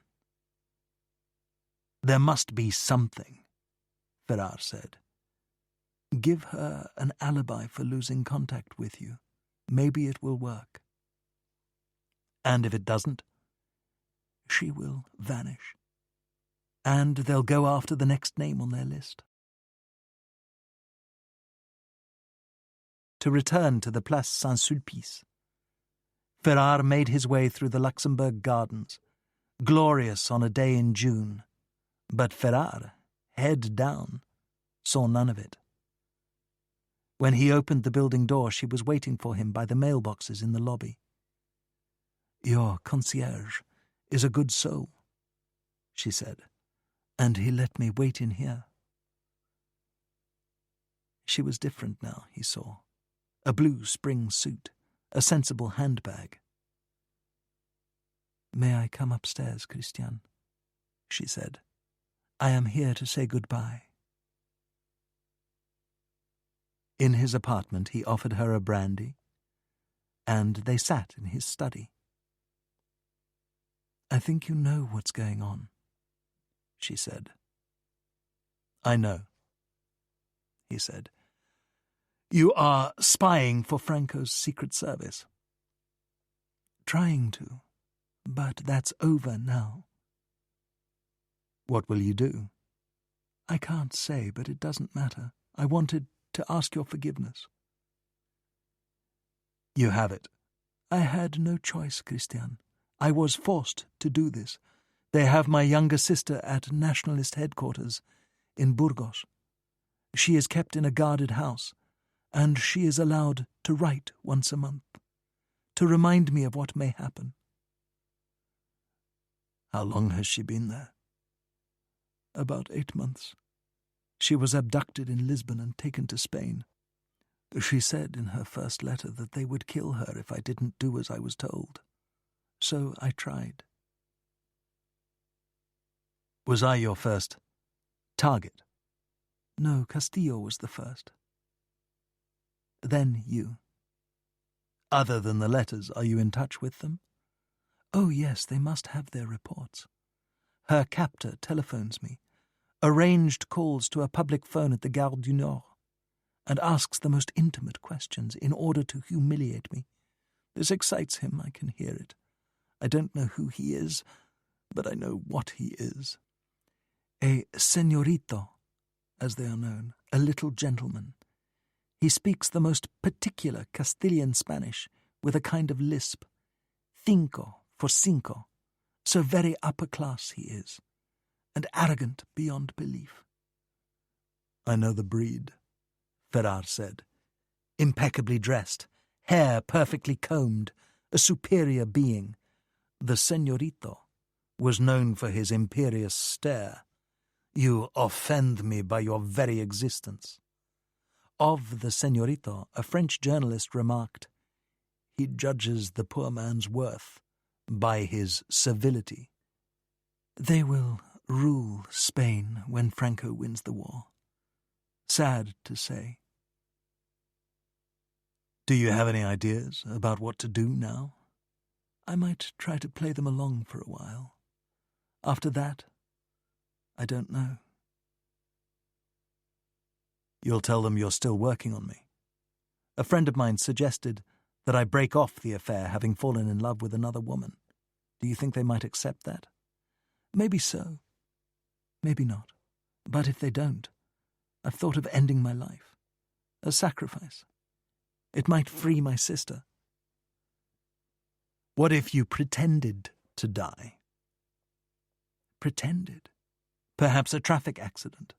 A statement by the police, reported as such by the newspapers.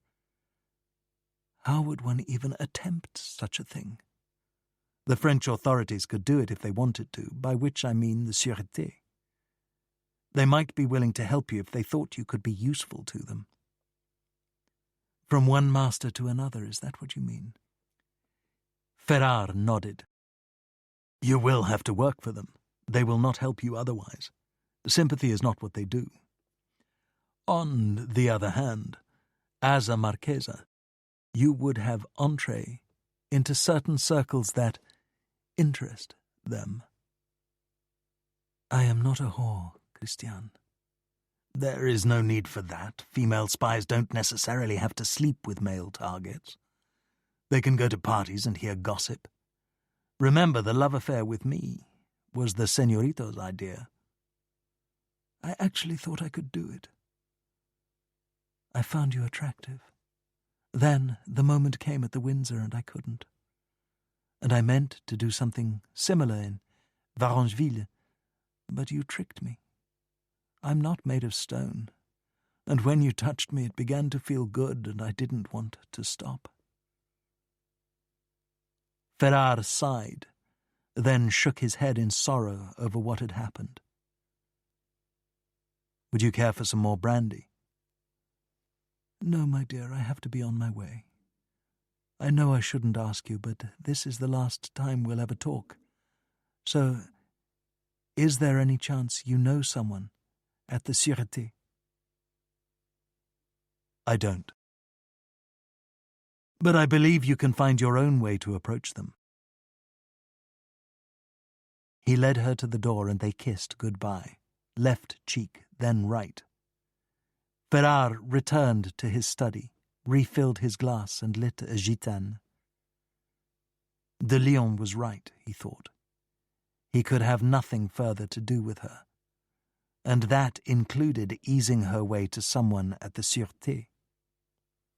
Complicie was a prosecutor's word he did not want to hear. Still, he had to do something for her and he would find a way, secretly so that she would not know what he'd done. Of course, if the Sûreté accepted the scheme, she couldn't remain in Paris. The more he thought about it, the more complications he discovered. So he stopped thinking, found the dog-eared page in the road to Oxiana, and joined Robert Byron, where a mountain freshet had cut the road outside Isfahan. In Odessa, Lieutenant Commander Ivan Malkin, the assistant director of the Red Star Armory, was reaching the end of a busy day. He planned after work to take his wife and children for a picnic, ride the train a stop or two, then walk out into the woods. The country around Odessa reminded visitors of Provence, gentle hills, blue skies, serenity. Malkin badly needed a dose of that. He had been running the armory for almost a year, ever since the director, a victim of the Stalin purges, had been taken away at night. It was a difficult job, but Malkin worked hard and had so far survived. Munitions for the Black Sea Fleet were now manufactured in nearby Tiraspol and shipped by rail to the naval base at Odessa, and that made Malkin's job easier. He had to warehouse the shells, then have them loaded onto the warships. Outside the office, one of his sailor workmen was moving 3 crates with a forklift. The engine pumped out clouds of black smoke, burning oil, and Malkin could hear the bad piston. The forklift wouldn't last long, he thought. He had 5 or 6 dead machines rusting away in the cinder yard behind the armory. He did make the ritual requests for replacement parts and repairs, and the requests were always approved. But after that, nothing happened. This was a type of Soviet theatre, the theatre of bureaucracy. Malkin stared at the clock on his office wall. How much longer could this day possibly go on? Then the telephone rang and he answered it. Lieutenant Commander Malkin?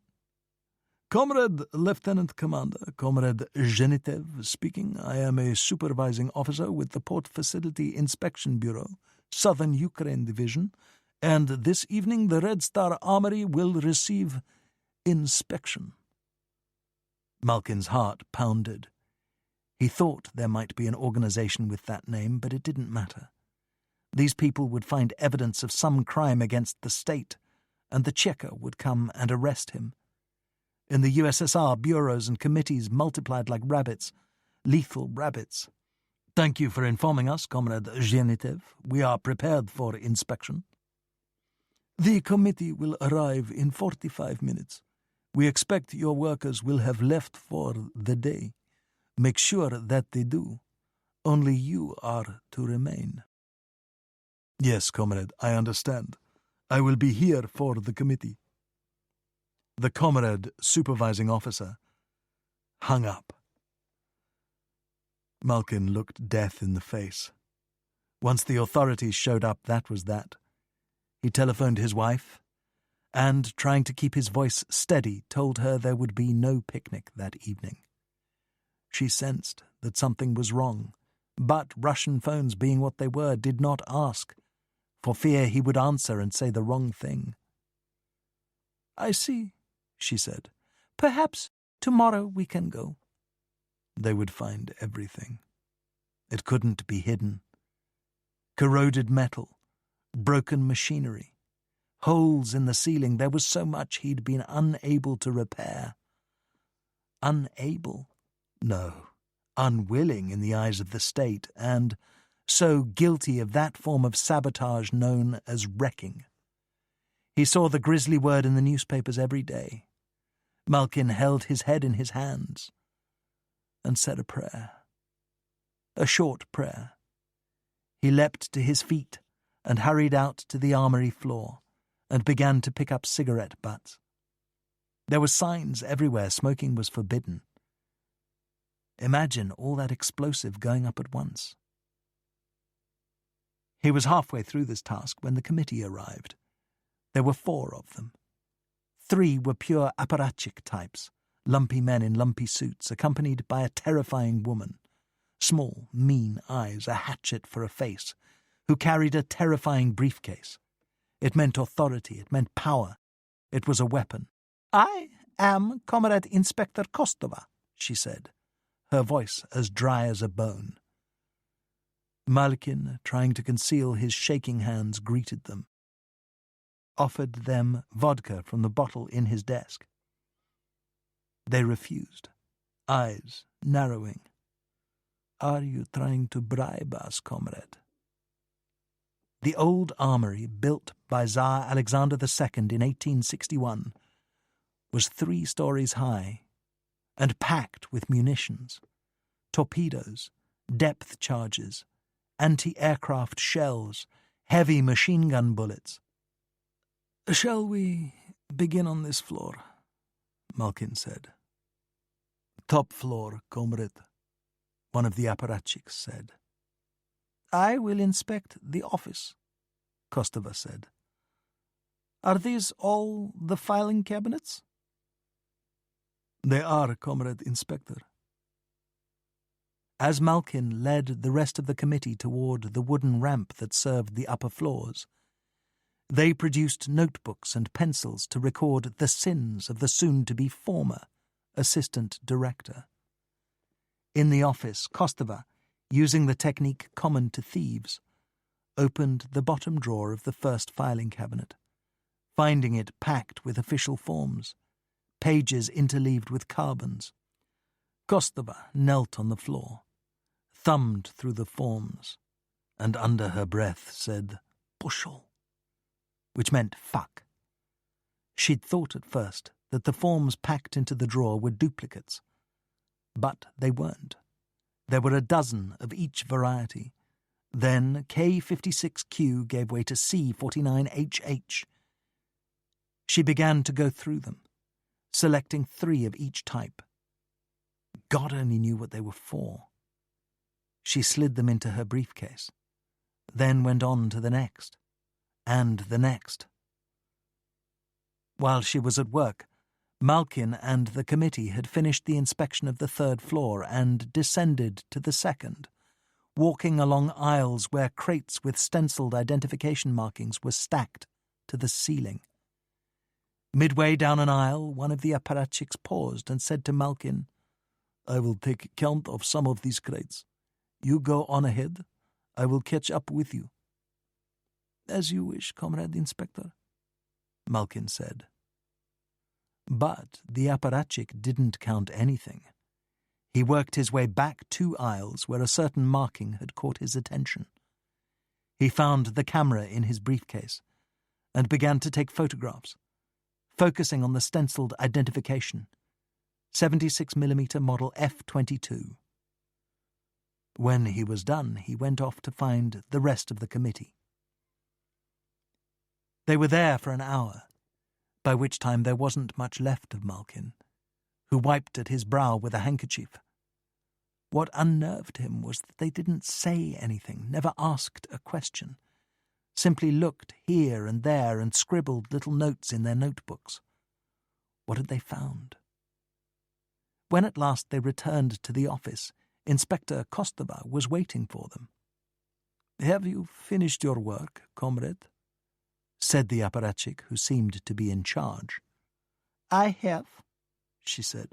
"The office appears to meet the standard." The lead apparatchik turned to face Malkin and said, his voice angry and hard, "But the armory does not meet the standard." He let that sink in, then said, "Listen to me carefully, comrade. There are many things wrong here. I won't read you the list, but it is obvious that little effort has been made to maintain this facility." Malkin winced. These words meant he was to be accused of wrecking. "Some of it we may report. The committee must meet and decide what to do with you. But until that decision is made, you may not discuss this inspection with anybody. Is that clear? The work we do is considered a state secret, and if you talk about it, you will be guilty of revealing a state secret, and what happens next is just what you think. Do you understand?" Yes, Comrade Inspector, perfectly I understand, completely." The apparatchik stared at him. For a long time, perhaps 20 seconds, an even sharper threat than could be put into words. Then the committee left the armory, driving away in a large, official-looking black car. So what he'd feared had come to pass. He would next face investigation by the Cheka. Then they would force him to sign a confession. Still, the committee hadn't taken him into custody, which meant he was safe until 2 a.m, the hour when the Cheka came to call. Or perhaps that would happen the following night. Or the one after that. Malkin went back to his office and telephoned his wife. "I will be home soon," he said. She knew what that meant. He was still a free man. I will have dinner waiting," she said. Thank God. At the Officina Technica, Max de Lyon received a telephone call from a man called Morand, the Odessa gangster's confidential agent in Paris. "I have a telegram for you," Morand said. "I assume it's important, so you may want to come over here and collect it. I'm at 12 Rue de Liège, one flight up." De Lyon took a taxi to the address and found the office easily enough. A sign painted on the pebbled glass door said J.P. Morand, Confidential Investigations. De Lyon knocked at the door, which opened to reveal a man who, as Vadik had said, looked something like Oliver Hardy. The resemblance evidently appealed to the detective because he had grown a duplicate of the comedian's little moustache. Standing at his side was a woman, dabbing at her eyes with a handkerchief. Morand acknowledged de Lyon with a glance and said to the woman, "No, my dear, don't cry. I'm sure it will all work out for the best." Trying to hold back the tears, she nodded and closed the door behind her. As Morand showed de Lyon into the office, he said, "That's the worst part of this job, but it pays the rent. So you are Monsieur de Lyon?" "I am." "Here's a telegram from Vadik. I didn't want to use his name on the phone. It supposedly comes from a Soviet trading company in Odessa." Although Russians didn't have enough to eat, the state needed hard currency, so they sold wheat abroad. Thus the wire was addressed to a grain brokerage in Paris and said, "We have found the variety of wheat you requested. Stop. In future we will specify date of shipping. Stop. Signed R. Chapera for Sov Export Bureau, Odessa." "Makes sense?" Morand said. "It does. Vadik has found what we're looking for. If we want to wire back, can you do that?" "Whenever you like. The reception of the telegram will cost you a service fee. 3,000 francs. "Very well. I just happen to have the cash." "Money on hand," Morand said. "Always a good idea."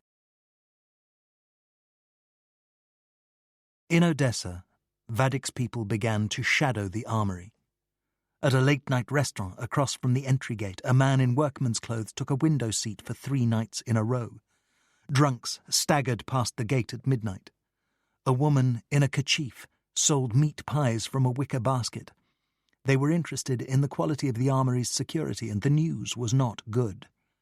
There were 8 guards, sailors with rifles who arrived at 8 in the evening to relieve the day shift. The sailors showed up for guard duty on time and apparently sober, and did not sneak away for a nap, and the officer who supervised the guards was young and brisk, and seemed to take his job seriously. In a tenement room, Vadik met with one of his lieutenants and said, "We can't do it by force. There would be a bloodbath."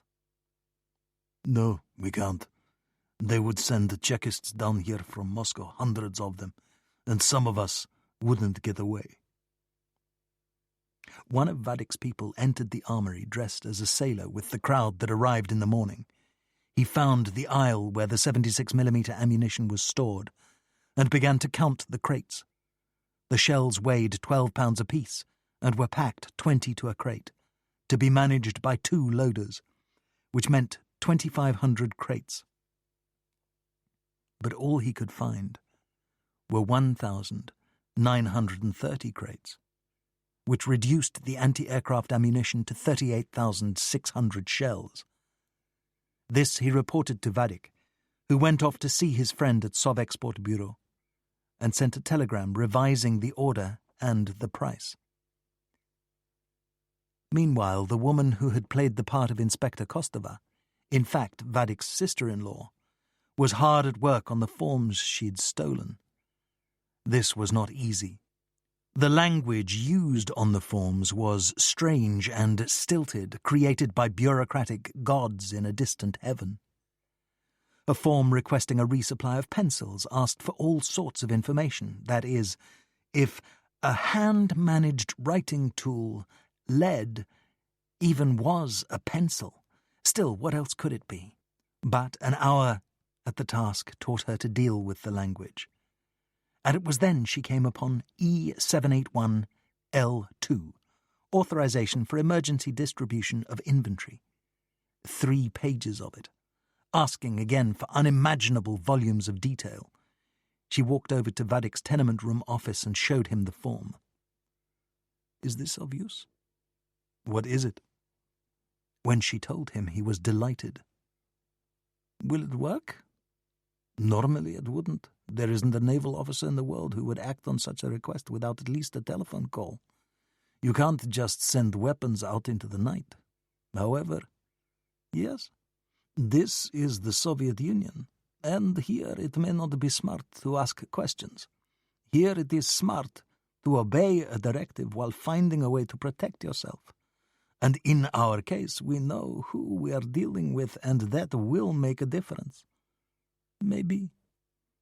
And, dear Vadik, if maybe not? Vadik shrugged.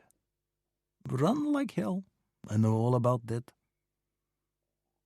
Working with Morin, Vadik arranged for a telephone call to the detective's office and spoke with de Lyon. We may have found a way, Vadik said. It depends on the individual approving the paperwork. Some money, perhaps. In this case, no, but we will use another approach. Do you have transport? We're working on it. Any idea of the date? Not yet. Could be a week from now, maybe 10 days. When de Lyon hung up the telephone, he remembered Professor Z and the particular way he'd said the word diversion. Ferrar had met, through involvement in a legal matter, one of the more respected shipping brokers in Paris.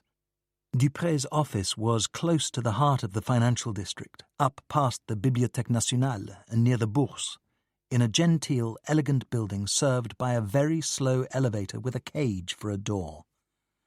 Dupray was a dignified old gentleman, courtly, often amused. Leaning against the walls of his office were large squares of green felt, tacked to thin boards, where Dupray, by means of notations on slips of paper pinned to the felt, and a telex machine in the corner, kept track of much of the world's merchant shipping. As Dupray would explain, the liners, which ran on schedule between 2 ports, kept their cargo and location up to date, not so much the tramp freighters. Sometimes they reported, sometimes not. Dupray had a vast antique desk, with a ship in a bottle set on a wooden trestle. "Have you been working hard?" he asked Ferrar. His smile indicated that he knew the answer. "Yes, it's the war. Here as well, and curses on the man who invented the torpedo.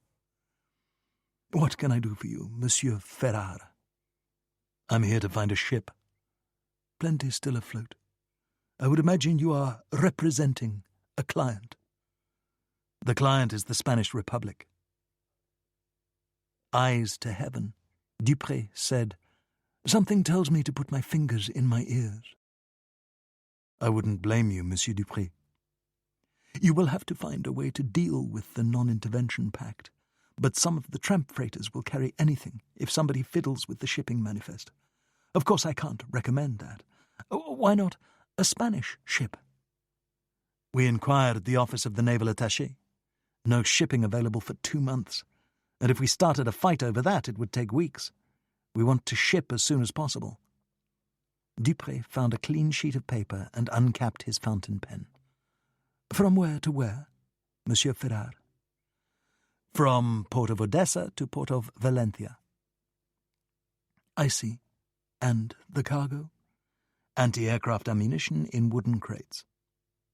"You will pay a price for that, Monsieur Ferrar. Hazardous cargo. Your buying from the USSR? No one else will sell us ammunition, Ferrar said, which was true, but not the answer to Dupre's question. What's the tonnage? 230 tons, more or less. Dupre stood and began to walk around the room, peering at his paper slips. We should be able to find something. There are always merchant vessels working on the Black Sea.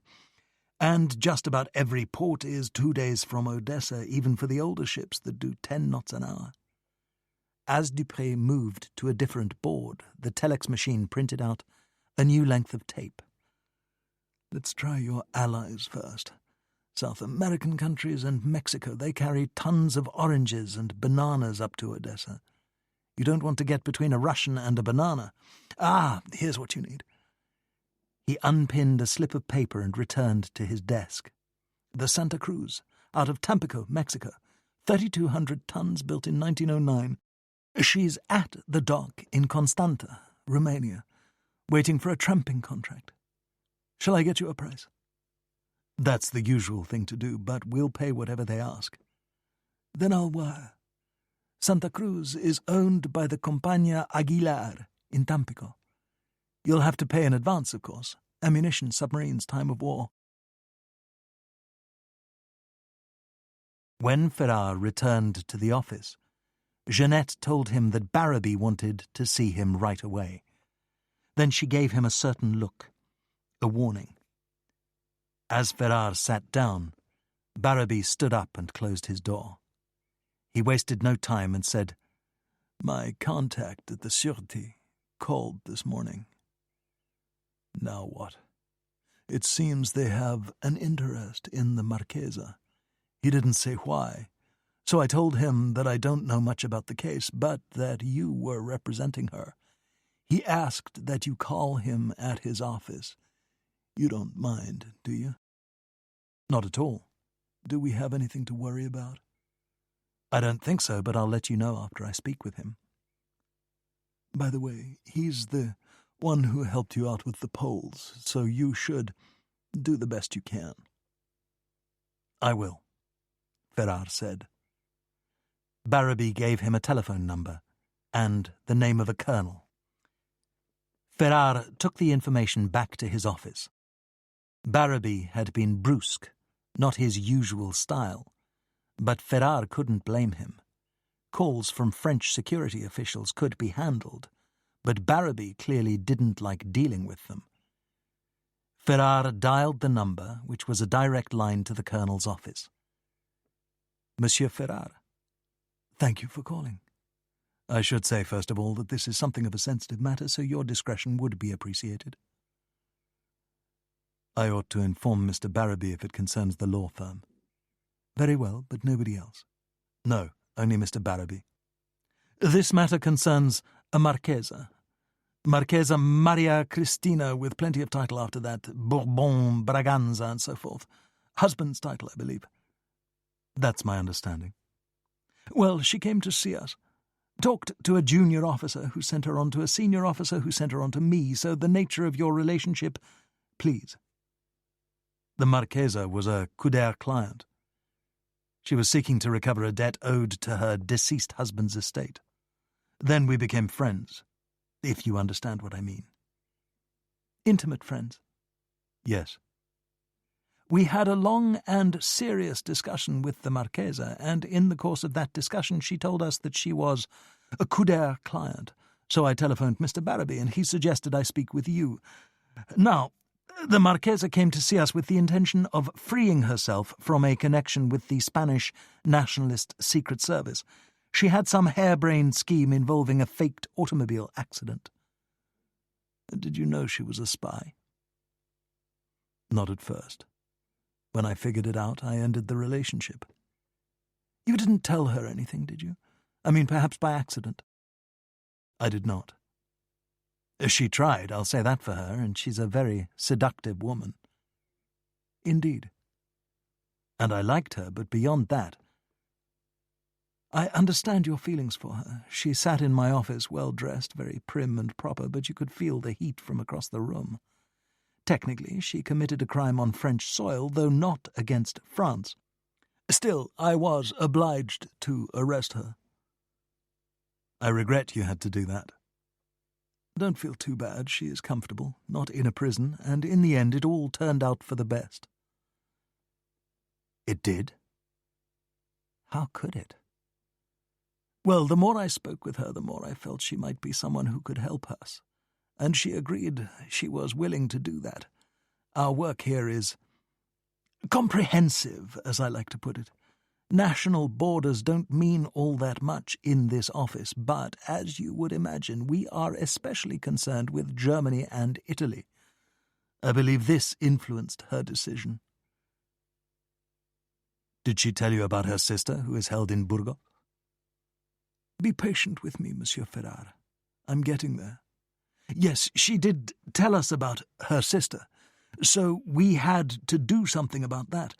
Here at the Sûreté, we find it's best often to work in the upper regions of the various services we deal with.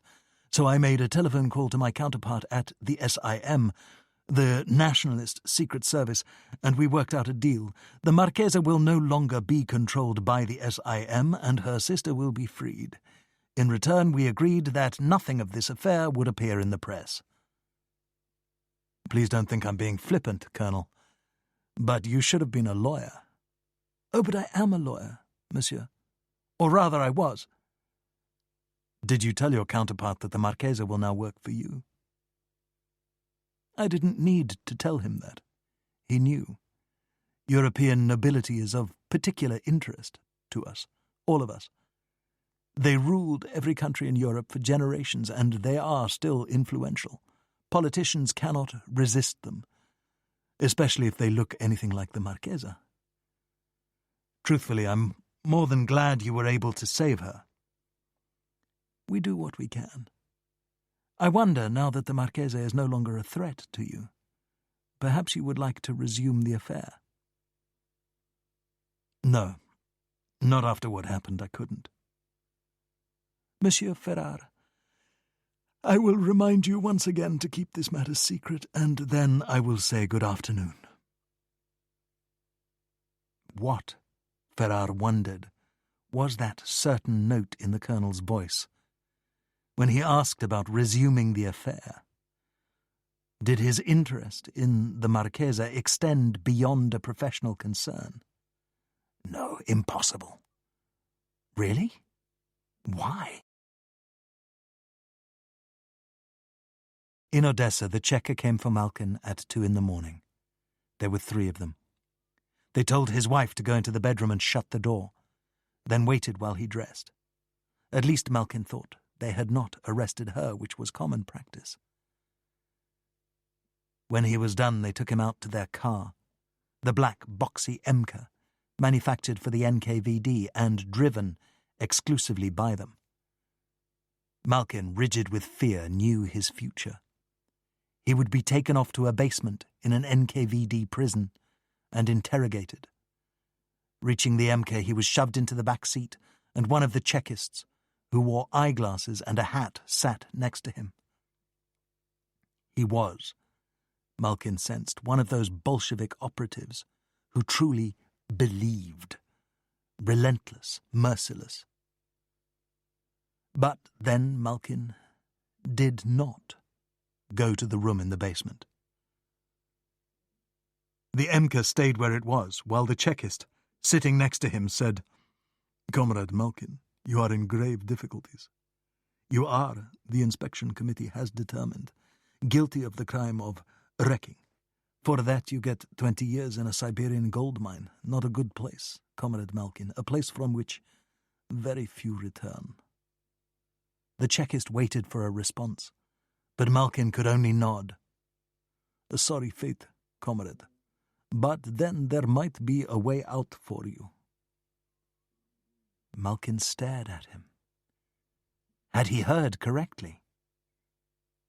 A way out? You are a very lucky fellow, because just at this moment you are in a position to help us, and if you do that properly, your crime will be forgotten. What can I do? We have underway a very important and very secret operation. I can't tell you what we are doing, but I can tell you how you might play a part in our efforts. Are you familiar with the form E781L2? No, what's it for? It's called Authorization for Emergency Distribution of Inventory. Have you ever used it? Never. It allows you, as the acting director of the Red Star Armory, to ship ammunition if there is an unexpected crisis. No written orders are required and no signatures needed other than your own. Malkin swallowed. This was worse than wrecking. There had to be an order from the Office of the Navy, at least a telephone call from a senior official. He couldn't do this on his own. When the shipment was discovered, he would be shot. "Where is my authority to do such a thing?" he said. "A verbal instruction from the NKVD and a signed copy of the form I mentioned." "Of course, I will do as you wish, Comrade Officer, but can you tell me how it would work?" "As usual, you will direct your workers to transfer the ammunition to the dock where it will be loaded into the hold of a ship, basically what you do every day." "Yes, but—" "Very well, you refuse. Mishka, we are on our way." The driver started the car and began to pull away from the curb. "Wait!" The car jerked to a halt as the driver hit the brakes. "Of course I will do what you ask. If it's for the good of the nation, I'll do anything you say, anything at all." "Ah, a wise choice." "When will this happen, Comrade Officer?"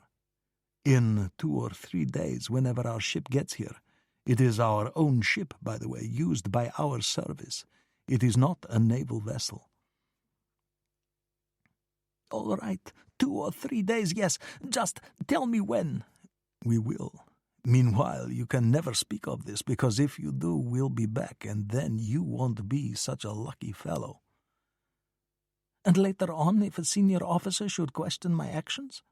"You will show him the form. But it won't come to that. The Navy knows better than to question our operations.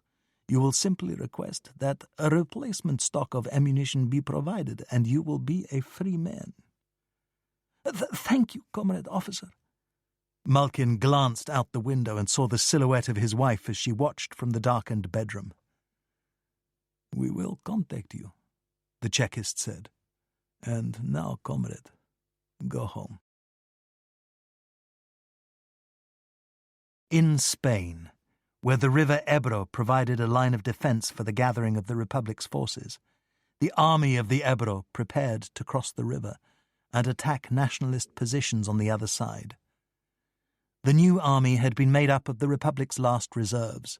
Thus the conscription of 16-year-olds and middle-aged men with families had been ordered to be supplemented by nationalist prisoners of war and technicians of the Republic's hydroelectric plants, now behind enemy lines. Altogether some 80,000 men, supported by 150 field guns, some of them manufactured in the 19th century, and 26 anti-aircraft cannon. The crossing of a river by combat assault troops under fire was complex and difficult, so for a week the soldiers trained, using ravines and rivers along the coast in an attempt to keep the operation unobserved. Much of the training involved practice in the use of pontoon bridges, some of which had been fabricated in Barcelona, while others were purchased in France by the Republic's arms-buying agency in Paris. In addition, the army of the Ebro would employ rafts and small boats that each carried 8 men. But the formation of the new army and its training was no secret. German reconnaissance aircraft, unopposed by the Republic's dwindling air force, observed the preparations, and nationalist spies confirmed the observation reports. Franco and his generals knew what was coming, but, at first, could not believe the Republic would attempt such a foolhardy operation. Did the Republic's military leadership not understand what dive bombers would do to an army trying to cross a broad river without air cover? Perhaps they chose not to understand. A battlefield victory was now the only thing that would save the Republic. So it had to be tried. Odessa, the 3rd of July. It had been a hot day in the city, but now, in the lingering summer dusk, warm air on the coast met the Black Sea's cooling water, resulting in a mist that hung over the naval base, drifted through the glare of the port's floodlights, and obscured the tops of the cranes. At 10 in the evening, just as darkness gathered, the small trucks used by the Red Star Armory began to carry wooden crates to a ship waiting at the dock. This was the Santa Cruz, out of Tampico, Mexico, though the name of the vessel was hidden from view by a tarpaulin hung over the side of the freighter. An unusual visitor to the naval base, built long ago, hull streaked with rust, the paint on its smokestack blistered and crumbling. Leaning on the railing of the Santa Cruz, the freighter's captain, Juan Machado, smoked cigarettes and watched the loading underway. A merchant mariner for 30 years, he was a compact man with grey hair and wore an old blue suit jacket, had been in every port there was, had seen his share of storms at sea, had lost one ship, but saved many others. Now he watched as the holds of his freighter were filled with pallets of crated ammunition. Did the owners of the Compañía Aguilar know what they were doing?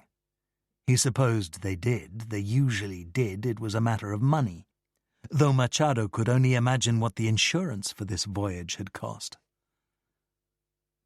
Some of the crew, many shirtless, a few wearing peaked caps, stood at the rail and watched the cargo handling. Normally they wouldn't have bothered, but their curiosity was provoked by certain unusual circumstances.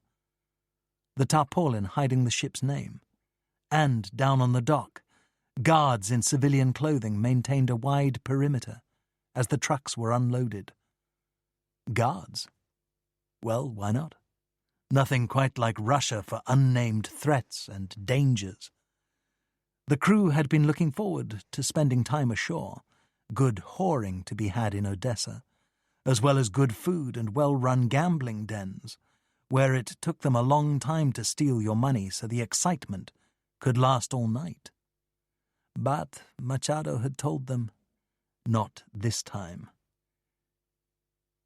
At the armory, Lieutenant Commander Malkin had stationed himself by the open doors of the building and kept inventory by counting truckloads, while at his side an apparatchik from the inspection committee kept his own count. An hour into the cargo loading, a workman showed up at the doors and told Malkin there was an urgent telephone call for him at the armory office. When he picked up the phone, it was the port captain calling from home, wanting to know what the hell was going on. Malkin said he wasn't sure, but he had filled out and signed an emergency authorization form. At whose request? State security. This is their operation. Oh, said the port captain. Then he hung up, swore a vile oath, and went to bed. This was the only challenge Malkin would ever hear. The best thing in such situations was to file a form and forget about it. Nobody wanted to investigate what the secret police were up to, and nobody did. As for the real NKVD, their officers were busy that night. Their officers were busy every night. Treason was everywhere. And they cruised the streets of the city in their MKs, going from apartment to prison, then starting out anew. At dawn, the rising sun struck the clouds a fiery orange, and the Santa Cruz steamed slowly out of port in a heavy sea. On the dock, Vadik, hands in pockets, watched her go. In the Romanian port of Constanta, Max de Lyon and Christian Ferrar were having dinner on the terrace of the best restaurant in town. To de Lyon, the USSR was now forbidden territory. With such intense security he no longer dared to go there, so he waited with Ferrar in the Black Sea port, and they would board the Santa Cruz when it docked, later in the evening, which meant that for 10 days they would be eating whatever was produced by the freighter's galley. "We'll manage," de Leon had said, "but we might as well have a good dinner tonight." That it was. Pork fillet stuffed with ham and mushrooms, and a bottle of dark, heavy Romanian wine. "What did they say at the office?" De Leon asked. Not much. I told the managing partner I was taking 2 weeks of vacation, and he didn't seem to mind. "Be careful," he said, "if you're doing work for the arms office." Nothing more. He has no idea what I'm actually doing. Better that way. The terrace looked out over the port, and they could hear music coming from the waterfront bars, an accordion, gypsy violins. Out at sea, steamship lights twinkled in the foggy night air. De Leon laid knife and fork on his plate and lit a brown cigarette. "When the Santa Cruz docks," he said, "we'll have a look at our cargo just to make sure. And then I'll signal Molina to wire payment to Vadik using the Sov-Export Bureau in Odessa." So no Swiss bank account? Too complicated. Vadik has to share out the payment with his people, and he can't sneak out of the country every time he needs money. He paused, then said, "I hear it's getting tighter every day in Russia. Much tighter. And if Vadik shows up in Paris one of these days, I won't be surprised." They took a walk after dinner. On a summer night, the streets were crowded. People of the town, couples of all ages, sailors on their way to the next bar, prostitutes strolling arm in arm. Ferrar couldn't stop looking at the beautiful Romanian girls. Small, dark and lithe, they flirted with him, all shining eyes and pretty smiles.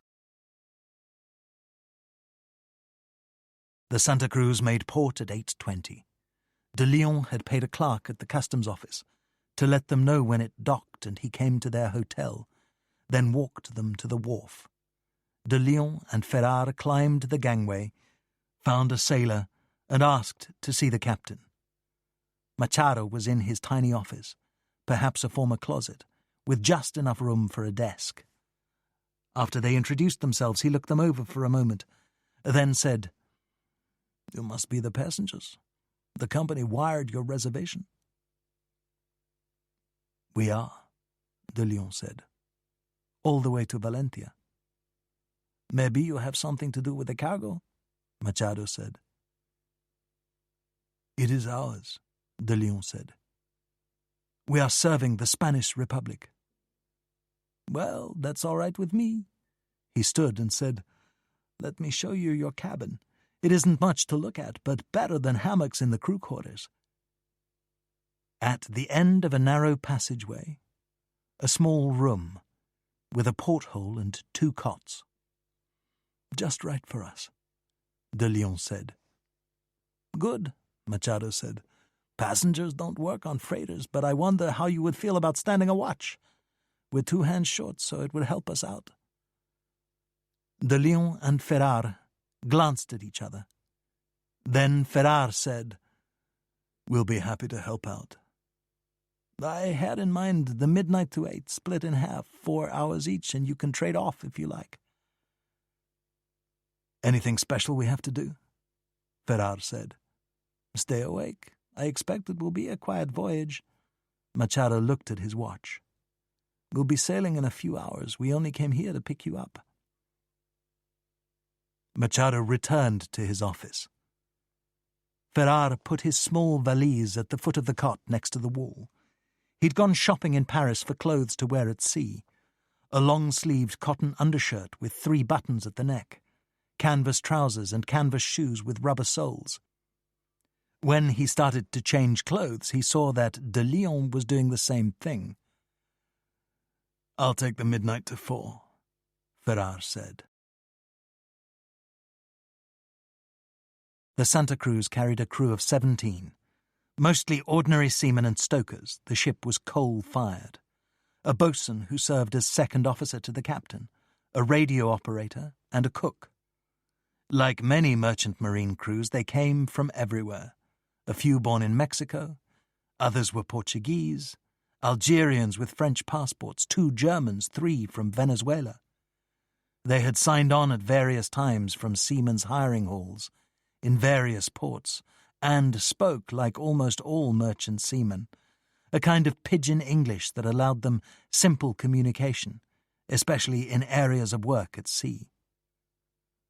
One of the Germans was called Horst. He'd had a number of last names over time, a conspirative necessity, because he'd been a member of the Communist Seafarers' Union in Hamburg, which had fought it out with the Nazis in the early 30s. That war they lost, and the survivors had fled the Reich. Horst had managed to ship out on a Turkish freighter, and then, 2 years later, had found a berth on the Santa Cruz. He was in his 30s, a thickly built stoker, his face scarred from fighting on the Hamburg docks. In Constanta, where the ship often called on its Black Sea voyages, he favoured a bar in the port where you heard German spoken and the beer wasn't bad. It wasn't German beer, but it wasn't bad, and you could fall into conversation with other German sailors, many of whom had the same history as Horst. When Machado gave his crew a few hours' liberty after they returned from Odessa, Horst made for his favourite bar. Soon enough, a fellow seaman, speaking German, settled down beside him at the bar and bought him a beer. "Just come into port," he said. "Yes, about an hour ago." "From?" "Odessa. I've been there. Not a bad place for sailors, but you have to watch out for the Russians. They drink and they look for a fight, and if they hear you speaking German, well, you might have trouble." "We didn't have liberty in Odessa, not this time." "Really? Why not?" Horst shrugged. "I don't know. We weren't there long. Maybe 24 hours. "Delivering goods?" "No, loading cargo." "Really? Want another one of those?" "I wouldn't say no." "I'm called Emil."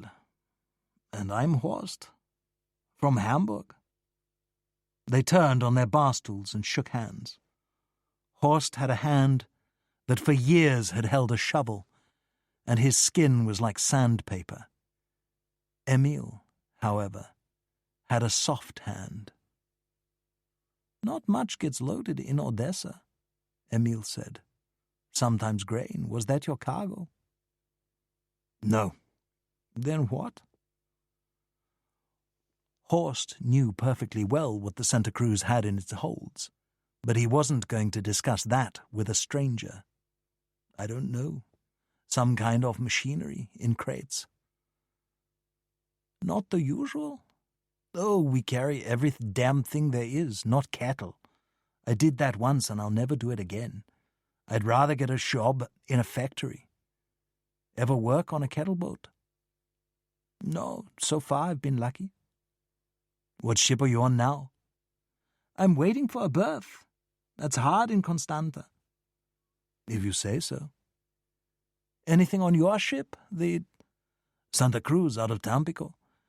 We are a short crew, but we aren't hiring on as far as I know. It's the owners, saving a little money." "That's how they are, the bastards." "You're a socialist. You sound like one." "I gave up on politics when I left Germany, but before that I was in the union in Rostock." "So you had to leave, like me." "That's what happened, but maybe I did the wrong thing." "Thinking of going back?" Horst said. Then he said, "My turn," and waved to the bartender. "Thanks. Pretty good beer they have in this place, right?" "I like it. Are you thinking about going home?" "Sometimes. I hear it's not so bad. The wages are good, and all you have to do is say you're sorry for your sins, and that's that. They need seamen, no doubt about it. So if you mind your manners, it's like you never left." "Sounds like you've decided." "Maybe I have. What about you?" "No, I'll stay with my ship." "Someone told me they even pay a bonus." "Is that right?" "Yes, you ought to think about it." "I'll have this beer, then it's time to be off. Nice meeting you, Emil. You are a spy, Emil, a Nazi spy. Now Horst was glad he hadn't said anything about the cargo. Then he worried. Maybe machinery in crates was too much. But he hadn't wanted to lie. And he wasn't good at it. The knock on Ferrar's door came at 10 minutes to 4. From the passageway. "It's Silva. I'm the bosun. Watch in 10 minutes. You awake?" "Be right there," Ferrar answered, wrestling his way into the pullover shirt. Silva was waiting in the passageway, holding a hooded rubber rain jacket, a pair of binoculars, and a flashlight. "Here's what you'll need," he said, then led Ferrar up to the deck where an iron stairway climbed past the wheelhouse to a small platform with a railing. "You won't see much at night," he said. "Best to watch a 360-degree arc. Also, once an hour, open the hatch above the holds and make sure of the cargo. We worry about fires in the holds, especially this trip. And that's about it. There's a helmsman and a radio operator in the wheelhouse. If you have any questions, you can ask them." Ferrar needed the rain jacket, even in July. It was cold at night on the open sea, and the steady wind made it worse. Just below his feet, above the window of the wheelhouse, a searchlight cast a white beam on the black swells ahead of the ship. Now and then, when a rain squall blurred his vision, he wiped the droplets from the binocular lenses with his shirt.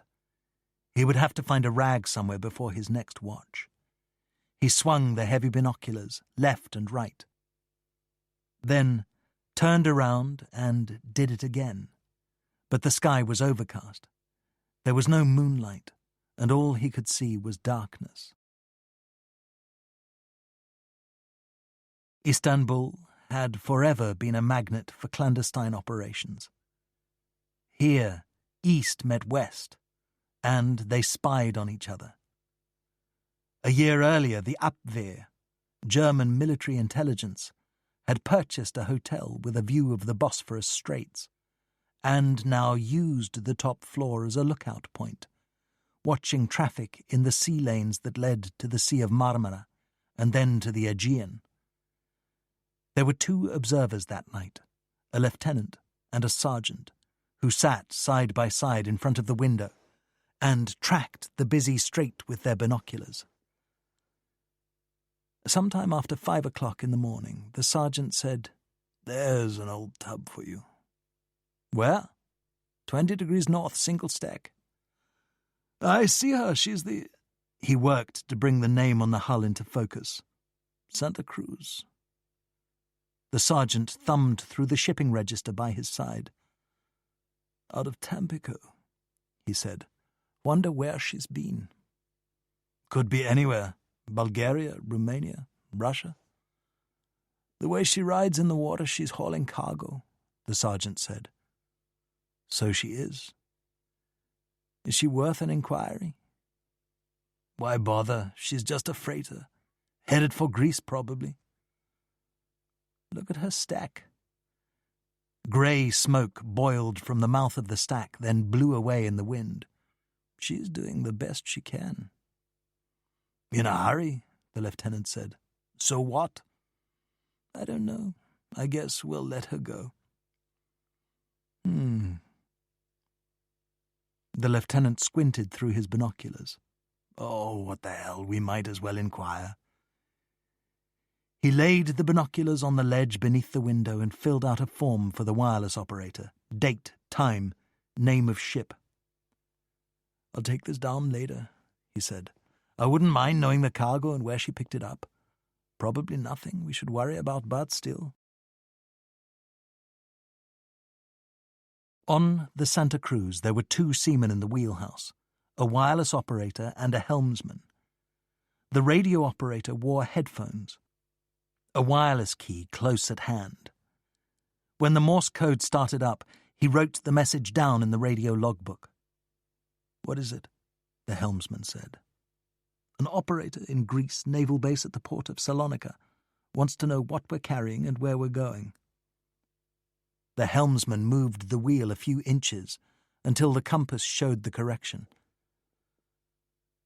"Sounds official," he said. "What do we say?" "I don't know." "Better go ask Machado." The radio man, moving quickly, descended to the captain's cabin on the deck below the wheelhouse. When he knocked at the door, the captain called out, "Come in." He was on his cot, propped up on a pillow, reading a book.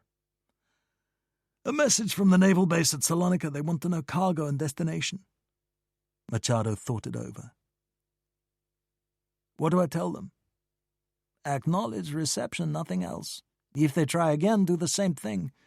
We're in international waters. We don't have to tell them anything."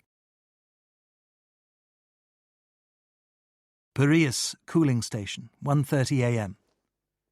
In a light drizzle, a tugboat manoeuvred the Santa Cruz to the dock where she would be resupplied with coal and fresh water. Silva came up to the watchman's bridge above the wheelhouse and found Ferrar, who was standing the 12 to 4. "Your job in port is to guard the head of the gangway," the boatswain said. "So you carry a sidearm." He handed Ferrar a leather belt bearing a holstered revolver. Ferrar buckled it on, then went down to the lower deck and stood by the gangway where Machado was talking to a stoker called Hector. The port of Piraeus was adjacent to Athens, but the coaling station was a long way from the commercial edge of the city. Thus, an enterprising merchant had opened a small store about a quarter of a mile down the road that served the steamship crews as they docked for resupply. Machado was in the process of going over a shopping list. 20 canisters of loose tobacco, rolling papers, and get us a few tins of aspirins." "What kind?" Hector said. "It doesn't matter. Maybe 15 tins ought to hold us. Buy a few bottles of ouzo. Every man will get a drink once a day while it lasts." "Anything else?" "No, I don't have a Greek drachma, so here's some Turkish lira. I'm sure they'll take that." "You have plenty of money. Pay what they ask and bring the rest back to me." "Aye, sir," Hector said. "Off you go." Hector descended to the dock, then, flashlight in hand, walked away down the dirt road that served the coaling station. Ferrar stood by the gangway, hood up in the rain. At the bow of the Santa Cruz, coal rumbled down a long chute attached to a bulky wooden storage tower, with a ladder to the top. Machado said, "I have to update my logs, so I'll be in the office if anybody needs me." At 3:30, the coal and water resupply completed. Machado reappeared. "We'll be getting underway," he said. "When did Hector get back?" "I haven't seen him." The captain was annoyed. Looking at his watch, he said, "What the hell is he doing?" "Then take Silva with you and go find him." Ferrar and the boatswain went off down the road. As the lights of the coaling station receded, it grew very dark, and Ferrar kept the beam of the flashlight on the ground ahead of them. In 15 minutes they reached what looked like an ancient stone hut. Inside, illuminated by a single light bulb hanging on a cord, the shelves were packed from floor to ceiling with everything that merchants' crews might need. Since the ships being serviced were from many countries, the owner spoke a few words of several languages, including English. When Ferrar and Silva came to the counter, the owner seemed anxious and frightened. What is this?" he said. His voice quivered and his eyes darted back and forth, from Ferrar's face to the revolver. Silva said, "We are looking for a man from our ship. A big fellow. Did he show up here?" The owner nodded. "He's gone," he said. "How long?" "Long time now. I saw it." "Saw what?" "He left. Then robbers take him." "What?"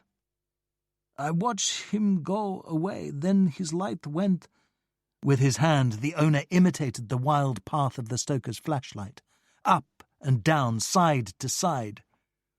"Put him in truck," the owner said. "Drive away." He slid one hand across the other. The gesture meant, "Gone." We better get back to the ship, Silva said. They searched the road on the walk back to the Santa Cruz, but found nothing. Machado was waiting for them at the head of the gangway. Silva recounted what the store owner had told him, and Machado, mouth grim, said, "There's a telephone in the port office. I have to call the police." He paused, then said to Ferrar, "This is a simple robbery, nothing more. Is that what you think?" "Yes, what else could it be?" "Something to do with the cargo and where it's going?" Ferrar hesitated, then said, "It's possible." There was an anxious crowd of sailors gathered on deck. When Silva and Ferrar had returned, no Hector to be seen, the news had spread quickly. From the crowd, the stoker called Furst emerged and hurried toward the captain and the others. "Captain," he said, "I don't know if it means anything, but they tried to get me to jump ship." "Who are they?" Machado said. "A German in a bar in Constanta. He pretended to be a seaman, but he wasn't. He offered me money to go back to Germany." Machado looked directly at Ferrar and said, "I'm going to have to tell the police everything. I hope you understand." Ferrar nodded. "Yes, you have to," he said. De Leon came down the passageway, and he and Ferrar moved away from the crowd to speak privately. "What do you think?" Ferrar said. "This was no robbery," De Leon said. "This was an abduction. They've figured out what we're doing, and what they don't know they'll find out from Hector." It was dawn by the time the detective showed up. Tired and weary. Tired because he'd been called from his bed before dawn. Weary because he'd spent his life looking at the bad side of human nature, and that wasn't going to change. He was swarthy and broad, and reminded Ferrar of Stavros. In the passenger cabin, De Leon and Ferrar sat on one cot, Machado and the detective on the other. As Greece and Great Britain were long-time friends and close allies, the second language in the cities was English. The detective listened carefully as Ferrar told the story, made a few notes, then said, "They robbed him, but it might have been more than that. Why take him away? Why not just hit him on the head?" De Leon said, "There's some chance this was an abduction." "That does happen, in ports. Some captain is short a crewman, so they go out to the bars and find a sailor on liberty." He spread his hands. "So life goes around here." "There's a possibility he was taken by the German spy service," De Leon said. The detective, incredulous, stared at him, then for a time at Ferrar, and said, "Who are you, sir? Merchant seaman? Owner's representative? What?" "My friend and I are taking munitions back to Spain." "Which side?" "The Republic." The detective said something to himself in fast Greek. Then, "Thank you for telling me, but I hope you understand. If I report what you've said, then the government will have to get involved, and you'll be here forever." "Yes, we know that," Ferrar said. "What do you want me to do?" the detective said. It was Machado who answered. "I am responsible for Hector. Whatever happened to him has to be investigated. Maybe you can even find him, but no matter what, his family has to be informed, and so does the company. And then for the rest of the story." "Our soldiers need this cargo," Ferrar said.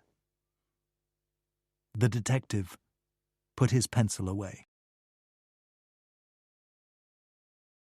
2 nights later, sometime after 9 in the evening, it began to rain. At first a summer shower, Then a steady, wind-blown rain, and the Santa Cruz began to rise and fall as she fought through the heavy swell. On the platform above the wheelhouse, the seaman keeping watch tried to use his binoculars, but it was hopeless.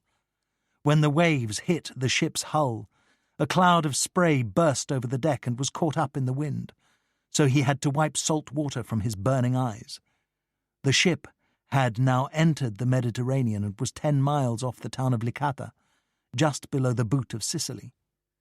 The watchman kept trying, squinting into the night, then turning aft and looking over the ship's stern, where he thought he saw a light, just for a second. Then it was gone. Was he seeing things? That happened on the nighttime watches, a phantom, a mirage at sea. The watchman lay flat on the platform, the spray blowing over him, and tried to find the light with his binoculars. A minute went by, then another. At last he gave up, told himself there was nothing to be seen, and started to rise. Then he saw it again, off the aft beam, then gone, or hidden when whatever was out there plunged into the trough of the rolling waves. The watchman, hanging onto the railing, went down to the wheelhouse, its interior lit a faint green by the light of the compass on its post. "Wet out there," the radio man said. On the table by his transmitter was an enamel coffee pot. "It's cold as hell, but you can have some coffee if you want." "There's a light out there, somewhere astern of us." The radio man shrugged. "Another ship? Want me to see if I can raise her?" "Try it." The radio man tapped out some code, then listened to his headphones. No answer. He tried again, using this frequency and that, but there was only silence. The watchman flipped the hood of his rain jacket back on and said, "I'm going to have another look." He worked his way up the metal steps, and again flattened out on the watchman's platform. The wind was singing now, and he could hear each wave as it slammed against the hull, then burst into spray. He almost missed the light because he hunted for it where he'd seen it earlier. But the positions of the two ships had changed. Now it was on the other side of the freighter's stern. A tall wave towered to the level of the lower deck, and the freighter shuddered as it hit her. But there it was again, brighter. And now it didn't disappear. The watchman once again returned to the wheelhouse, where the helmsman struggled with the big spoked wheel, trying to keep the Santa Cruz on course. The wheelhouse window streamed with water. The radio man said, "Well, see anything?" "There's a ship out there, and it's catching up to us." "In this? The hell is he doing?" "I'd better go and find Silver," the watchman said. "What'll he do?" "That's what he told me. Report anything at all. And whoever she is, she's keeping radio silence, right?" "I guess so. Or they're drunk. Or asleep." A few minutes later the watchman returned, Silver by his side. The boatswain asked the radio man to keep trying the usual frequencies. Then the two climbed up to the platform. The storm was growing worse, the wind now howling through the deck cranes of the freighter. Silver and the watchman focused their binoculars on the stern. "There it is," the watchman said. 15 degrees off the starboard beam." When Silver found the light, he said, "It's getting closer. He could be changing course, moving away, but he isn't." A minute later he said, "Closer now and staying on our aft beam. The son of a bitch is chasing us." Down in the wheelhouse the wireless came to life. Through the crackling static the signal was fast, then repeated as the radio man translated the Morse code into words and wrote down the message. "Is that him?" the helmsman said. "On the emergency frequency." What did he say? "They're the Italian naval launch Spezia, and they're ordering us to make for the port of Licata." "Go up and tell Silver," the helmsman said. "He'll get the captain." By the time Machado reached the wheelhouse, the motor launch Spezia was running 200 yards off their starboard side, and the powerful light held the Santa Cruz in its beam. "Send this," the captain said. "Cannot follow your order, Captain Machado, Santa Cruz." The radio man tapped out the message, and the Spezia operator was back immediately. The words, "We repeat," and the same message as before. Machado said, "All right, let's try this. We are Santa Cruz of Tampico, a Mexican vessel in international waters." The radio man sent the message, but there was no reply. The men in the wheelhouse were holding on to whatever they could reach as the ship pitched and rolled. From the Spezia, the wail of a siren cut through the howling wind. "Helmsman," Machado said, "put the light on her." The helmsman worked the control by his wheel, and the illuminated Spezia turned from grey ghost to white motor launch. On the bow, a machine gun set in a metal shield was aimed at the wheelhouse of the Santa Cruz. Then a naval officer, his oilskin coat opened to reveal a white uniform, appeared on the deck of the motor launch. In his hand a loudhailer.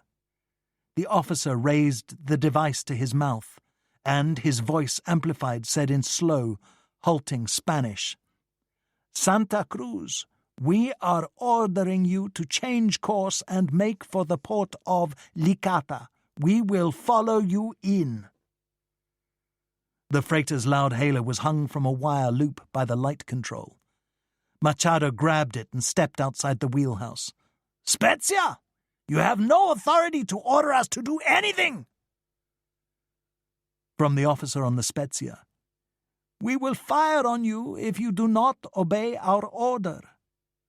Machado stepped back into the wheelhouse and said, "He's threatening to shoot at us." Nobody answered. This was the captain's decision to make.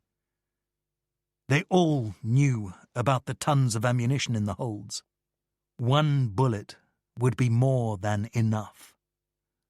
Suddenly a stream of sparks flew across the bow of the Santa Cruz. "Figlio di puta," Silva said. "Son of a whore." "That's Tracer," the radio man said. Bullets made an impact. Tracer ammunition set a target on fire. "Silva," the captain said, "go find the gangway watch pistol. Then get the ship's rifle from my cabin." When Silva hesitated, the captain said, "We've been caught up in some kind of secret operation. They've been after us since we left the Black Sea. Which means that if we follow this order, there is more than a cargo at risk. We are at risk. We will be locked up in prison or worse. So we're going to shoot out his searchlight and make a run for it." Silva was back quickly with the weapons. The rifle was an old German Mauser from the 1914 war. As he handed the captain a box of bullets, another stream of sparks whizzed over the bow. From the officer on the Spezia, "Santa Cruz, that was your final warning." Silva took the big revolver from its holster. Machado put a handful of bullets in his shirt pocket, worked the bolt of the rifle, then slid around into the chamber. Together, crouched low, they ran out of the wheelhouse and lay flat on the deck. Machado, following target shooter's protocol, wound the strap of the rifle round his upper arm to steady his aim. Then the Spezia's machine gun fired at the freighter. They could see the tracer as it hit the hull. That was the end. The radio man mumbled a prayer, and the helmsman crossed himself as they waited to die. The Spezia fired again.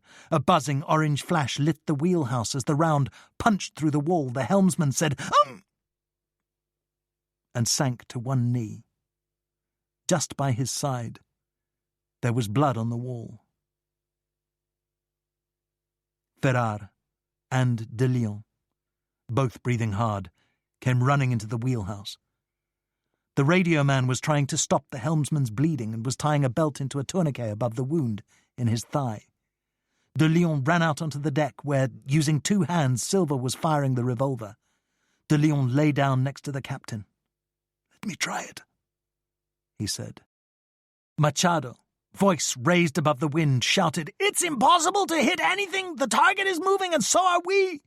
but maybe you are better at this than I am." He handed the rifle to de Leon. "What do you want, Captain? The officer or the light?" "The light! Our only hope!" De Leon fired at the light. The bullet hit the wheelhouse of the Spezia. The officer, offended that someone had the nerve to shoot at him, shook his fist and ran for cover. Once again, the Spezia's machine gun raked the hull of the Santa Cruz, but the deflected tracer flew away into the night. As de Leon reloaded the rifle, Machado said, "The iron hull is too thick for a light machine gun." "What about the wheelhouse?" "That's thin steel. I better get everybody out of there." The captain clambered to his feet. The Spezia gunner fired at him. One of the rounds hit the deck in front of de Leon and sailed away over his shoulder. Concentrating hard, de Leon exhaled, then held his breath and put slow pressure on the trigger. The light stayed on. Machado took the helm. Ferrar and the radio man carried the helmsman out of the wheelhouse, headed for the stairway that led down to the second deck and the crew quarters. Meanwhile, the officers on the Spezia, realizing that their machine gun would not penetrate the freighter's hull, sent out a sailor with a high-caliber rifle. Ferrar, having left the helmsman to be tended in the crew quarters, reached the deck by the wheelhouse. "We were on fire," he said to de Leon. "Where?" "Storage room. A tracer came through the porthole and hit a pile of tarred rope. The crew took care of it." Silva was putting the revolver back in its holster. "All done," he said. "No more bullets." "Let's go back to the wheelhouse," de Leon said. "Maybe there's one last thing we can try." Machado was at the helm, trying to keep the freighter on course. When the others arrived and stood next to him, he nodded at the motor launch.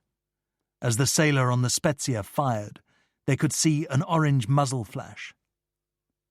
"Captain Machado," de Leon said, "I think all we can do is run for it." "He's a lot faster than we are." "If you change course so that our stern is facing him, he can shoot all he wants." The captain nodded and used the engine room telegraph to call for full speed, then turned the wheel to bring the Santa Cruz's stern around. It took time for the motor launch to react. Then, when it did, it also sped up, giving chase. Faster by several knots than the freighter, the Spezia closed in a few minutes to 30 yards off the aft beam. "He'll hit us if he doesn't slow down," Machado said. "I'm going back to the stern," de Leon said. He left the wheelhouse. Ferrar followed him. The two lay flat on the deck. De Leon slipped around into the rifle's chamber. The Spezia's searchlight was a lot closer now. De Leon made sure of his aim, then squeezed the trigger. The light exploded. In the wheelhouse, Machado turned off the Santa Cruz's searchlight and ordered Silva to put out every light on the ship. The machine gunner and the rifleman on the Spezia took this as a challenge, now firing at a dark, bulky shape in the driving rain. But the upward angle made it difficult to aim, and the tracer flew up over the wheelhouse. The captain of the Spezia kept his position for 15 minutes, then gave up and set course for Licata. The nationalists and their allies tried once more. 2 fighter planes were readied for action at the nationalist airfield on the island of Majorca. The pilots sat in their planes, ready to take off when the Santa Cruz neared the island. But the order never came, because the storm rolled west across the Mediterranean, and nothing was going to fly in that. The Santa Cruz steamed into the port of Valencia on the 12th of July, and the ammunition was loaded onto trucks bound for the river Ebro. On the 25th of July, the army of the Ebro began to cross the river. An air attack soon followed. The anti-aircraft gunners brought down some of the Messerschmitts, strafing the men on the pontoon bridges. But it didn't matter. the nationalists had plenty of reserves. The battle went on for a month. The army of the Ebro was destroyed, and columns of refugees headed north, seeking refuge in France. 26th of July. In the garden of the Hungarian embassy, Count Polanyi mopped his forehead and grumbled about the weather. "I don't like the summer," he told Ferrar. "I'm not built for the heat. Can't get to sleep. No appetite." "It's the same with me," Ferrar said. "My apartment doesn't really cool off at night." "And these poor beasts," He referred to the Vizslas, who lay stretched out on the gravel, panting, eyes half closed. "I take them out to the Bois for a run, and they just sort of mope around, sniffing the bushes." "Will you go away in August?" "We'd all like that, wouldn't we?" he said to the dogs, who knew when people were talking about them, and looked up to see what was going on. "But I'm afraid not. Damn this fucking war. It won't start, yet it won't go away. Anyhow, spies are busy when there's a war coming, so I have to be here, talking to people, sending cables. Bah! Where will you go?" "I'll be right here. Our clients are having all sorts of problems, so no August vacation for me." "That's a kind of sin in this part of the world. Parisians don't believe in much, but being out of town in August is sacred. By the way, whatever happened to your lady on horseback?" "I'm not seeing her anymore." "The best choice, I think. Though she was something to look at." "That she was." "I wanted to see you because we've come to a decision about our legal problem." "Which is?" "To do nothing. And we will let nephew know about it. The holding company will stay as it is. The bank in Budapest is open for business. Stalemate. Of course, if the board can't function, it can't vote to pay its shareholders, so no money for us, no money for him. He may grow tired of that in time. It's the fight he enjoys." "You'll deny him the pleasure of being hated." Why are some people like that? Who knows? I don't. Anyhow, the fascists are taking over in Hungary. He's one of them, so when the war starts, he'll have to join up. Then we'll see who likes a fight." "And the dogs?" "They'll stay with me and my niece. She was having difficulties in Budapest, political difficulties, so I found her a place in my neighbourhood. And what happened next is that we became a family of 5. Very domestic, the dogs, meals on time, a last walk at night. They arrange your life." Ferrar smiled. "I envy you, Count Polanyi." "One of these days we'll breed the bitch. Would you like a puppy?" "I would, but I'm away too much of the time." Yes, you're probably right. Still, let me know if you change your mind." On a hot night in late August, Paris was deserted. Ferrar and de Lyon found an outdoor table at the brasserie near the Officina Tecnica. They took off their jackets and hung them on the backs of their chairs, loosened their ties and rolled up their sleeves. When the waiter appeared, they ordered Pernod, poured some of the yellow liquid into their glasses, then added water, which turned the drinks a cloudy white. De Lyon was reflective, staring out at the empty street. "Are you busy?" Ferrar asked. "We're closing down the office. Any arms purchasing will now be done by the embassy, and they won't be doing much." "No? The fighting goes on." "The Republic is out of money and the war is lost," de Lyon said. "So I guess I'm out of a job." "Not for long, Max. By September, Hitler will march into Czechoslovakia and Europe will be at war. Someone will want you." "Likely they will. Actually, I have a chance to buy Le Cygne, and maybe I'll do that, but whatever happens, I want to stay in Paris and help in the fight if I can. What about you?" My firm will find ways to be active on the anti-fascist side, and I'm too old for combat infantry. When it starts, I'll move my family to New York. France will be in the thick of it, and I expect we'll be bombed. Even so, I will stay in Paris. Another Pernod? Yes, thanks.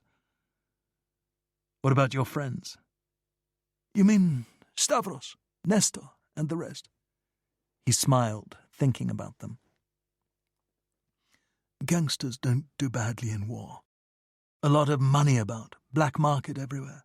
Police busy chasing spies. Anyhow, they will survive, I think. It's really all they've ever done. And they're good at it. They stayed at the table for some time, drinking Pernod. A cooling breeze sprang up as the long dusk gave way to darkness, and they smoked cigarettes and talked until after midnight the waiter came to their table and told them that the brasserie was shutting down for the night. In September, Ferrar had to go to New York for meetings at the Couder office. On his first night at the Gotham, he tried to read a magazine, but he kept looking up, thinking about what he meant to do the following day. He had been brooding about Eileen Moore for weeks, especially so since the end of the affair with the Marchesa. Yes, he missed being with Eileen, but there was no point in that. Now he wanted to know what had become of her.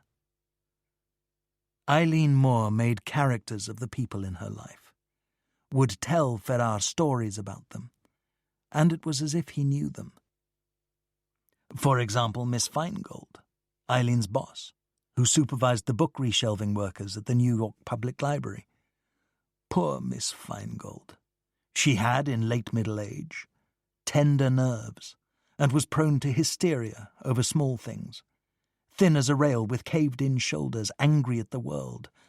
How could such ferocious energy be packed into that small frame? Taxi drivers, waiters, her workers, all wondered about that and tried to avoid setting her off. Late the following morning, Ferrar was at a meeting, and when it came time to take a break, he left the conference room, found a telephone and called the library. Was Miss Feingold available? They would go and see. Please stay on the line. 10 minutes went by, then the phone was picked up and a shrill voice said, "Yes? Who is this?" Miss Feingold, my name is Christian Ferrar. I was a friend of Eileen Moore. Are you the lawyer? I am. Are you the lawyer who helped her with the divorce? I didn't. I would have been happy to help her, but I am in Paris most of the time. I was told she was married and was having a child. Eileen? Yes. Well, there's no child that I know about. She did have a passionate fling, and foolish girl went and got married, then had a terrible time getting out of it. New York State is difficult about divorce, and she hadn't the money to go to Reno. How is she doing?